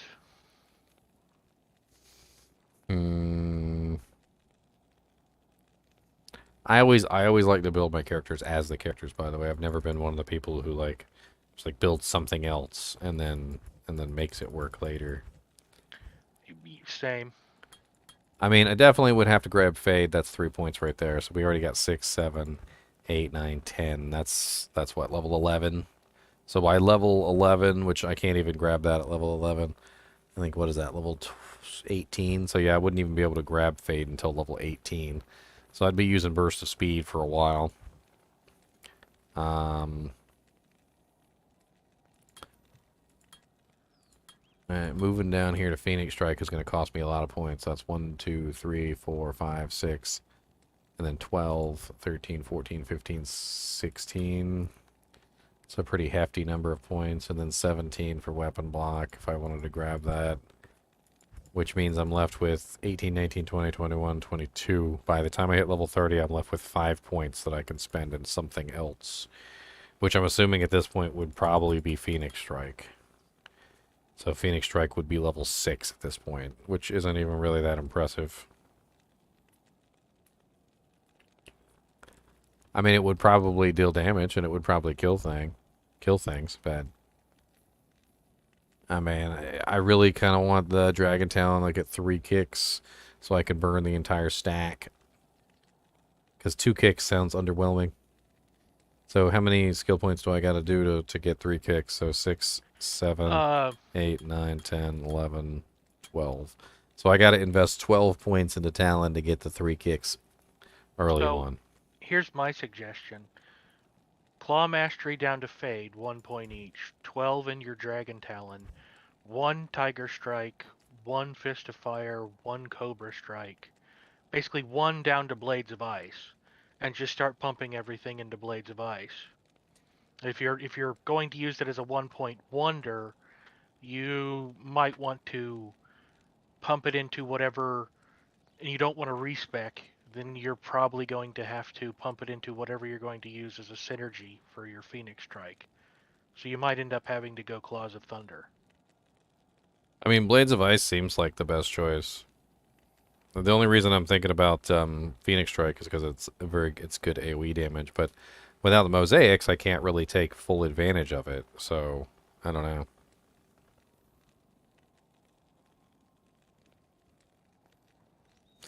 You'd like to kick 3 times yourself, but you're too fat, Tomac? Oh no. That's because it's probably because you're not making the noises. You got to make the noises. You got to go. And assuming you hit the Den of Evil, Radamant, and Izzy on the way through, you could also pick up a level 8 Tiger Strike at the same time.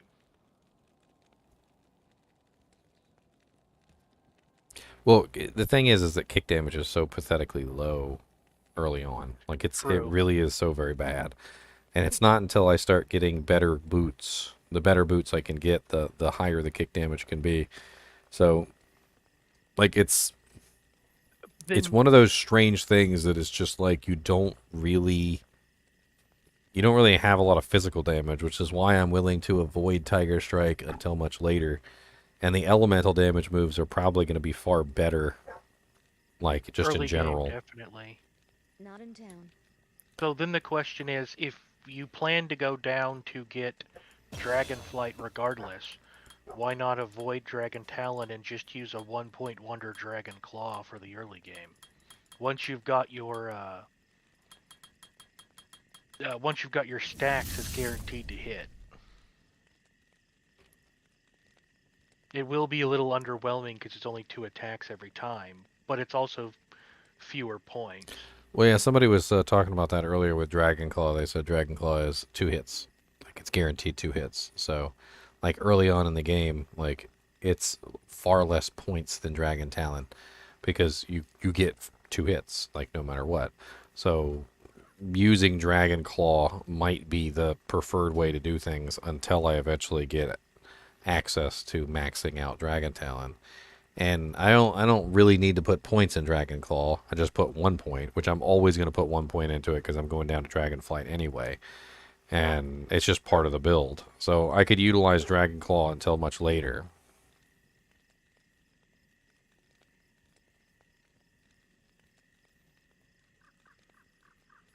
Now then, would that actually increase your damage enough to make Tiger Strike investment worth it? I mean, yeah, the claws might, like, as I upgrade my claws and get better claws, I could eventually come across some physical damage claws that have pretty decent damage. But I mean, eventually, at some point, like, when I hit, you know, like a certain level, I'm going to switch back over to Dragon Talon, so it won't matter anymore. And early on, it could make a difference. I still think elemental damage is probably the best way to go. Yeah, I agree. Can you kill Ubers with the new assassin? Yeah, definitely, 100%. It's basically the same thing as a kicksin, except you also get some pyrotechnics along with your kicksin. Like it's the kicksin plus is what I'd call it. Like it's literally just like you have a kicksin and now you also have even more than a kicksin. It honestly, in very many ways, it reminds me of my North Star Smiter, because my North Star Smiter has, you know, he has like his cake and he eats it too. He's a very good single target damage ability and he has very good AoE. This character, when you build her correctly, she has a very good single target capability. She can absolutely demolish a boss in like, you know, like 30, 40 seconds. Or she can handle a big giant group of monsters with like the chain lightning or the blades of ice. You know, like the AoE abilities that she has, like Chaos Ice Bolt and whatnot. Like they work very good for dealing with the big crowds because you can spam them over and over again. But the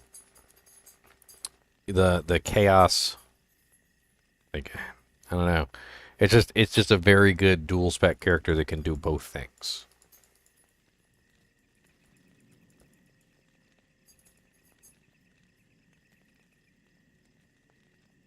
All right, I'm gonna take a quick break real quick. I gotta go to the bathroom. We're gonna be up all night tomorrow night anyway, because ladder doesn't start until 8 o'clock. So I don't know, I'll probably be up for like 12 hours or something. I'll be right back.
What's up, L327? I have a very powerful smiter named the North Star Smiter, which I built a while back. The North Star Smiter is not your traditional smiter. He's a very, very powerful smiter. Much more powerful than the normal traditional smiting character. If you want to build him, he is pretty dang ridiculous. I think he's very powerful, to be honest. I'll shoot you a link for him. As far as smiters go, it's my personal opinion, he's the strongest smiter that you could make. Bar none.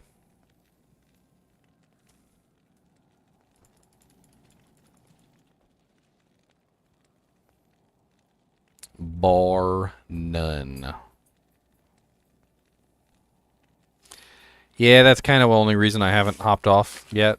Like, I was thinking about hopping off earlier, because, like, it's 1:42 a.m. and my girlfriend's probably heading to sleep, but then I was like, you know what? We're going to be up all night tomorrow anyway, so it's probably a good idea to just get this set up now, stay up now, so that we're all ready for tomorrow. So you ran a Frost Maiden last season, right? Uh-huh. Any advice for starting a boson? I mean, focus on one of them. Freezing or fire. I wouldn't do both. You can do both eventually, but you have to focus on one in the beginning. Freezing is not the easiest, because only freezing arrow actually does damage. Ice arrow and cold arrow are garbage, whereas exploding arrow could be used really early on. So you might want to focus on exploding arrow first and then work into freezing arrow later. Lavina's worked pretty well as a set. Yeah, that was the plan. Mavina's be cheap. Nobody ever wants it. So I figure with everybody in the Problem kinship... just disappears with Lavina's. Do what? The mana problem just goes away entirely. Ah, okay. But yeah, no, I figured with everybody in the kinship, probably not running an Amazon, I should be able to piece together a Mavina's fairly quickly. Yeah, we have a section, like a want list, you're going to want to put in there for the diadem or the circlet. On the roster or in Discord? There's a Discord channel just for that. Okay. Because there's also one on the roster list, but not many people have actually put anything into it. I deleted everything from last season. So, all the stuff that was in there was wants from last season. So I went ahead and just deleted them all because they're not important. We're moving into our next season. I mean, people have new wants.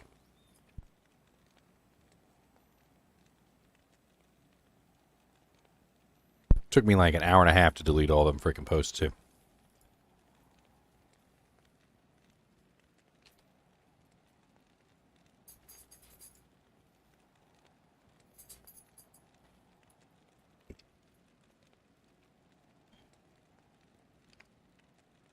What's up, Greg?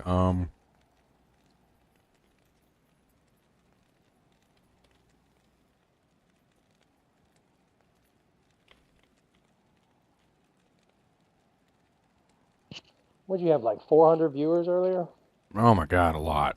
More than that, actually, I think.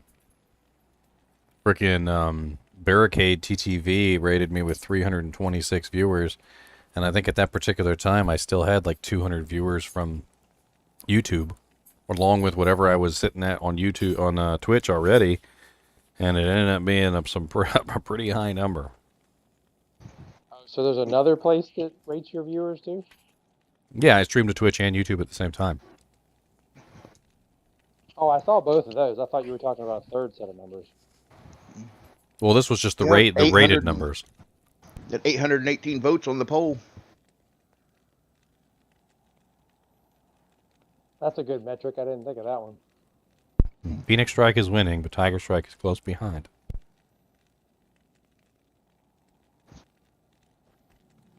Kind of sad though that after you did it all, it's like there's only 2 ways you can build them. I mean, there's more ways you can build them. They just become less powerful. And the question I end up asking is, how much less? Well, the problem with some of them is it's not just about being less powerful; it's about being non-functional. Yeah. less survivable. So Dragon Tail and Fists of Fire, in my opinion, for some reason or another, they just completely nerf the character. They make it so that you can't steal life anymore. While Dragon Tail's not as bad because you can always use another finisher, any other finisher, and you can steal life. Fist of Fire is completely restrictive in that when you have the charges running, if it's a high enough level, it completely negates all physical damage. So the question is, should they remove the fire or the physical damage conversion? The funny thing is it doesn't actually even say it on the ability. Like, when I was researching the ability to, like, do the video for it, I went to Amazon Basin, and I actually found that it said it on Amazon Basin, but it doesn't say it on the ability. If you look up Fists of Fire on Amazon Basin, it literally says... Yeah, at level 33, it Level 33 converts 100% of finishing skills physical attack damage to fire. Converts percentage of physical skills attack damage to fire damage. Conversion occurs after plus damage and deadly strike or critical strike are applied and before resistance is applied. Damage resist won't affect converted fire damage, but fire resistance will. And then if you go down to their chart, it actually shows you the physical conversion. So at level 1, it's 3%. At level 2, it's 6%, which is not bad. Like, and then all the way up to level 10, it's only 30%. But as it increases, at level 30 or level 20, it's 60%. And then at level 30, it's 90%. And like very quickly at level 33, it hits 100% conversion. And it just 3% physical conversion a level. I mean, it's fast. 3, 6, 9, 12, 15, 18, 21, 24, 27. And as you guys saw, like, with just, like, martial arts skillers and some decent equipment, like, I very easily brought it up to a pretty high level. If we grab our torch and grab our Annie. Yeah, it's like level 24 with 1 point. Let's go ahead and put my points back in here.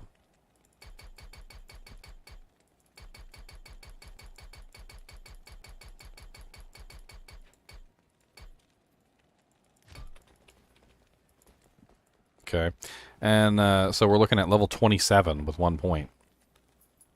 And level 27 is 81% conversion, which is way too high. Now, I do think I have Fists of Fire on the claws. I do have Fists of Fire on the claws.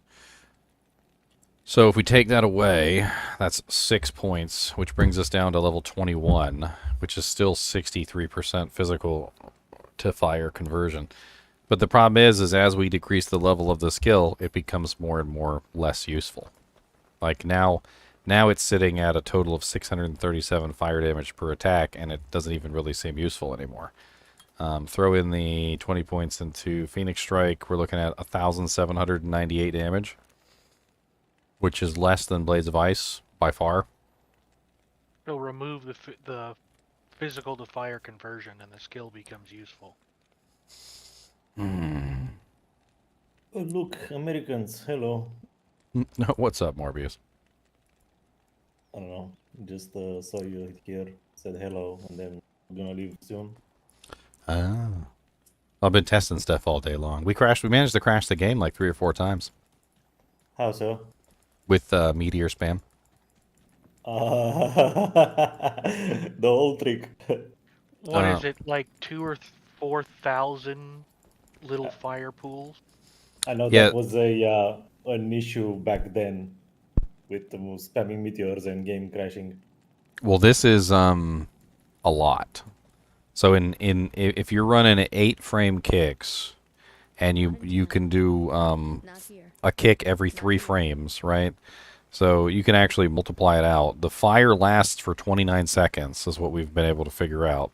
So at 29 seconds times 25, which gives us our total number of frames of 725 frames, divided by 3 frames a kick, you're looking at 241 puddles of fire.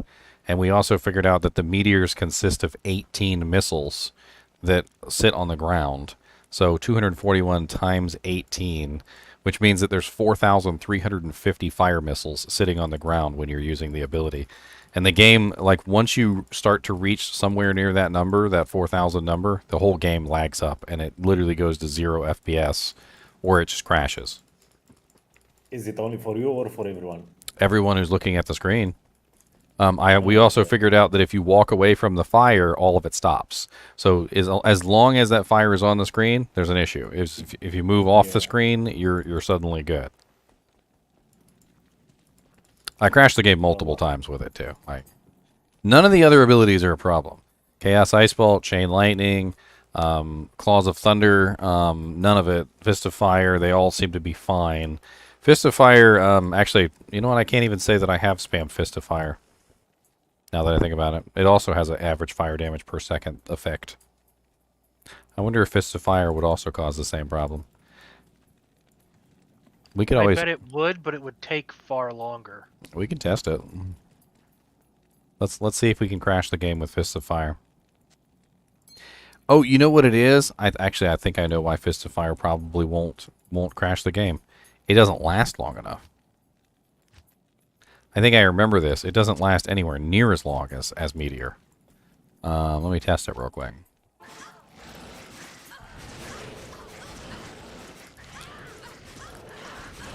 So 1,000, 2 1,000, 3. Yeah, it lasts the whole 3 seconds. So there's no way that's gonna work. Because even if you assume it's the same as Meteor, that's 3 times 25 is 75, and then times 18, even if it's exactly the same and it has all the missiles, that's only 1,350 missiles that would be sitting on the ground at any given time. It would never reach the same numbers that Meteor would. Now you could combine them together and make it even worse. You could combine the Meteor with the Fists of Fire, which would probably end up crashing the game even quicker.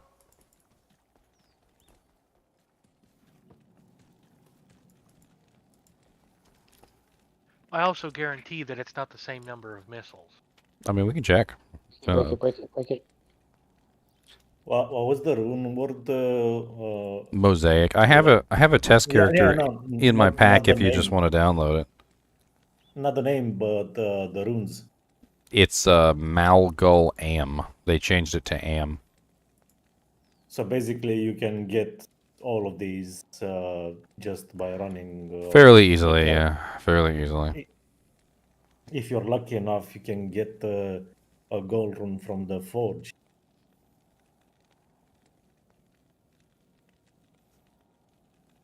Yep, I give it a couple of days before the servers start crashing due to people, All right, so here's what it says for Fist of Fire.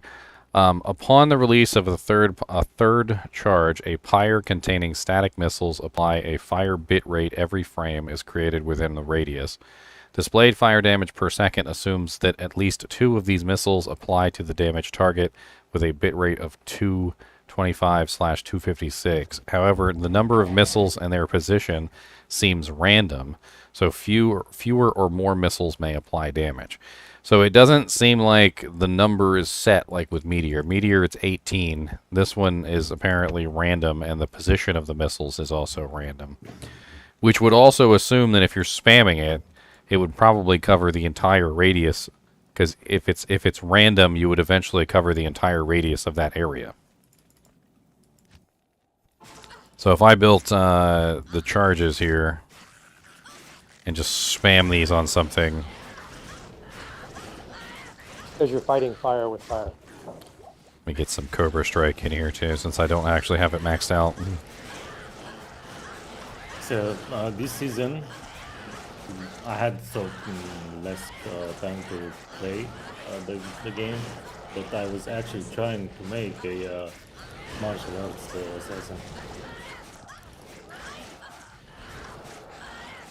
And this third season, they made this new build. Well, new room Trying to make a martial arts then? Well, and this is the season. Yep.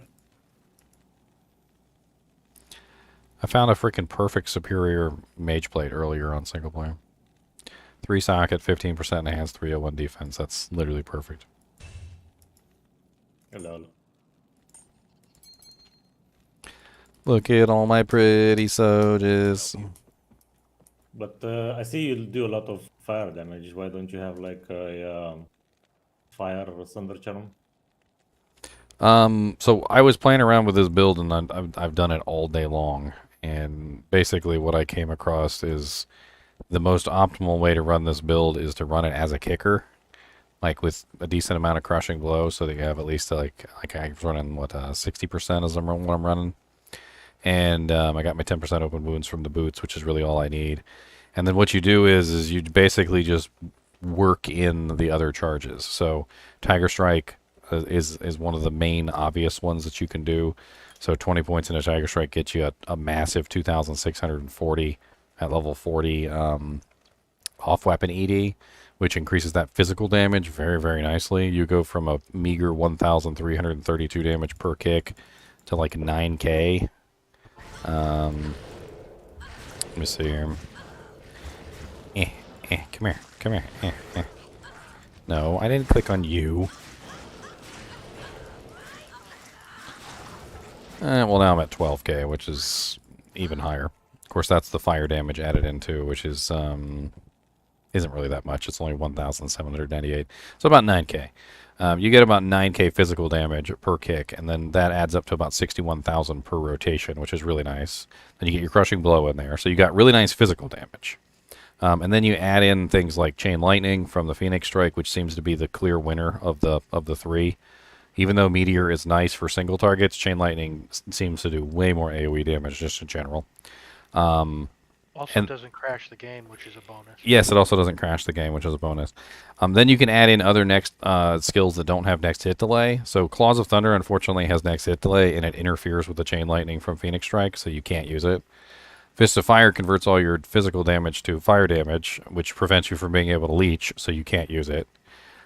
So you're basically stuck with Blades of Ice, which is actually pretty good damage, and it doesn't have next hit delay. So you can have nice extra 2.9 to 3.1k damage on every single kick, which adds up. And by the time you're done, it's like, I think we calculated it earlier, what was it, 144,000 damage per kick rotation? Yeah. 144k a second. And that's assuming, that's not calculating in Crushing Blow or Open Wound or Venom. Oh, no, we did throw in Venom. That's right, we did throw in Venom. Which you could potentially build Venom higher. I don't know. 142k without Venom. Okay. But it's really impressive. But the most impressive thing is the AoE damage. Like, we were walking through P8. Walking. Like, I'm talking about, like, literally going through Chaos Sanctuary on P8 and, like, not even, like, blinking at targets. Like, you just look at a target and it died. Because you literally could have all the charges that you wanted up. What was the optimal setup that we had encountered? The optimal setup that we finally fell on was 3 charges of Tiger Strike, 3 charges of Blades of Ice, 2 charges of Phoenix Strike, so you have the Chain Lightning, and then also you work in Cobra Strike, so you're basically invincible. You got like 300% life and mana leech, so you never have to worry about any kind of life and mana leech. And then you just spam that on every single target that you come across. What do you think the odds are they're going to nerf this? I mean, they went full in on this. I feel like the same thing with the Cold Sorceress, if they do end up nerfing it, because you got to think, at the beginning of Season 2, they were like, we think the Cold Sorceress is fine. There's nothing wrong with the Cold Sorceress. We're leaving it as is. And then what happened? Season 3 came and they nerfed it, right? So they left it for the whole season. This will get left for the whole season. If they want it in here, if they let it hit launch, which is tomorrow, it'll be in there until the next season. And then maybe in Season 4, they might nerf it. I don't know. We'll see. Everything gets next hit delay, Season 4. Anybody else looked into this or researched it? Or is it just you looking into it? For what, this? I'm sure other people are playing around with it. I mean, I'm sure.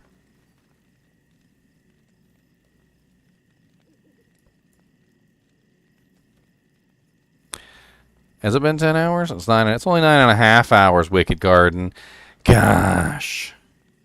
A lot of times when you do some of this niche stuff, I look it up and I can't find anybody else doing it. There might not be anybody else on like YouTube, but the assumption that there isn't some rando that's been picking through it, like we have. Rando. You damn randos. I don't know what his name is, so he's a rando. He's just some random guy. All right. This is me rolling through chaos. Okay, let me show you me rolling through chaos. This is let me make sure this is P8 before we get started. So we are on P8 right now. This is me rolling through chaos. Watch. I like how people always say that they've done every build and everything's been done. And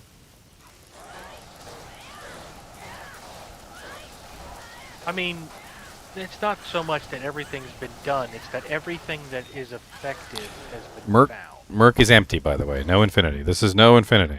Infinity makes this even better, by the way.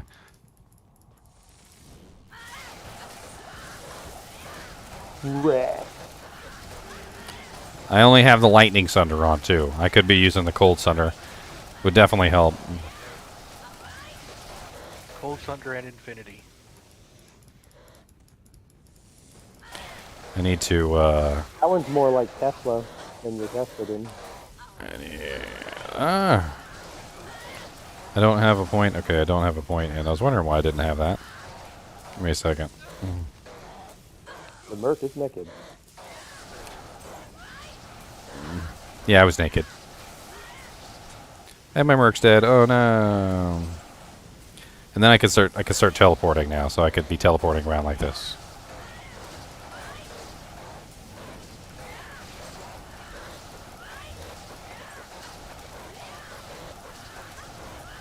I like a build that doesn't have to have Infinity.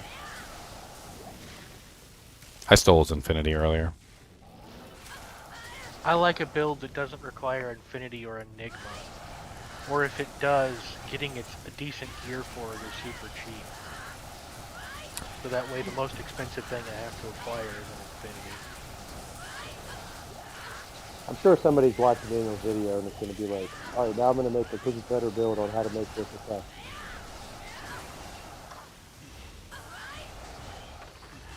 Hey, my job is to teach you guys. If you want to take what I learned and what you learned from me and make a video, I don't care. Other YouTubers have done it. Yeah, you wouldn't be the first. I know that sounds cocky as shit, but I've seen it. I've seen it. I've literally seen it happen. Well, it's like going to the library and reading a book. You know, you just happen to be a source on D2R.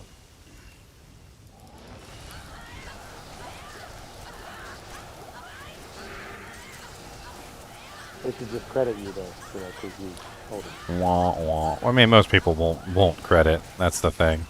It's like they're like anti-creditors. Nobody wants to give credit. That's because it's a game of points and views, so by giving you credit, they might actually lose views to you. I just think it's the younger generation that they're always like, if they found out something 5 minutes ago, they're telling you like they've known their whole life.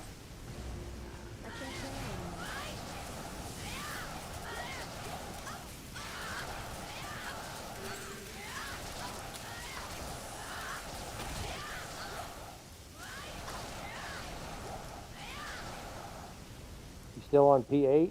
Yeah, that's still P8. We've been running P8 the entire time. Go get Infinity if you haven't yet. Just take it to absurdity. Oh, I was doing that earlier. With Infinity, it makes it even worse. But the thing is that this works even without Infinity. Like I'm not even running negative resistance equipment. The only thing I've got on is a Lightning Sunder at the moment. That's it. It looks like you're walking through Nightmare, Player 8.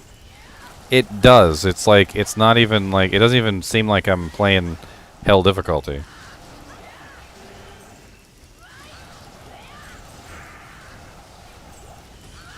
What did somebody say earlier? You needed an Enigma? No. I'm convinced it's going to get nerfed next season.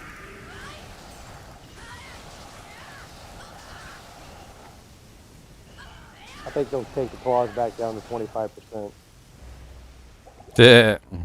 I don't know if they'll do that. I think a much simpler way to nerf it would just be to make sure that every every charge up skill has next hit delay, so that it becomes functionally irrelevant how many you stack. I don't know if it's the right move, because I feel like there's already so many of them that don't work very well because of next hit delay. Like, the build that I have here is already, like, suboptimal because I'm having to go around that.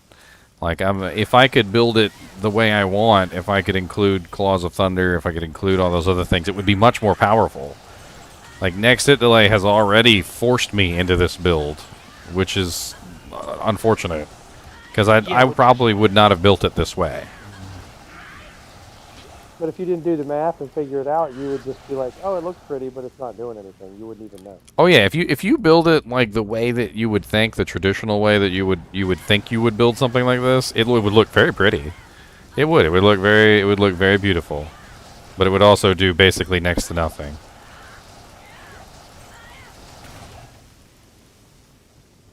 Yeah, I think my druid was failing because of what you were talking about Tornado and Twister interacting with each other. How much do you want to bet that's how they built the assassin for testing?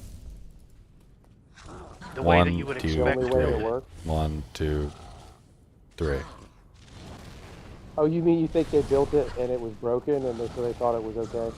Exactly. So the next hit delay from Claws of Thunder, if you just line up, you know, those two, you would look at it and go, it's okay, it's now much better. But the fact that we went through and actually tested, or Ginger went through and actually tested all of the different variations, he came to the conclusion that this is the best one, and I guarantee you they did, the developers did. Well, everybody was playing the Hogwarts game, so they just, you know, threw us the pack. Yeah, everybody was playing the Hogwarts game. I was playing the Hogwarts game too. Okay, I was playing Hogwarts. It's a good game, all right. But yeah, I've noticed that when it comes to play testing, the devs or whoever they hire for play testing nobody ever scrutinizes and actually tries to min-max. It's just what is the most, on the surface, appears to be the strongest, and I'm going to go with that. Well, okay, so here's the two thoughts on this process. So number one, you don't want to build the most ridiculous like build in the world that nobody can achieve. So like I've scrutinized and I've made fun of other YouTubers for this on a regular basis, including Infinity in every single build, including Grief in every single build, including you know, like Enigma in every single build. There is something to be said against that because not everybody is going to have access to those items. So seeing how those builds work without those ridiculously powerful items, I think is a good thing. But then at the same time, they also sometimes will not even bring a character like even to the level below that, which is like, you know, okay, so what does my character look like maxed out without Infinity? What does my character look like maxed out without Enigma? What does my character look like maxed out without Grief? They don't even bring it to that level, which is an issue. Like I'm okay with them not bringing it to the Infinity, Enigma, Grief level, but I'm not okay with them not bringing it at least to the level below that. They should be bringing it to the level below that. I'm pretty sure I died because I had no resistances, by the way, because I hadn't actually put Fade on the character, which just goes to show you how silly that is, because I literally didn't even have Fade.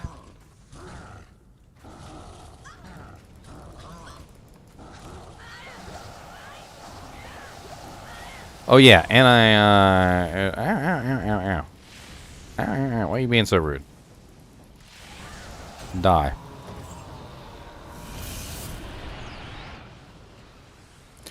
I swear there's something weird that goes on where sometimes she doesn't steal life, and I don't know if it's a bug or what, but it definitely seems to be happening on occasion.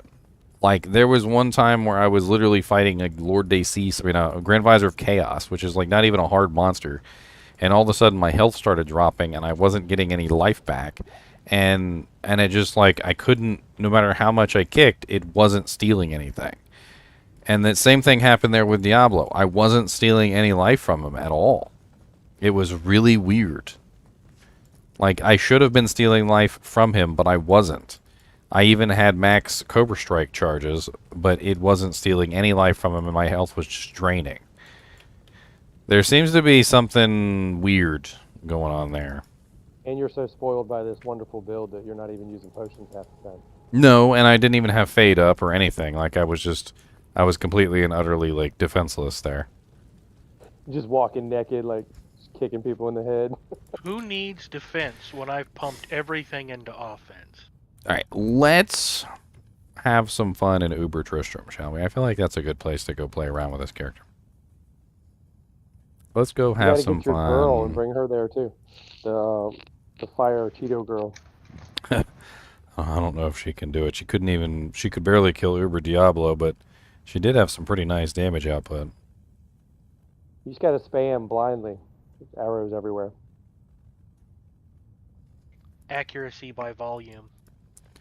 Okay, there is My video strider items collapses form. to kill Andariel without ever seeing her. Every time. I'm gonna very quickly add in some eyeballs and stuff. Or we're gonna test her out in Uber Tristram.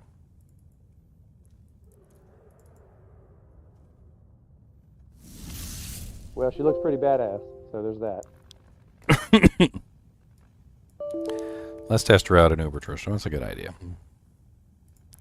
I like how she's got the knee pads on. Patch is live in Europe tomorrow. Well, why wouldn't the patch be live today? The patch should be live today. If the 2.6 patch went live today.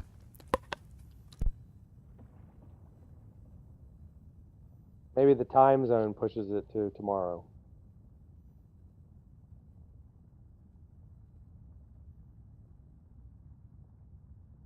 Because it's already today. In theory, time zone should be irrelevant. In the case of like ladder release or ladder start, it's what 8 p.m. EST, which is 7 p.m. Central Standard, and on. But it's the same time across the planet. It's just whether the sun is up where you're at or not. Well, 8 o'clock here, if you fast forwarded 3 hours, wouldn't you be in the next day?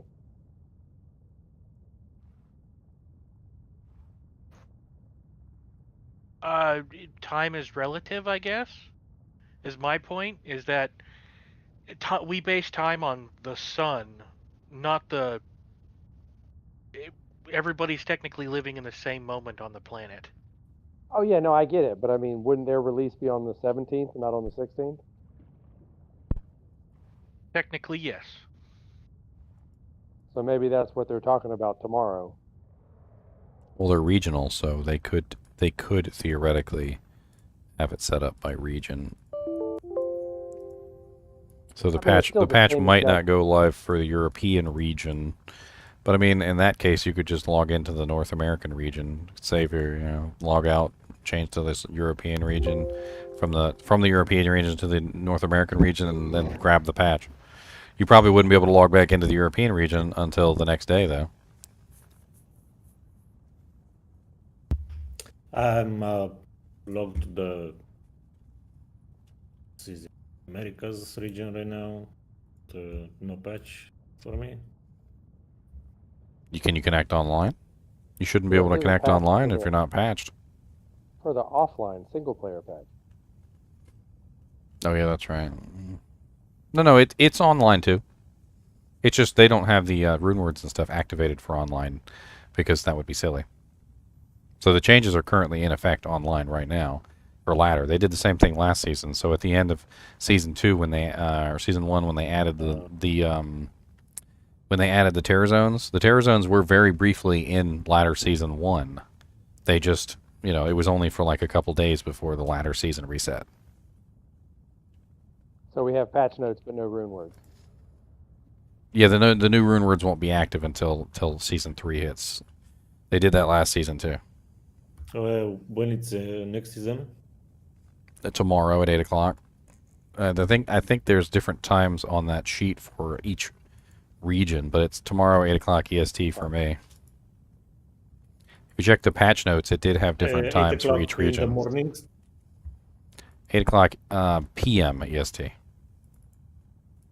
So PM EST. the night. So the night. I think it's like 1 a.m. in Europe or something like that. All right, I got my little keys. I got my little doojanks. We'll go play with Uber Dereal too. Uber Dereal's kind of fun to play around with. So if I tried to make a hustle rune word on my ladder character right now, would I be able to do that? No. No. No. Oh. You can make it on offline single player only. Oh, okay. What It's kind of gonna chips be- you eating there, Mr. Russell and Bag? It's gonna be Dried cherries. Mm-hmm. Yeah, share. Want some share? Sweetened dried cherries.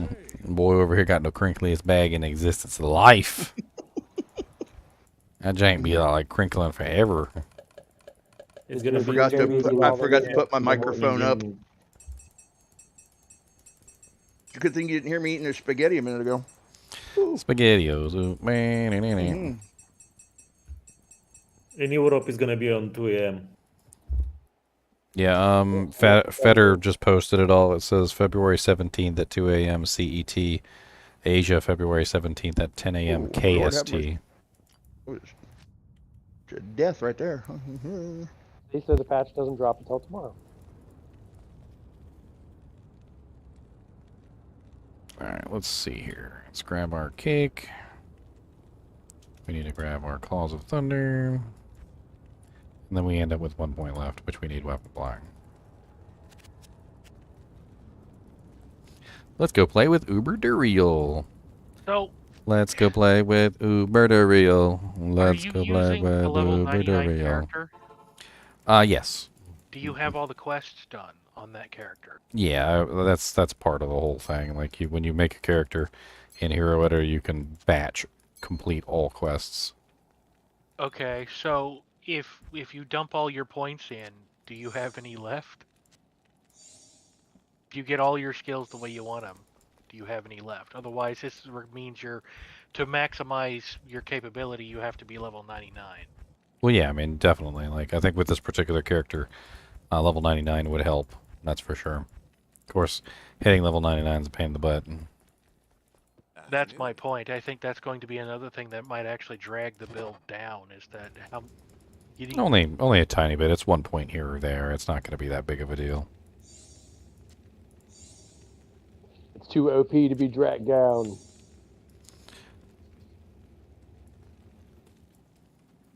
I mean, you sacrifice a point here or there so you have weapon block, or you sacrifice a point here or there so you have a, like a Shadow Master or a Shadow Warrior. But like, for the most part, it should work out fairly simply.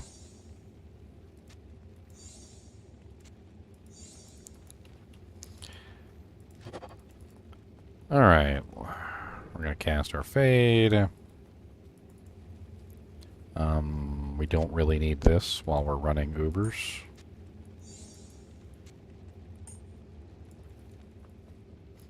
I mean, we do need Life Tap for Uber Mephisto. Unfortunately, you cannot get away without having Life Tap for Uber Mephisto because he has a 0 drain potential. I think I have a Life Tap wand on my Sorceress. My Sorceress. Burn Baby Burn, yeah. Burn Baby Burn has a Life Tap wand. I believe I was using Mara's. I don't know where the Mara's disappeared to. I had it on somebody.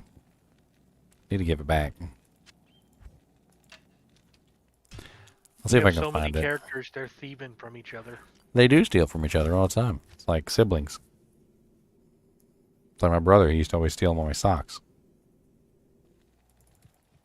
Never had any socks. And your bike. Stole your bike all the time. Yeah. Your friend stole my bike, too. Cut my lock. It's like stealing light bulbs from one room of the house. Yeah.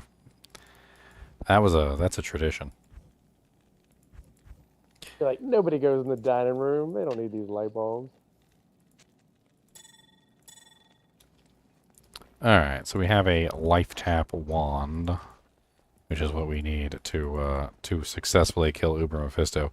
We shouldn't technically need it for anything else, and I just ruined all the portals that I created, but oh well. Because I'm an idiot. Doesn't matter. I didn't earn those keys anyway. I didn't deserve those keys.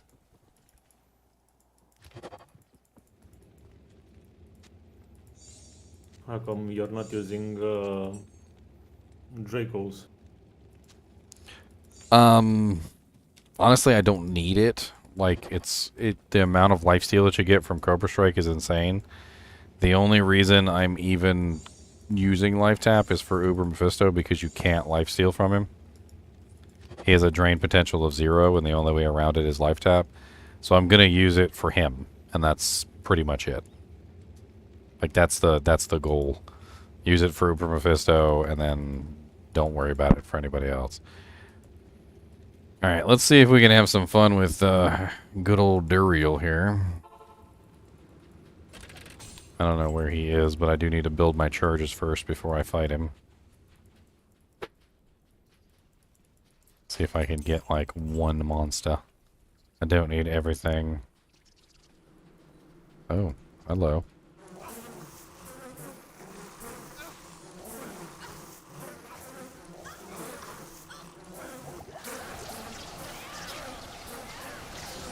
Merc's already dead.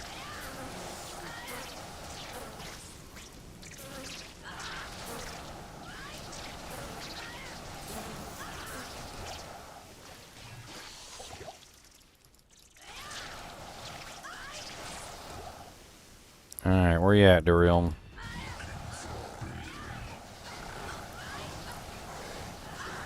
This is P8 Duriel, by the way.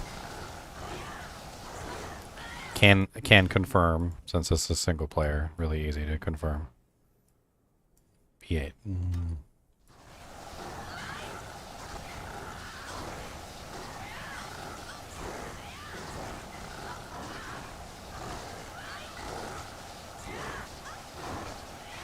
Yeah, Merc's naked. I took all his gear earlier.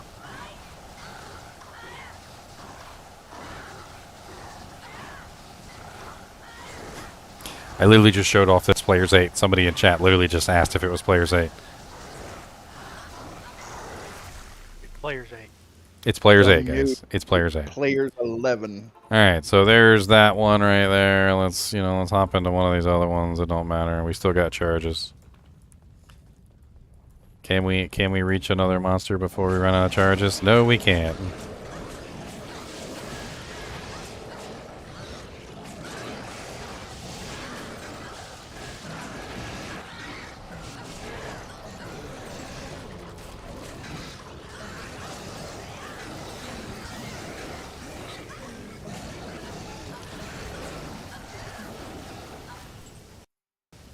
Uh-oh. Game crashed? Game crashed. That's the 4th or 5th or 6th game crash we've had so far tonight.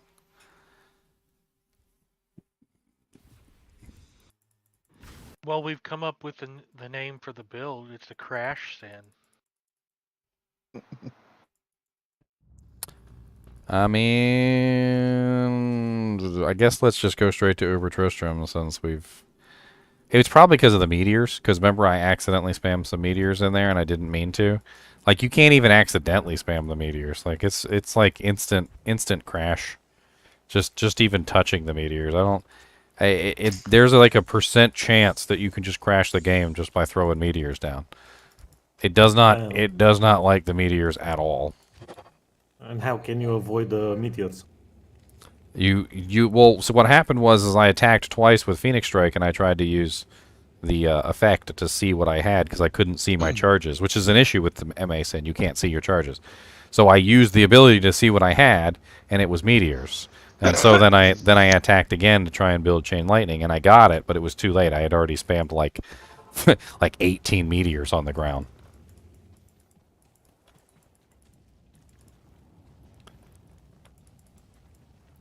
All right. I need to build someone my... in chat suggested doing classic graphics.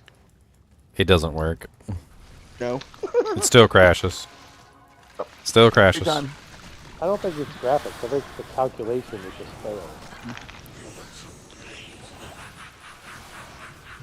It is 4,000 entities. Broken. I don't have all my abilities, but we're gonna wing it for Mephisto because all these skeletons are scaring me. Man, he dishes out a lot of damage.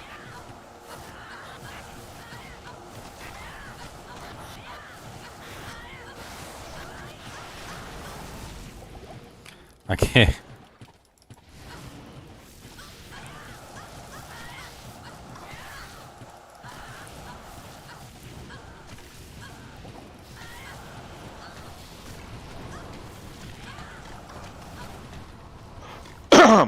I gotta get away from the meteors before I die.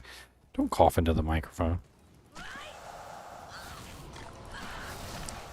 Couldn't catch that one. I've been sick for a few days. I've been sick for like 2 you, weeks. I think you gave it to me. I gave it to you? Oh, man. Yep. It's terrible. I'm just having fun killing the skeletons. You literally just like drained the first day.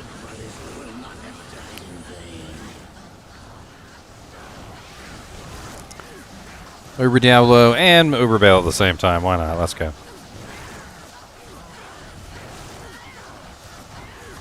No life tap, by the way. This is just Cobra Strike. Uber Diablo, or sorry, Pandemonium Diablo and Uber Bale do not have a drain effectiveness of 0. You can't actually life leech from them, so.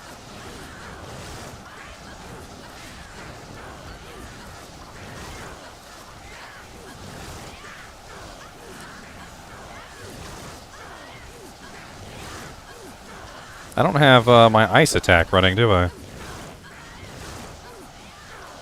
I don't have my ice attack.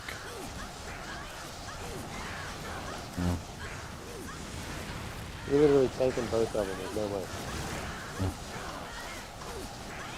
I want my ice attack. Now you guys are again. I can't build my ice attack. I don't know why. Build it. Build it. There we go. My YouTube running on a laptop with about 32 gigs of hard drive. It's just it was, I don't know what it was. It's a computer for one of my kids to do something with. And there's so much going on the screen that you're making this lag.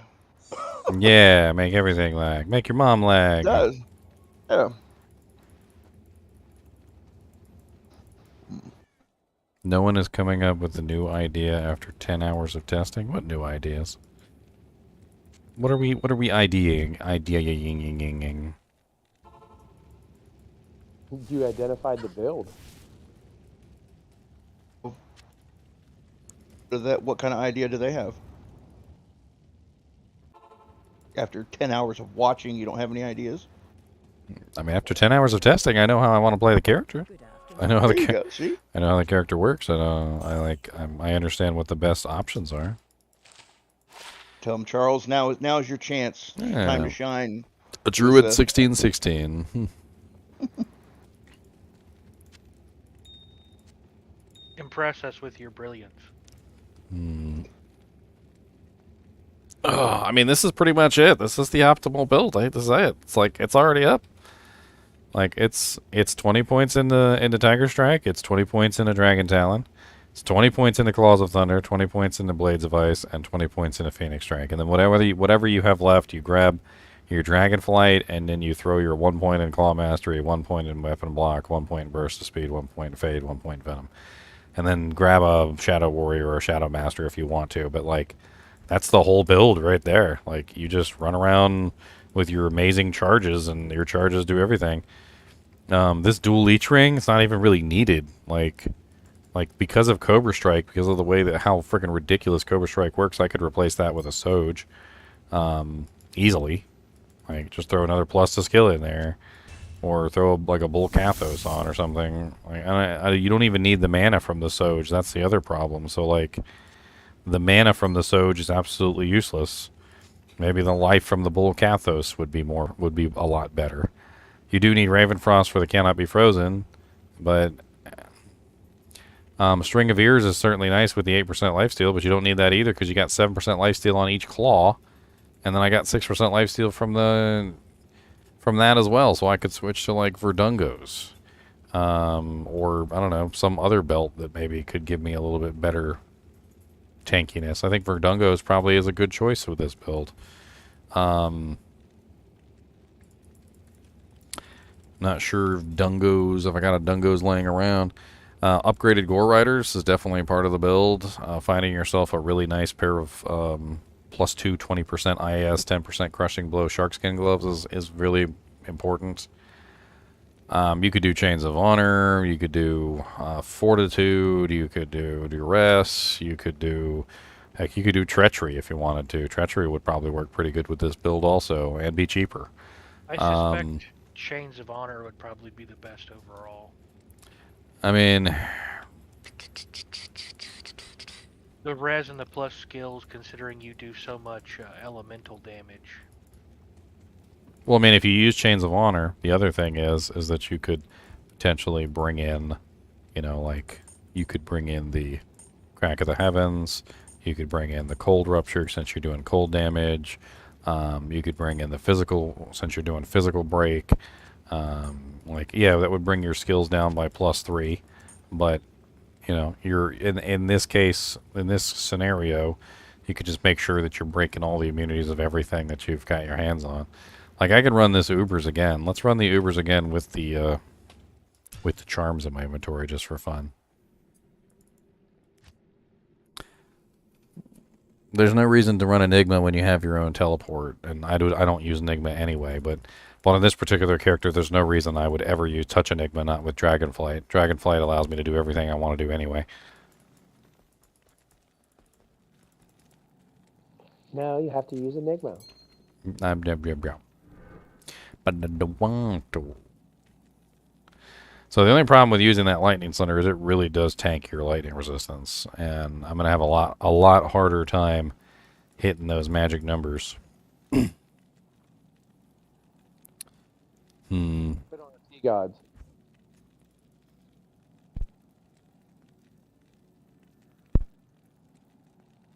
I mean, I don't have any resistance charms on either. These could be replaced with resistance charms easily.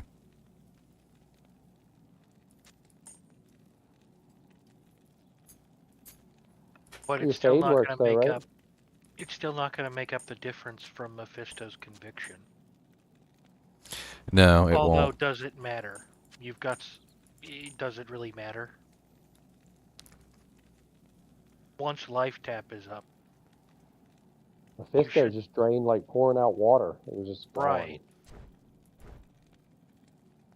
What if we used Arachnid Smash instead? Even more plus to skills. I mean, what are we sitting at now? Level 47 Phoenix Strike. Level 41 Tiger Strike. Level 41 Dragon Talon. I mean, you could stack some more plus to skills from somewhere. I mean, I didn't have any problem with the Ubers earlier, as you guys saw. It was very clearly a wash. I mean, just like I ripped them to shreds. I got some more brains and eyes here. We could do another run. I think it's a lot of that physical that you're doing with all the crush and blow, open wound. I mean, I don't really see any reason to use the Sunders in the Uber area since they are not immune to anything. And then on top of that, I don't really see a good reason to use Sunders to kill the monsters because I had no problem killing the monsters without the Sunders. So I see no reason to actually, honestly, run the Sunders in the first place. So the only one that I can make an argument for is the Cold Sunder. So since I'm running the Blades of Ice and it has the CC effect, if I run the Cold Sunder, I can still have the CC effect even against cold immunes. But if I don't run the Cold Sunder, anybody that's cold immune will just ignore the crowd control. That's the only reason I can think.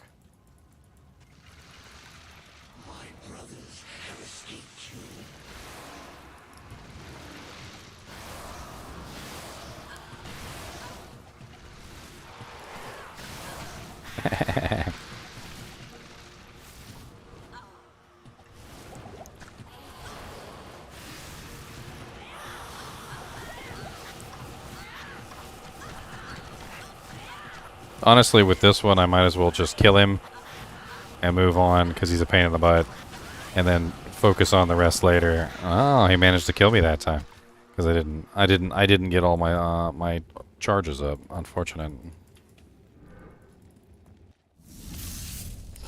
No, he's ambushed me at the door. Rude. Rude. Rudely rude.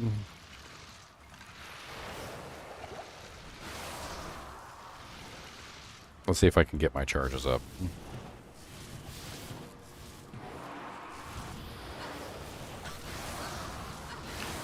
Okay, I've got my chain lightning.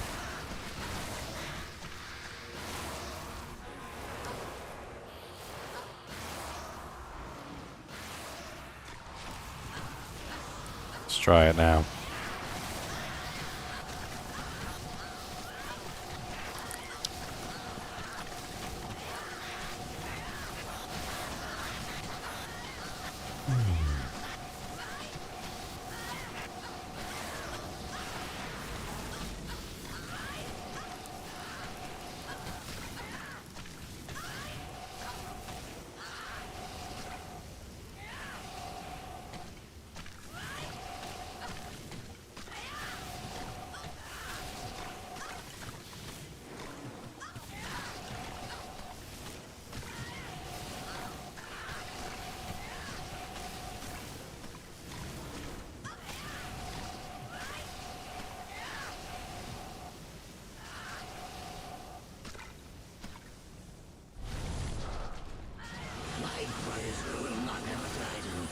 I got no potions left, so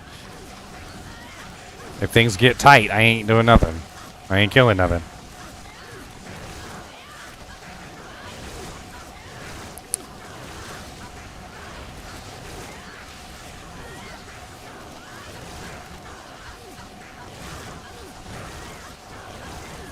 Does that cold skill always look like that, or is it because it's being spammed like crazy?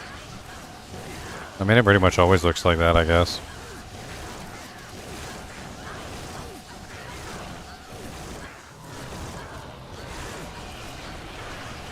It's hard to see with the lightning there, too. Yeah, a little bit. I'm running out of mana because frickin' Bale keeps burning all my mana away. I thought I had Cobra Strike up, but maybe I don't. What is it, just life tap? No, I don't have life tab up. So I'm burning whatever I've got. Oh, it's just your native life lead?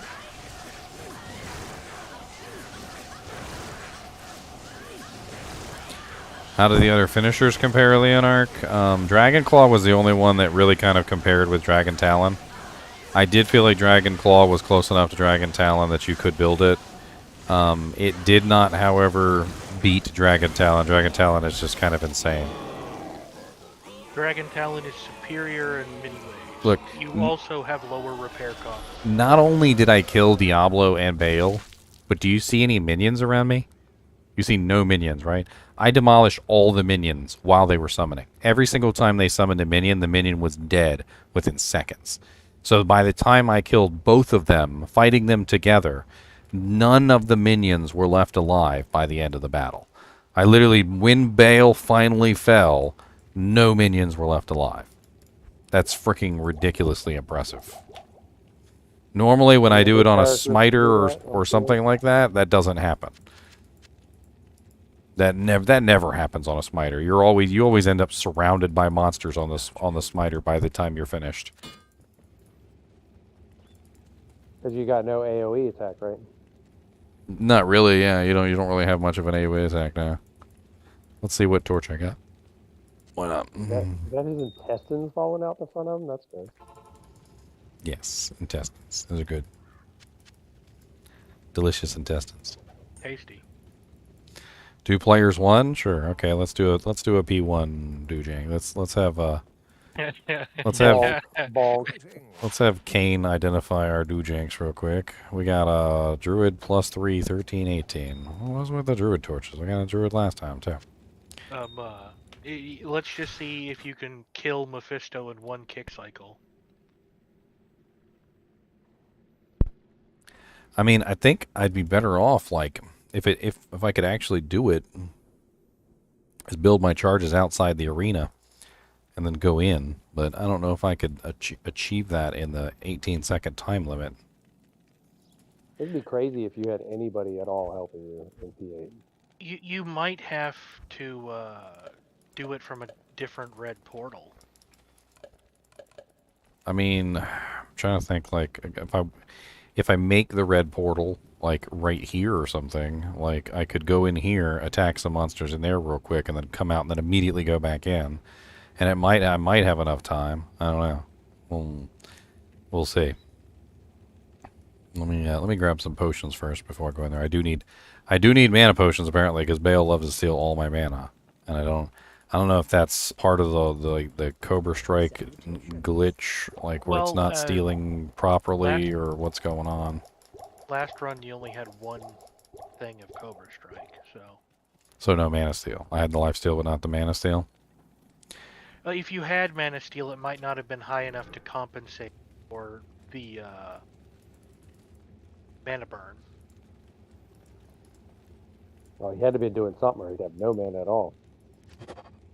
Alright. He had a little bit, but like I said, it might not have been enough to compensate so that his mana bar wouldn't move. Bale could mana burn him, but he had just enough to guarantee that he would always stay above one, and keep enough to use Dragon Talon. What's your mana steal without Dragon Talon? I don't even know. Without Cobra Strike, I don't think he has. Yeah, Cobra Strike. How much mana still you have? On his build without Cobra Strike, I think the answer is 0. Well, he had that ring, but he took the ring off. Without Cobra Strike, I don't think he's running any... Oh, Mephisto's in the house. He's being rude.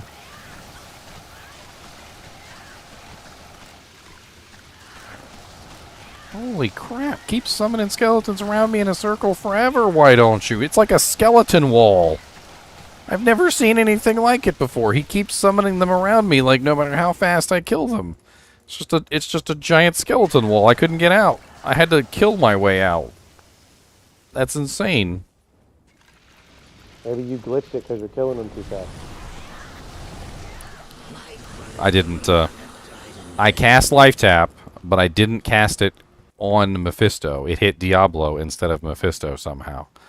So that was a failure on my part. And then I immediately started attacking Mephisto, despite the fact that I had cast it on the other person. This is going to be fun. Let's see if we can pull this one out. Why not? Can't you like teleport on him with what was it, Dragonflight?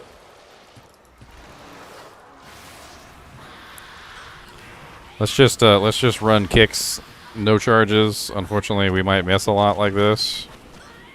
There's nothing I can do. I can maybe try and build one charge. Nope, it wasn't enough.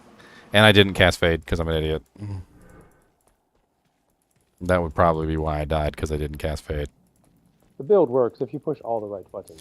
It would be nice if I did push all the right buttons. That would actually probably be helpful.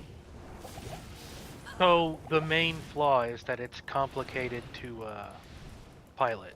Oh heck yeah, it's complicated. Oh yeah, because you gotta get all your charges up and ready. You gotta set everything up in advance. Like once you get everything set up, then you can go in there and you can do your bit. You need at least one charge to have the guaranteed attacks. So if you don't have at least one charge, you're gonna end up having a poor time. I gotta have the Cobra Strikes up, because if I don't have the Cobra Strikes up, I don't have any Mana Leech. Or at least that's what it seems like anyway. Let me go back through here. Let me grab my potions again. Let's try this again. Hopefully with less dying action. I didn't even change it to P1, did it? That was the entire point of this, was to change it to P1. And No, I don't think you did. And I'm playing around in P8. Okay, hold on. Let me just leave this one. We'll go back in. We already determined that we can do P8. I'm just an idiot that hit the wrong buttons, okay? We already demolished frickin' Uber Tristram twice. And then I hit the wrong buttons like an idiot and died. So that's on me. That's not even on the build. All right, P1. That was what we intended to test was P1. Now So, the name of the stream is Ginger Learns to Use His Fingers. Ginger learns to use buttons. It's very important. Big button, yeah. Button push. Look, see, I pressed the fade button this time, guys. I'm smart. I put mine in order like F1, F2, F3, F4. Now get up so I can kick you. Come on.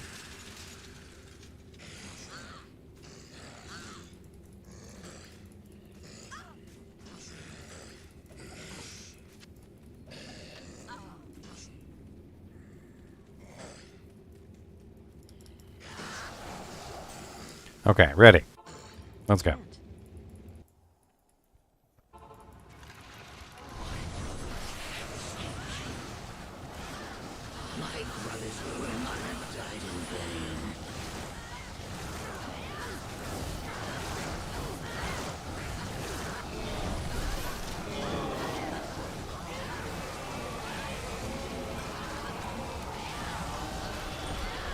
Whoa, that was fast.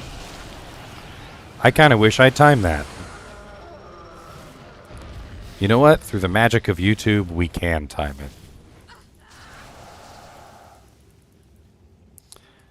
That was very freaking fast. Yeah, there was a little bit of prep involved, but holy crap, that was fast. Is there an on-screen timer for how many charges you have, or you just gotta look at them? It's 18 seconds. That's all I know. We've tested it multiple times. No, not the length. How many charges you have of each one? No, there's no indicator other than the little orbs that circle the character. Yeah, that's it. Just the orbs that circle the character. A 1020 Amazon. Yeah. Okay, let's go time this real quick, shall we? I wanna get a quick timer of Easier to keep them all together, right?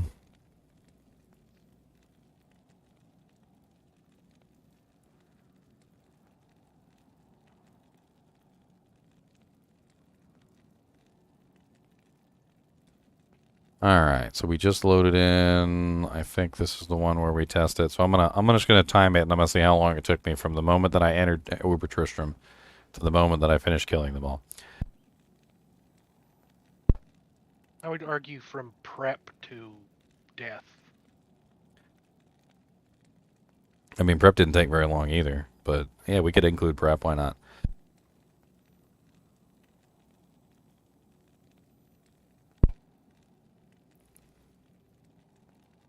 All right, so right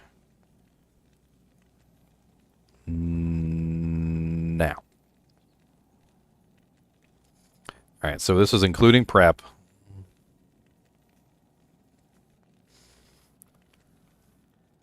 And we are ready. Yep, so we use one attack to make sure that we're ready. Boom, there we go. That refreshes the timer, which is exactly what we need. There seems to be some sort of cooldown. You can't enter the portal. We're at 23 seconds. I cast my life tap. Absolutely demolished Mephisto at 30 seconds. Bale. Dead at 36 seconds. Diablo.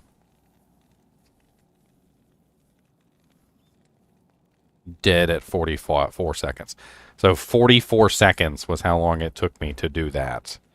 And if we don't include prep, so let me actually just rewind this to the moment that I enter the portal.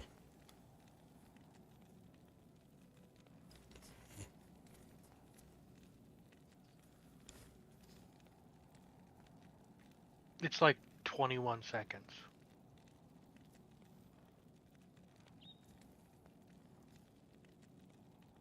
Sorry, I'm just trying to get like the exact spot where I enter the portal.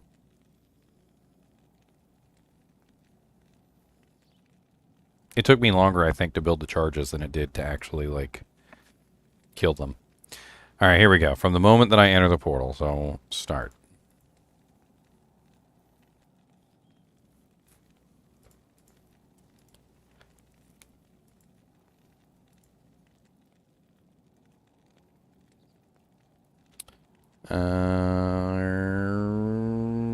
Bale is dead, and now Diablo.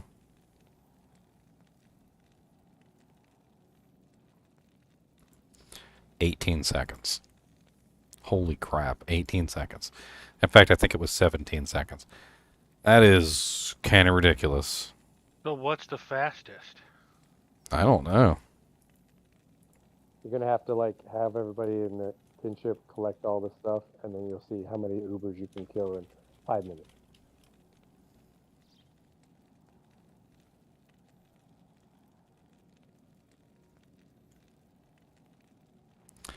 I mean, I think a lot of the if you search for this, it's probably going to try and pull up people that are just like running from like level 1 to Uber Tristram. That's like a thing that people do.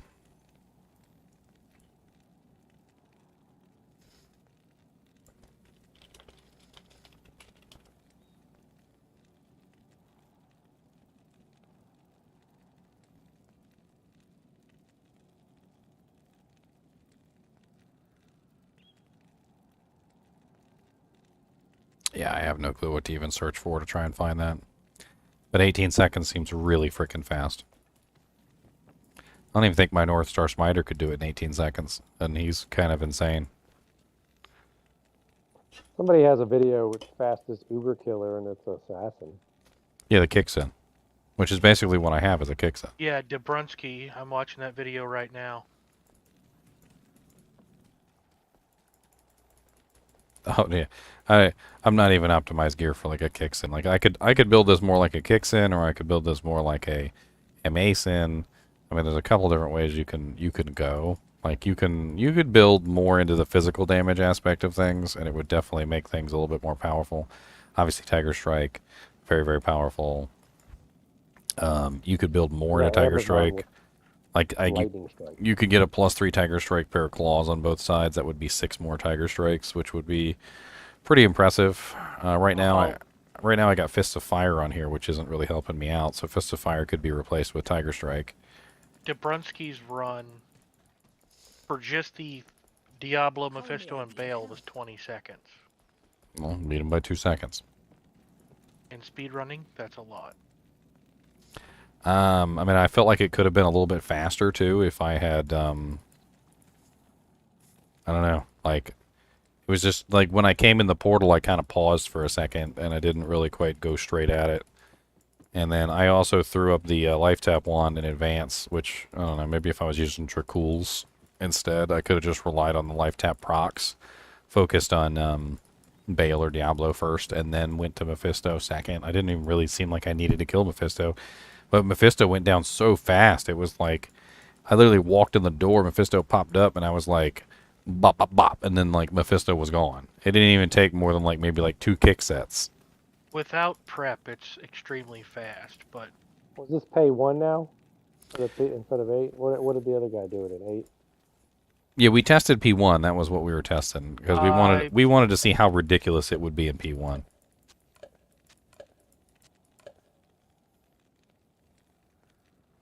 And it is pretty ridiculous in P1. Not gonna lie.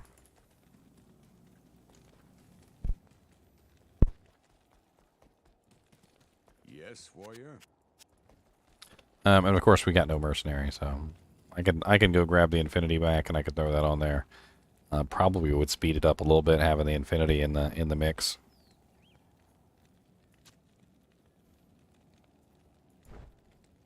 Not entirely sure if Infinity would be a better damage output for that, or Reaper's Toll. I think Reaper's Toll with Decrepify would be better, because it would reduce their physical damage, which would increase the physical kicks. Because then you're talking about single target. The AoE damage is kind of like just extra, right? It looked pretty. It does look pretty. So very pretty.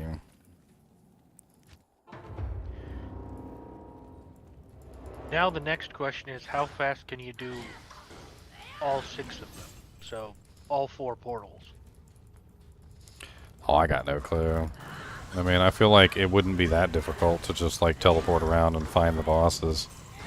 I guess I haven't tried and killed, Uber Iswal and Lilith yet, so we could play around with them. I burned all my keys though.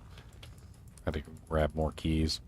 Because a couple videos I've seen, they can do all 4 of the portals in under 2 minutes. Well, it's a lot of teleporting, right? It is. I would say nobody makes the portal in P8 unless they're like really trying to do something. I would agree.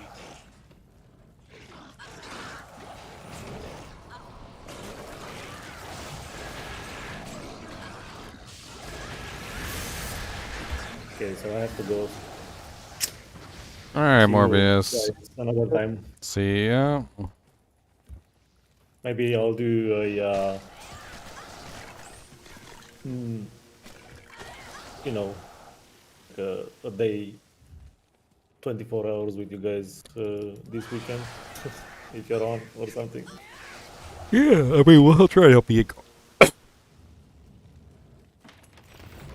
Sorry, my throat's bothering me. Caught up. We'll try and get you caught up. Yeah, man. Thank you. Have a good night.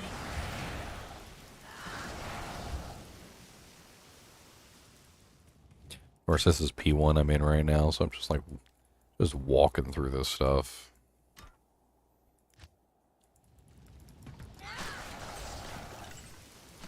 There's a new meta. Well, I mean, the thing is that the Kixin was always a powerful Kixin. And I think what this does, and it may not be what they have intended, but what this does is it creates a more powerful version of the Kixin. So, however powerful the Kixin was before, if you take a Kixin and add in these charges, you can create something even more crazy than what you had before. It's the exact same power that the Kixin has always had, you know, plus. Plus Ultra. Yeah, plus Ultra. Plus Ultra, exactly. Windows 95, they like the Kixin was Windows 98 and this is Windows 98 SE, all right? Yeah, not the crappy Millennium Edition. Yeah, this is the second edition. Like Diablo 2 and Diablo 3. Or Windows XP in comparison to what's the one that came after it that everybody hated? Windows Vista. Yes, that's it, Vista. It's so shit I don't even remember its name. As bad as Vista was, honestly, I think Millennium Edition was worse. Windows Millennium Edition was like just absolute garbage. Like a lot of people just went right back to 98 SE.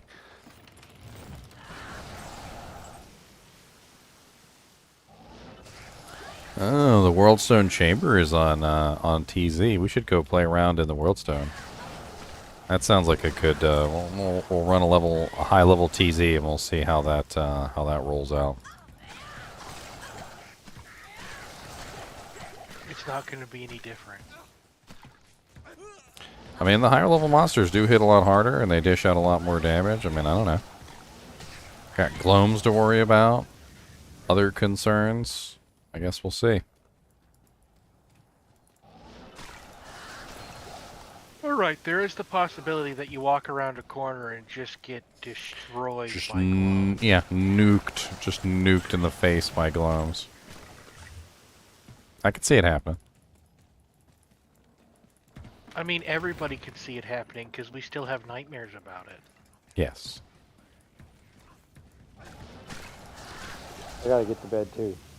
Y'all have fun. Alright, have fun, brother.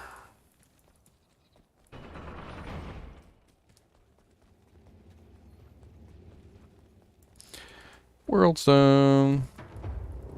All my charges are gone. Yay. Exactly what you want to hear. Exactly what you need to hear.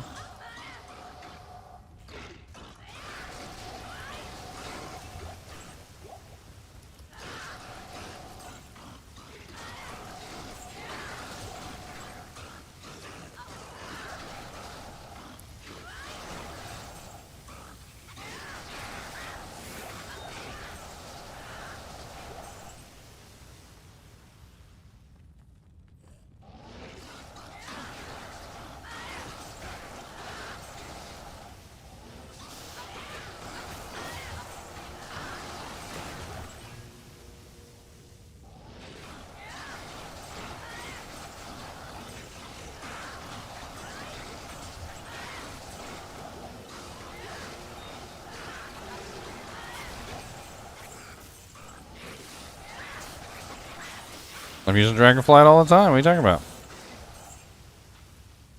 I'm like teleporting all over the place. Dragonflight is a mobility ability, ability.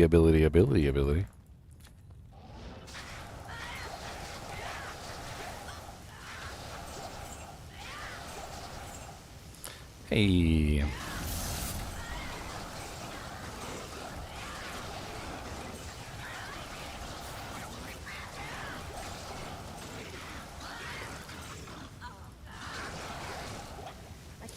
Mobility ability, yeah.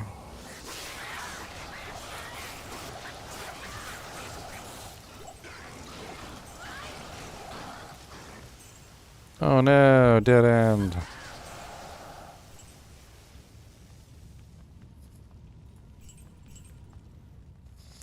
Yeah, honestly, Cinder Charms are not hard to find. The only thing I'm worried about is that they may have changed the drop rate. That's the only thing I'm worried about. There was a vague sort of a thing in the patch notes which didn't exactly mean that they upped the drop or lowered the drop rate, but it was kind of a weird little statement, which made me think that they might have played around with the drop rate. I don't know. We'll see. I guess we'll find out. Maybe it's just me, but I hope they're harder to find. I hope so too.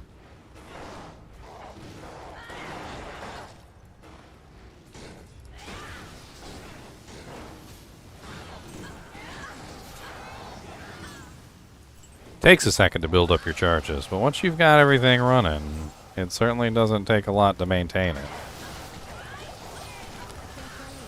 These guys are immune to physical, so I'm not stealing anything. These guys are skeletons, so again, I'm not stealing anything. Trying to make sure that I'm paying attention to, like, when the lifesteal's not working and why the lifesteal's not working. I mean, against Diablo, there's no reason why it shouldn't have worked.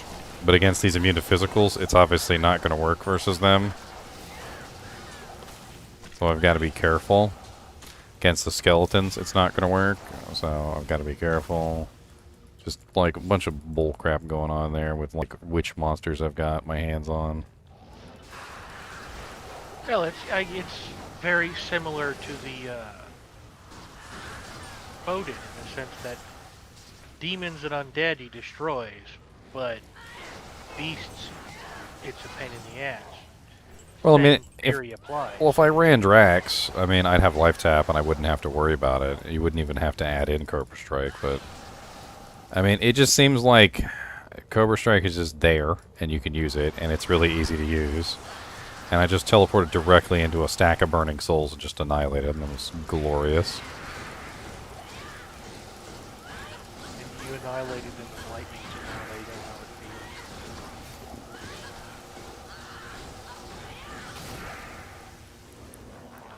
feels. So I was checking this out earlier. Apparently the time between waves is just enough. That you can meet the next one. This has been P8 the entire time. It's like if you hit the target right when they spawn, it's just enough. So it's less than 18 seconds in between each wave, yeah. So you can keep your charges if you attack immediately as soon as they spawn.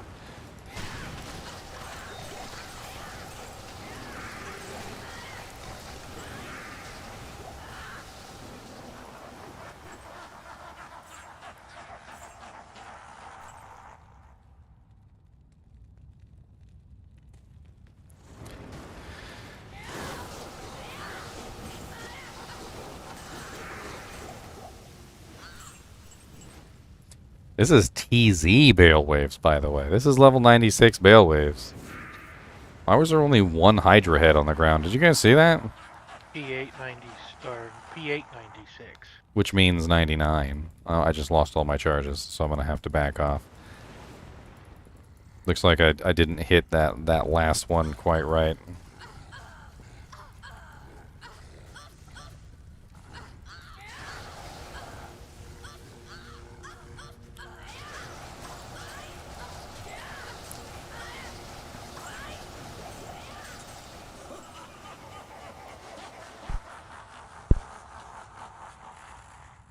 I don't have my full Tiger Strikes. I don't have the full Tiger Strike. The reason that your charges went away is he doesn't start the countdown for the next wave until the Hydra go away. Oh, the Hydras have something to do with it? Yes, they count as an enemy entity for the purposes of him calling in the next group.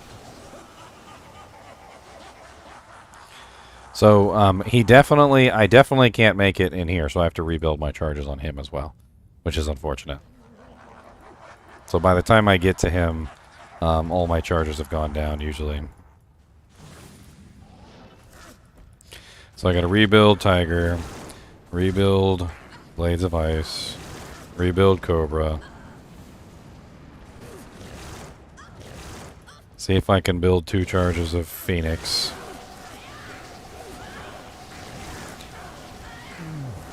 Nope, 1. And it crashes.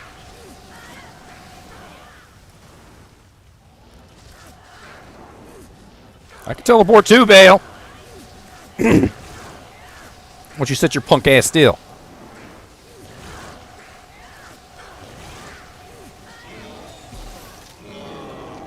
Hey, drop me a unique amulet. And an essence. What a nice Bale.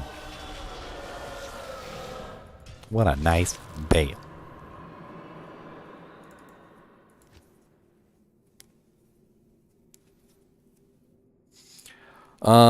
So the only thing that the only way I've been able to crash the game so far is Meteor. Meteor is the only thing that's crashed the game.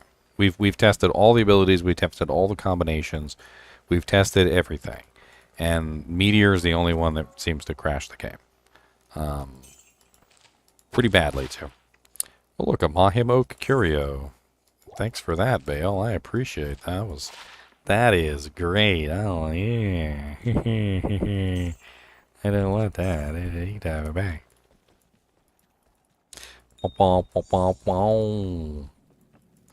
Oh, the Flawless Diamond? Oh, don't get me started on the Flawless Diamond. Could turn that into the P Diamond if I find 2 more. Oh man, you guys don't know.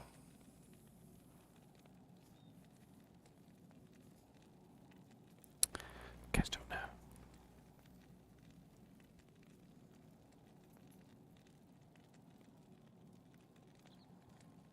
I mean, I couldn't get it to crash even using my assassin or my fireworks Amazon gear. My fireworks Amazon gear like literally spawns everything: meteors, blessed hammers, chain lightning, teeth, like all sorts of crazy stuff. My freaking fireworks Amazon stuff spawns, and I couldn't get it to crash at all. It was only the Meteor that comes from the Phoenix Strike. The Phoenix Strike coming from the Meteor was just too powerful. Would crash everything. Once you add in the Phoenix Strike Meteor, it's done. How does multi-strike interact with proc effects? Multi-strike? What are you talking about? Multi-shot. Oh. It has a next hit delay of 4, and only the center 2 arrows will proc anything. Okay. I got a video on it if you want to check it out. It's very restrictive. Strafe is definitely the better option for proc effects. If you're going to do any kind of proc build. I didn't even have my torch on that entire time I was running the TZ zone. I didn't have my torch on. So missing +3 skills and 20 stats and 20 all res. Did you need it? I obviously didn't, because I didn't even miss it.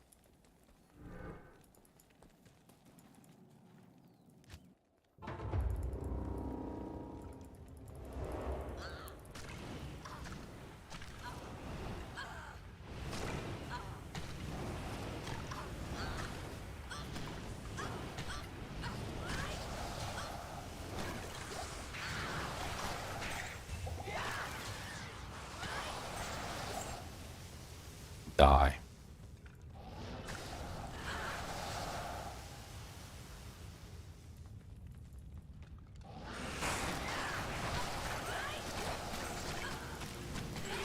So the question is... Yes. Do you think you could organize a server crash with enough of these? Oh, come on. Honestly, I think the way that it works, it probably is more likely to crash everybody's computers. The servers might not necessarily care. This is definitely a client-side thing, I think.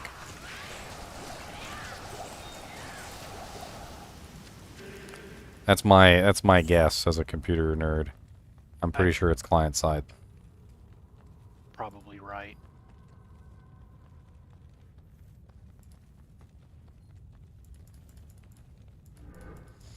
Oh, there we go. We lost all our charges again. I mean, the most tedious part of this is literally just building all the charges. It's literally just 1, 2. Oh, we got 3 by accident. So now we've got. Oh no, wait, that's the right one. Okay. 1, 2. Did we get 2? Nope, that's Meteor. Don't crash my game, please.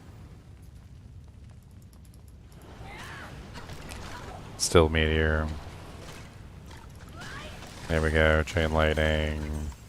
If it is client-side, we're going to know real soon, because the minute you get in a game and you accidentally drop Meteor, you're going to be the one that drops, and everybody else is going to keep going.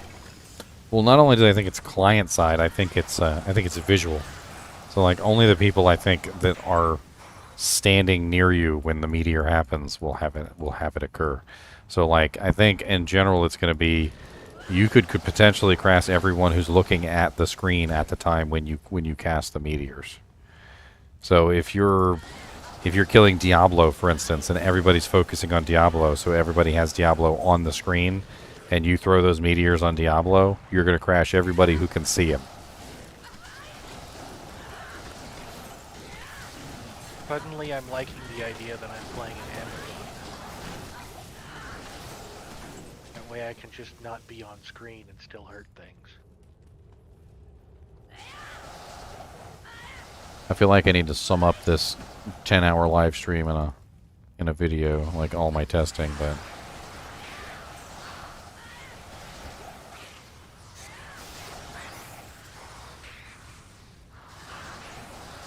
But what? Why not? Sounds like a good idea to me.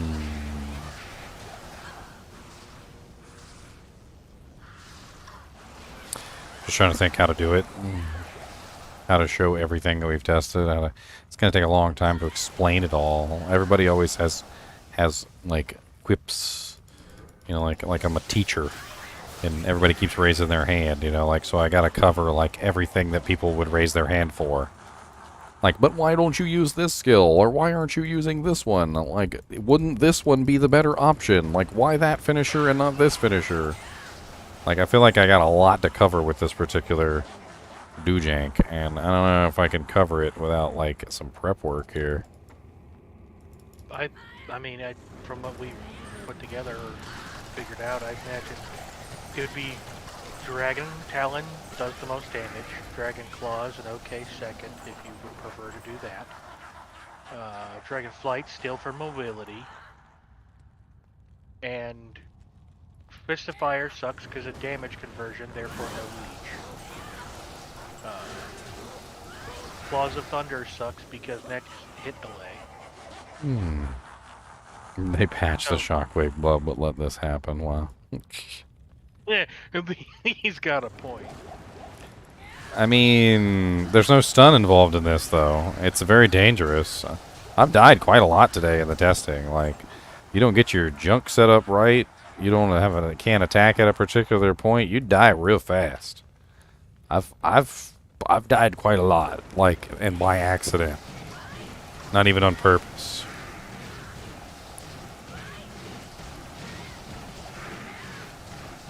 I feel like Shockwave is by far safer with that frickin' 10-second stun that it has.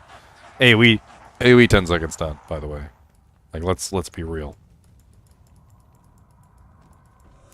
See if I can make it this time. Nope, it runs out like just too late. It runs out just too late.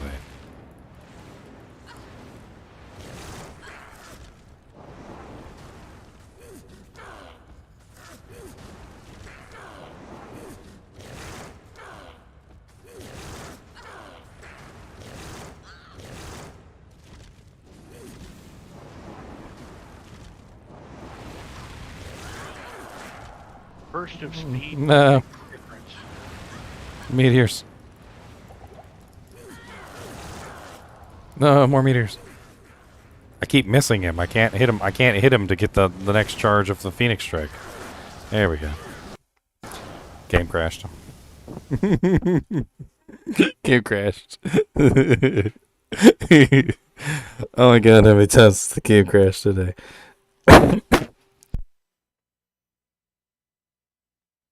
Same number as you've died.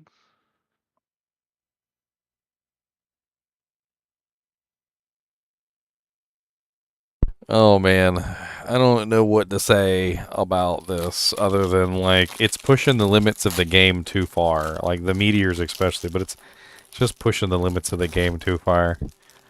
Like, I don't think the game was ever meant for this. I'm gonna eat me a Rice Kristen.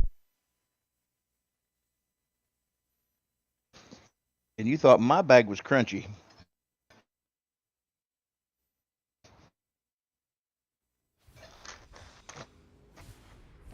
Oh.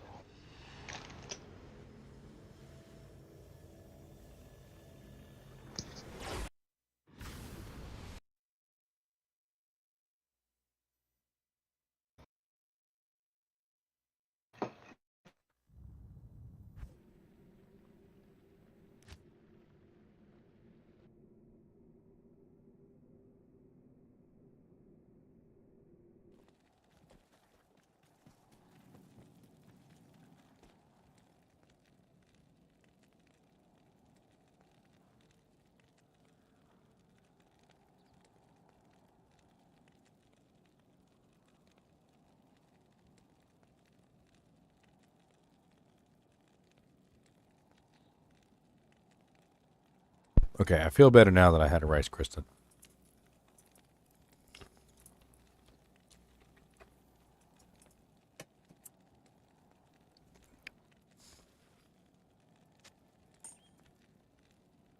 You know, Dragon Talon doesn't stop going up in kicks. Something interesting that I learned about Dragon Talon when I was looking it up in Amazon Basin. Dragon Talon continues to rise.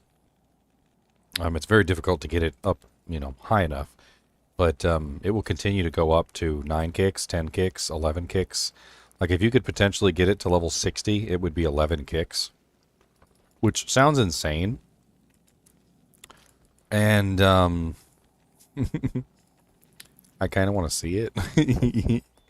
I kind of want to see it. I want to see it. I mean, wouldn't it just end up locking you in place for quite a while? Like Zeal. Zeal? Yeah, like Zeal. Uh-huh. Like the good old days.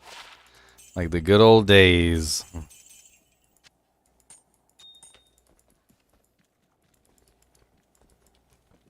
What's the theoretical max? Well, first off, we could have +3 on each claw. So if we got +3 Dragon Talon, +3 Dragon Talon, that's +6. So we could be running 6 on here.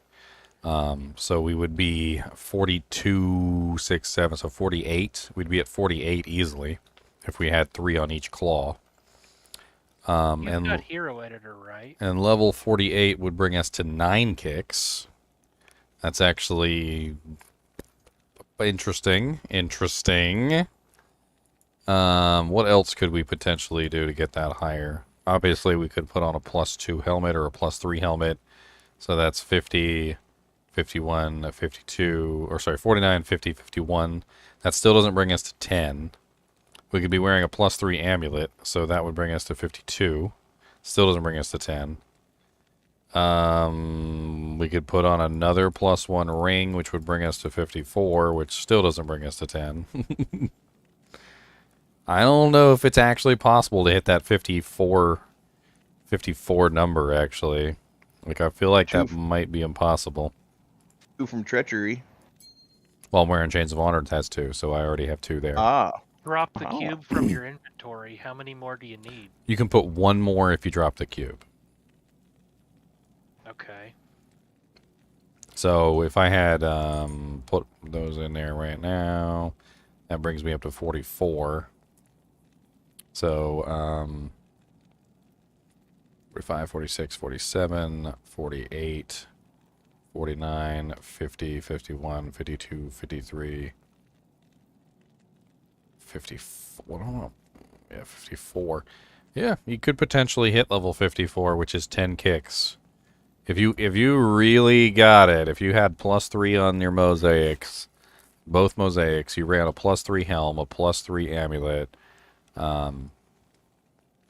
you could hit it and have 10 kicks. That would be insane, but you could have it. So if you want to do some cheese, can you hero edit in an item that has +100 Dragon Talon? I mean, yeah, it could. Well, +7 is the max for any plus to skills. But you can do 7/7, which is 7 to all and 7 to the individual. So you can technically do 14 on one claw. Okay, can you then raise the charms to +7? Yeah, you could raise the charms to +7. You could go all the way to 99 if you wanted to. Like, I mean, just for lulz, if that's what you wanted to do, you could totally make it happen.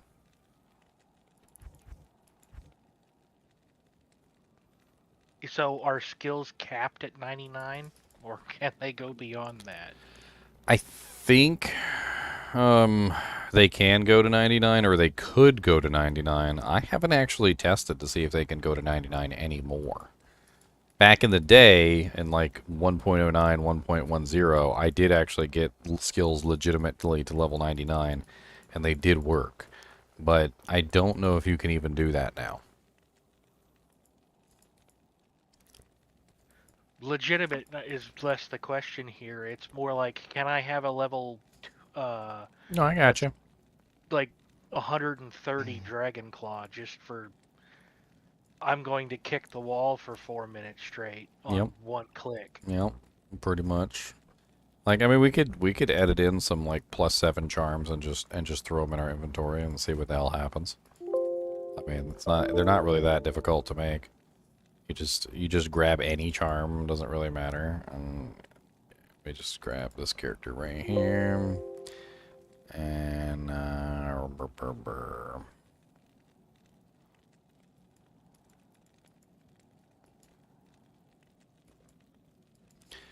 many would we even need? 7, 7, 7, 7 to hit 99. I don't even know.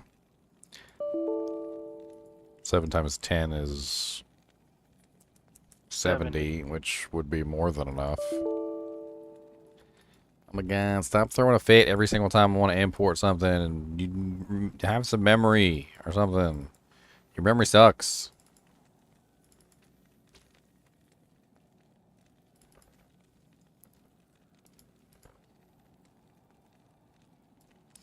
Always beeping and booping. Dang, beeping it, boopity, boopity, beepity. Alright, skills.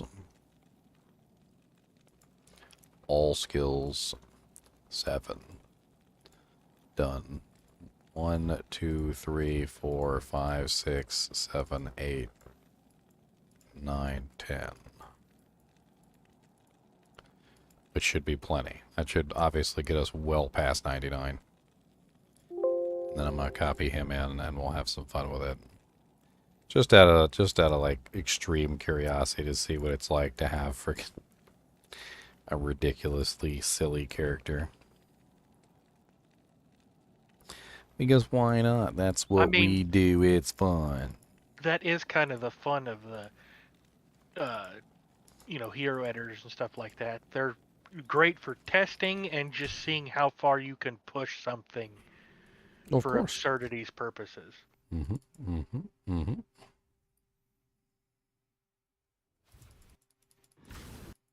Well, we're about to see magic. Oh yeah, you can get +3 martial art gloves. So yeah, there's another 3 that you could obtain. Instead of 2, so 1 more. I mean, legitimately, you could. Looks like you can reach 10. I'm not sure about 11. 11 is level 60, and that might be impossible. But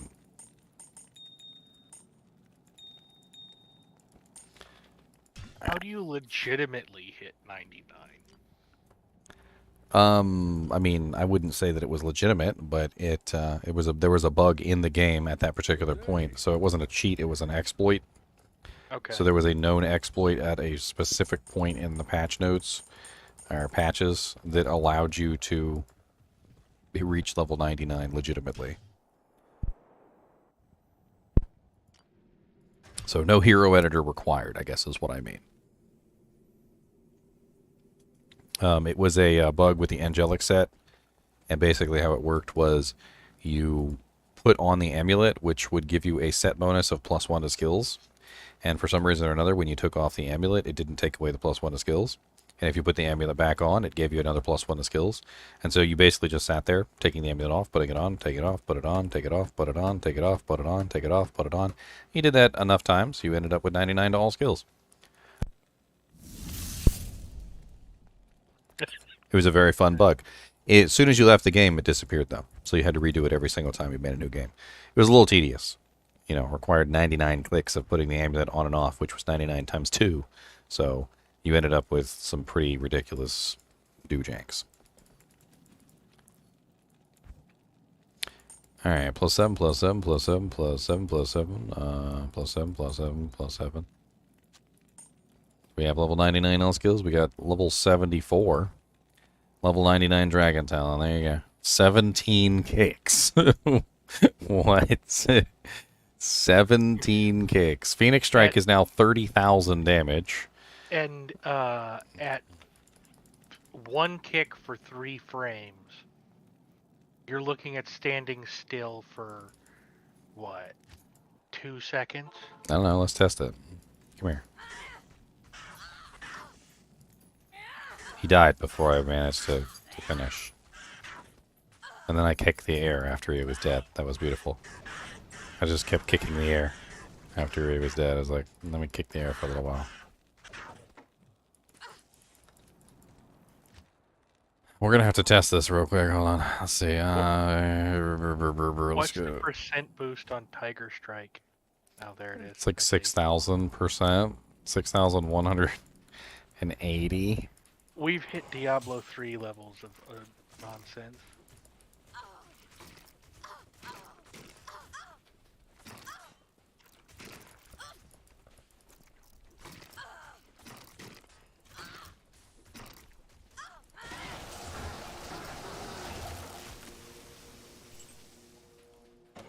I don't know about you, but I think that's actually less than 3 frames a kick. Like, did we suddenly enter into the realm of, like, now that it's 17 kicks, is it performing all 17 kicks in the same time period? So it's...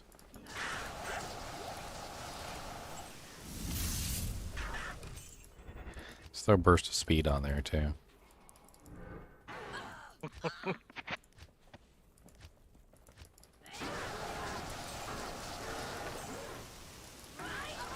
Everybody left before they could witness this ridiculousness. I mean, it can always get more ridiculous. Oh, I know. It can Like I'm watching always... I feel like I'm watching a kung fu movie because I have YouTube muted, right? And so I'm hearing you through Discord. It's just a little bit off from YouTube. How your lips are moving. I'm like, oh my goodness. Yeah, you're like, you have no idea. Oh, of my dragon. Oh, Talon. That's right, the Dragon Talon. And I hope I'm not the only person that watched really bad kung fu movies when I was younger. What is it? Kung Pao Enter the Fist? Oh, the worst, the absolute worst is actually not a bad kung fu movie. If you want to see one that just like absolutely makes you want to cringe and cry, like just like makes you want to stab yourself in the eye. I mean, literally, there's a Hercules movie, and the Hercules movie stars Arnold Schwarzenegger, and his voice is dubbed over, and it's terrible. Like, not only does the lips not match up, but the voice doesn't match up. You know what Oh, no. Arnold sounds like, and it does not sound like Arnold at all. So, And it's not even Are we close. talking room level of terrible? It's really terrible. Like, you gotta see it to know what I'm talking about, but it's really terrible. Apparently, in Arnold's defense, apparently this was before he learned to speak English. So either that, or he was like so bad and broken that they decided he couldn't act in the movie. But apparently they liked how he looked because his muscles, his muscles were big, so he was Hercules. Like, what was that movie, Grown Ups, the Adam Sandler movie, where they had the lifeguard, and he walks over and he's got this real high-pitched Canadian accent, and like, When they start laughing at him, yeah. Yeah. That was like legitimately probably one of the funniest scenes in the whole movie. I think Canada is just. It doesn't even lock me in place for that long. I'll be honest with you. Like, it doesn't even feel like I'm stuck for really that long with 17 kicks. Like, 17 kicks is kind of insane. Level 99. Level 99 Tiger Strike, 6,180%. Well, when you were up there in the Frigid Highlands or wherever, and it showed you killing something and then hitting the air, like, you can't really see that with the explosion of insanity on down here. Oh god, Meteor's run. I didn't mean to.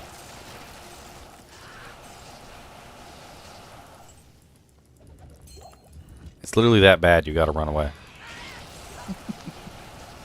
Like, if you don't run away, you crash. Run from your own violence. The build that is its own worst enemy. God, it's so bright. It's like looking at a welding arc.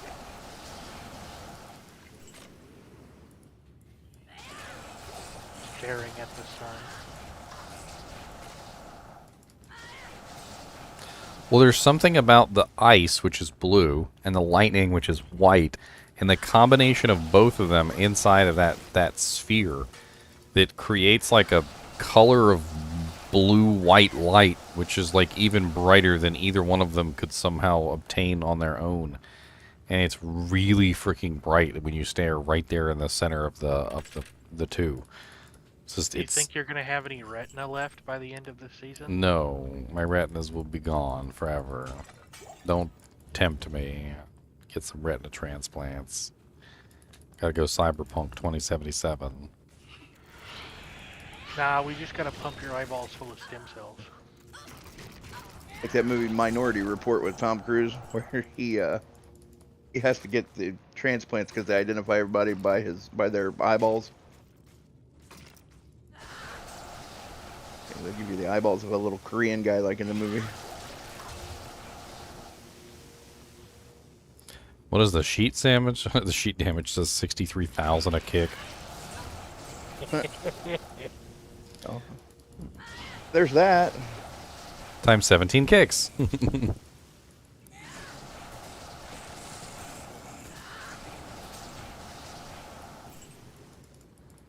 I am using burst of speed.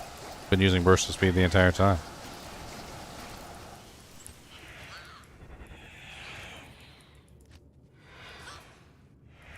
Unless I accidentally recast it and I didn't know. I might have accidentally recast it.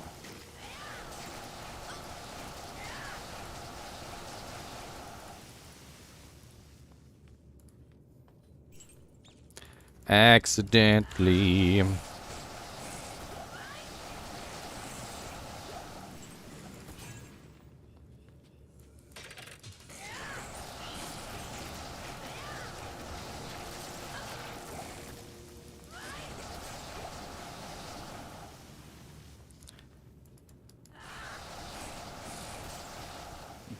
It's funny, she kicks so much that, like, oftentimes the monster is long dead by the time she finishes kicking. And it's just kind of hilarious because, like, the monsters are all dead on the ground and she's still just, like, stomping them into the dirt. Like, no, I know you're dead, but you're gonna be mega dead. It's an expression of her contempt. Like, she's a dominatrix at this point. She's just stepping on their dead bodies. So every time you kick, does it use the the charge up skill regardless of whether it hits? Well, it has to hit, because ever since they changed it, they made it so that the charge-up skills always hit. Yeah, but if the monster dies, does it still do... No, I would assume... Well, it seems to, yeah. Because when all the monsters were dead on the screen, it was still releasing charges.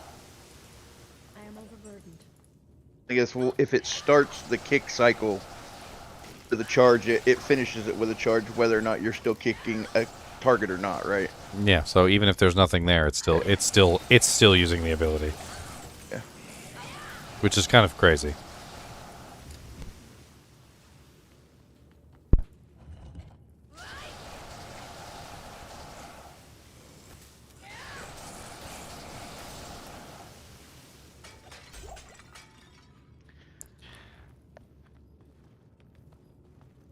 Running around with a cheated version, like, the funny thing is that it doesn't really feel that much different from the non-cheated version.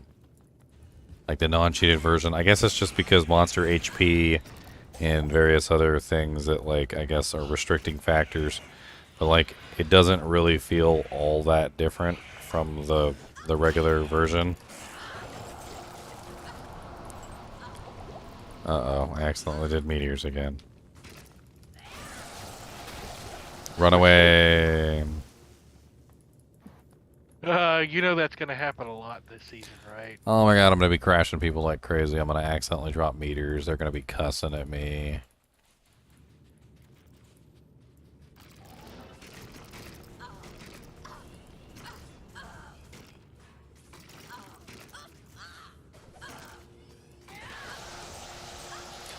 There's some Chaos Ice Bolt. Something a little bit different to look at.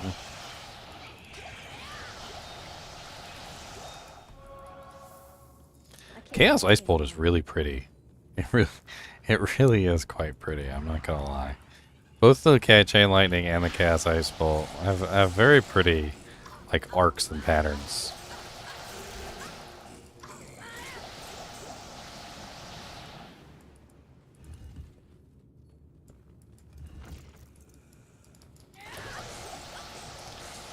We tested out the traps in negative resistance claim TV, and the answer was it didn't work. We don't know what's wrong, but it doesn't seem to be working.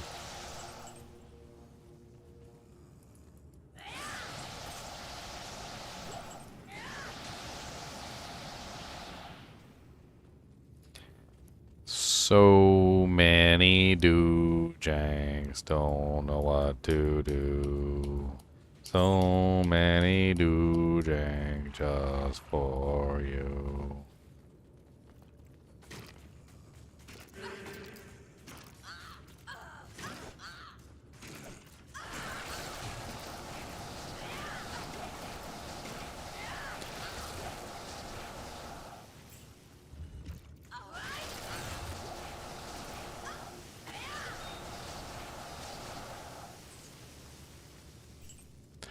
As well burn my GPU, not gonna make it. I'm so sorry, Sathis. I'm so sorry. What are you running at? 7500 GT? Oh, I didn't make it. Boom, boom, boom, boom.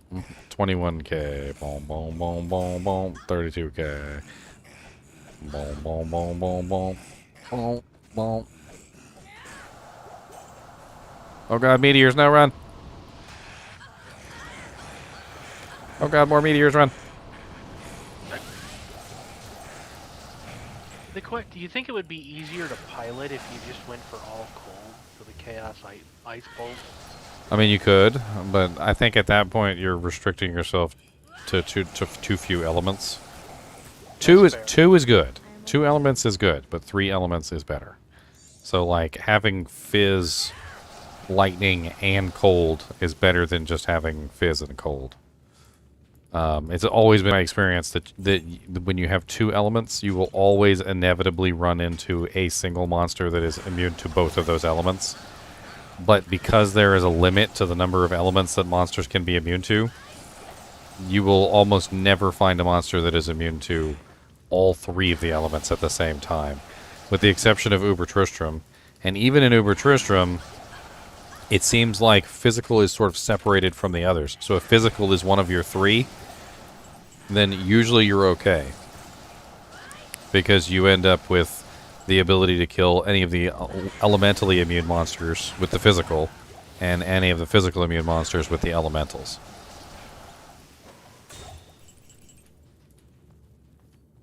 Yes, 2.6 Runewords work for single player and Taro. That's what we're testing right now. We're playing around with the mosaics. We've been playing around with the mosaics for 11 hours. This has been a very long and very productive stream, in my opinion. We have definitely come across some interesting points of data. These points of data make a beautiful line.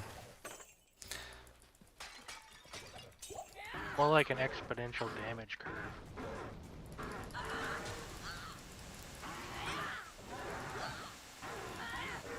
The more charges you get, the more damage you do. I have no clue what's going on with the attack speed, like on those freaking kicks. It's just crazy. Oh, what's up with the charges of Phoenix 2 and all of those 3? So all of the charge up skills will burn all 3 charges, essentially, when they're in their max configuration. So Blades of Ice will burn charge 1, 2, and 3, all at the same time. Claws of Thunder will burn 1, 2, and 3 all at the same time. Fist of Fire will burn 1, 2, and 3 all at the same time. Cobra Strike burns all of them at the same time. So does Tiger Strike. Phoenix Strike is the only one that functions differently. Phoenix Strike does not burn all 3 at the same time. What the hell is that? Hurt me in the back.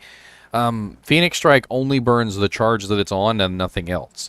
So you're customizing Phoenix Strike specifically to what you want. If you want the Meteor, which you don't, you do charge 1. If you want the charge Chain Lightning, you want charge 2. If you want the Chaos Ice Bolt, you want charge 3. Didn't they change the assassin burning all of her charges in one shot? Yeah, I thought that too. Wasn't that one of the first updates they did? Yeah, what you're talking about is different than what I'm talking about. So, in the past, when you hit Blades of Ice, for instance, with 3 charges, before they changed it... charge instead of all 3. No, before they changed it, it would burn all the charges simultaneously. So charge 3, charge 2, and charge 1 would all get burned at the same time, which means that you would only get 1 hit. How they changed it was they changed it so that every time you attack, you only burn 1 stack of the charge. But what I'm talking about is different than that. That doesn't have to do with what I'm talking about. What I'm talking about is how the skills actually function. Right, no, I was just thinking that from the point of view of trying to get... how could they change Claws of Thunder to where it wouldn't suck? They need to remove the next hit delay from at least the charged bolt. If they remove next hit delay from the charged bolt, then it would be 7,644 plus 4,823, which would put it at let's see here, 644 plus 4,823.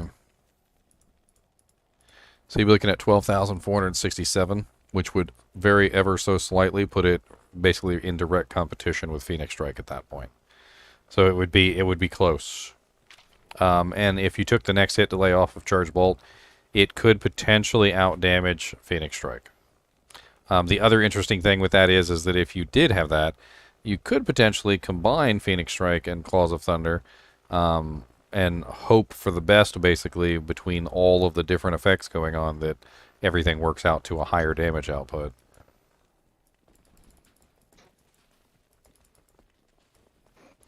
If you want to close the game but you're too lazy to press escape, you just use charge 1. That's terrible, William. That's terrible. And I like it, but it's terrible. Ah. Well, it's about 4 a.m. Guarantee you we'll be playing this late tomorrow, so... I can't believe I still have like 163 people in here. After 11 hours, though, I think I'm about to call it. I think what we're going to do is we're going to record a video real quick summarizing what I've found. And I'm going to hop out of Discord, so I'll see you guys later. You have a good one. And let's see if we can record this video and talk about what we discovered with Mosaic. I'm going to need to bring up my notepad here with my different testing.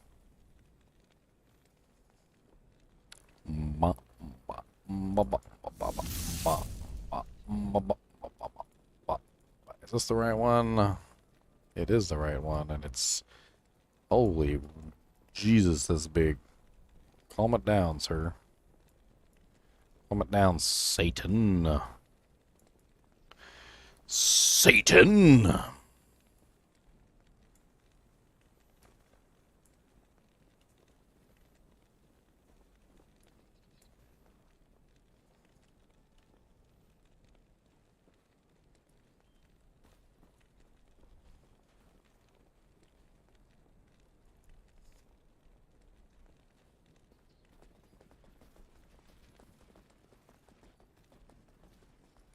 If you charge up Claws of Thunder, it uses everything. 3 charges uses everything. That's exactly what I was talking about earlier.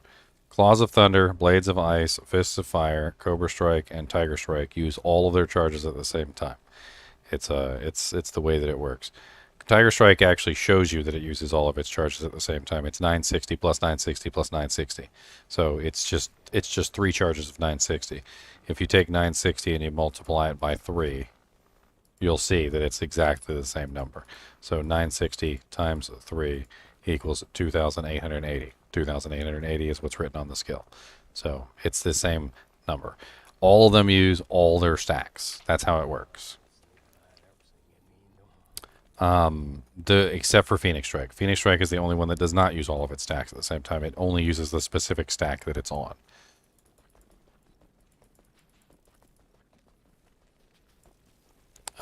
Three frame kick is the best you can get. And yeah, I'm sitting at 3 frame kicks. What's up, Blackout? Well, you're here in time for the summary video. So I'm going to be summarizing this in a video, and then I'm going to post this online today so that we have something to look at. All right, so I'm going to start with the intro. I'm going to lead into it. I'm going to try my best to explain everything. It's going to be like a patch summary video of what we've tested and found out. 3, 2, 1, let's jam.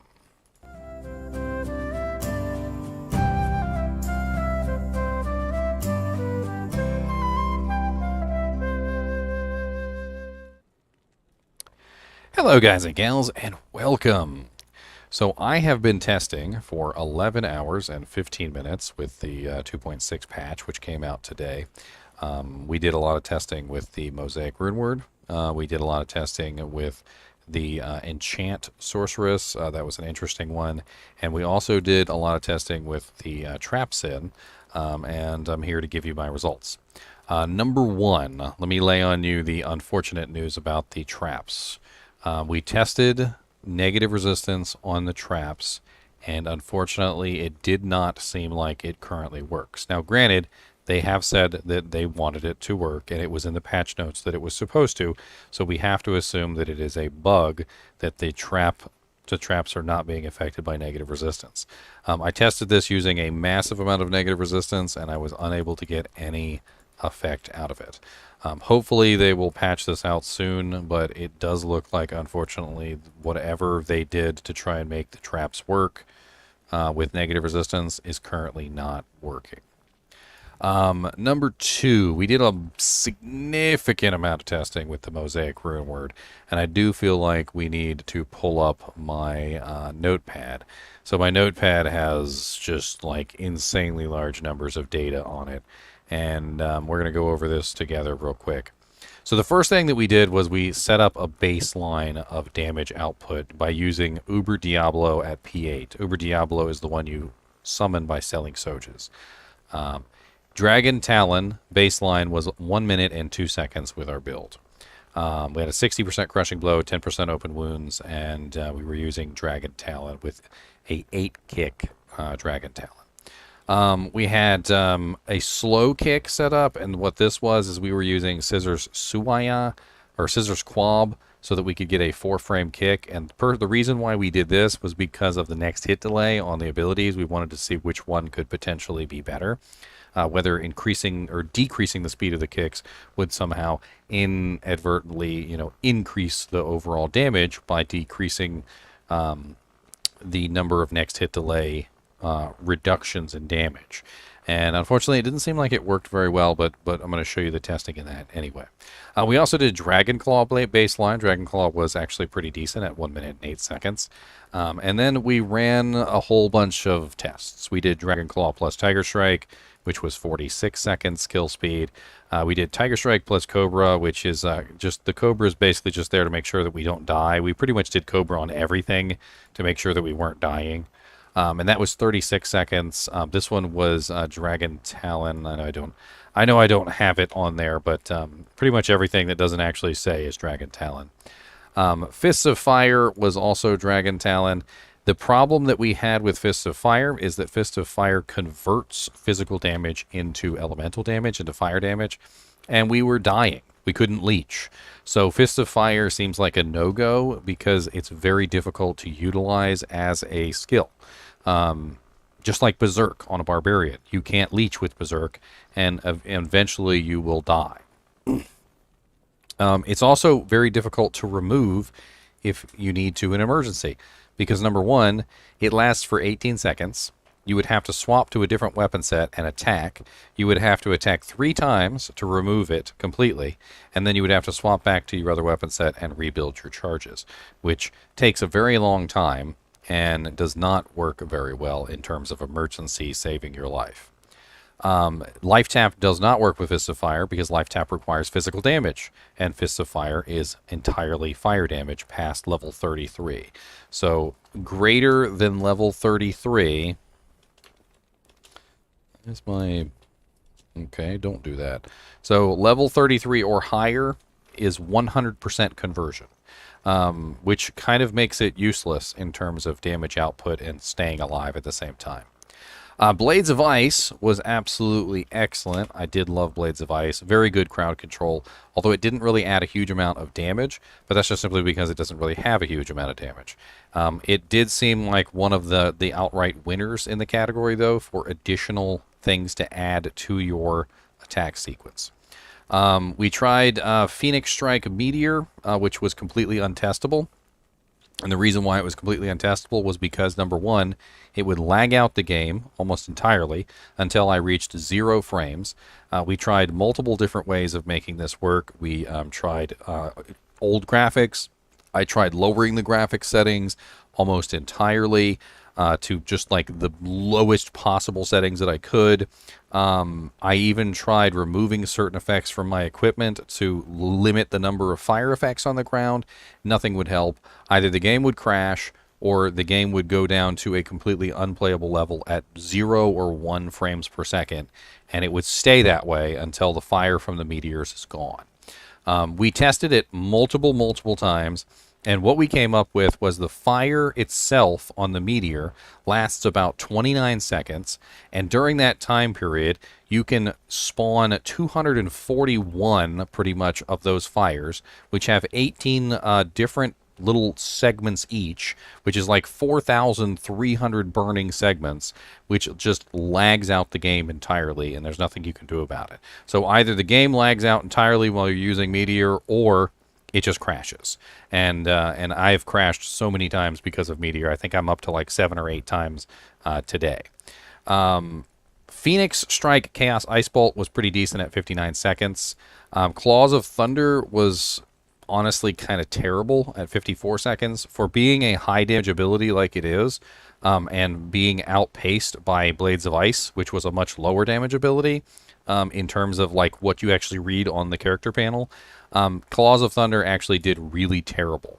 And I think it's important to talk about how terrible Claws of Thunder is in terms of damage output.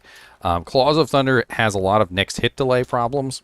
And not only that, but the next hit delay on it actually interferes even with itself. It has 2 components. One of them is a Nova, and one of them is a Charged Bolt, and both of them have next hit delay. And the Nova overrides everything within that radius, so nothing within that radius can actually get hit by the Charged Bolts, which creates a situation where the Claws of Thunder basically does far less damage than it should to anything within range of the Nova. Anything outside the range of the Nova can potentially get hit by the Charged Bolts, but won't get hit by the Nova, and again, it does pretty bad damage. And the other thing about Claws of Thunder that we found out was it interferes specifically with Chain Lightning. So Chain Lightning is the next one on this list from Phoenix Strike, and Chain Lightning was 52 seconds, and I want you to look right here. This is Chain Lightning and Claws of Thunder together, and it's 52 seconds. Claws of Thunder completely nerfed the damage from Chain Lightning to the point where literally it was the same amount of damage with both of them as just Chain Lightning. So it actually hindered the skill instead of helping it. Chaos Ice Bolt plus Blades of Ice was 49 seconds. It was actually a pretty decent time. It's a nice combination. Although I rather enjoy Chain Lightning and Blades of Ice together. Instead, it's actually even better. The next one we did was Tiger Strike plus Blades of Ice plus Chaos Ice Bolt, which was 33 seconds and was by far pretty much the best time total out of everything, and I think honestly is the best combination that you could make with the martial arts sin. This is the one that I've settled on for myself, and you can even, of course, throw in Cobra Strike in there too, but Cobra Strike does not affect damage output. It's just going to affect your survivability. I would not add in Fists of Fire because Fists of Fire will kill your Leech, and I would not add in Claws of Thunder because it interferes with the Chaos Ice Bolt and the Chain Lightning. The Chain Lightning I think is better than the Chaos Ice Bolt, but you can honestly kind of interchange either one.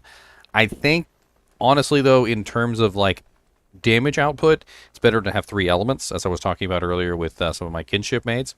And so even though Blades of Ice and Chaos Ice Bolt is a nice combination, it's better to use Tiger Strike, Blades of Ice, and Chain Lightning so that you have physical damage, ice damage, and lightning damage, which is 3 elements, which means that there's pretty much nothing that you're going to come across that you can't kill.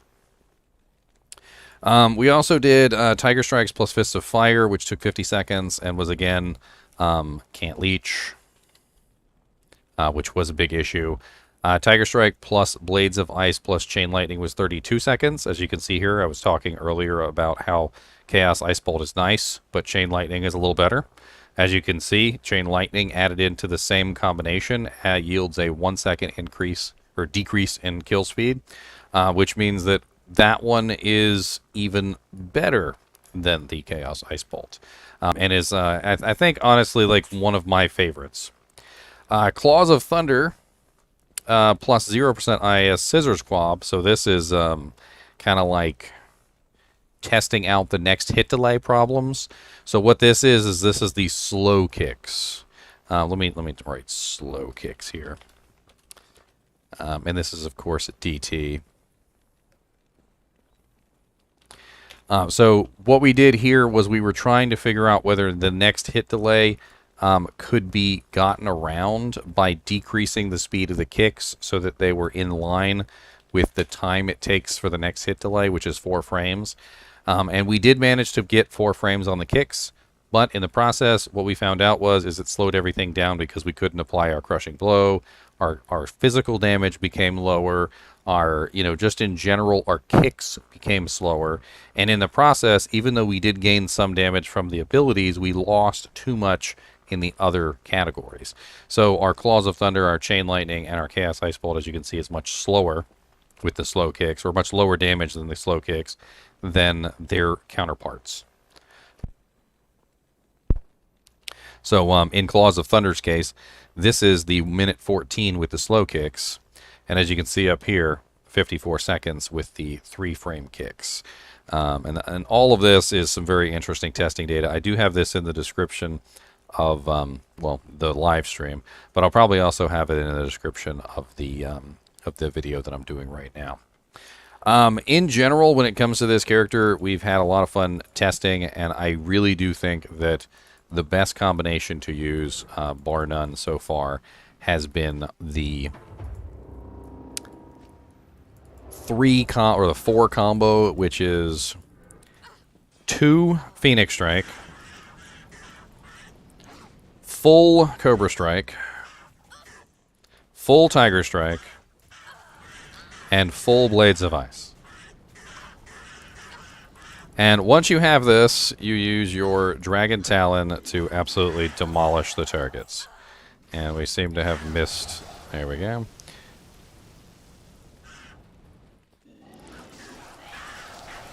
And this is P8 right now that I'm in right at this moment, as you can see. So I want you guys to like keep that in mind as I run around murdering everything.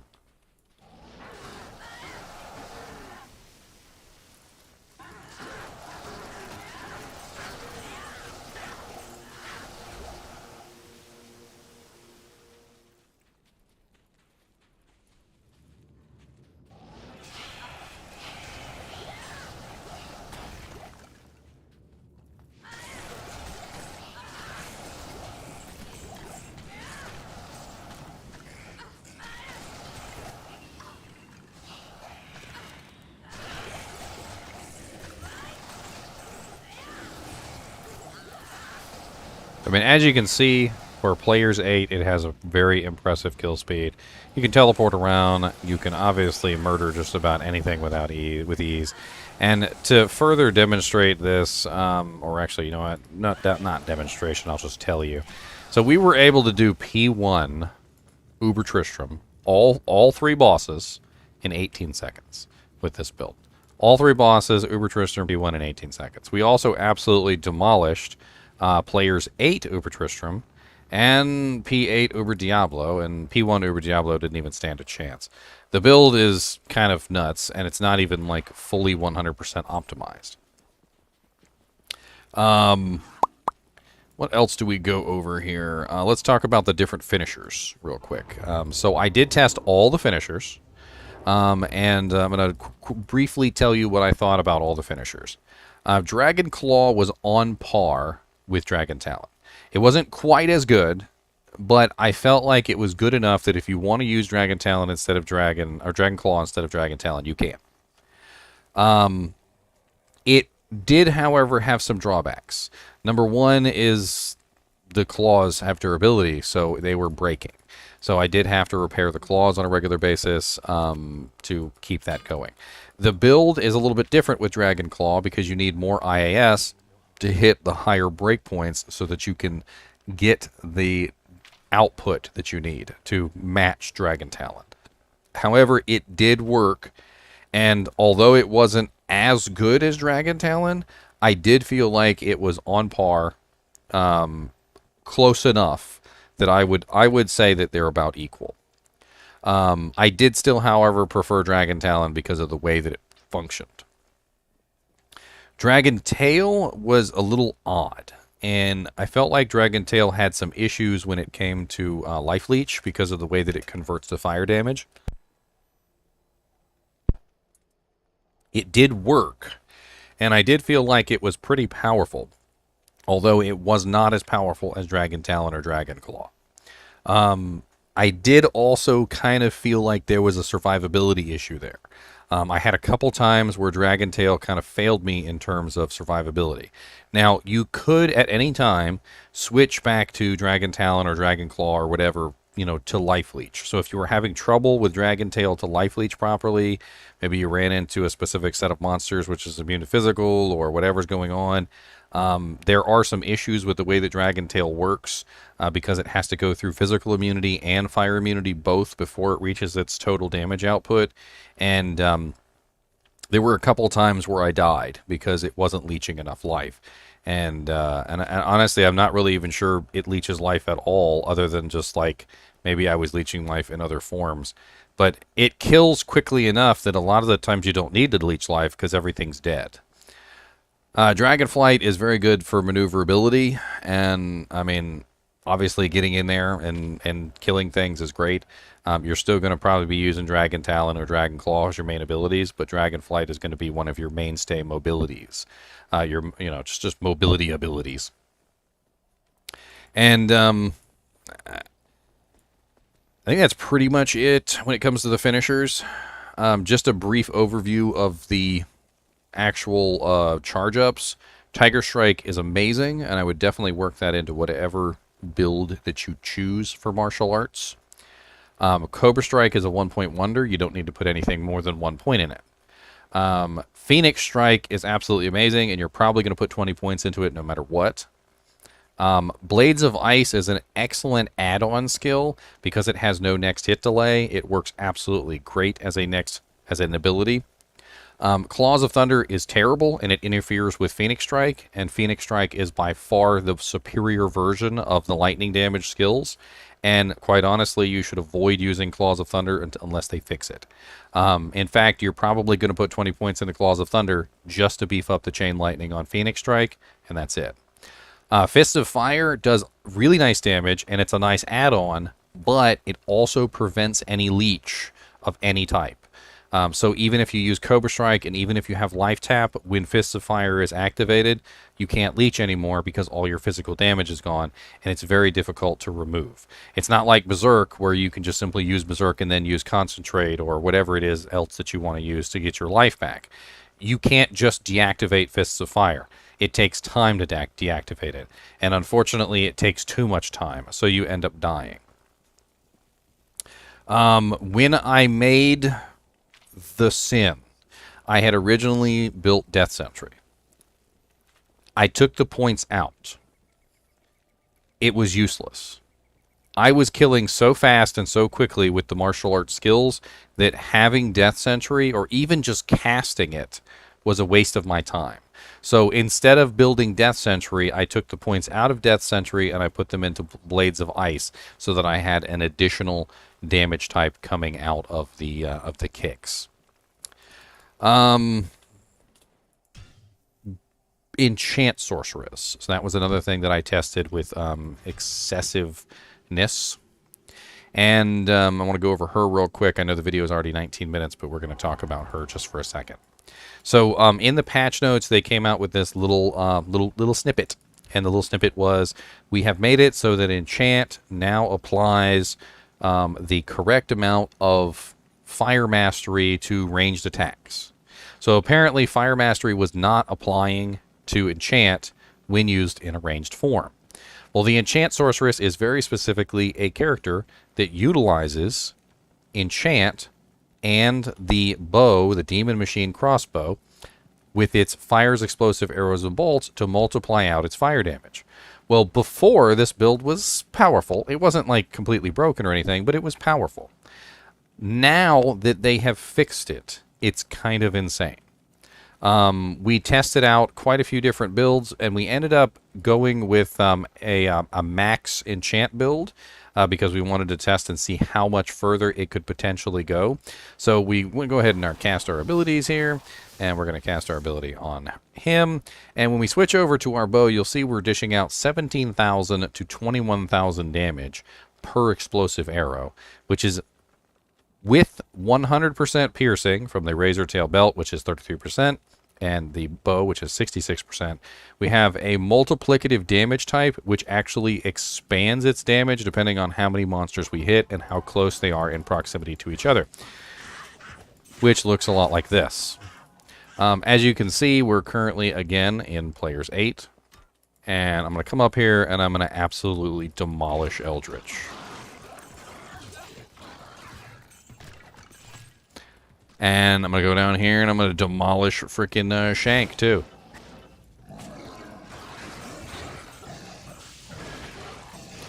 The damage output on the enchant has been increased to such a level that it is kind of insane.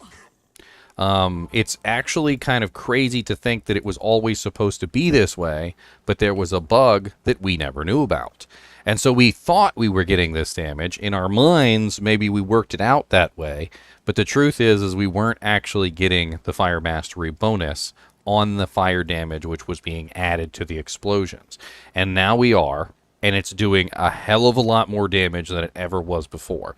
In fact, 275% more damage, which is being multiplied out 6 times as the ability pierces. It can pierce for a total of 5 times, and then it has a 6th explosion, which happens at the end when it finishes. And those 6 explosions can multiply out the damage to kind of exponential terms. To do this really quickly on the calculator, because I don't want to take up all of your time, 17k plus 21k divided by 2 equals 19,000 damage average, okay? We take that 19,000 damage and we multiply that by 5, or rather 6. We end up with 114,000 damage.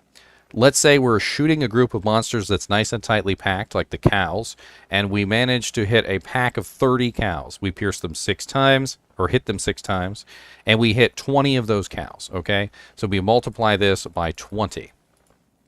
We got 2.28 million damage. We add another 114,000 damage. You know why? Because we have a physical hit as well. The physical hit is separate from the explosion. The physical hit is another 114,000, which means we have 2,394,000 damage per shot. We can dish out 2.27 shots per second. So we multiply this by 2.27, and we end up with a total per second damage of 5,434,380, which is freaking insane, and the character literally just demolishes everything. Even with, by the way, the Fire Sunder in only a meager amount of fire resistance, she can still walk through, basically, fire immunes. Let me see if I can find some fire immunes real quick to show you. We have, nope, no fire immune. Let's go to Chaos. There's usually fire immunes in Chaos.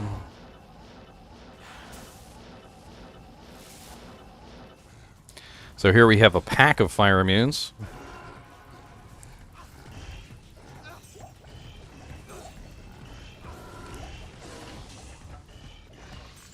As you can see, I just handed that pack of fire immunes their butt with absolute ease in P8. In P1, she demolishes. She absolutely just demolishes everything. Trying to think if there was anything else that we tested, because we did a lot of testing today, and I didn't want to leave anything out. But I think that's pretty much it. I just wanted to give you guys an update on like what's going on, like what I managed to discover over nearly a 12-hour live stream. Tomorrow, obviously at 8 p.m. EST, we're going to be doing Ladder Season 3. Maybe this video will give you guys a little bit of you know, an idea of how you want to build your martial arts sin. Maybe those of you who are building a trap sin might want to hold off a little bit because the negative resistance isn't working for you yet. Or maybe just go through with it anyway. I mean, Trap Sin's still a pretty good build even without the negative resistance thing. And I'm pretty sure that they're going to fix that, by the way. I think that's pretty much everything. Well, I didn't cover the boson. I actually didn't test the boson. I was thinking about that just now. The attack rating issues and things like that, I actually did not test those yet. I pretty much just assumed they were fixed, just like I assumed that the Trap Sin was fixed, but I don't know if they actually are now. I might have to go test those later. Anyway, as always, thanks for watching, and keep watching.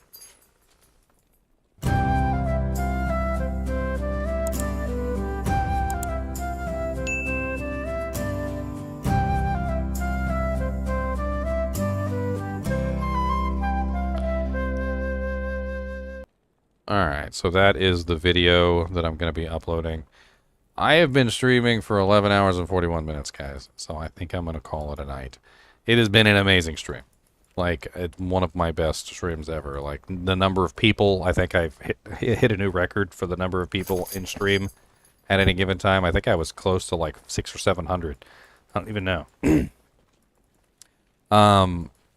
I had multiple donations, $170 worth of donations. Absolutely insane. You guys are insane. I freaking love you. On top of that, I also had the 12 members that were freaking. Some people got memberships for themselves, and some people gifted memberships to the Slim gifted 10 memberships, which was freaking crazy. I really appreciate all the support. I'm over 300 likes on the video so far. You guys are freaking amazing. I really appreciate it. And then, you know, not only that, but I had a raid by freaking oh god dang it, what was his name? Can't even remember. Barricade TV. Barricade TTV rated me with 326 members. Freaking amazing, Barricade. I really appreciate that. As always, I do appreciate you guys and gals, and I will see you tomorrow for Ladder Season 3. I will be online. I got a lot of work to